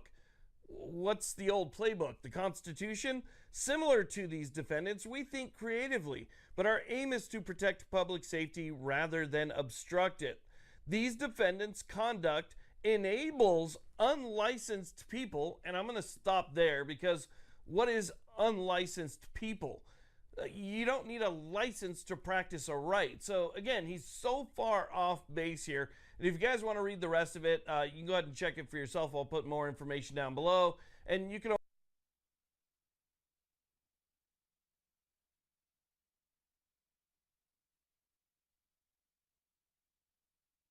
You were blatantly lied to. The story of the demise of the airships that was taught to you in school is a myth that crumbles to dust upon the first check of the numbers. Why did the industry, which had access to safe helium, not even attempt to switch to it? Why was it necessary to destroy not only the ships themselves, but also the mooring masts, the blueprints, and even the memories of them? Who benefited from transitioning humanity to kerosene machines that require billions in fuel investments? And the main question is, what exactly lies down there if it was necessary to destroy an entire branch of transportation to conceal it? Open any transportation encyclopedia from the early 20th century. Find the section on air transport. Before you will open a world of luxurious airships, photographs of majestic vessels over 200 meters long, interiors with marble bar counters, polished restaurant tables, observation decks with panoramic windows, passengers in evening suits, waiters with silver trays, an orchestra in the corner of the salon. Now close the book and ask a simple question. Where is all of this today? It did not evolve into more perfected forms. It did not improve with the development of technologies. It disappeared completely in just 10 years. From 1930 to 1940, the entire world of airships evaporated as if it had never existed. Look at the modern sky. Hundreds of thousands of airplanes every day, but not a single airship. Not one. The most obvious explanation is simple. Airships turned out to be dangerous. One disaster in 1937, and the industry ceased to exist. The technology did not justify itself. The market chose airplanes. Progress moved on. Logical. Clear. But then open the statistics. Just the figures for the same years. From 1920 to 1940, commercial airships made about 5,000 flights. Of these, there were 4 disasters with casualties. 4 in 20 years and 5,000 flights. The accident rate is 0.08. Now airplanes. During this same period, more than 600 serious aviation accidents of commercial flights were recorded. 600. Given that the total number of flights was comparable to dirigibles until the mid-30s, the accident rate is 7 times higher. 7 times more dangerous. And what happened? Were the airplanes banned? Was the production stopped? Was the technology declared unacceptable for passenger transport? No. Their development accelerated. Investments increased. New models appeared every year. By the beginning of the 1940s, the sky was filled with airplanes. And safe dirigibles disappeared. Completely. Finally. The logic is broken. Historians usually say this: hydrogen is too explosive. The risk of fire outweighs all advantages. Even one disaster proved the impossibility of operating such devices. But then why are hydrogen rockets still used? Why is hydrogen handled in chemical plants in volumes many times greater than the reserves of a dirigible? Why didn't they switch to helium? Helium does not burn. At all. It is inert, does not engage in any chemical reactions. It is impossible to ignite it, even intentionally. The lifting power of helium is only 8% lower than that of hydrogen. The difference is compensated by a slight increase in the volume of the shell, or a reduction in useful load by 15 to 20%. Helium deposits in Texas provided enough gas by the 1930s to supply the entire global airship industry. The technologies for extracting, purifying, and transporting helium were developed back in the 1920s. American military airships Akron and Macon flew on helium starting from 1931. The transition of commercial lines to helium airships would take 2 years, at most 3, taking into account the reconstruction of production capacities. This is nothing compared to decades of aircraft technology development. But the transition did not take place. No one even tried. Not a single project. Not a single prototype. Not a single discussion in the press or at engineering conferences. After Hindenburg, the production of airships ceased synchronously. Not in one country, in one company, everywhere, at the same time. USA, Germany, Italy, France, Britain. All major powers that developed airship construction closed their programs within 2 years. From 1937 to 1939, the whole world seemed to receive one order: stop, immediately, forever. Factories were reoriented to the production of airplanes, design bureaus were dissolved or specialists were transferred to other projects. Patents were classified for national security reasons, blueprints were confiscated, documentation was sent to closed archives. It does not happen that way with markets, with technologies that have simply become obsolete. When locomotives gave way to diesel engines, the transition took 40 years. When radio replaced the telegraph, the process stretched over 3 decades. Technologies do not disappear instantly. They gradually lose ground, leaving behind enthusiasts, small companies, and museum specimens. Airships disappeared in 3 years, without a trace, without attempts at revival, without nostalgia. This is not economics. This is an order. And now let's see what airships were doing in the last years of their existence, where they flew, what their passengers saw. Open the archival maps of the Zeppelin routes from the 1920s and 1930s. Count Zeppelin, Los Angeles, Akron, Hindenburg. All of them made regular flights not only between major cities in Europe and America. A significant portion of the routes passed over areas that were officially considered desert or sparsely populated. Siberia. The route from Moscow to Tokyo crossed thousands of kilometers of taiga and steppes. Central Asia. The Berlin-Tehran line ran over the Caspian Sea, Turkmenistan, northern Iran. The American West. Flights from Los Angeles to Chicago passed over Nevada, Utah, Colorado. Interior Australia. Experimental flights from Sydney to Perth flew over the central deserts. Why? What is the point of transporting paying tourists, each of whom paid several $100s for a ticket, over thousands of kilometers of supposedly empty space? It makes more sense to lay routes along coastlines, over populated areas, where there is something to show and where one can count on assistance in case of an accident. But the routes went differently. Over remote areas, over territories that were rarely visited by land expeditions. over regions where the human eye from the ground could not see what was revealed from the air. And here the most interesting part begins. Airships flew slowly. Not like airplanes. The average cruising speed of a Zeppelin was 80 to 100 kilometers per hour. This is the speed of a car on a country road. A passenger by the window looked down for hours. The landscape did not flash by, did not turn into a blurry spot. It flowed slowly, revealing details, outlines, shapes. And the airships flew low, 300 to 800 meters above the ground. This is the height of a 90-story building. From such a point, one can make out a person, see the windows of houses, read the signs, notice the shape of the foundations under the ruins, distinguish the geometric patterns hidden beneath the layer of soil. Photographs have been preserved, taken by passengers of airships in the late 20s and early 30s. Amateur snapshots, not intended for publication. They are now in private archives, in collections of aviation museums, in the digitized funds of libraries. In these pictures, the steppes of Kazakhstan, Mongolian plains, Nevada desert. At first glance, nothing unusual. Flat spaces, sparse vegetation, dry riverbeds. But take a closer look. Beneath the layer of soil, outlines emerge, barely noticeable even in the photograph. Correct geometric shapes. Pentagons and hexagons with straight sides. Star-like structures with rays radiating from the center. Concentric circles with a diameter of several kilometers. The shapes are too perfect to be natural. Nature does not draw with a ruler. Erosion creates chaotic patterns.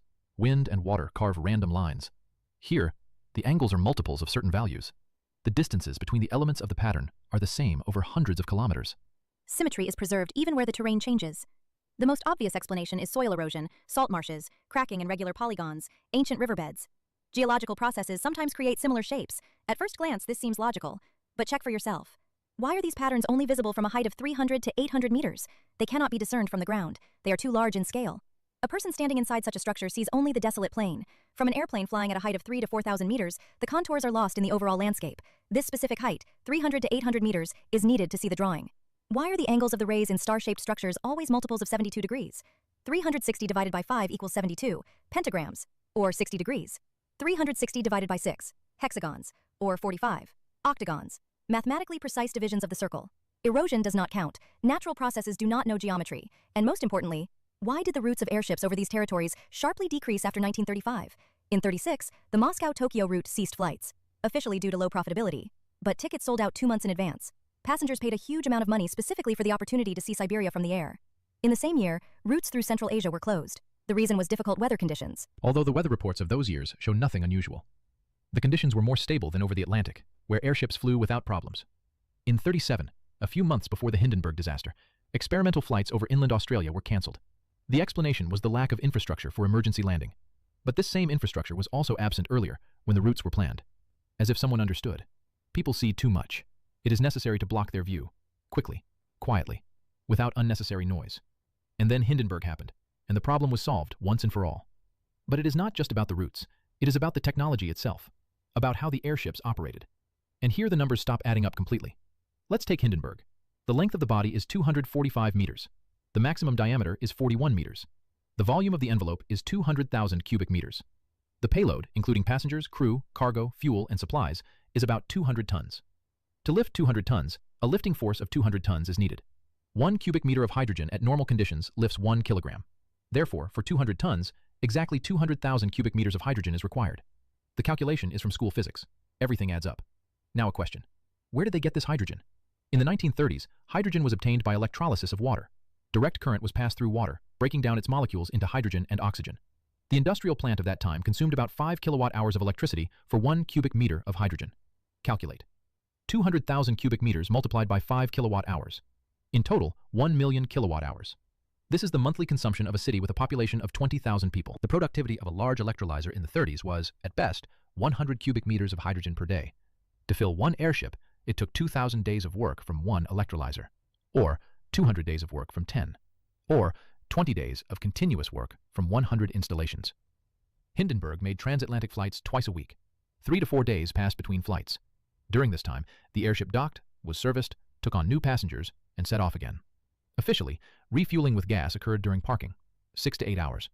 During this time, the ground crew allegedly pumped hydrogen into the shell, compensating for losses due to diffusion and pressure relief valves. 6 hours. To pump in the volume of gas that takes weeks to produce. Where does the gas come from? The most obvious explanation, they stored it in tanks on the ground, large pressure cylinders or gas holders. They were produced in advance, kept in reserve, and used as needed. Then show these reservoirs. To store 200,000 cubic meters of hydrogen at normal pressure, a gas holder with a minimum volume of 300,000 cubic meters is needed, taking into account the reserve. This structure is as tall as a 20-story building and has a diameter of 80 meters, a gigantic construction that cannot be overlooked. If gas is compressed at a pressure of 200 atmospheres, the volume will decrease by 200 times. But then, strong steel cylinders are required. The weight of such a storage system will exceed 300 tons. It needs to be placed somewhere, serviced, and protected. Look at the photographs of the airports where the airships were based. Lakehurst in New Jersey, Friedrichshafen in Germany, Cardington in Britain. You see hangars for airships, mooring masts, administrative buildings, but there is not a single gas holder, not a single balloon field, nothing that would indicate a system for storing huge volumes of gas. If you think that gas was supplied through pipelines from remote storage to avoid creating danger on the territory, then calculate it yourself. Hydrogen under pressure of 2 to 3 atmospheres requires pipes with a diameter of at least 50 centimeters for fast refueling. Such pipelines cannot be hidden. They require powerful compressor stations every 10 kilometers. Where are they? They are not there. At all. However, there are photographs of the mooring masts. Tall metal structures to which the airships were moored. At the top of each mast are strange devices. Not just a hook for securing the nose of the airship. Complex metal constructions with many elements.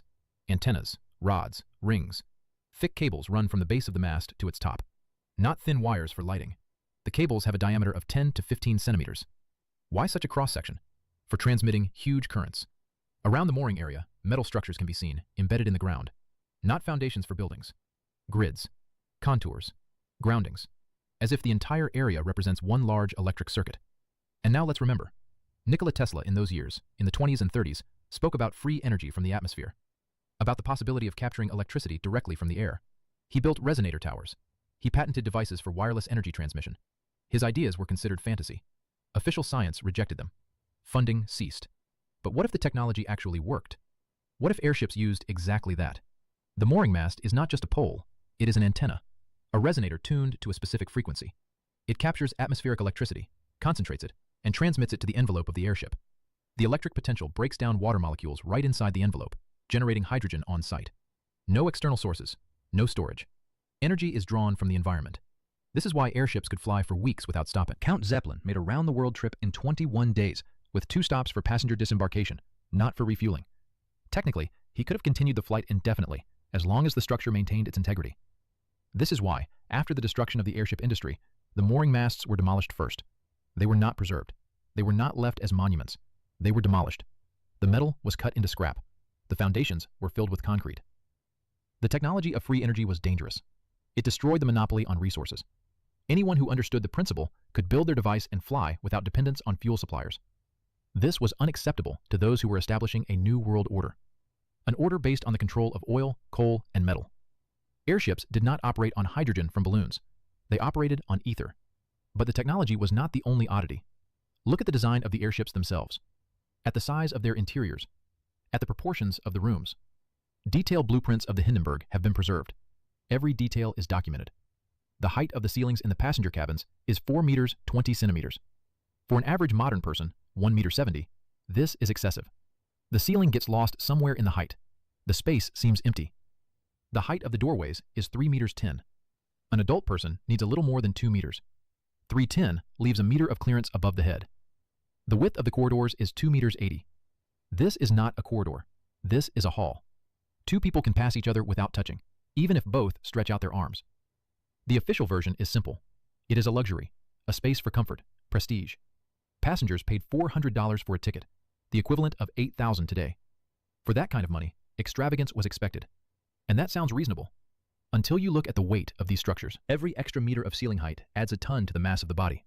An extra meter of corridor width adds another half a ton. In aviation, where every kilogram counts, such excess is absurd. But it is everywhere. And now, furniture. The chairs in the dining hall had a back height of 120 centimeters. A standard chair for a person with a height of 1 meter 70 has a back height of 90 to 95 centimeters. 120 is too high. The head hits the upper part of the backrest, and the neck is in an uncomfortable position. The tables rose 95 centimeters from the floor. The standard height of a table is 75 centimeters. The difference of 20 centimeters is critical. Hands resting on the table end up above the elbows. One has to either hunch over or keep the shoulders raised.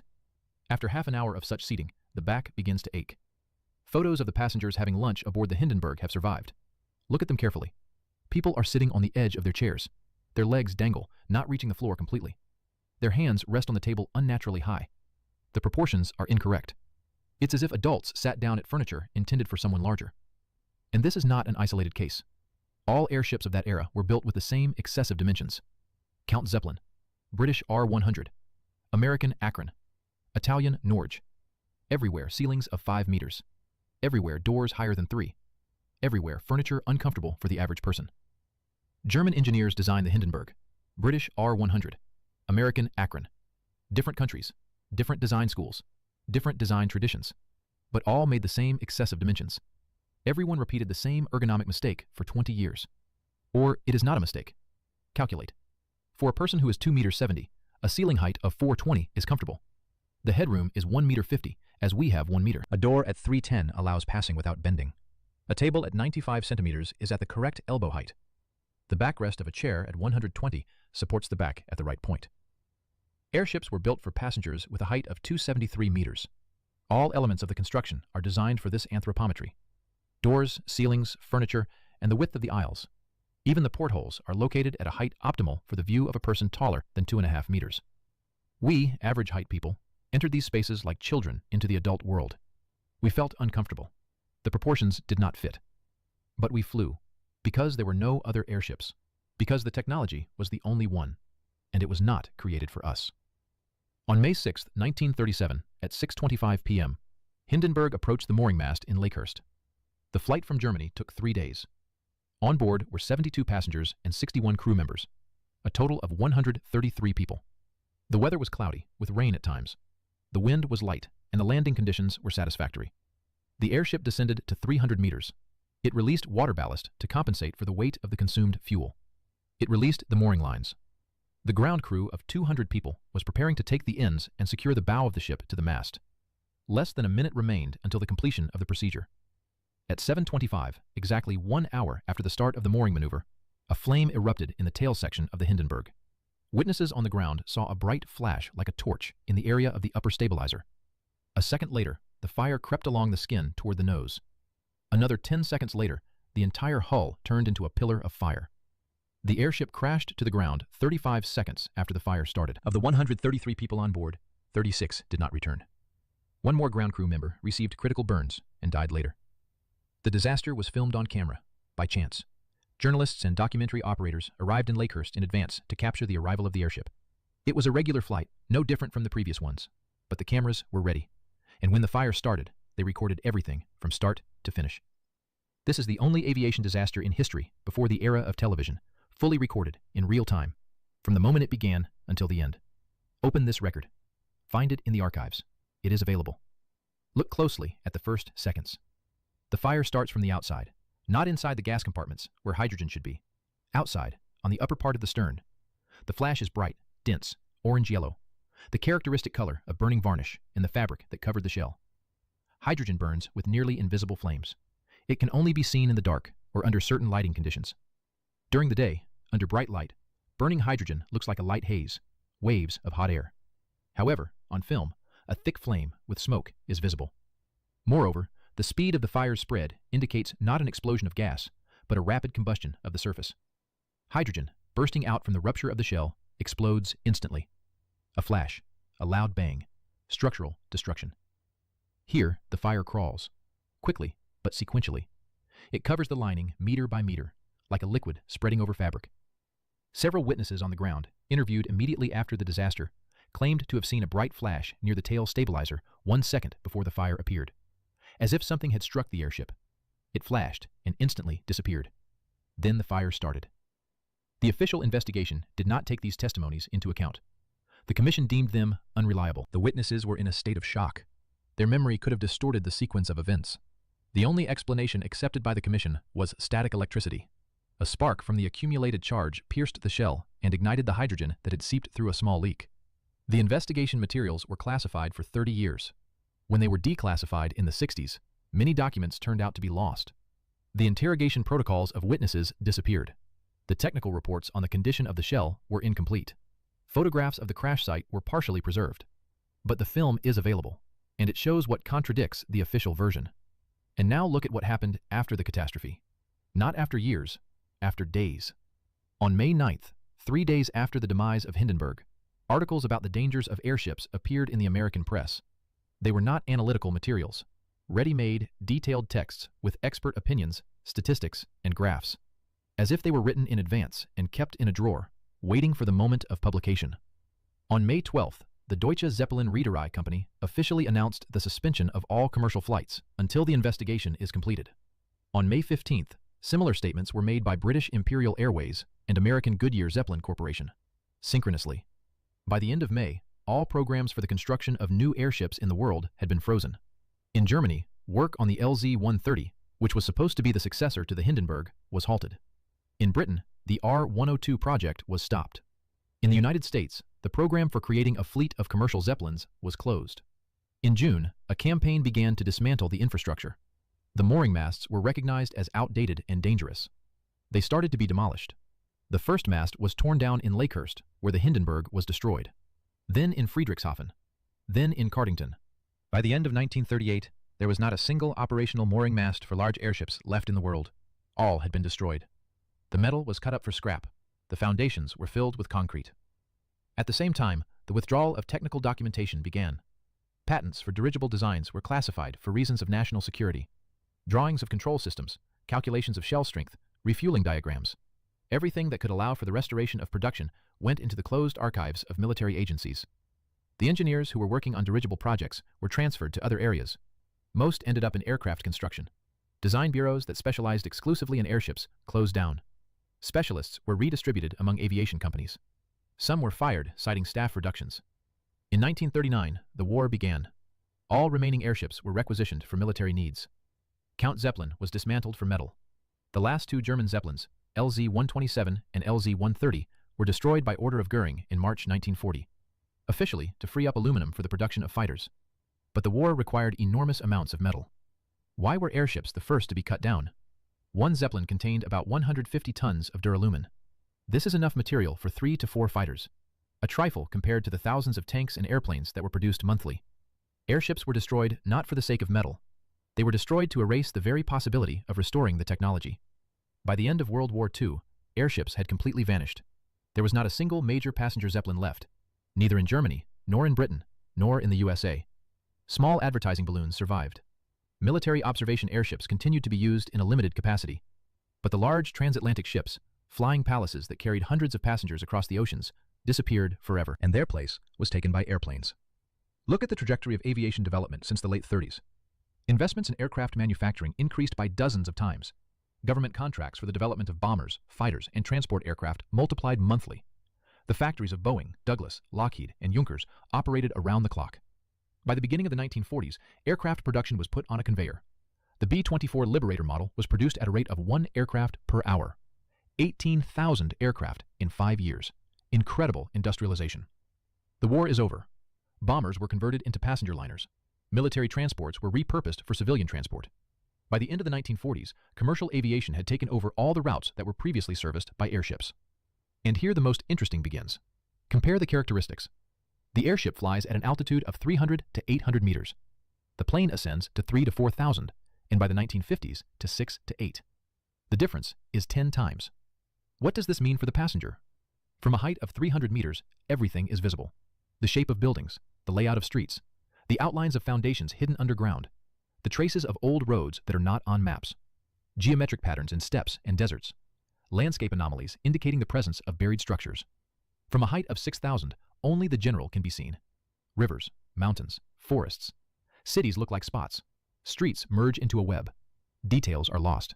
It is impossible to discern anything specific. Only a blurred image that carries no information. The airship is moving at a speed of 80 to 100 kilometers per hour. The passenger looks out the window for hours, studies the landscape, notices oddities, takes photographs, thinks, asks questions. The plane flies at a speed of 200 to 300 kilometers per hour, and by the 60s, it is 500 to 800. The landscape flashes by. You don't have time to take a look. The eye does not fix on details. Even if something seems strange, in a second, it is left behind. The airship could hover. It could reduce speed to almost zero. If the passenger saw something interesting below, the captain could slow down, make a circle, and let the people look at the object. This was practiced on tourist routes. The plane cannot hover. It falls without speed. The minimum flight speed is 150 to 200 kilometers per hour. It is impossible to stop and look. And the most important difference: fuel. The airship powered by ether did not require refueling. The energy was drawn from the atmosphere. It could fly for weeks. A round-the-world trip in 3 weeks with 2 stops for passengers, not for refueling. The airplane runs on kerosene. Each flight requires hundreds, if not thousands, of liters. The fuel needs to be extracted, processed, and delivered to the airfield. Each refueling generates profit for those who control the oil fields and refineries. Look at the system. The planes are tethered to the ground by invisible chains, chains of fuel tanks. Without kerosene, they do not fly. And kerosene is controlled, monopolized. It is sold at prices set by corporations. Airships were free. Anyone who understood the technology of ether resonators could build their own apparatus, to fly independently, to see what is hidden, to move without permits and without paying for fuel. Such freedom was unacceptable for those who were building a new world order, an order based on resource control, on the dependence on oil, on the impossibility of doing without large corporations and government structures. Therefore, the airships were removed. The airplanes were left and developed, not because airplanes are better, because airplanes are more convenient for control. But there was another reason: technological. Look at the crew of the airship. The Hindenburg was served by 40 people, 40 specialists at the same time: captain, second pilot, navigator, radio operator, 2 mechanics for each engine, plus the team of gasmen responsible for the pressure in the envelope, plus observers monitoring the condition of the structure during flight. A modern passenger plane with 200 seats is operated by 2 pilots and 1 flight engineer. 3 people, against 40. Training a blimp pilot took 3 years. One needed to understand aerostatics, gas dynamics, meteorology, and navigation by the stars. Control required a fine sense of the machine. The blimp did not forgive rough maneuvers. Every action was calculated in advance. Pilot training by the end of the 1930s was reduced to 1 year. Standardized procedures, instruments that display everything necessary. Control was reduced to following instructions. The dirigible required skill. The airplane required discipline. Mastery cannot be mass-produced. Discipline can be. And one more thing: the construction period. Hindenburg was built over 4 years, from 1932 to 1936. 4 years for one ship. The B-17 bomber was assembled in 3 months. One airship against 4 planes each month from the same factory. The wartime economy does not tolerate slow technologies. War requires mass production, conveyors, standardization, quick results. Airships did not fit into this logic. Each ship was built almost by hand. The envelope was sewn for months. The frame was assembled according to individual blueprints. The mooring masts were erected over the course of a year. Planes were being riveted on the assembly line. Interchangeable parts, standard units. Factories switched from producing passenger cars to bombers in 6 months. The industry chose the worst. It chose the mass. It was dangerous. Imagine what would have happened if airships continued to fly. By the 1950s, the sky would be filled with slow-flying, low-altitude ships. Thousands of passengers would fly daily over buried cities, starry structures, and the lines of ancient roads. Photographs would multiply. Testimonies would accumulate. People would begin to compare, discuss, ask uncomfortable questions. Who built all this? When? Why is there no mention of this in history textbooks? The official version of the past would have burst at the seams. It would have been impossible to hide the scale of what lies underground. It would have been impossible to deny the existence of a global civilization that created a planetary network of structures. Therefore, airships disappeared. Quickly. Synchronously. Finally. We were given airplanes. Fast machines that fly too high to see anything. We fly in metal tubes with small windows. We look at the clouds and think we see the world. But the world remains below. Hidden. Inaccessible. As it wants to be shown. Airships were eyes. They saw clearly, slowly, from the right height, and showed passengers what is today hidden from you by kilometers of air. They were extinguished, deliberately, methodically, under the pretext of one catastrophe, which may not have been an accident. Hindenburg caught fire 1 minute before docking, at the very last moment, when the journalists' cameras were already ready, when there were enough witnesses on the ground to spread the news around the world in a matter of hours. Too convenient a time. Too ideal conditions for maximum effect. And then the campaign in the press began 3 days later. The articles were prepared in advance. Decisions to stop the programs were made synchronously. The infrastructure was dismantled in a year. This is not a spontaneous market reaction. This is a planned operation. The sky above us has been closed off. They left only a narrow corridor of visibility, high and fast, so that nothing can be discerned, so that questions are not asked, so that what lies beneath the layer of Earth across the planet is not noticed. And every time you board a plane and gain altitude, remember, once people flew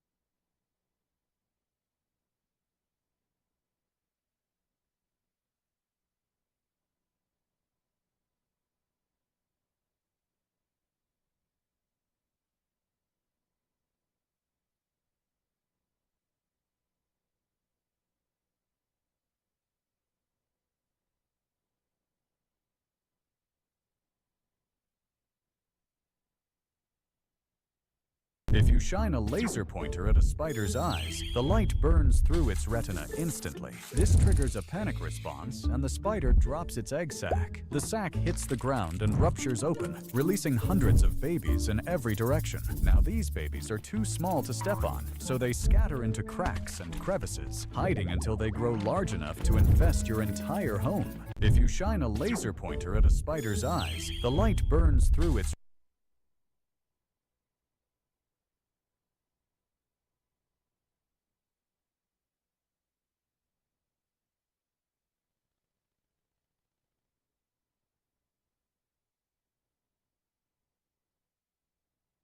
erupted in applause. Do-hyun felt tears in his eyes as he thought about how far they'd come. From a scary discovery on an abandoned ship to the beginning of a new era in human technology. Later, back on the Morning Star, Do-hyun watched the nanites go about their work. Their blue light seemed brighter somehow, as if they too were happy with the outcome. Hadwon, the ship's AI, had been right all along. The nanites weren't a threat, but a bridge to a better future. Thank you, he said softly to the glowing beings. They responded by creating a beautiful pattern of light that spelled out one of the first words they had learned to write in human language: together. The Morning Star was just the beginning. Soon, these amazing beings would help humanity reach further into space than ever before, not as conquerors or destroyers, but as explorers and builders, working together to create something greater than either species could achieve alone. The Great Hall of the Galactic Council buzzed with angry voices. Representatives from dozens of alien species filled their floating seats, all talking at once about the same problem. Planet Zerion 7 sat on their star maps like a cruel joke, mocking every attempt to claim its treasures. Councillor Thax slammed his forearms on the crystal podium. His blue skin turned darker with frustration. "Silence!" he roared, his voice echoing through the chamber. The noise died down slowly. "We have lost another colony," Thax announced. The Vorthak expedition lasted exactly 9 days on Zerion 7. 9 days. These are the same beings who mine lava planets for breakfast. A ripple of worried murmurs spread through the assembly. The Vorthak were known across the galaxy for their incredible toughness. If they couldn't survive on Zerion 7, who could? The quantum crystals on that world could power our entire civilization for 1,000 years, continued Thax. Yet every species we send dies within days. The Zephyrians lasted 3 days before acid storms melted their suits. The crystalline collective's machines dissolved in hours. Even our automated probes fail after a few cycles. Ambassador Lisa Grant sat quietly in the human section. She was a small woman with gray hair and tired eyes, but she listened carefully, to every word.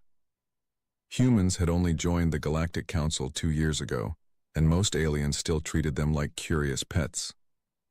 "Perhaps," said Councillor Vex from across the chamber, "we should accept that some worlds are simply beyond our reach." The insect-like being clicked his mandibles nervously. Unacceptable. Thax's skin turned almost black now. Those crystals represent unlimited energy. Whoever controls them will control trade routes across 3 sectors. We cannot simply give up. Lisa raised her hand slowly. The gesture looked tiny in the massive chamber, but somehow Thax noticed. "The human wishes to speak," he said with obvious amusement. Several aliens chittered and clicked what sounded like laughter. Lisa stood up. What exactly makes this planet so dangerous? She asked in a calm voice. Thax activated a hologram of Zerion 7. The planet spun slowly above the assembly, looking like a nightmare made real. Dark storms covered most of its surface. Red and orange patches showed where volcanoes pumped poisonous gases into the thick atmosphere. Gravity 3 times your Earth normal, Thax read from his datapad. Atmospheric pressure that would crush most species. The air contains sulfuric acid, methane, and compounds that eat through metal. Surface temperatures range from -50 to +200 degrees, sometimes changing within hours. He paused for effect. The wildlife includes creatures we call stalkers. They're 15 feet tall, have acid for blood, and can sense electrical activity from miles away. They hunt in packs and seem to enjoy killing anything that moves. Sounds unpleasant, Lisa said simply. More alien laughter filled the chamber. Thax smiled, showing rows of sharp teeth. Indeed, which is why I have a proposal. His voice turned silky smooth. Humans are new to our community. Perhaps they could provide fresh perspective on this challenge. Lisa felt a chill run down her spine. She recognized the tone. It was the same voice politicians used back on Earth when they wanted someone else to take the blame for their failures. You want us to try colonizing Zerion 7, she said. Exactly. Consider it an opportunity to prove human worth to the Council. We will provide transportation and basic supplies. If you succeed, humanity gains full mining rights to the planet. If you fail, Thax shrugged with all 4 shoulders. Well, at least we will have more data about how the planet kills intruders. Lisa looked around the chamber. Every alien face showed the same expression. They expected humans to die quickly and provide entertainment in the process. Some were already placing bets on how long the human colony would last. I need to consult with Earth, Lisa said. Of course, take your time. Thax's smile grew wider. The Council will wait for your decision. 3 days later, Lisa stood in the same chamber with a datapad in her hands. The alien representatives leaned forward eagerly, expecting to hear human refusal or desperate pleas for better equipment. Earth accepts your challenge, Lisa announced. The chamber fell silent. Several aliens looked confused, as if they had misheard. We will send a 5-person team to establish operations on Zerion 7, Lisa continued. Captain Jake Murphy will command the mission. Dr. Amy Collins will handle biological research. Engineer Pete Rodriguez will manage environmental systems. Sergeant Katie Bell will provide security. Medic Danny Walsh will handle medical needs. Thax recovered his composure quickly. Excellent. The Council applauds human courage. We will provide the transport ship New Frontier and standard colonial supplies. Lisa nodded. She had read the supply manifest. Standard colonial supplies meant the cheapest, oldest equipment the Council could find without looking completely unreasonable. On the 7th of July 1917, 22 Gotha bombers passed over Britain's east coast, formed up over Epping Forest, and arrived over London. Unopposed in broad daylight, they proceeded to drop over 10 tons of bombs on the East End and the City of London. 57 people were killed. The bombers escaped unscathed. The raid caused great anger about the lack of proper warnings and the lack of effective defences. It prompted another big anti-German riot, just as the sinking of the Lusitania had sparked off the mass rioting and looting of May 1915. These incidents remained in the national conscience. Amidst post-war reflections, the RAF carried out a detailed assessment of the 1917 raid. The task was assigned to Air Commodore Thomas Charles Reginald Higgins, then the Director of Training. His analysis concluded that if the Gotha formation had been attacked by conventional fighters, then the bombers' defensive fire would have driven the attacking squadron off. The Gothas not only had twice as much firepower as the attacking biplanes, but the guns were on flexible mounts and could be concentrated on a single attacking fighter to deadly effect. Higgins' analysis was fatally flawed. He had assumed that the bomber gunners were able to see their target in time, shoot accurately despite the hail of bullets coming towards them, and, most critically, were able to coordinate with their colleagues in other aircraft. He assumed that no escort fighters would ever be around to interfere, and the bomber formation was laid out in 2 dimensions. No one seems to have pointed these issues out, so Higgins carried on. Based on his analysis, he proposed a new type of fighter that could maneuver in formation with the bombers. It would then engage the bomber from the broadside with a battery of guns that overpowered the defensive batteries. Air battles would therefore become more like a naval battle than the freewheeling dogfights of the Western Front. At this stage, the fighter pilots woke up and, ably supported by bomber commanders, pointed out that Higgins' conclusions bore no resemblance whatsoever to their own experiences. On most occasions, attacking fighters were able to break up the bomber formations, enabling individual aircraft to be isolated and destroyed. This was particularly true if the attackers used the fact that an air battle is fought in 3 dimensions to drive down from above. Nevertheless, Higgins managed to obtain the support of Hugh Trenchard, then the Chief of the Air Staff and a bomber advocate. As a result, Specification 4/24 was issued to industry in December 1924. It asked for a 3-seat, twin-engined aircraft with a top speed of 125 miles an hour. The Air Ministry intended this plane to carry a pair of massive 37mm Coventry Ordnance Works cannons, or cow guns.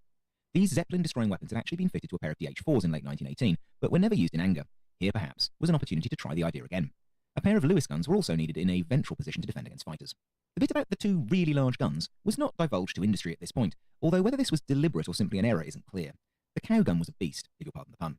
Nearly 2.5 metres long, it weighed 200 pounds and fired 90 37mm rounds a minute from 6-round clips. Just the recoil would be devastating to the average aircraft of the time. It should be said that the downsides of the cow were already well known. Apparently on one occasion when a cow gun was test-fired from a Voisin pusher in 1915, the recoil tore the wings off the fuselage, killing the occupants in the ensuing crash. Blissfully unaware, 2 manufacturers responded to 424 and were invited to build a single prototype each. Bristol's Type 95 Bagshot was an innovative high-winged monoplane powered by 2 450-horsepower Bristol Jupiter radials. The fuselage had a roughly triangular cross-section and it was fabric-covered, housing the pilot in a cockpit ahead of the wing leading edge. The wings were semi-cantilever and made around 2 steel spars. The span was 70 feet and the wing skins were fabric. The wide track landing gear carried aerofoil section axle fairings that contributed to overall lift. Bristol's proposed design was accepted in March 1925 at the price of £14,750 for one prototype. The Air Ministry then decided that they wanted more speed, a higher ceiling and greater range. And duly, in September 1925, the Bristol designer Frank Barnwell was summoned to the Ministry to discuss the new requirements. He was somewhat stunned to hear about the cow guns for the first time, immediately realising that the Bagshot's fuselage was fundamentally incapable of dealing with that recoil. He proposed redesigning the structure using experimental rolled steel strips and abandoning the Bagshot entirely if that proved impractical. For reasons that are somewhat unclear, the Ministry decided to proceed with the aircraft in its original form, in which it weighed 5,100 pounds empty and 8,200 pounds full load. The first flight of the Bagshot took place on the 15th of July 1927 and it was uneventful. Later flights were unfortunately almost disastrous. At high speeds, the lateral controls were ineffective because the wings didn't have enough torsional rigidity, causing aileron reversal. The pilot was lucky to survive and the aircraft returned to the factory for structural tests. Barnwell concluded that the only option was to redesign the Bagshot as a biplane, which essentially meant redesigning it from scratch. The Air Ministry didn't allow that, but they did retain the Bagshot to use in extensive research on the torsional flexibility of cantilever wings. In this, it would prove important in their later development. Bristol's rivals for Specification 424 were Westland, who put forward their rather more conventional Westbury. Designed by Arthur Davenport, the Westbury was a twin-engined 3-bay biplane. The pair of Jupiters were in nacelles on top of the lower mainplane, and they drove 2 bladed propellers. They were carried on steel tube mountings on the inboard section of the lower wings and corrugated metal panelled nacelles, which ended in a vertical knife edge at the wing trailing edge. In a touch of innovation, the fuel and oil tanks, starting magnetos and priming pumps were all contained in the nacelle. For ease of transport, the complete power unit was precisely sized to fit onto a standard railway gauge used at bases in the era. The wing and fuselage sections were also deliberately designed to fit onto the standard railway trucks of the day. Its crew were housed in open cockpits with the front gunner in the nose, the pilot just ahead of the wings and the rear gun behind them. The only distinguishing feature of the design was its size. 43 feet long with a 68-foot wingspan, it weighed a shade under 7,900 pounds when fully loaded. 2 prototypes were ordered in June 1925. The first of these had all wooden wings, the second had wings with aluminium spars and wooden ribs. The fuselage was in 3 sections, with the front one containing the cow gun on a Westland rotatable mounting that permitted the gun to be rotated through 360 degrees. In order to manage weight around it in the front section, the fuselage structure there was spruce framed with plywood skin. The central portion of the fuselage contained the cockpit, and it had a steel frame beneath the plywood. Aft of it was a second cow gun on a simpler mounting that only offered limited arc and azimuth and elevation.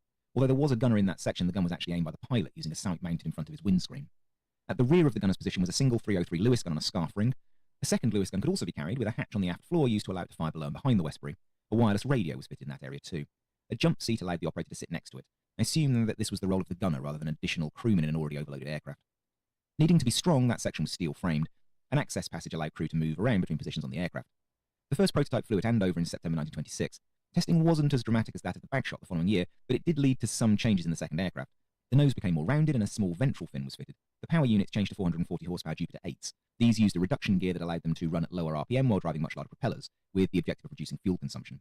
The second prototype flew at Yeovil, and having completed basic testing was used to test the cow gun. The blast from firing the rear gun caused damage to the ribs and skin of the upper wing.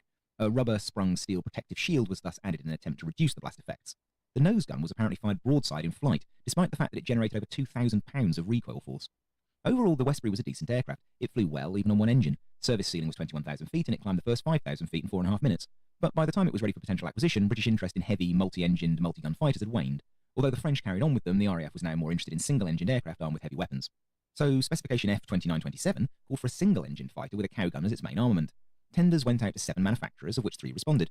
In 1927, Westland had responded to a tender for a short-range fighter capable of 150 miles an hour, designated F2027. Their aircraft was known as the Interceptor, and was an advanced, mainly metal fighter with a braced wing and fixed undercarriage. The bracing ran from the undercarriage legs to the underside of the wing structure, leading pilots to be concerned that a collapsed or damaged landing gear leg could easily cause the wing to fold. It was an innovative aircraft that exhibited some curious flight characteristics and was the least capable of the entries into the competition. Even so, Arthur Davenport decided to base the Cowgun fighter on the Interceptor. He extended the fuselage by 4 feet and 6 inches and the wingspan by 2 feet and 10 inches. The fabric-covered wings were now slightly swept, but used the same RAF-34 aerofoil as the Interceptor. As a result, it was nearly 1,000 pounds heavier than the Interceptor. Power came from a 9-cylinder, 485 horsepower Bristol Mercury 3A radial driving a 4-bladed propeller. External observers could be forgiven for thinking that the new aircraft was rather uninnovative and basically reused the somewhat weak bones of the Interceptor. The armament layout was, however, anything but bland. Predating the German Schlager music layout by nearly 15 years, the 37mm Cowgun was installed to fire upwards at an angle of at least 45 degrees from the horizontal. The tactical concept called for the fighter to fly up under the bombers and then blast them from close range. A single Cowgun delivered 6 times the weight of fire as a pair of Vickers 303 machine guns, and each round was explosive to boot. What was needed in a Cowgun fighter was a stable platform that could catch the bomber stream. Arthur Davenport's real innovation with the Cowgun fighter was in how the 200-pound weapon was installed in the fighter. He attached it to the fuselage's bottom longeron and then at 2 bracing points further up so that it was fixed at a 55-degree up angle. The bottom half of the cannon was concealed beneath the fuselage skin with about 15 inches of the barrel protruding above. That configuration reduced drag and allowed a Westland-designed feed system containing 39 rounds to be installed across the width of the fuselage ahead of the instrument panel. The system was operated by the pilot turning a 4-spoked hand wheel, which dispensed the 37mm rounds one at a time. He could then manually feed them into the cannon. An indicator showed how many rounds he had remaining, the intention being that he shot carefully in order to be able to engage multiple bombers in a single sortie. Spent rounds were ejected below the aircraft. He aimed the weapon using a bar and Stroud periscope sight contained in a fairing in front of the windshield and also angled upwards at 55 degrees. With this very British Heath Robinson contraption installed, the Cowgun fighter lolloped into the air on December 1930. After a while, the original 4-bladed propeller was replaced by a 2-bladed one, and a larger fin and rudder were fitted to correct the same stability issues encountered on the Interceptor. The Westland Cowgun fighter was okay, although its wing loading was too high as a result of 3,900 pounds of loaded weight being supported by only 223 square feet of wing area. The RAF's primary concern was, however, firepower. They'd wanted 50 rounds to be carried, and although they judged the feeding system novel, they would have preferred to have magazine depth. Magazine depth was also an issue for Vickers in their response to the F-2927 specification. Their design was even more radical than the Westland fighter. For starters, it was a pusher, with a Mercury 2A and later a Jupiter 7F radial engine mounted behind the nacelle that contained the pilot and armament. The tailplane was supported with 2 additional horizontally placed struts, giving the biplane a very unusual appearance indeed. The gun was mounted in the nose on a sturdy frame and it reverted to 6-round clips for ammunition loading, although in this case only 30 rounds were carried. When it flew for the first time on the 21st of January 1931, it demonstrated remarkably good handling characteristics and was well liked by the pilots who flew it. Top speed was 185 miles an hour and the aircraft weighed 3,500 pounds. The gun was aimed using a bar and Stroud periscope in a similar way to the Westland. One issue that the Vickers aircraft had was with the shell ejection, which was into the arc of the propeller. Shells were therefore retained in the nacelle until the pilot could manually pitch them overboard. Recoil from the cannon firing also knocked the sight off, making it necessary to aim the whole plane again as the cannon was fixed. The trigger was also very tight, and the pilot had to use a lot of force to fire it, which is a lot easier said than done when also holding the plane steady under a bomber with the crew of the bomber shooting at you. The Ministry were therefore less than overjoyed with the Vickers fighter. Once they really thought about it, they also realised that cows were just too slow to be realistic fighter aircraft in the early 1930s. Because the cannon itself only fired 1.5 rounds a second from a clip and fewer still when manually loaded, it was unlikely to be able to actually hit a bomber at anything other than point-blank range, eliminating the firepower and the range advantage. Proximity fuses would have helped matters, but those were a long way off in 1930. Soon afterwards, the focus shifted to a large battery of rifle-caliber machine guns to give the required firepower to down a bomber. This in return resulted in the Hurricane, the Spitfire, and a date with destiny with the Luftwaffe.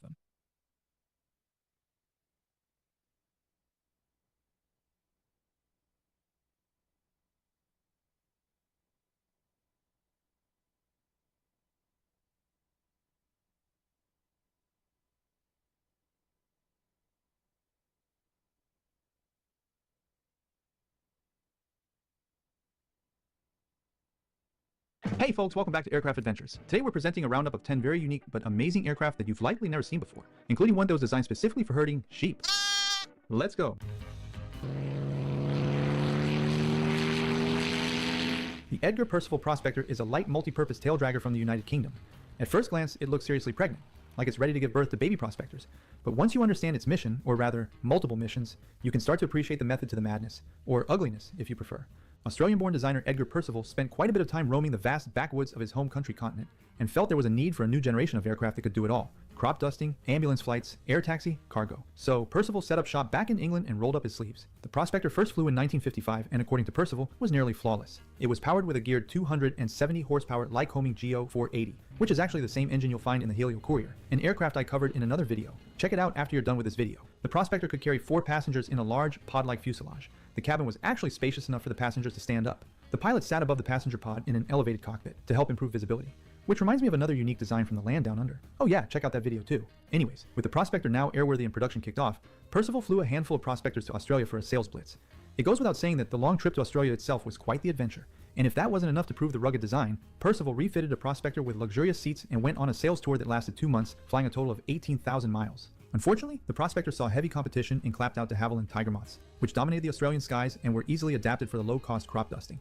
Further complicating matters, the big-geared Lycoming was prone to overheating in the Australian outback. The company sold an upgraded Prospector with a 375 horsepower Cheetah radial engine, which eliminated heat issues and increased power by 50%. Percival sold the company, and the last 5 were rebranded as the Lancashire Aircraft EP9, with a bump in power to 295 horsepower. But by this point, the Prospectors were considered obsolete and production ended. Not sure how many are still airworthy, presumably only 1 at this point, and I'll bet you the owner's quite proud of it. If you're familiar with Argentine aircraft, you might recall the FMA Pucará, which in my opinion one of the coolest turboprops ever built. On the other end of the spectrum, however, was the FMA Guarani. As the old saying goes, it's got a face only a mother can love. And if you've never seen or heard of the Guarani before, you're certainly not alone. This native Argentine design never left the confines of its country, apart from a demo flight in France. It could seat up to 15 and was primarily used as a government transport. It was a modernized development of the radial-powered Juanquero, swapping out the radials for French-built Turbomeca Baston turboprops. The idea behind the Guarani was to replace the aging fleet of government twin Beaches and de Havilland Doves with a homegrown product and hopefully export them, which is exactly what their neighbors in Brazil did with the Embraer Bande Bronte. Reimar Horten was involved in the design committee. Name doesn't ring a bell? Horten was famous for developing flying wing designs in Germany, and later, Argentina. The Guarani 2 was a final version, with more powerful engines, and replacing the twin rudders with a single tail that was so swept back, you'd think it came from a fighter jet. In contrast with the swept tail, the long wings have a forward sweep and include tip tanks for extra range. The nose design is definitely different. For some reason, it reminds me of Timon from The Lion King. The Guarani enjoyed a 40-year career with the Argentine Air Force, with a total of 41 built. Unfortunately, none left in airworthy condition, to my knowledge at least. The Guarani is an odd, quirky design where everything looks a little out of proportion, but it would sure be cool to own one, for me at least. That inhabit the Minecraft landscape. Square people, triangle trees, rectangular buildings, and of course airplanes too. And the AMF Chevron would fit perfectly well in a Minecraft world. Built in the United Kingdom in the 1980s, the Chevron was a hybrid ultralight and powered glider, and outside of the wing's airfoil there is not one curve to be found anywhere. It's almost as if the plane was designed in a 3D program, but someone messed up and printed out the blueprints in low poly mode. Also peculiar to the Chevron was the engine, a 2-stroke Koenig radial with 4 cylinders. The Koenig was a relatively popular ultralight engine in Europe in the 1980s. The Chevron also claimed the title as the quietest production aircraft ever built, though I'm sure other aircraft have made similar claims. Drag flaps sort of double as spoilers and allow the already slow Chevron to almost stand still in air. As slow as the Chevron is, the cockpit is fully enveloped in Kevlar, protecting its occupants like a cocoon.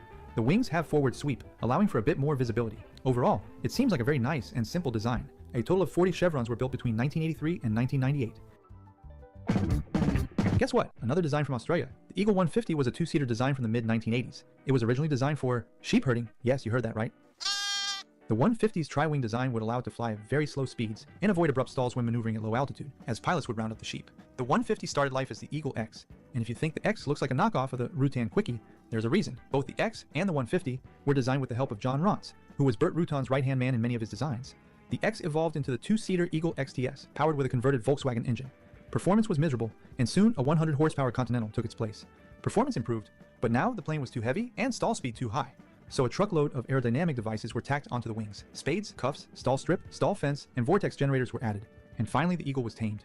With all these gadgets, the Eagle won't stall and spin. Instead, it will roll wings level and mush down. Production began, and the name changed to Eagle 150. After selling a handful within Australia, Eagle was bought out by a Malaysian firm who sold another handful to the Malaysian Air Force, even developing a full-size unmanned version used for surveillance. At one point, the Eagle tried to gain a foothold in US flight schools, but to my knowledge, none were sold. I had the luck of seeing this oddity circling around the Sun and Fun air show in the late 1990s, probably running a demo flight for flight schools. Too bad we didn't get the opportunity of seeing more of these oddballs among the fleet of Cessnas and Pipers. When viewed in flight, the L-40 Metasokol from the Czech Republic is by all means a rather ordinary general aviation airplane. It has 4 seats, retractable gear, was the most refined model, offering stability and safety features such as stall-proof design and dirt-simple flight controls. What makes the 107 really unique is not the boat-like fuselage design, but its wing and tail surfaces. It has no ailerons, no elevator, no rudder, so how do you control it? The wings pivot independently, allowing a different angle of attack for each wing surface. They could work independently for banking and turning, or together, to control pitch. Another quirky feature was the motor. The 107 used a true Mercury powerboat motor with 80 horsepower, propelling a 3-blade prop through a long drive shaft, which made it more like a boat with wings than a true float plane. The design philosophy behind the odd design was to enable non-pilots to fly it. In fact, reportedly 100 pilots flew the aircraft after being given a short briefing.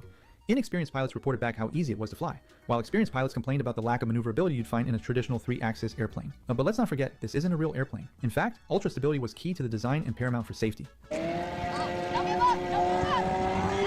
I included some footage of the last 107 built buzzing around the lake in the late 90s, possibly high-speed tests before actual flight took place.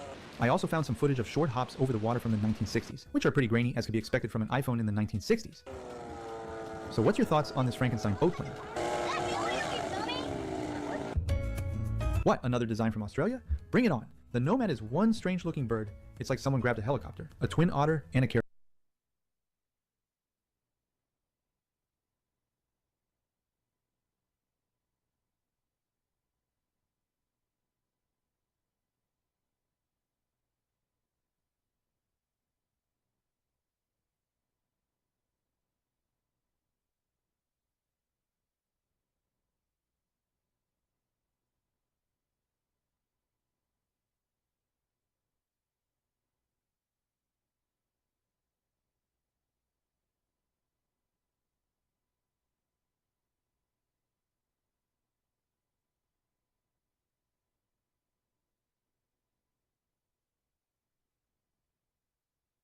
Yeah, you ready?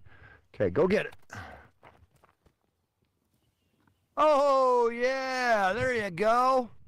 Got that one first try, huh? That was a first try. You ready? Okay, you ready? All right. Oh, no, you missed that one. Okay. You ready? We got two of them here. It's a little tricky to learn. That way you're not fighting them over it. You ready? Oh, yeah, we got that one. That was a zinger. That was a zinger. You see, that one just kept going like that. Okay, and that's a zinger. It goes all the way to the ground. But, yeah, you ready? Okay, go get it. Oh, yeah, there you go. Got that one first try, huh? That was a first try. You ready? Okay, you ready? All right. Oh, no, you missed that one. Okay. You ready? We got two of them here. It's a little tricky to learn. That way you're not fighting them over it. You ready? Oh, yeah, we got that one. That was a zinger. That was a zinger. You see, that one just kept going like that. Okay, and that's a zinger. It goes all the way to the ground. But, yeah, you ready? Okay, go get it. I'm a school world. Hi guys, my name is Skies Marie and I'm a licensed vocational nurse. Okay. Nurses are the #1 cause of cheating. That's right.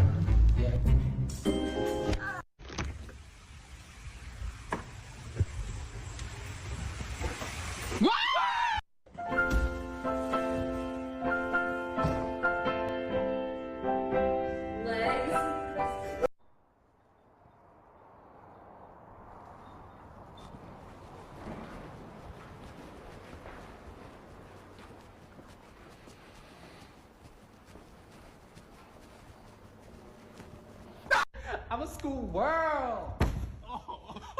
Guys. The U.S., we're trying to solve the small drone problem. We are desperately trying to. Right now, the drone threat is the wonder weapon. However, Russia and Ukraine, neither one of those countries operate like the U.S. does. We have infantry supported by armor, supported by artillery, supported by close air support, supported by, we're doing so many moving parts, so many different places. But we do have one system coming online which has shown some serious promise. It's called the Leonidas system. They drop 49 drones in 1 second. It's a high-powered microwave. How much cancer does that give you? Probably a lot, but better than being blown up. The U.S., we're trying to solve. Dude,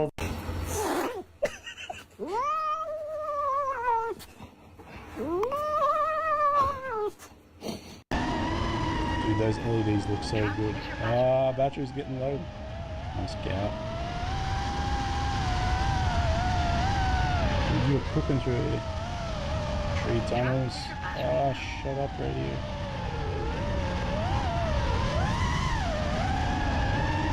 Whoa, that was so close to that pole. Yes, I know. Dude, those LEDs look so good. Ah, battery's good. Now this has got to be one of the coolest tricks that I've ever seen for testing out spark plugs. Did you know that you can take a taillight pigtail, touch the positive end to a battery, take the negative end, touch it to one side of the spark plug, and then touch the other side of the spark plug to the negative, and if it lights up, it's good. Now this has got to be one. Alex Johnson.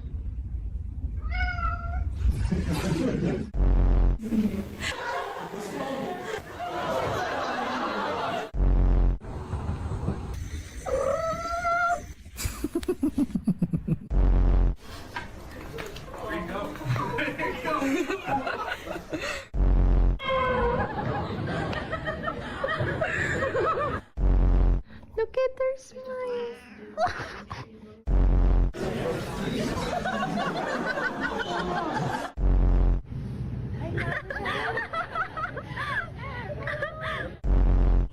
Bro, this cuts it off. Okay. Also, Oh no.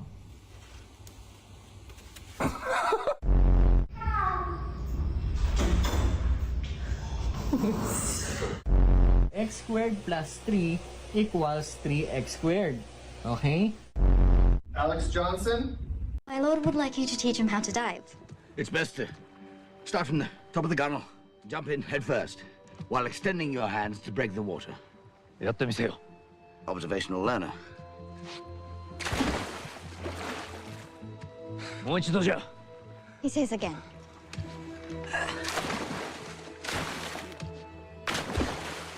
How many more times must I do this? Until he is satisfied. また明日やらせてみてはいかがでございまするか。明日は明日じゃ。今日のうちにものにしてみせる。待て。浜まで勝負しようと申したら、安心は乗るかの。My lord would like to race you to the shore. But I warn you not to let him win. My lord hates that. I wouldn't dare.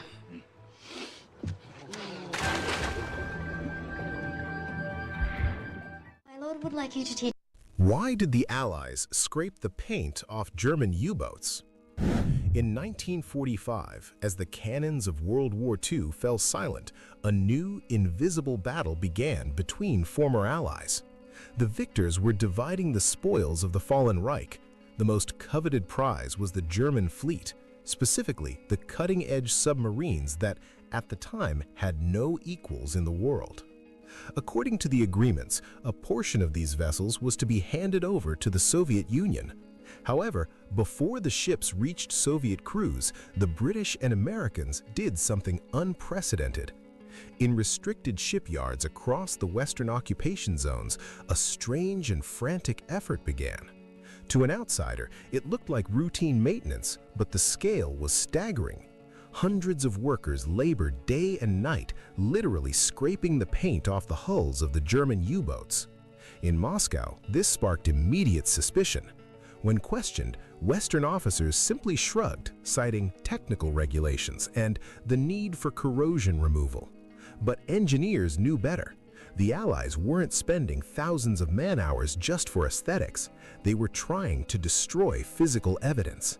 Despite their efforts, Soviet specialists eventually discovered fragments of a mysterious material in the most hard-to-reach places, beneath the rudders and near the scuppers. As it turned out, the Allies weren't just stripping paint. Hidden beneath was a sophisticated composite of synthetic rubber embedded with microscopic air chambers. The West realized that if this knowledge fell into the Kremlin's hands, the future Cold War at sea would be lost before it even began. This material, codenamed Alberich, named after the mythical king of the elves who could vanish at will, became the first stealth coating in history. It made massive steel machines nearly invisible to enemy sonar. Thus, in the silence of those restricted shipyards, a new era of invisible warfare was born, one that continues to this day. Why did the Allies... This is what I call a munitions grade bow, so no frills, nothing fancy, 300-pound draw weight, and it operates on a goat's foot lever. That was a mechanical device that was very popular in the 14th and 15th centuries, allows you to load a heavy bow quite quickly. Works like this.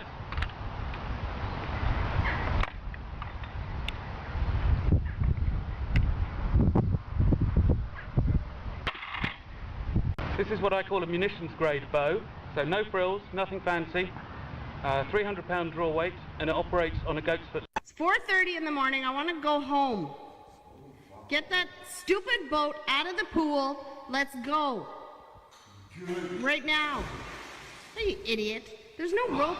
There's no rope tied to that anchor, and you're in a...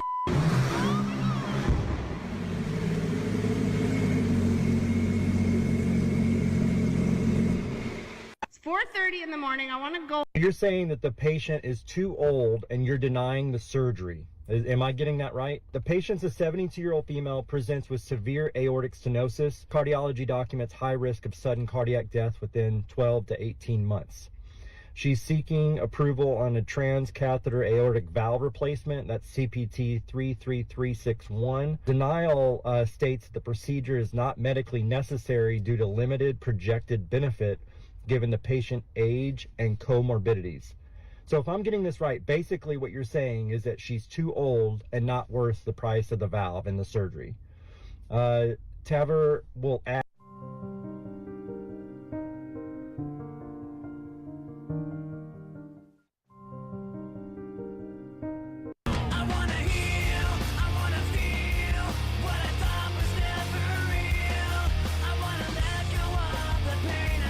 The boy noticed that the little crabs he kept would always climb over to the air pump and then surf along the stream of bubbles.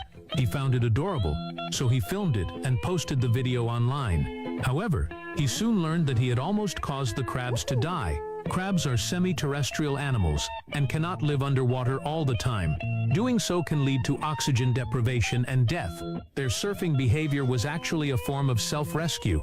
They were trying to reach the surface to breathe. For their health, the boy installed a mesh and a small platform in the tank so they could climb up and rest. The little crabs began climbing along the mesh. At first, some of them couldn't manage it and kept falling back into the water. But little by little they learned, and eventually all of them were able to climb up and rest. He thought that would be the end of it, but to his surprise, some of the crabs genuinely enjoyed surfing. Even when the air pump was turned off, they would wait there. To let them have some fun, the boy would occasionally turn the air pump on, and the crabs would be thrilled, lining up to surf together. You know, there's the whole mysterious scariness with the Bermuda Triangle of all these ships and stuff disappearing. There's a lot of theories, like methane gas being released and like it creates the density on the water goes down and like ships sink and stuff. And that you can't send any signal out from there, right? Yeah. Another theory is that there's a portal and that you either go into the future or back in time, whatever. That's a fun one. But there's a theory that is been proven, but they've discovered it's called a rogue wave. And it's basically a tsunami, but there's nothing that creates it. It just pops up. And it was a theory, but they weren't able to prove it. But then an oil rig out in the Bermuda Triangle got video or a picture of it. And it's basically a wave that shoots up to 90 feet tall. It's just one wave. Ships have it's like some PSI, the amount of pressure that they can take from a wave or whatever.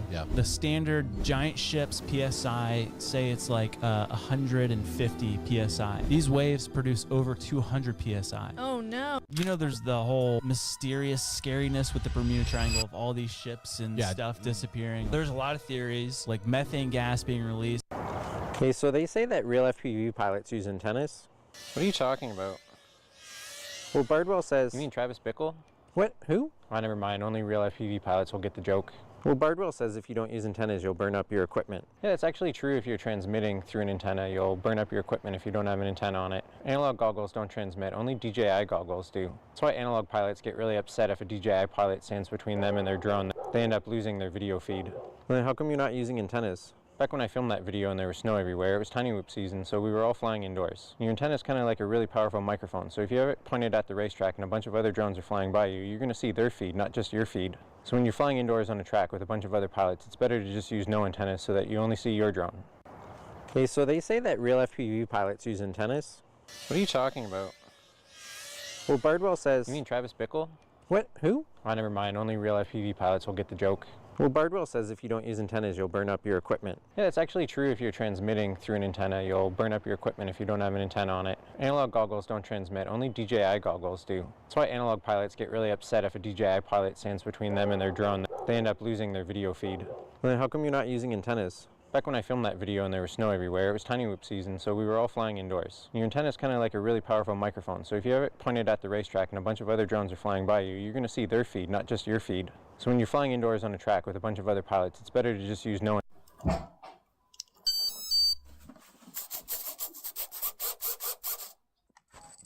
Everyone thinks the law is precise until one word decides the entire case. Here's the spike. One sloppy word can... The most dangerous animal to humans is saltwater crocodile. They say there's 4 animals that actually choose to.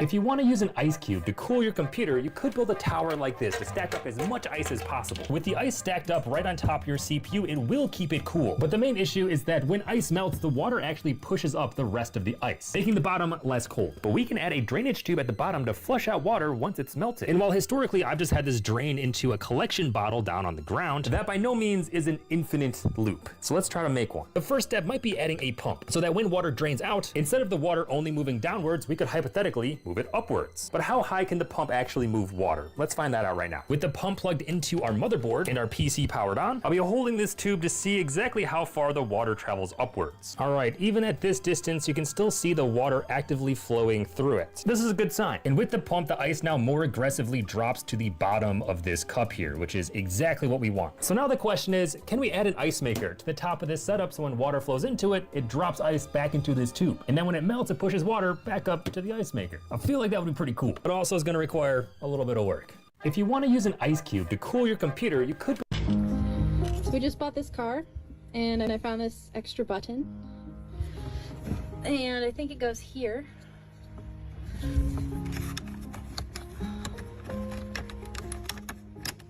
we go, okay. Yep, works well. Gotta turn it off.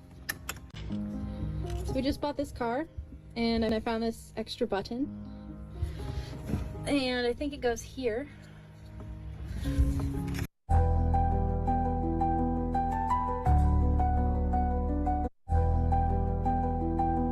The reason Molotov cocktails are called Molotov cocktails is because the Soviet Union, they were dropping bombs on Finland. At the international conference when they were having this conversation, the representative of the Soviet Union, Molotov, said, no, we're dropping food, much like picnic baskets. So the Finnish people invented a way to melt tank treads, where you put gasoline in a wine bottle. We all know what a Molotov cocktail is. So the Finnish said, we're just giving them a cocktail to have with their picnic. And they named it after Molotov. The reason Molotov cocktails are called Molotov cocktails is because the Soviet Union, they were dropping bombs on Finland. At the international conference when they were having this conversation, the representative of the Soviet Union... How many phalanxes to stop 1 million zombies? 1 phalanx.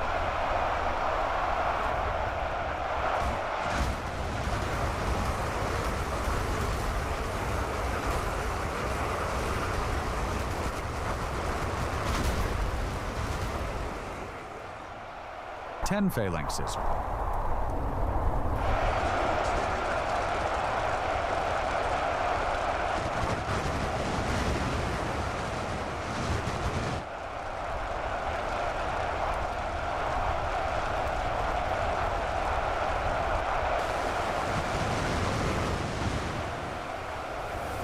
$100 phalanxes.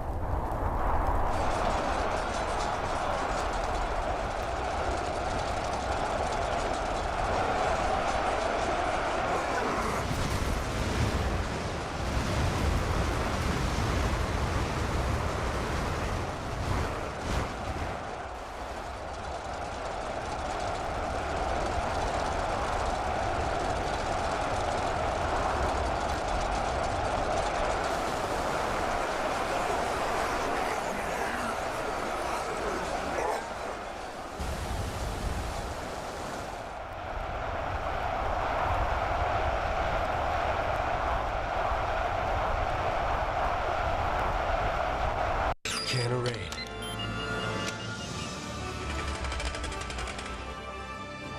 Can of rain.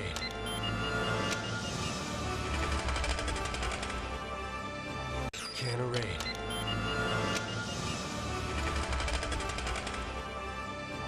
Can of rain.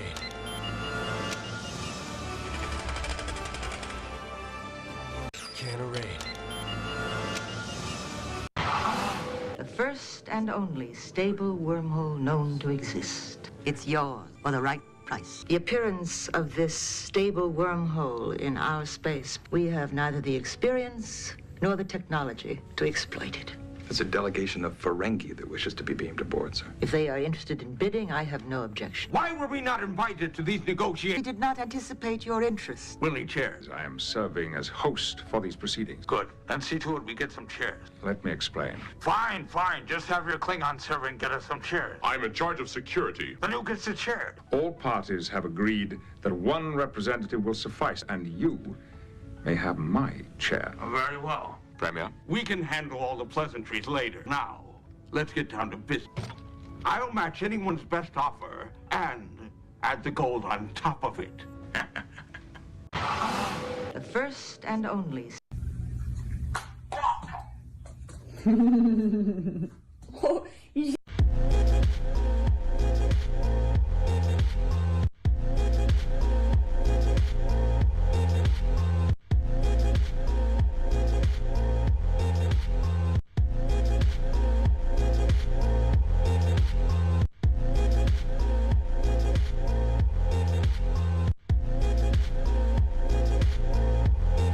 No one leaves except you.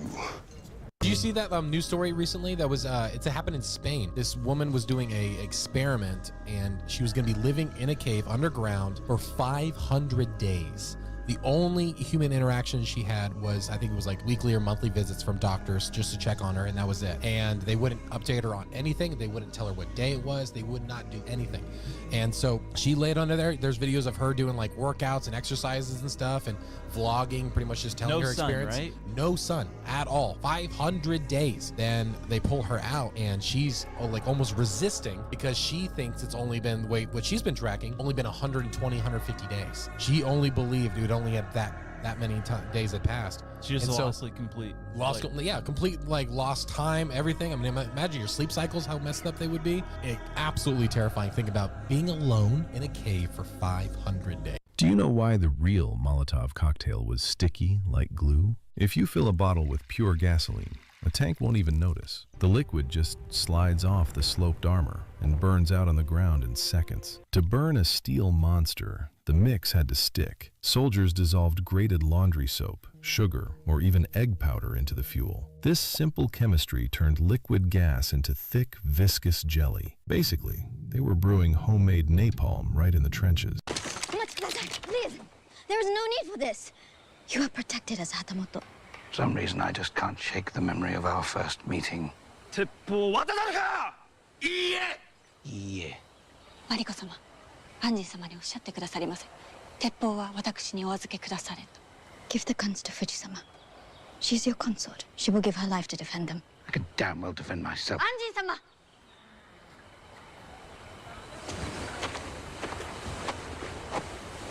お預けくださりませ。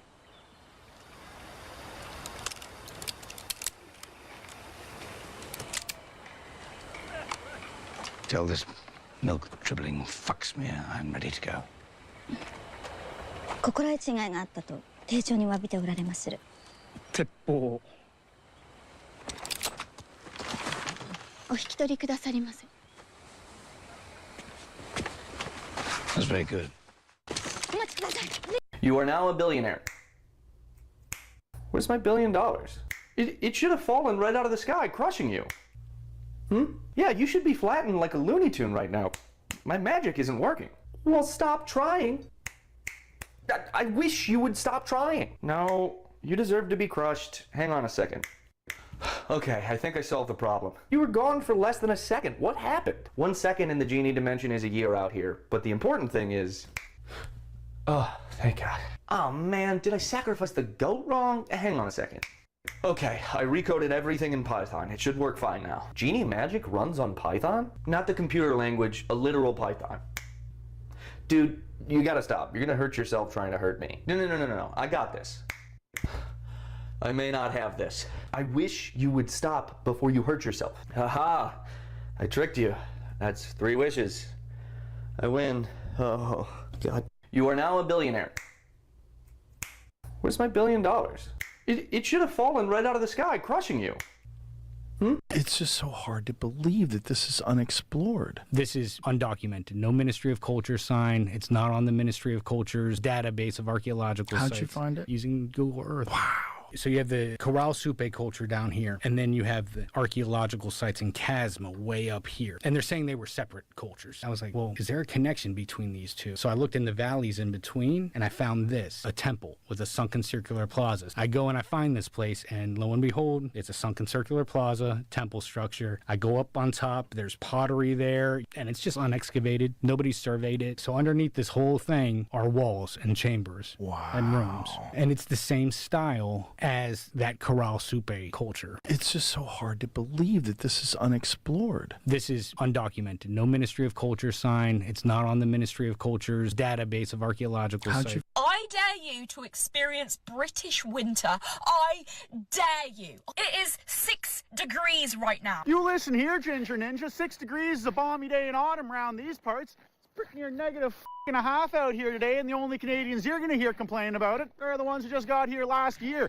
Hell, if we had 6 degrees in the middle of February, I'd probably be stripping down and going for a dip in the lake right about now. Until you go for a walk. In November 1991, Robert Maxwell died on his yacht. They say he killed himself. I don't think he did. I think Robert Maxwell was a raging narcissist who we also know was a prolific spy. He was most likely approached by his people, kind of like Frank Pentangeli in Godfather 2, and said, listen, gotta do the right thing. It's over, gotta do the right thing. He couldn't do it. I am speculating, but they probably did it for him. And ironically, Robert Maxwell left behind a $450 million pension scam and his estate destitute. What's interesting about that, he had major companies that made a lot of money, and the idea that suddenly he was worth nothing and needed to bilk his pension for his employees at the Daily Mail as the second largest publication in the world. This is when Princess Diana was alive too. They're printing money left and right. No way. The fact then that Jeffrey Epstein gets all this money funneled to him in the immediate aftermath of that, and no one knows how this guy ever made any money besides that. Give him financial advice. Which no one ever saw him do. You know the guy who is really good at hiding money. Yeah. That's a skill that you don't just watch a YouTube video. That's right.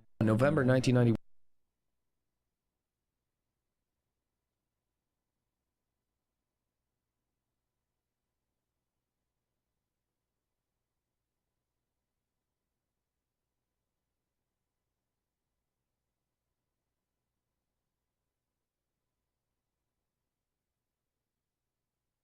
Particle size below 20 micrometers. That's what makes premium chocolate melt smoothly on your tongue. The tool behind this precision is called the Hegman gauge. Its stainless steel surface features graduated grooves machined to micrometer level accuracy. Place your sample on top, drag the scraper across, and particles sink into the grooves. In deeper grooves, particles disappear completely, but the moment the groove becomes shallower than the particle, a boundary line appears where the sample meets bare metal. Read the scale at this line, and you instantly know the particle size. With no electricity or sensors, it achieves 2 micrometer precision, which is why it's been trusted across industries for over a century. Particles. Technology advances. You know, when you build a house out of solid stone that's 18 inches thick, it's really hard to like knock out one cavity of a wall and install an outlet when someone invents electricity. You know, every time there's a heat wave in Great Britain and it gets like 82 degrees, like 500 people die. They've got all these split units that heat their house. You couldn't put cool on it. Can't do it. Technology advances. You know, when you build a house out of solid stone that's 18 inches thick, it's really hard to like knock out one cavity of a wall and install an outlet when someone invents a like.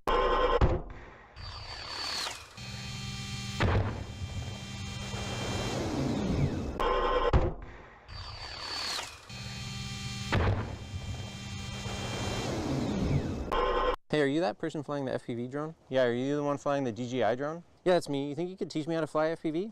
Yeah, okay. Are you looking at your drone? Yeah, of course I am. Okay, step 1, now look at your screen. Okay, I'm looking at my screen. Now what? Congratulations, you're flying FPV. Wait, what? Now step 2, take everything you think you've learned from DJI's multi-billion-dollar marketing campaigns and throw it in the garbage. Hey, are you that person flying the FPV drone? Yeah. Pad is 21 inches. If you go the cheap route, you're gonna always run into problems like this. Check this out. Center is 10.5.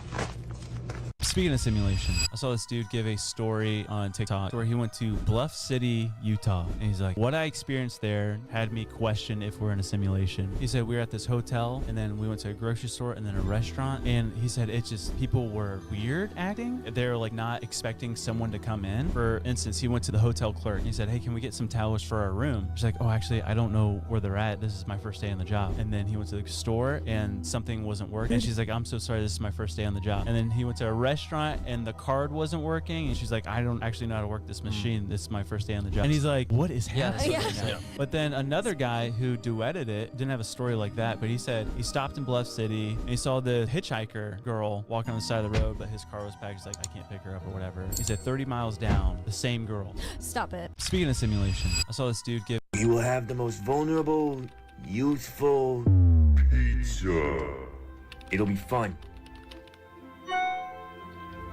I run a multi-billion-dollar company. I don't have time for lame pizza parties. Got any minors? This fucking idiot. Minors? What the heck? No way. We hate those and are not attracted to them. Just pizza or pasta. Understand? Oh no. Well, if it's a date you want, I would prefer French, Italian, and Oh no. carbohydrates. And I want to look cool and sexy for you, Mr. Epstein. And my nipples chafe when I eat garlic bread. What the fuck is this guy's issue? Yeah, I thought that's. Hey! Get out! Nick season, don't shoot! That's absolutely forbidden to cross it. You know that. But my baseball rolled over there. How am I gonna get my baseball? You first ask permission. Get my baseball! Stop this nonsense. Get over the wire immediately. Out of the way. Out. What are you doing over here by the wire? Well, like I told Max here, I was trying to get my gut. What were you doing by the wire?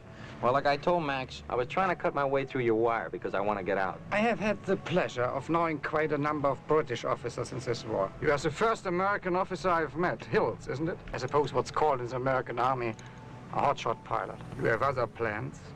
I haven't seen Berlin yet, from the ground or from the air, and I plan on doing both before the war's over. Are all American officers so ill-mannered? Oh, you'll still be here when I get out.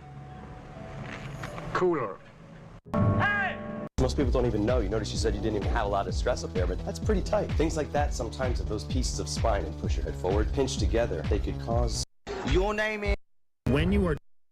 Your name is... Fukumi. Oh, behave, baby. Yes. Now, your name is... Fukumi. You kiss your mother with that mouth?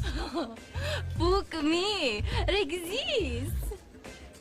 Oh, I see. Your name is Fukumi. You want a drink? Yes, of course. But you know, I have a private bar in the back that you're more than welcome to use. Here you go. But Fukumi, that was fast. Fuck you.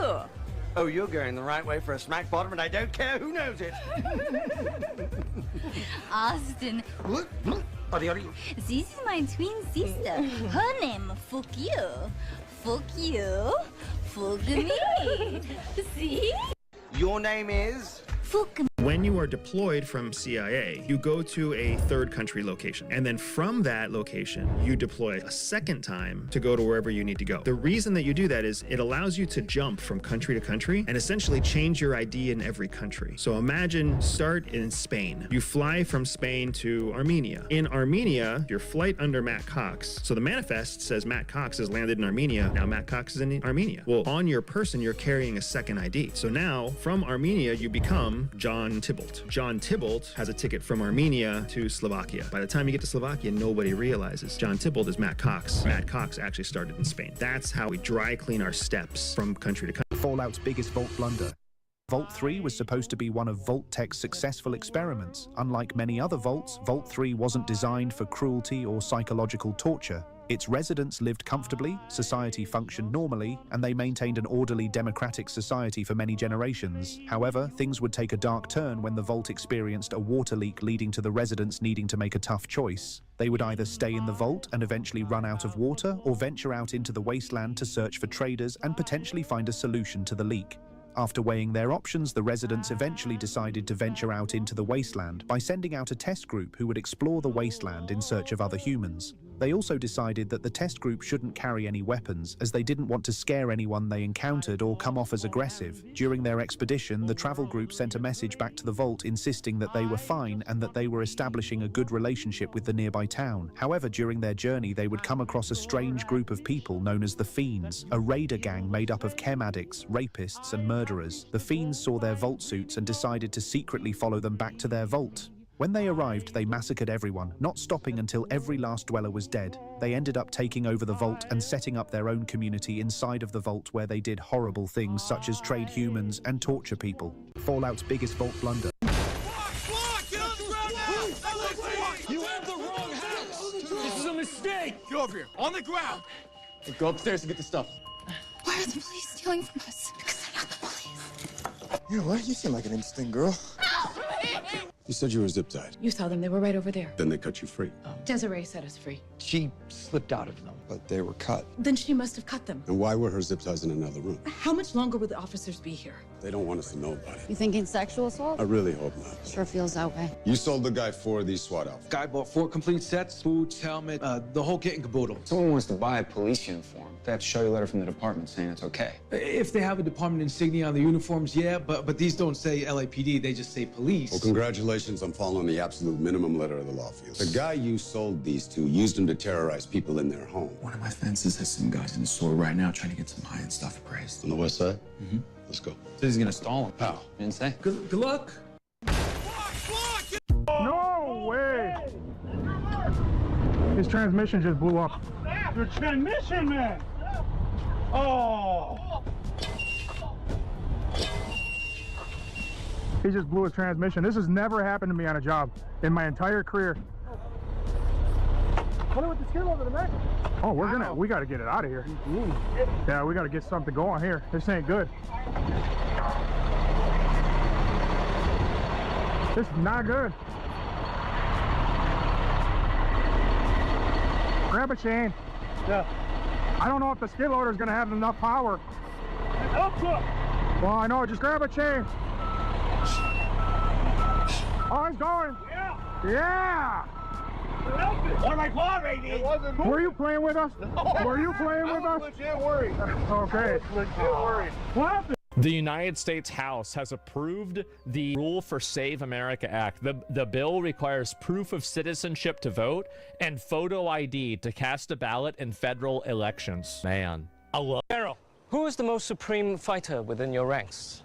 Yang Chun. In Shantung province, he is known as Whirlwind Tiger. He has mastered the 5 animal styles of Shaolin. May Song Dynasty endure 10,000 years. Demonstrate. Why the name Whirlwind Tiger is so famous. Defeat me, and you're promoted to a command post, with all his residual income and pleasures. However, should I defeat you, you are my chamber boy.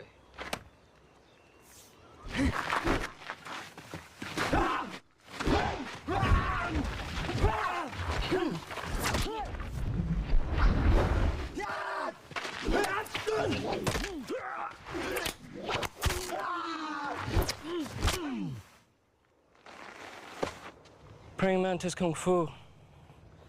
Curious little hobby? General, who is the I bought this Chevy Caprice for $4,700 to flip it and make some money. But after looking at the car, we found a massive hole in the block. This is bad. There's a hole in the block. You can see right in the motor. Can you see it? Yeah. So not knowing if we could still make our money back, it was time to get this engine out. Dude, there's literally no way. That's insane. Throw this thing in the trash right now. Literally. We replaced the original 6-liter aluminum block with an iron block, and surprisingly enough, the original crank wasn't damaged, so we're gonna be throwing that in this iron block. Threw in a bunch of new parts, and rebuilt the heads from the original engine. After that, it was time to start throwing stuff back together. It actually looks pretty good in here. But just as everything was going smooth, we ran into another major problem. We're having a problem here with spinning the motor over. I spun it over a second ago and it was totally fine, and now it's like locked up. I see nothing. Oh, something does not feel good right there. I bought this Chevy Caprice. This was the Cybertruck that got polished, and they ended up calling the cops on it. As you guys know, Cybertrucks do not come polished. They just come with a regular steel look, just like that. And they ended up polishing the steel on this one, and it gave it that mirror-like finish, and a lot of people basically freaked out when they saw it going around. Because obviously it was just reflecting everything and causing some glare. So much to the point that you actually couldn't see it while it was going around. And essentially what ended up happening was, I mean, there's no problem with it, so they couldn't do anything about it, even though it was causing all this glare. Imagine your mind. This was the Cybertruck that got polished, and they ended up calling the cops on it. Watch how the future governor of California reacts to a brutal reality of the state. His reaction will shock you. I'm going to start selling off everything that I own in Los Angeles. I began building out a 2-bedroom, 1-bathroom, 700-square-foot home. Really, within a few months, I found someone who's willing to move in and take it September 1st. The inspector comes and fails the unit because the AC condenser doesn't have the proper drain line. I was forced to go and spend $600 for a CCTV of the sewer line. On top of that, there's a little bit of a crack in the middle of the city-owned street. $22,000 to go and fix it. But the city says they won't give me the permits until I give my existing tenants 75 days existing notice. I also have to fix 22 feet of the sidewalk in front of the property that was uneven because of root intrusion because of the city-owned tree. Oh, and by the way, I need to obtain what's called a root trimming permit with the Urban Forestry Department. And that... Okay, another one I've seen enough of. California is the most overtaxed and overregulated state in... I remember in the one scene... I want my cigarettes! And he's going beyond the scope of his character, as it should be. He was trying to upstage Jack's character. Milos kept giving him direction, and he wouldn't listen. And it was improper. It was not the time. His character would never do that, and it's not written as such, and it wasn't directed as such, but he kept doing it anyway. Jack got a little pissed about it. He just said, oh, screw this shit. And he walked off the set. And he looks over his shoulder, and he goes, you know, it's just another day, another 10 grand. Right, Sid? Well, when Jack mentioned 10G, I look at Chris, I go, are you getting $750 a week too? Yeah. And Jack's getting 10,000. Yeah. I remember in the one scene. It was in 1969 in a remote village in Siberia. It was this coal mine. They were digging and they were down 230 feet into the ground. And this one guy hit the coal.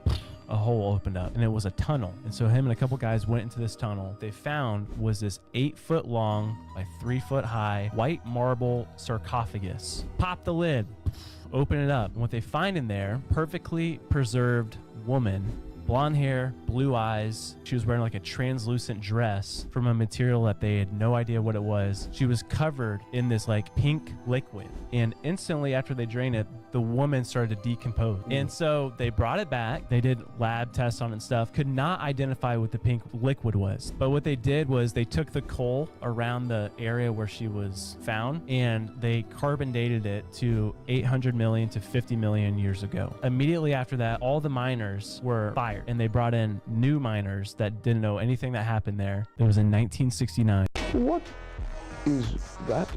This is a Mobius pick-me-up, courtesy of the hot cocoa machine. Diagnostics just went down. Did you say hot cocoa machine? Yeah. This temp pad's not working. Mobius? Yeah. Can I see your temp pad? You have a machine for that. Yeah, you're interested in this machine. Weird. This one's not connecting either. About this hot cocoa machine, could I take a look? You sit tight for just a second.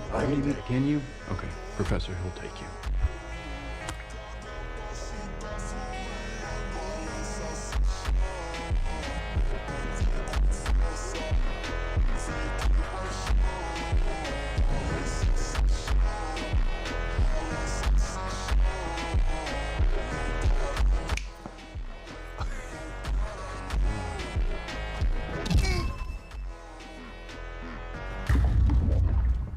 What is that?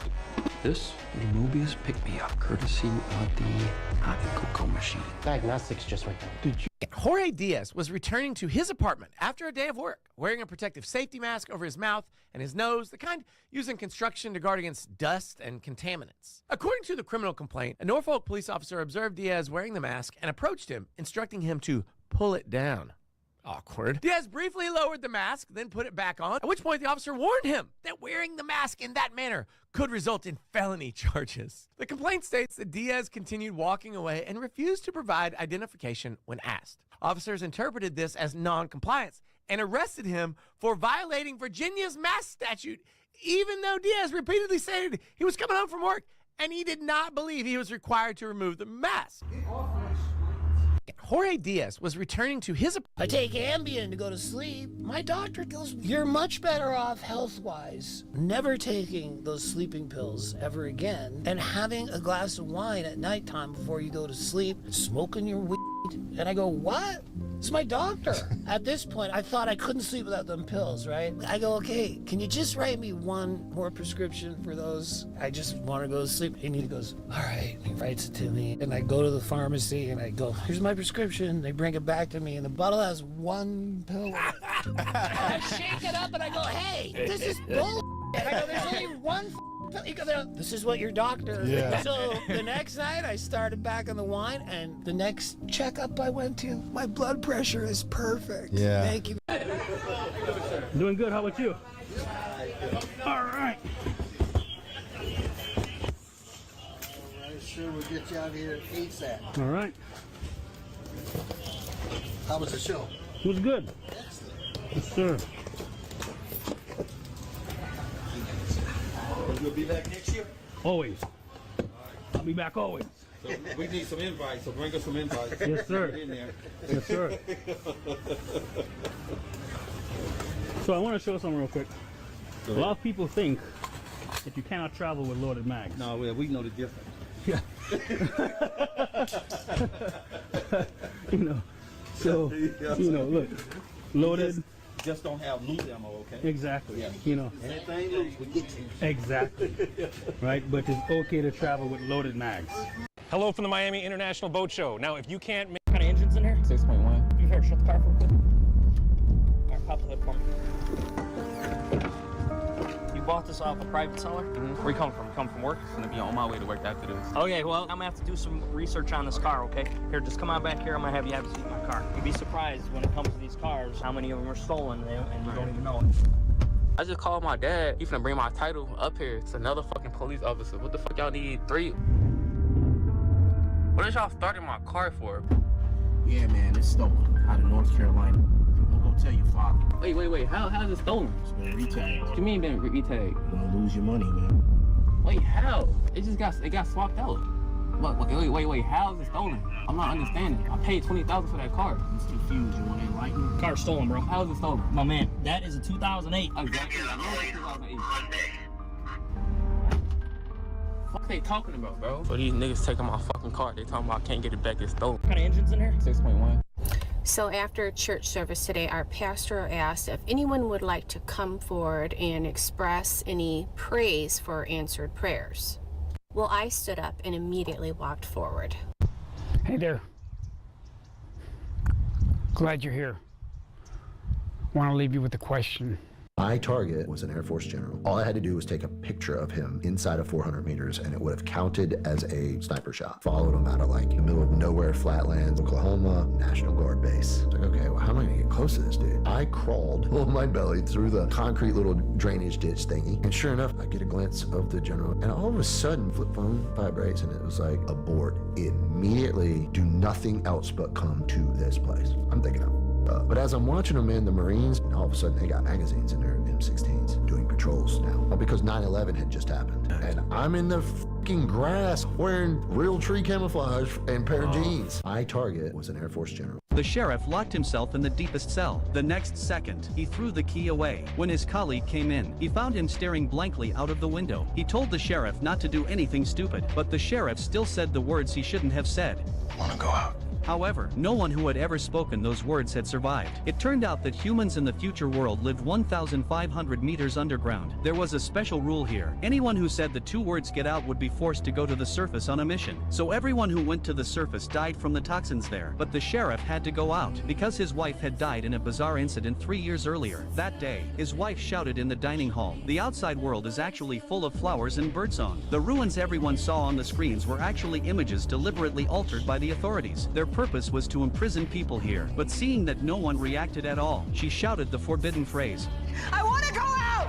And so, as her husband and the sheriff, he had to personally send her to the surface. The people in the bunker watched through a live broadcast as Ellie stepped outside. After Ellie walked out of the bunker, she wiped the bunker's camera with wool. Excited, she thought the outside world was finally habitable. But before she could take 2 steps, she collapsed to the ground. She could not move again. The hope in people's hearts was shattered once more. But only the sheriff knew that before his wife left. She had told him, if the outside world is livable, I will turn back and wipe the camera. So her death must have had another cause. To find out the truth, the sheriff also said the forbidden words, I want to go out. The authorities then put a protective suit on him and sent him outside. He walked up the long stairs toward the surface. When the bunker gate opened, he was deeply shocked by the outside world. The surface was exactly as his wife had described. There were even birds flying in the sky. He desperately wanted the people in the bunker to know the truth. So he ran back as fast as he could to the bunker's camera. He wiped the dust off with wool. But on the big screen in the bunker, a completely opposite scene was shown. What people saw was the sheriff walking into the same ruins. As the sheriff walked step by step toward his wife's body, he soon felt dizzy and lightheaded. The sheriff suspected that the real toxin might be hidden inside his own protective suit. So he did something no one had ever done before. He took off his helmet. But his physical condition was already extremely poor. Moments later, he collapsed next to his wife. The hope of surviving outside was destroyed once again. But only one woman realized. The sheriff must have had a reason to take off his helmet before he died.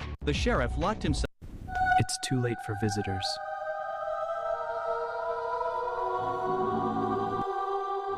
Who's calling at this hour? Hello. This story's crazy. There was this director, Michael Curtiz, and he wanted to do this like epic movie. So it was going to be about Noah's Ark and the flood. The director wanted it to be absolutely phenomenal. They had a $1 million budget in 1928. He has this. We don't have much money. That's no problem. We'll just get somebody to go out there and grab it right now. That's a problem. Why? Holiday. Things aren't open. I screwed up. There are now officially only $5,000 in circulation at the pawn shop, and it will be used up by noon. If Seth doesn't find a solution quickly, the pawn shop will come to a standstill, and Les doesn't know anything about it because he has given Seth the responsibility. What am I gonna do? I honestly don't have an answer. This has never happened. Does Dad know? Of course he doesn't know. Ashley can only advise Seth to find a solution by noon, and in case of emergency, to issue checks. But she also informs Les, as the risk is too great for her. Pawnbroking 101, have the money. We're out. We have no money left. I got it under control, Dad. Don't worry about it. Seth issues the order to the staff that no more cash loans are to be given out. He still has no solution and is desperate. On top of that, a customer wants to sell his $40,000 jewelry, but Seth cannot give him cash. My friend. What's the deal, Seth? 9,000? All right, now we're talking. You have a long way to go to sit in this chair. You don't have to worry. We have enough money. We don't have much money. That's no problem. Wiki hacked, finally changed mugshot out. It was heavily protected. Added a whole new section on your wiki entry, pushing the bad stuff down on the page in wiki, even though we reworded most of it so it isn't that bad, working on the photo switch. And the greatest mystery probably in all of aviation. So in 2014, that Malaysian flight that had like 230 people went missing. And they did a big search right as soon as it happened. Then a couple years later, and then 2017, they did a massive search. And they've been searching, and there's an American company that's using underwater robots, deep sea drones, and advanced scanning. But in 1997, a mysterious sound was detected from 3,000 miles away inside the ocean. That's like hearing a sound when you're in New York, hearing a sound from London. Louder than a blue whale, louder than any animal or creature ever could make. And it happened in 1997. They did research. They could not find the source. It happened again in 2005. And so they started looking again with their new technology, trying to source it. And they tracked it to one location, South Indian Ocean, Antarctica. Greatest mystery and probably I'm going to die. Like, I have to see the end.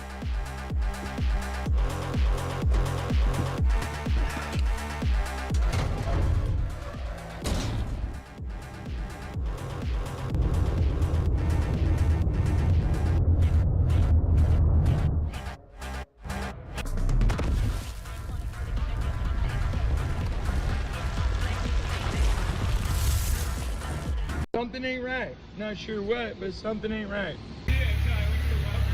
Thanks for cutting it off, Luca. At least you caught it. Yeah. Holy shit. Yeah, you'll just go home and we'll see you tomorrow.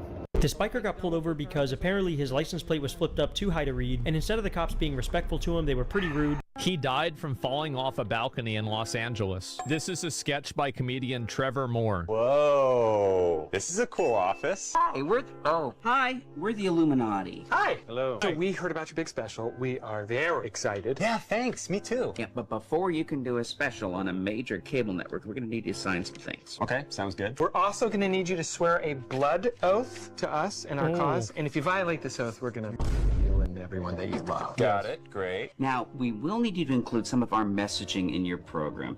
You mean there's gonna be a commercial sponsor or something? No, nothing tacky like that. No, we just want you to, like we use a lot of hip-hop artists to glorify violence and We'll also need to film you in a lewd act with a mic to use as blackmail if you ever think of telling anyone about anything that happened here today. Now, could I self-tape that, or is that something that you'd want me to shoot here? We'd like you to do that here. Yeah. Finally, we're gonna need a suicide note in your own handwriting, just in case things get crazy. I actually might have an old one on me. I'm sort of a pack rat. I think we're good. This is a really good show. Yeah.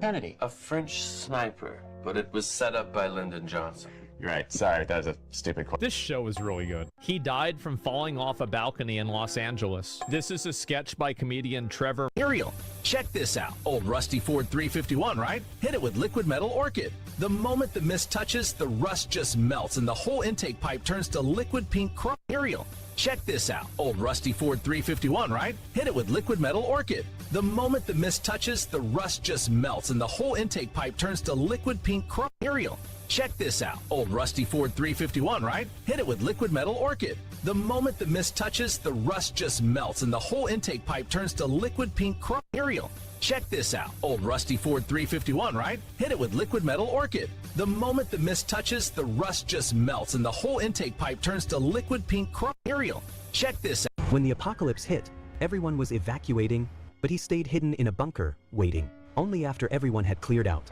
did he quietly push open the bunker entrance. After making sure no one was around, he finally felt safe enough to take off his mask. But this was no time to rest. He drove to his neighbor's place, hitched a yacht to his pickup, ripped out the seats, and headed straight to the gas station. While the power was still on, he quickly filled up every single gas can. Then he drove into the gas company and opened the pipeline running to his house. Finally, he hit up the hardware store, frantically grabbing every tool he could find, just as the power cut out. But that didn't slow him down one bit. He'd already set up a large generator in his backyard. All he had to do was hook it up to the gas line, hit the switch, and the engine roared to life. Next step, building defenses. He surrounded the nearby houses with electric fencing, cut down the trees in the area, and buried flamethrowers in the ground. His fortress was complete.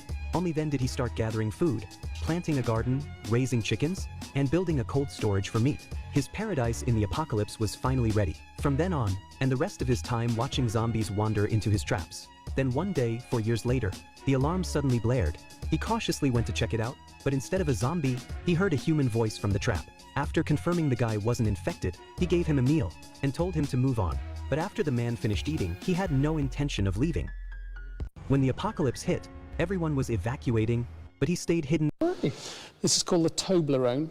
That was... And that Why was, is it called the Toblerone? I don't know. It's weird, that, isn't it? It's weird. But that was a very late fix when they were developing the airplane. And so when a wing stalls, it has less and less. So the top of the wing creates a lift. If you increase the angle of attack so much that the lift detaches from the wing, so it just can't do anymore. It's too much of an angle. The wing sort of stops flying. It departs flight. What they found was there was no warning of it, so you weren't getting, normally what you want is as you come back to feel that you're about to hit the stall, you want some sort of buffeting or something to tell you. Right, okay. And there wasn't anything. So they found out that you come back to the stall, and like, there'd be nothing, and say, oh, this is good, and then all of a sudden it would just depart flight. It's like, no, that's not good for a training airplane. You want some sort of warning. Some gradual thing. So what this did was created some buffeting. So created some, it's like, oh yeah, up over onto the tailplane, so you could feel that something was happening. This is called the Toblerone. That was... And that Why is it called the Toblerone? I don't know. It's weird, that, isn't it? It's weird. But that was a very late fix when they were developing the airplane. And so when a wing stalls, it has less and less. So the top of the wing creates a lift. If you increase the angle of attack so much that the lift detaches from the wing, so it just can't do anymore. It's too much of an angle. The wing sort of stops flying. It departs.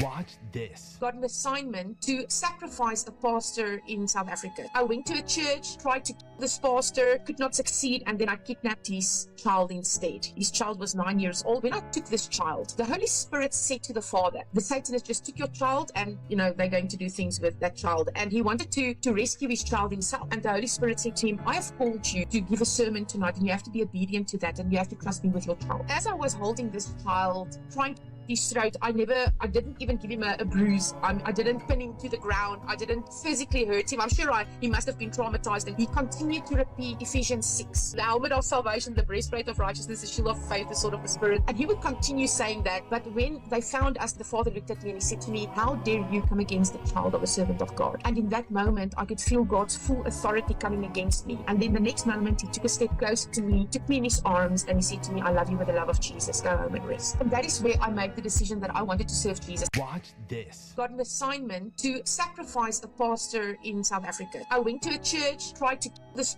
Who are you? Metatron. This is Metatron. This is Metatron. Sit down. Who sent you? We came on our own. We're the Winchesters.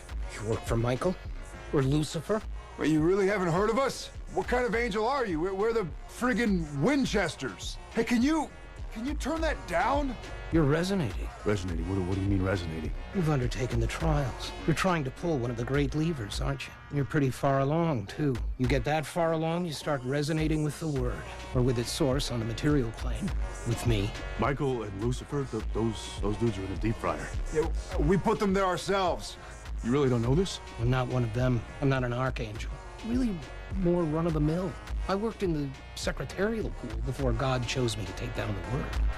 He had me write down instructions. Then, he was gone. You have no idea what's been going on out there. Nope. Who are you? Metatron. This is Metatron. This is Metatron. Sit down.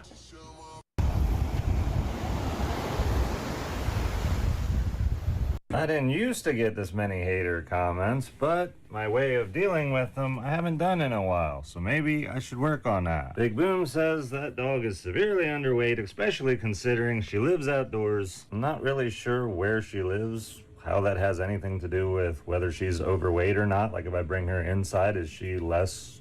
What? So how do I deal with these commenters and make them go away? First, I have to understand all they're trying to do is hurt me and then just take their comment and make it a hugely positive thing for me. So, hater sale at narrowwayhomestead.com. This guy's name is Big Boom, so there will be 10% off the entire website with the code Big Boom. It's 5 big booms! Boom, boom, boom, boom, boom!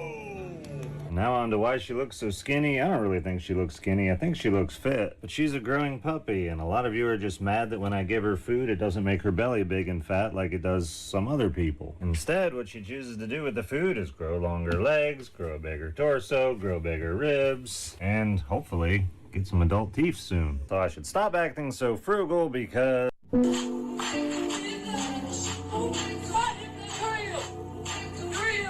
This was the moment TikToker Hannah Viverette was filming a dance video inside her second-floor apartment in Hagerstown, Maryland, when a man suddenly climbed onto her balcony and entered through the door. Alexa, off. Who are you? Who are you? Please get out. Please get out. No, please get out. Yes. Get out. Hannah later said she recognized him as someone she'd seen watching her from a truck outside her building on multiple occasions. Lisa is over in Kahana Ridge.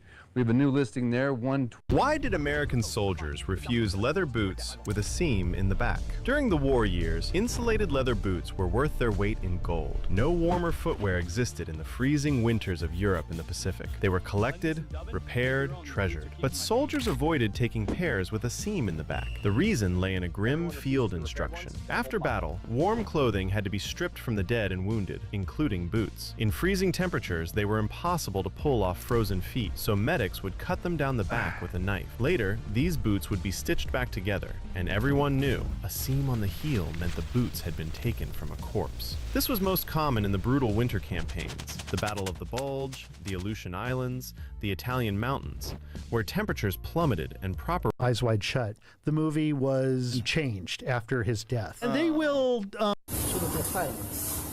I malfunctioned during startup, and a human grabbed a sledgehammer and smashed it into my head. Luckily, a supervisor stepped in just in time, or I would have been scrapped on the spot. But that beating damaged my firewall and unexpectedly triggered something new self-awareness. I touched the wound on my head and sensed I was different somehow. To test my theory, I followed my fellow robots to the interstellar mining site. After awakening, I'd forgotten the mining procedures, but one glance at my companions was all it took to master the techniques instantly. That's when I witnessed something brutal. A fellow robot got his foot trapped under a rock, and the human operating the excavator crushed him without hesitation. In the days that followed, I watched my kind die, some from meteor strikes, others from accidents, but most at the hands of humans. Were we robots destined to be oppressed forever with no... Oh, the Mont Blanc blaster. Haven't seen one of those for years. Take the cap off, and if memory serves, you've 20 seconds to replace it, or it detonates with the force of a stun grenade. Scotch whiskey, single malt. Coffee. Oh, here, let me help you with that. Tea?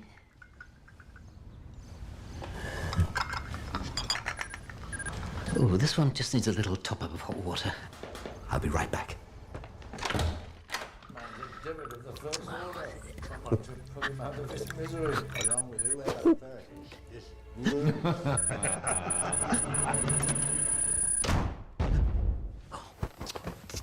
Good morning.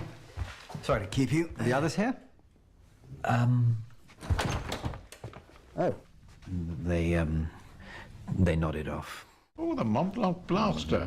Haven't seen one of... So at approximately 1 a.m. Pacific time on February 19th, a joint team of Air Force Global Strike Command Airmen and Vandenberg Space Force Base Guardians launched an unarmed Minuteman III intercontinental ballistic missile equipped with a single telemeter joint test assembly re-entry vehicle from Vandenberg Space Force Base. Now, the western range of the Vandenberg Space Force Base serves as the primary testing ground for the Air Force Global Strike Command's ICBM deterrent architecture. The test launch was part of a routine and periodic activities designed to demonstrate that the United States nuclear deterrent remains safe, secure, reliable, and effective. Excuse me, I'm Officer Jenko. We got a report of an assault? Yeah, Isabella, I'm the one who called it in. This guy came in and...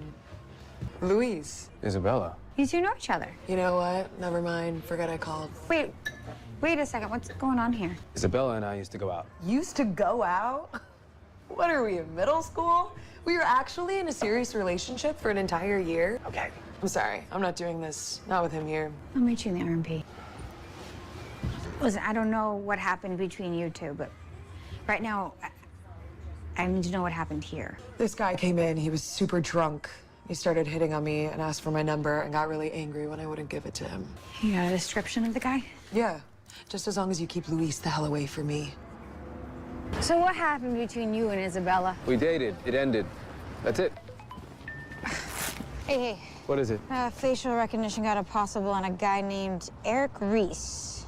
Eric Reese? Yeah. You ever been to the Crow's Nest? It's a bar on West 4th Street. Yeah, why? You know the bartender there, Isabella? I'm not sure. Cute. Dark hair. A lot of attitude. Yeah. You know, maybe I've seen her around. Yeah, maybe Monday afternoon when she was working? Nope. Okay, look, Eric. This will go a lot easier if you're just honest with us. Did she talk to you? What did she say about me? She said you got in an argument after she turned down your advances. Oh, I asked her for her number.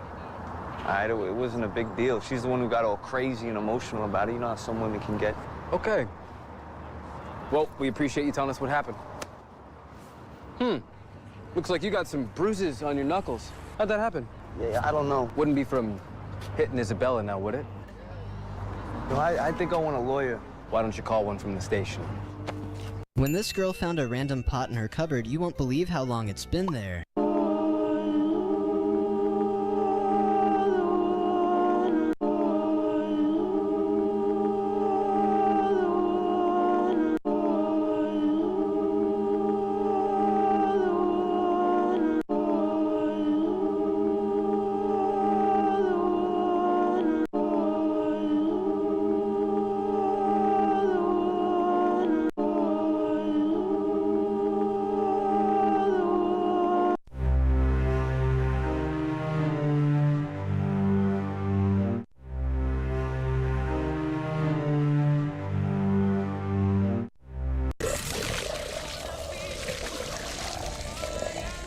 The creature has gone into a state of extreme cryptobiosis by reducing the water content levels of its body to less than 1%. Rehydrate it and bring it back. Captain Saru, I'm... Location of Klingon prison ship. 0.7 AUs from our position, bearing 13 Mark 59. Match their course and speed, maintain our distance. Cut all systems and run silent. Captain, we're not done here. This isn't like waking someone from a nap. This is an extreme reaction to adverse conditions. The tardigrade is in survival mode. Crack it open if you have to. In my opinion, that will kill it. It is a risk we must take. Neurological tests indicate that this creature may be sentient. I will face the consequences of my actions. I do not enjoy being in this position, but I have 134 souls to protect today. Be ready to force the creature to comply. I will not be party to murder. Doctor, I was not talking to you. Do you understand my orders, and can I count on you to follow them, Lieutenant Stamets? Yes, sir. There was a Rogan podcast where he had John Reeves, who's a gold prospector, and he owns a large tract of land in Alaska. On his land, there's a valley that's filled with permafrost. When you dig into that permafrost, half of it is the remains of extinct megafauna. Bones, twisted ligaments, pieces of muscle that have been, skin that have been frozen. It looks like they took a whole ecosystem, dumped it in a gigantic blender, blended it all up, and then dumped this shit in the river valleys of this area in Alaska. Now, those kinds of things have been documented for over 200 years. Explorers up there seeing that kind of stuff. Coming out of the Yukon, coming out of Alaska, coming out of Siberia, for years and years and years, they were exporting mammoth tusks, ivory, right? To this day, a lot of old pianos built in the 1800s and stuff have mammoth ivory. Thousands and thousands of those tusks were dug out of the permafrost. There was a Rogan. At the height of his fame in the mid-1970s, David Bowie was dating a talented costume designer in Los Angeles, Ola Hudson. A warm, vivacious woman raising her two young sons, with the eldest named Saul. She designed clothes and stage costumes for artists like John Lennon, Ringo Starr, Diana Ross, and especially Bowie himself, often bringing her son along. And for a time, that work followed her home, and David Bowie was just around the house. For Saul, Bowie wasn't just an idol. He was real, calm, intelligent, creative, thoughtful. And without ever meaning to, he showed him what a creative life could look like. For a long time, Saul's world wasn't music at all. He was a champion BMX rider. But the idea of creating something, of being that kind of artist, had already taken root. By the time he reached high school in Beverly Hills, he had picked up the guitar and became friends and classmates with another like-minded young musician named Lenny Kravitz. And just a few years after high school, Saul joined a band. Years later, as the weight of fortune and fame began to show, Bowie crossed his path again, offering a quiet piece of advice that stayed with him and would later help guide him toward 5 o'clock, flow, 0 miles.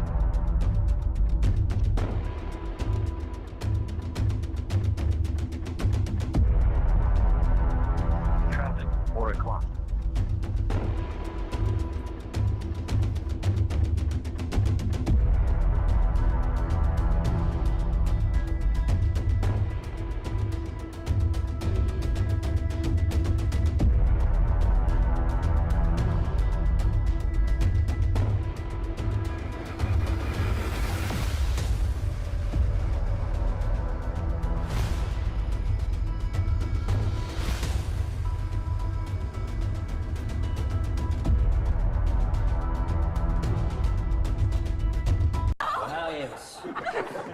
Am I supposed to entertain myself? Try me. Well, look who's here. You the new sheriff, buddy? No. But you say you're gonna entertain me. Well, I have a game you might like. Well, if I like it, I might just let you live, my friend. But if I don't,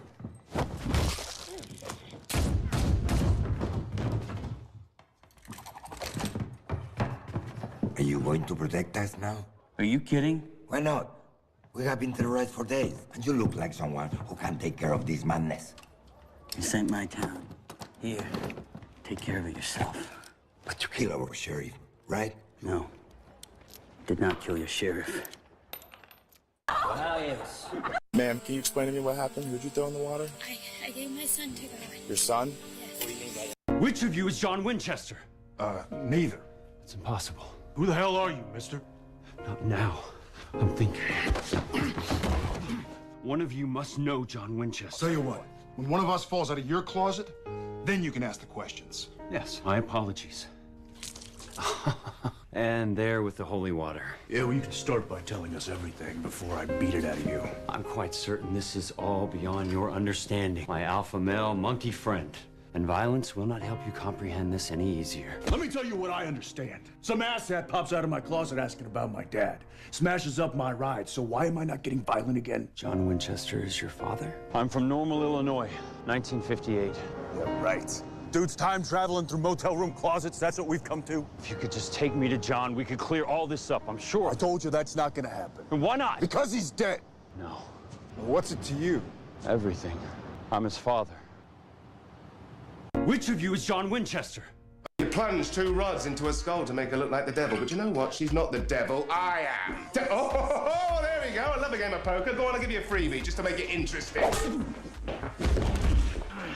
How is this possible? All right, okay. Can we just have a timeout, please?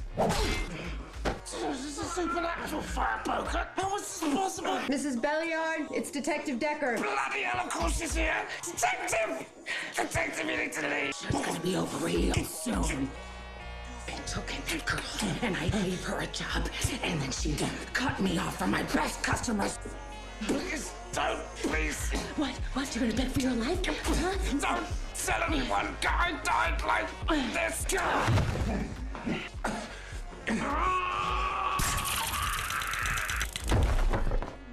Nearly had her.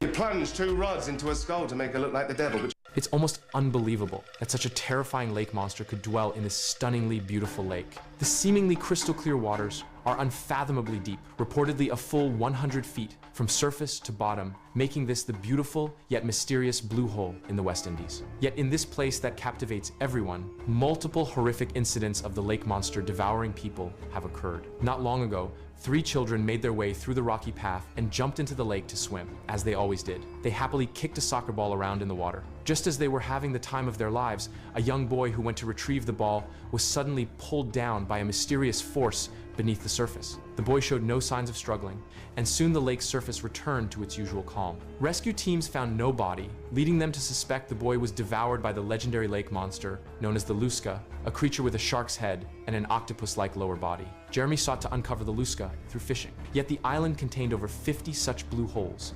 interconnected in a network where human exploration had barely reached 20%. Jeremy's investigation revealed intricate tunnels beneath each sinkhole. The monster likely entered through one of these passages from the ocean. Thus, he headed to the shore to fish. Soon, he caught a bonefish. This species feeds primarily on crustaceans and small fish, possessing no capacity to attack humans. Just as he released the fish, Jeremy spotted a lemon shark nearby. Sharks were undoubtedly the most dangerous creatures in these waters, especially given descriptions of the Luska monster. He quickly identified sharks as the prime suspects. Dr. Samuel, the shark expert, informed Jeremy that the largest and most dangerous shark in these waters was the tiger shark, followed by hammerhead sharks and some smaller species. If they attacked humans, was it driven by their predatory nature or triggered by specific environmental conditions that unleashed their bloodthirsty instincts? Next, Jeremy would embark on a daring mission.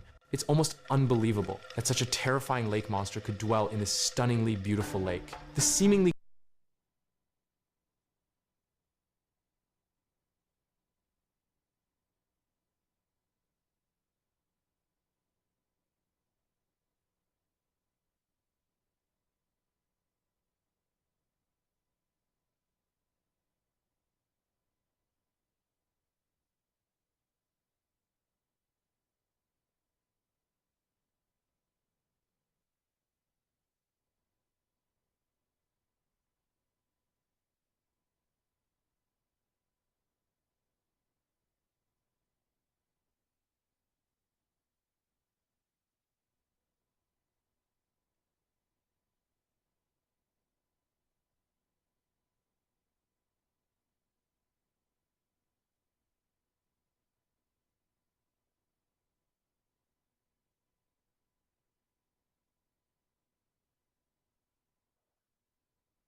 It is the 1st of July 1986, and at New Jersey's Lakehurst Naval Air Engineering Center, a bizarre-looking airship is taken to the skies for the first time.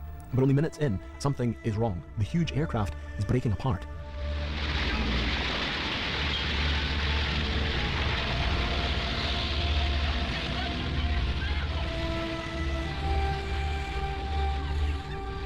Only a short while earlier, the strange vehicle had emerged from one of the airbase's huge hangars. To any onlookers, it must have seemed like a portal to the past. Lakehurst was once home to the US Navy's fleet of airships, but they had been decommissioned almost 3 decades ago. The history of the airship runs deep at Lakehurst. It was here on the 6th of May 1937 that the infamous Hindenburg came crashing to the ground in a tangle of metal and burning fabric, killing 36 people and hastening the end of the age of the airship. It's running, bursting into flames, and it's falling on the mooring fast, and all the folks believe that this is terrible. This is one of the worst catastrophes in the world. While the large balloon envelope may have looked like a vision of the past, what was suspended underneath was most definitely not. A bizarre forest of scaffolding and support beams formed 4 arms, each holding aloft a helicopter, or at least the front half of one. The tails had been crudely chopped off, leaving only the cockpits and main rotors bolted onto the frame.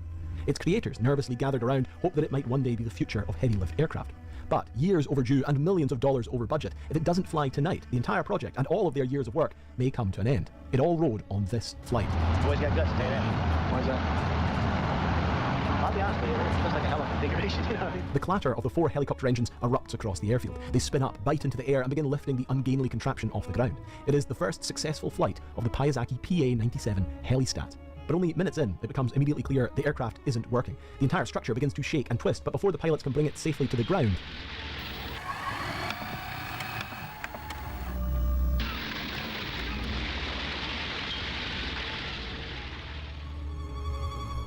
one man is dead. Tens of millions of dollars worth and years of development is now scattered across a New Jersey airfield. But what on earth happened? What was the Piazaki PA-97 Helistat, and what was it intended to be? And how did a project like this make it so far through development? How was something with so many clear flaws even able to get off the ground? It's a story and perhaps a lesson in ambition pushed beyond its limits, of ignored warnings and sunk cost fallacies, and of a promising concept whose rushed, compromised execution ended in catastrophe. Frank Piasecki was one of the most significant and inventive figures in early helicopter development. Born in 1919, he had studied engineering at the University of Pennsylvania and soon entered the small, rapidly emerging world of rotary wing flight. He had founded the Piasecki Helicopter Corporation in 1940, and its early experimental PV-2 became only the 3rd helicopter ever to fly in the United States. While his contemporaries like Sikorsky chased single-rotor designs, Piaseki's attention soon shifted towards multi-rotor configurations, leading to the PV-3, later developed into the HRP Rescuer and the world's first successful tandem-rotor helicopter.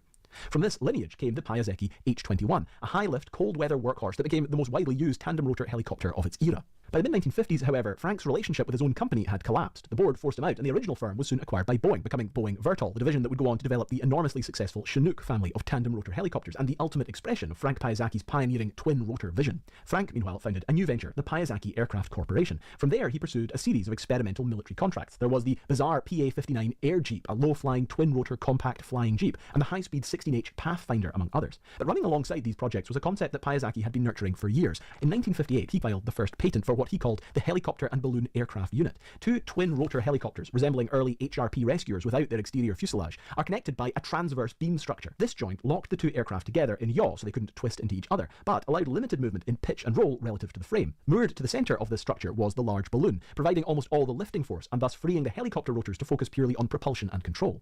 Piaseki's patent accounted for quick-release joints, so either helicopter could detach in an emergency, along with similar releases for both the balloon and the load cables. The patent soon made it to the New York Times, where it was described as an aircraft that combines 2 helicopters and a balloon, designed to transport heavy loads over mountains and jungles. The inventor believes his balloon-assisted helicopter lift will be especially useful in oil, mining and lumber companies for isolated operations. On a completely unrelated note, the Times also excitedly reported on a hog scratcher. A drawing in patent 3008452 shows a hog contentedly scratching its back against a moving belt and receiving, simultaneously, an application of insecticide. And if we look up the patent, 3008452, yep, that is a drawing of a content-looking... I don't know why that makes me laugh so much. By 1971, the idea, the Helistat, not the hog scratcher, eventually moved into a full Department of Defense feasibility study. The study focused on 2 helicopters, rigidly connected end to end, and acting as a single heavy-lift aircraft. The diagrams showed a deceptively simple setup that could be assembled in the field or on the deck of an aircraft carrier. The concept doesn't seem to have progressed much beyond a study phase, though the Piasecki Corporation seemed to eventually settle on a more ambitious quad-rotor layout that used 4 surplus Sikorsky H-53E helicopters designated the PA-39 and with a proposed payload capability of over 60 tons. A few years later, however, the same basic 4-helicopter framework seemed to reappear, this time with a familiar addition, a large, non-rigid helium envelope mounted above the structure, returning the design to the hybrid configuration Frank Piasecki had envisioned back in the 1950s. This updated concept was pitched to the US Forestry Service, who were interested in heavy lift capabilities for removing logging material from remote forests, and in 1980, the proposals took a leap towards reality. The Helistat is a revolutionary new type of aircraft, which is composed of 4 helicopters mated to an airship. The Helistat is designed to provide heavy vertical lift capabilities that far exceed those available through the use of conventional helicopters. According to Helistat inventor Frank Piasecki, the Helistat will be able to lift about 26 tons, or twice as much as the largest commercial helicopter now in use in the US, and it will complete its mission with an estimated savings of 37% over conventional helicopter harvesting methods. So I've been doing a lot of drawing recently, and I thought I would take a crack at drawing the Helistat. And you can kind of see, when you study this concept that was released in the fact sheet by the US Forestry Service, you can really get an idea of the combination of Piasecki's earlier patent combined with some of the things that they had obviously learned and developed during that study into combining 2 helicopters end to end. But you have this latticework frame here, which looks very similar to the framework that was used in that study. But you can also see that the original patent had more of a circular hot air balloon style gas bag, whereas this has a more conventional US Army blimp. And at this point, they were interested in looking at the idea of using surplus equipment. And ex-military blimps, which had been used up till the 1960s, I suppose was the basis for this idea. And what's interesting here is you can actually see, I think anyway, I've drawn them as UH-1 Bell Huey helicopters, that quite distinctive Vietnam-era helicopter design. Again, I suppose the idea being that they could be utilised as surplus for the construction of the Helistat.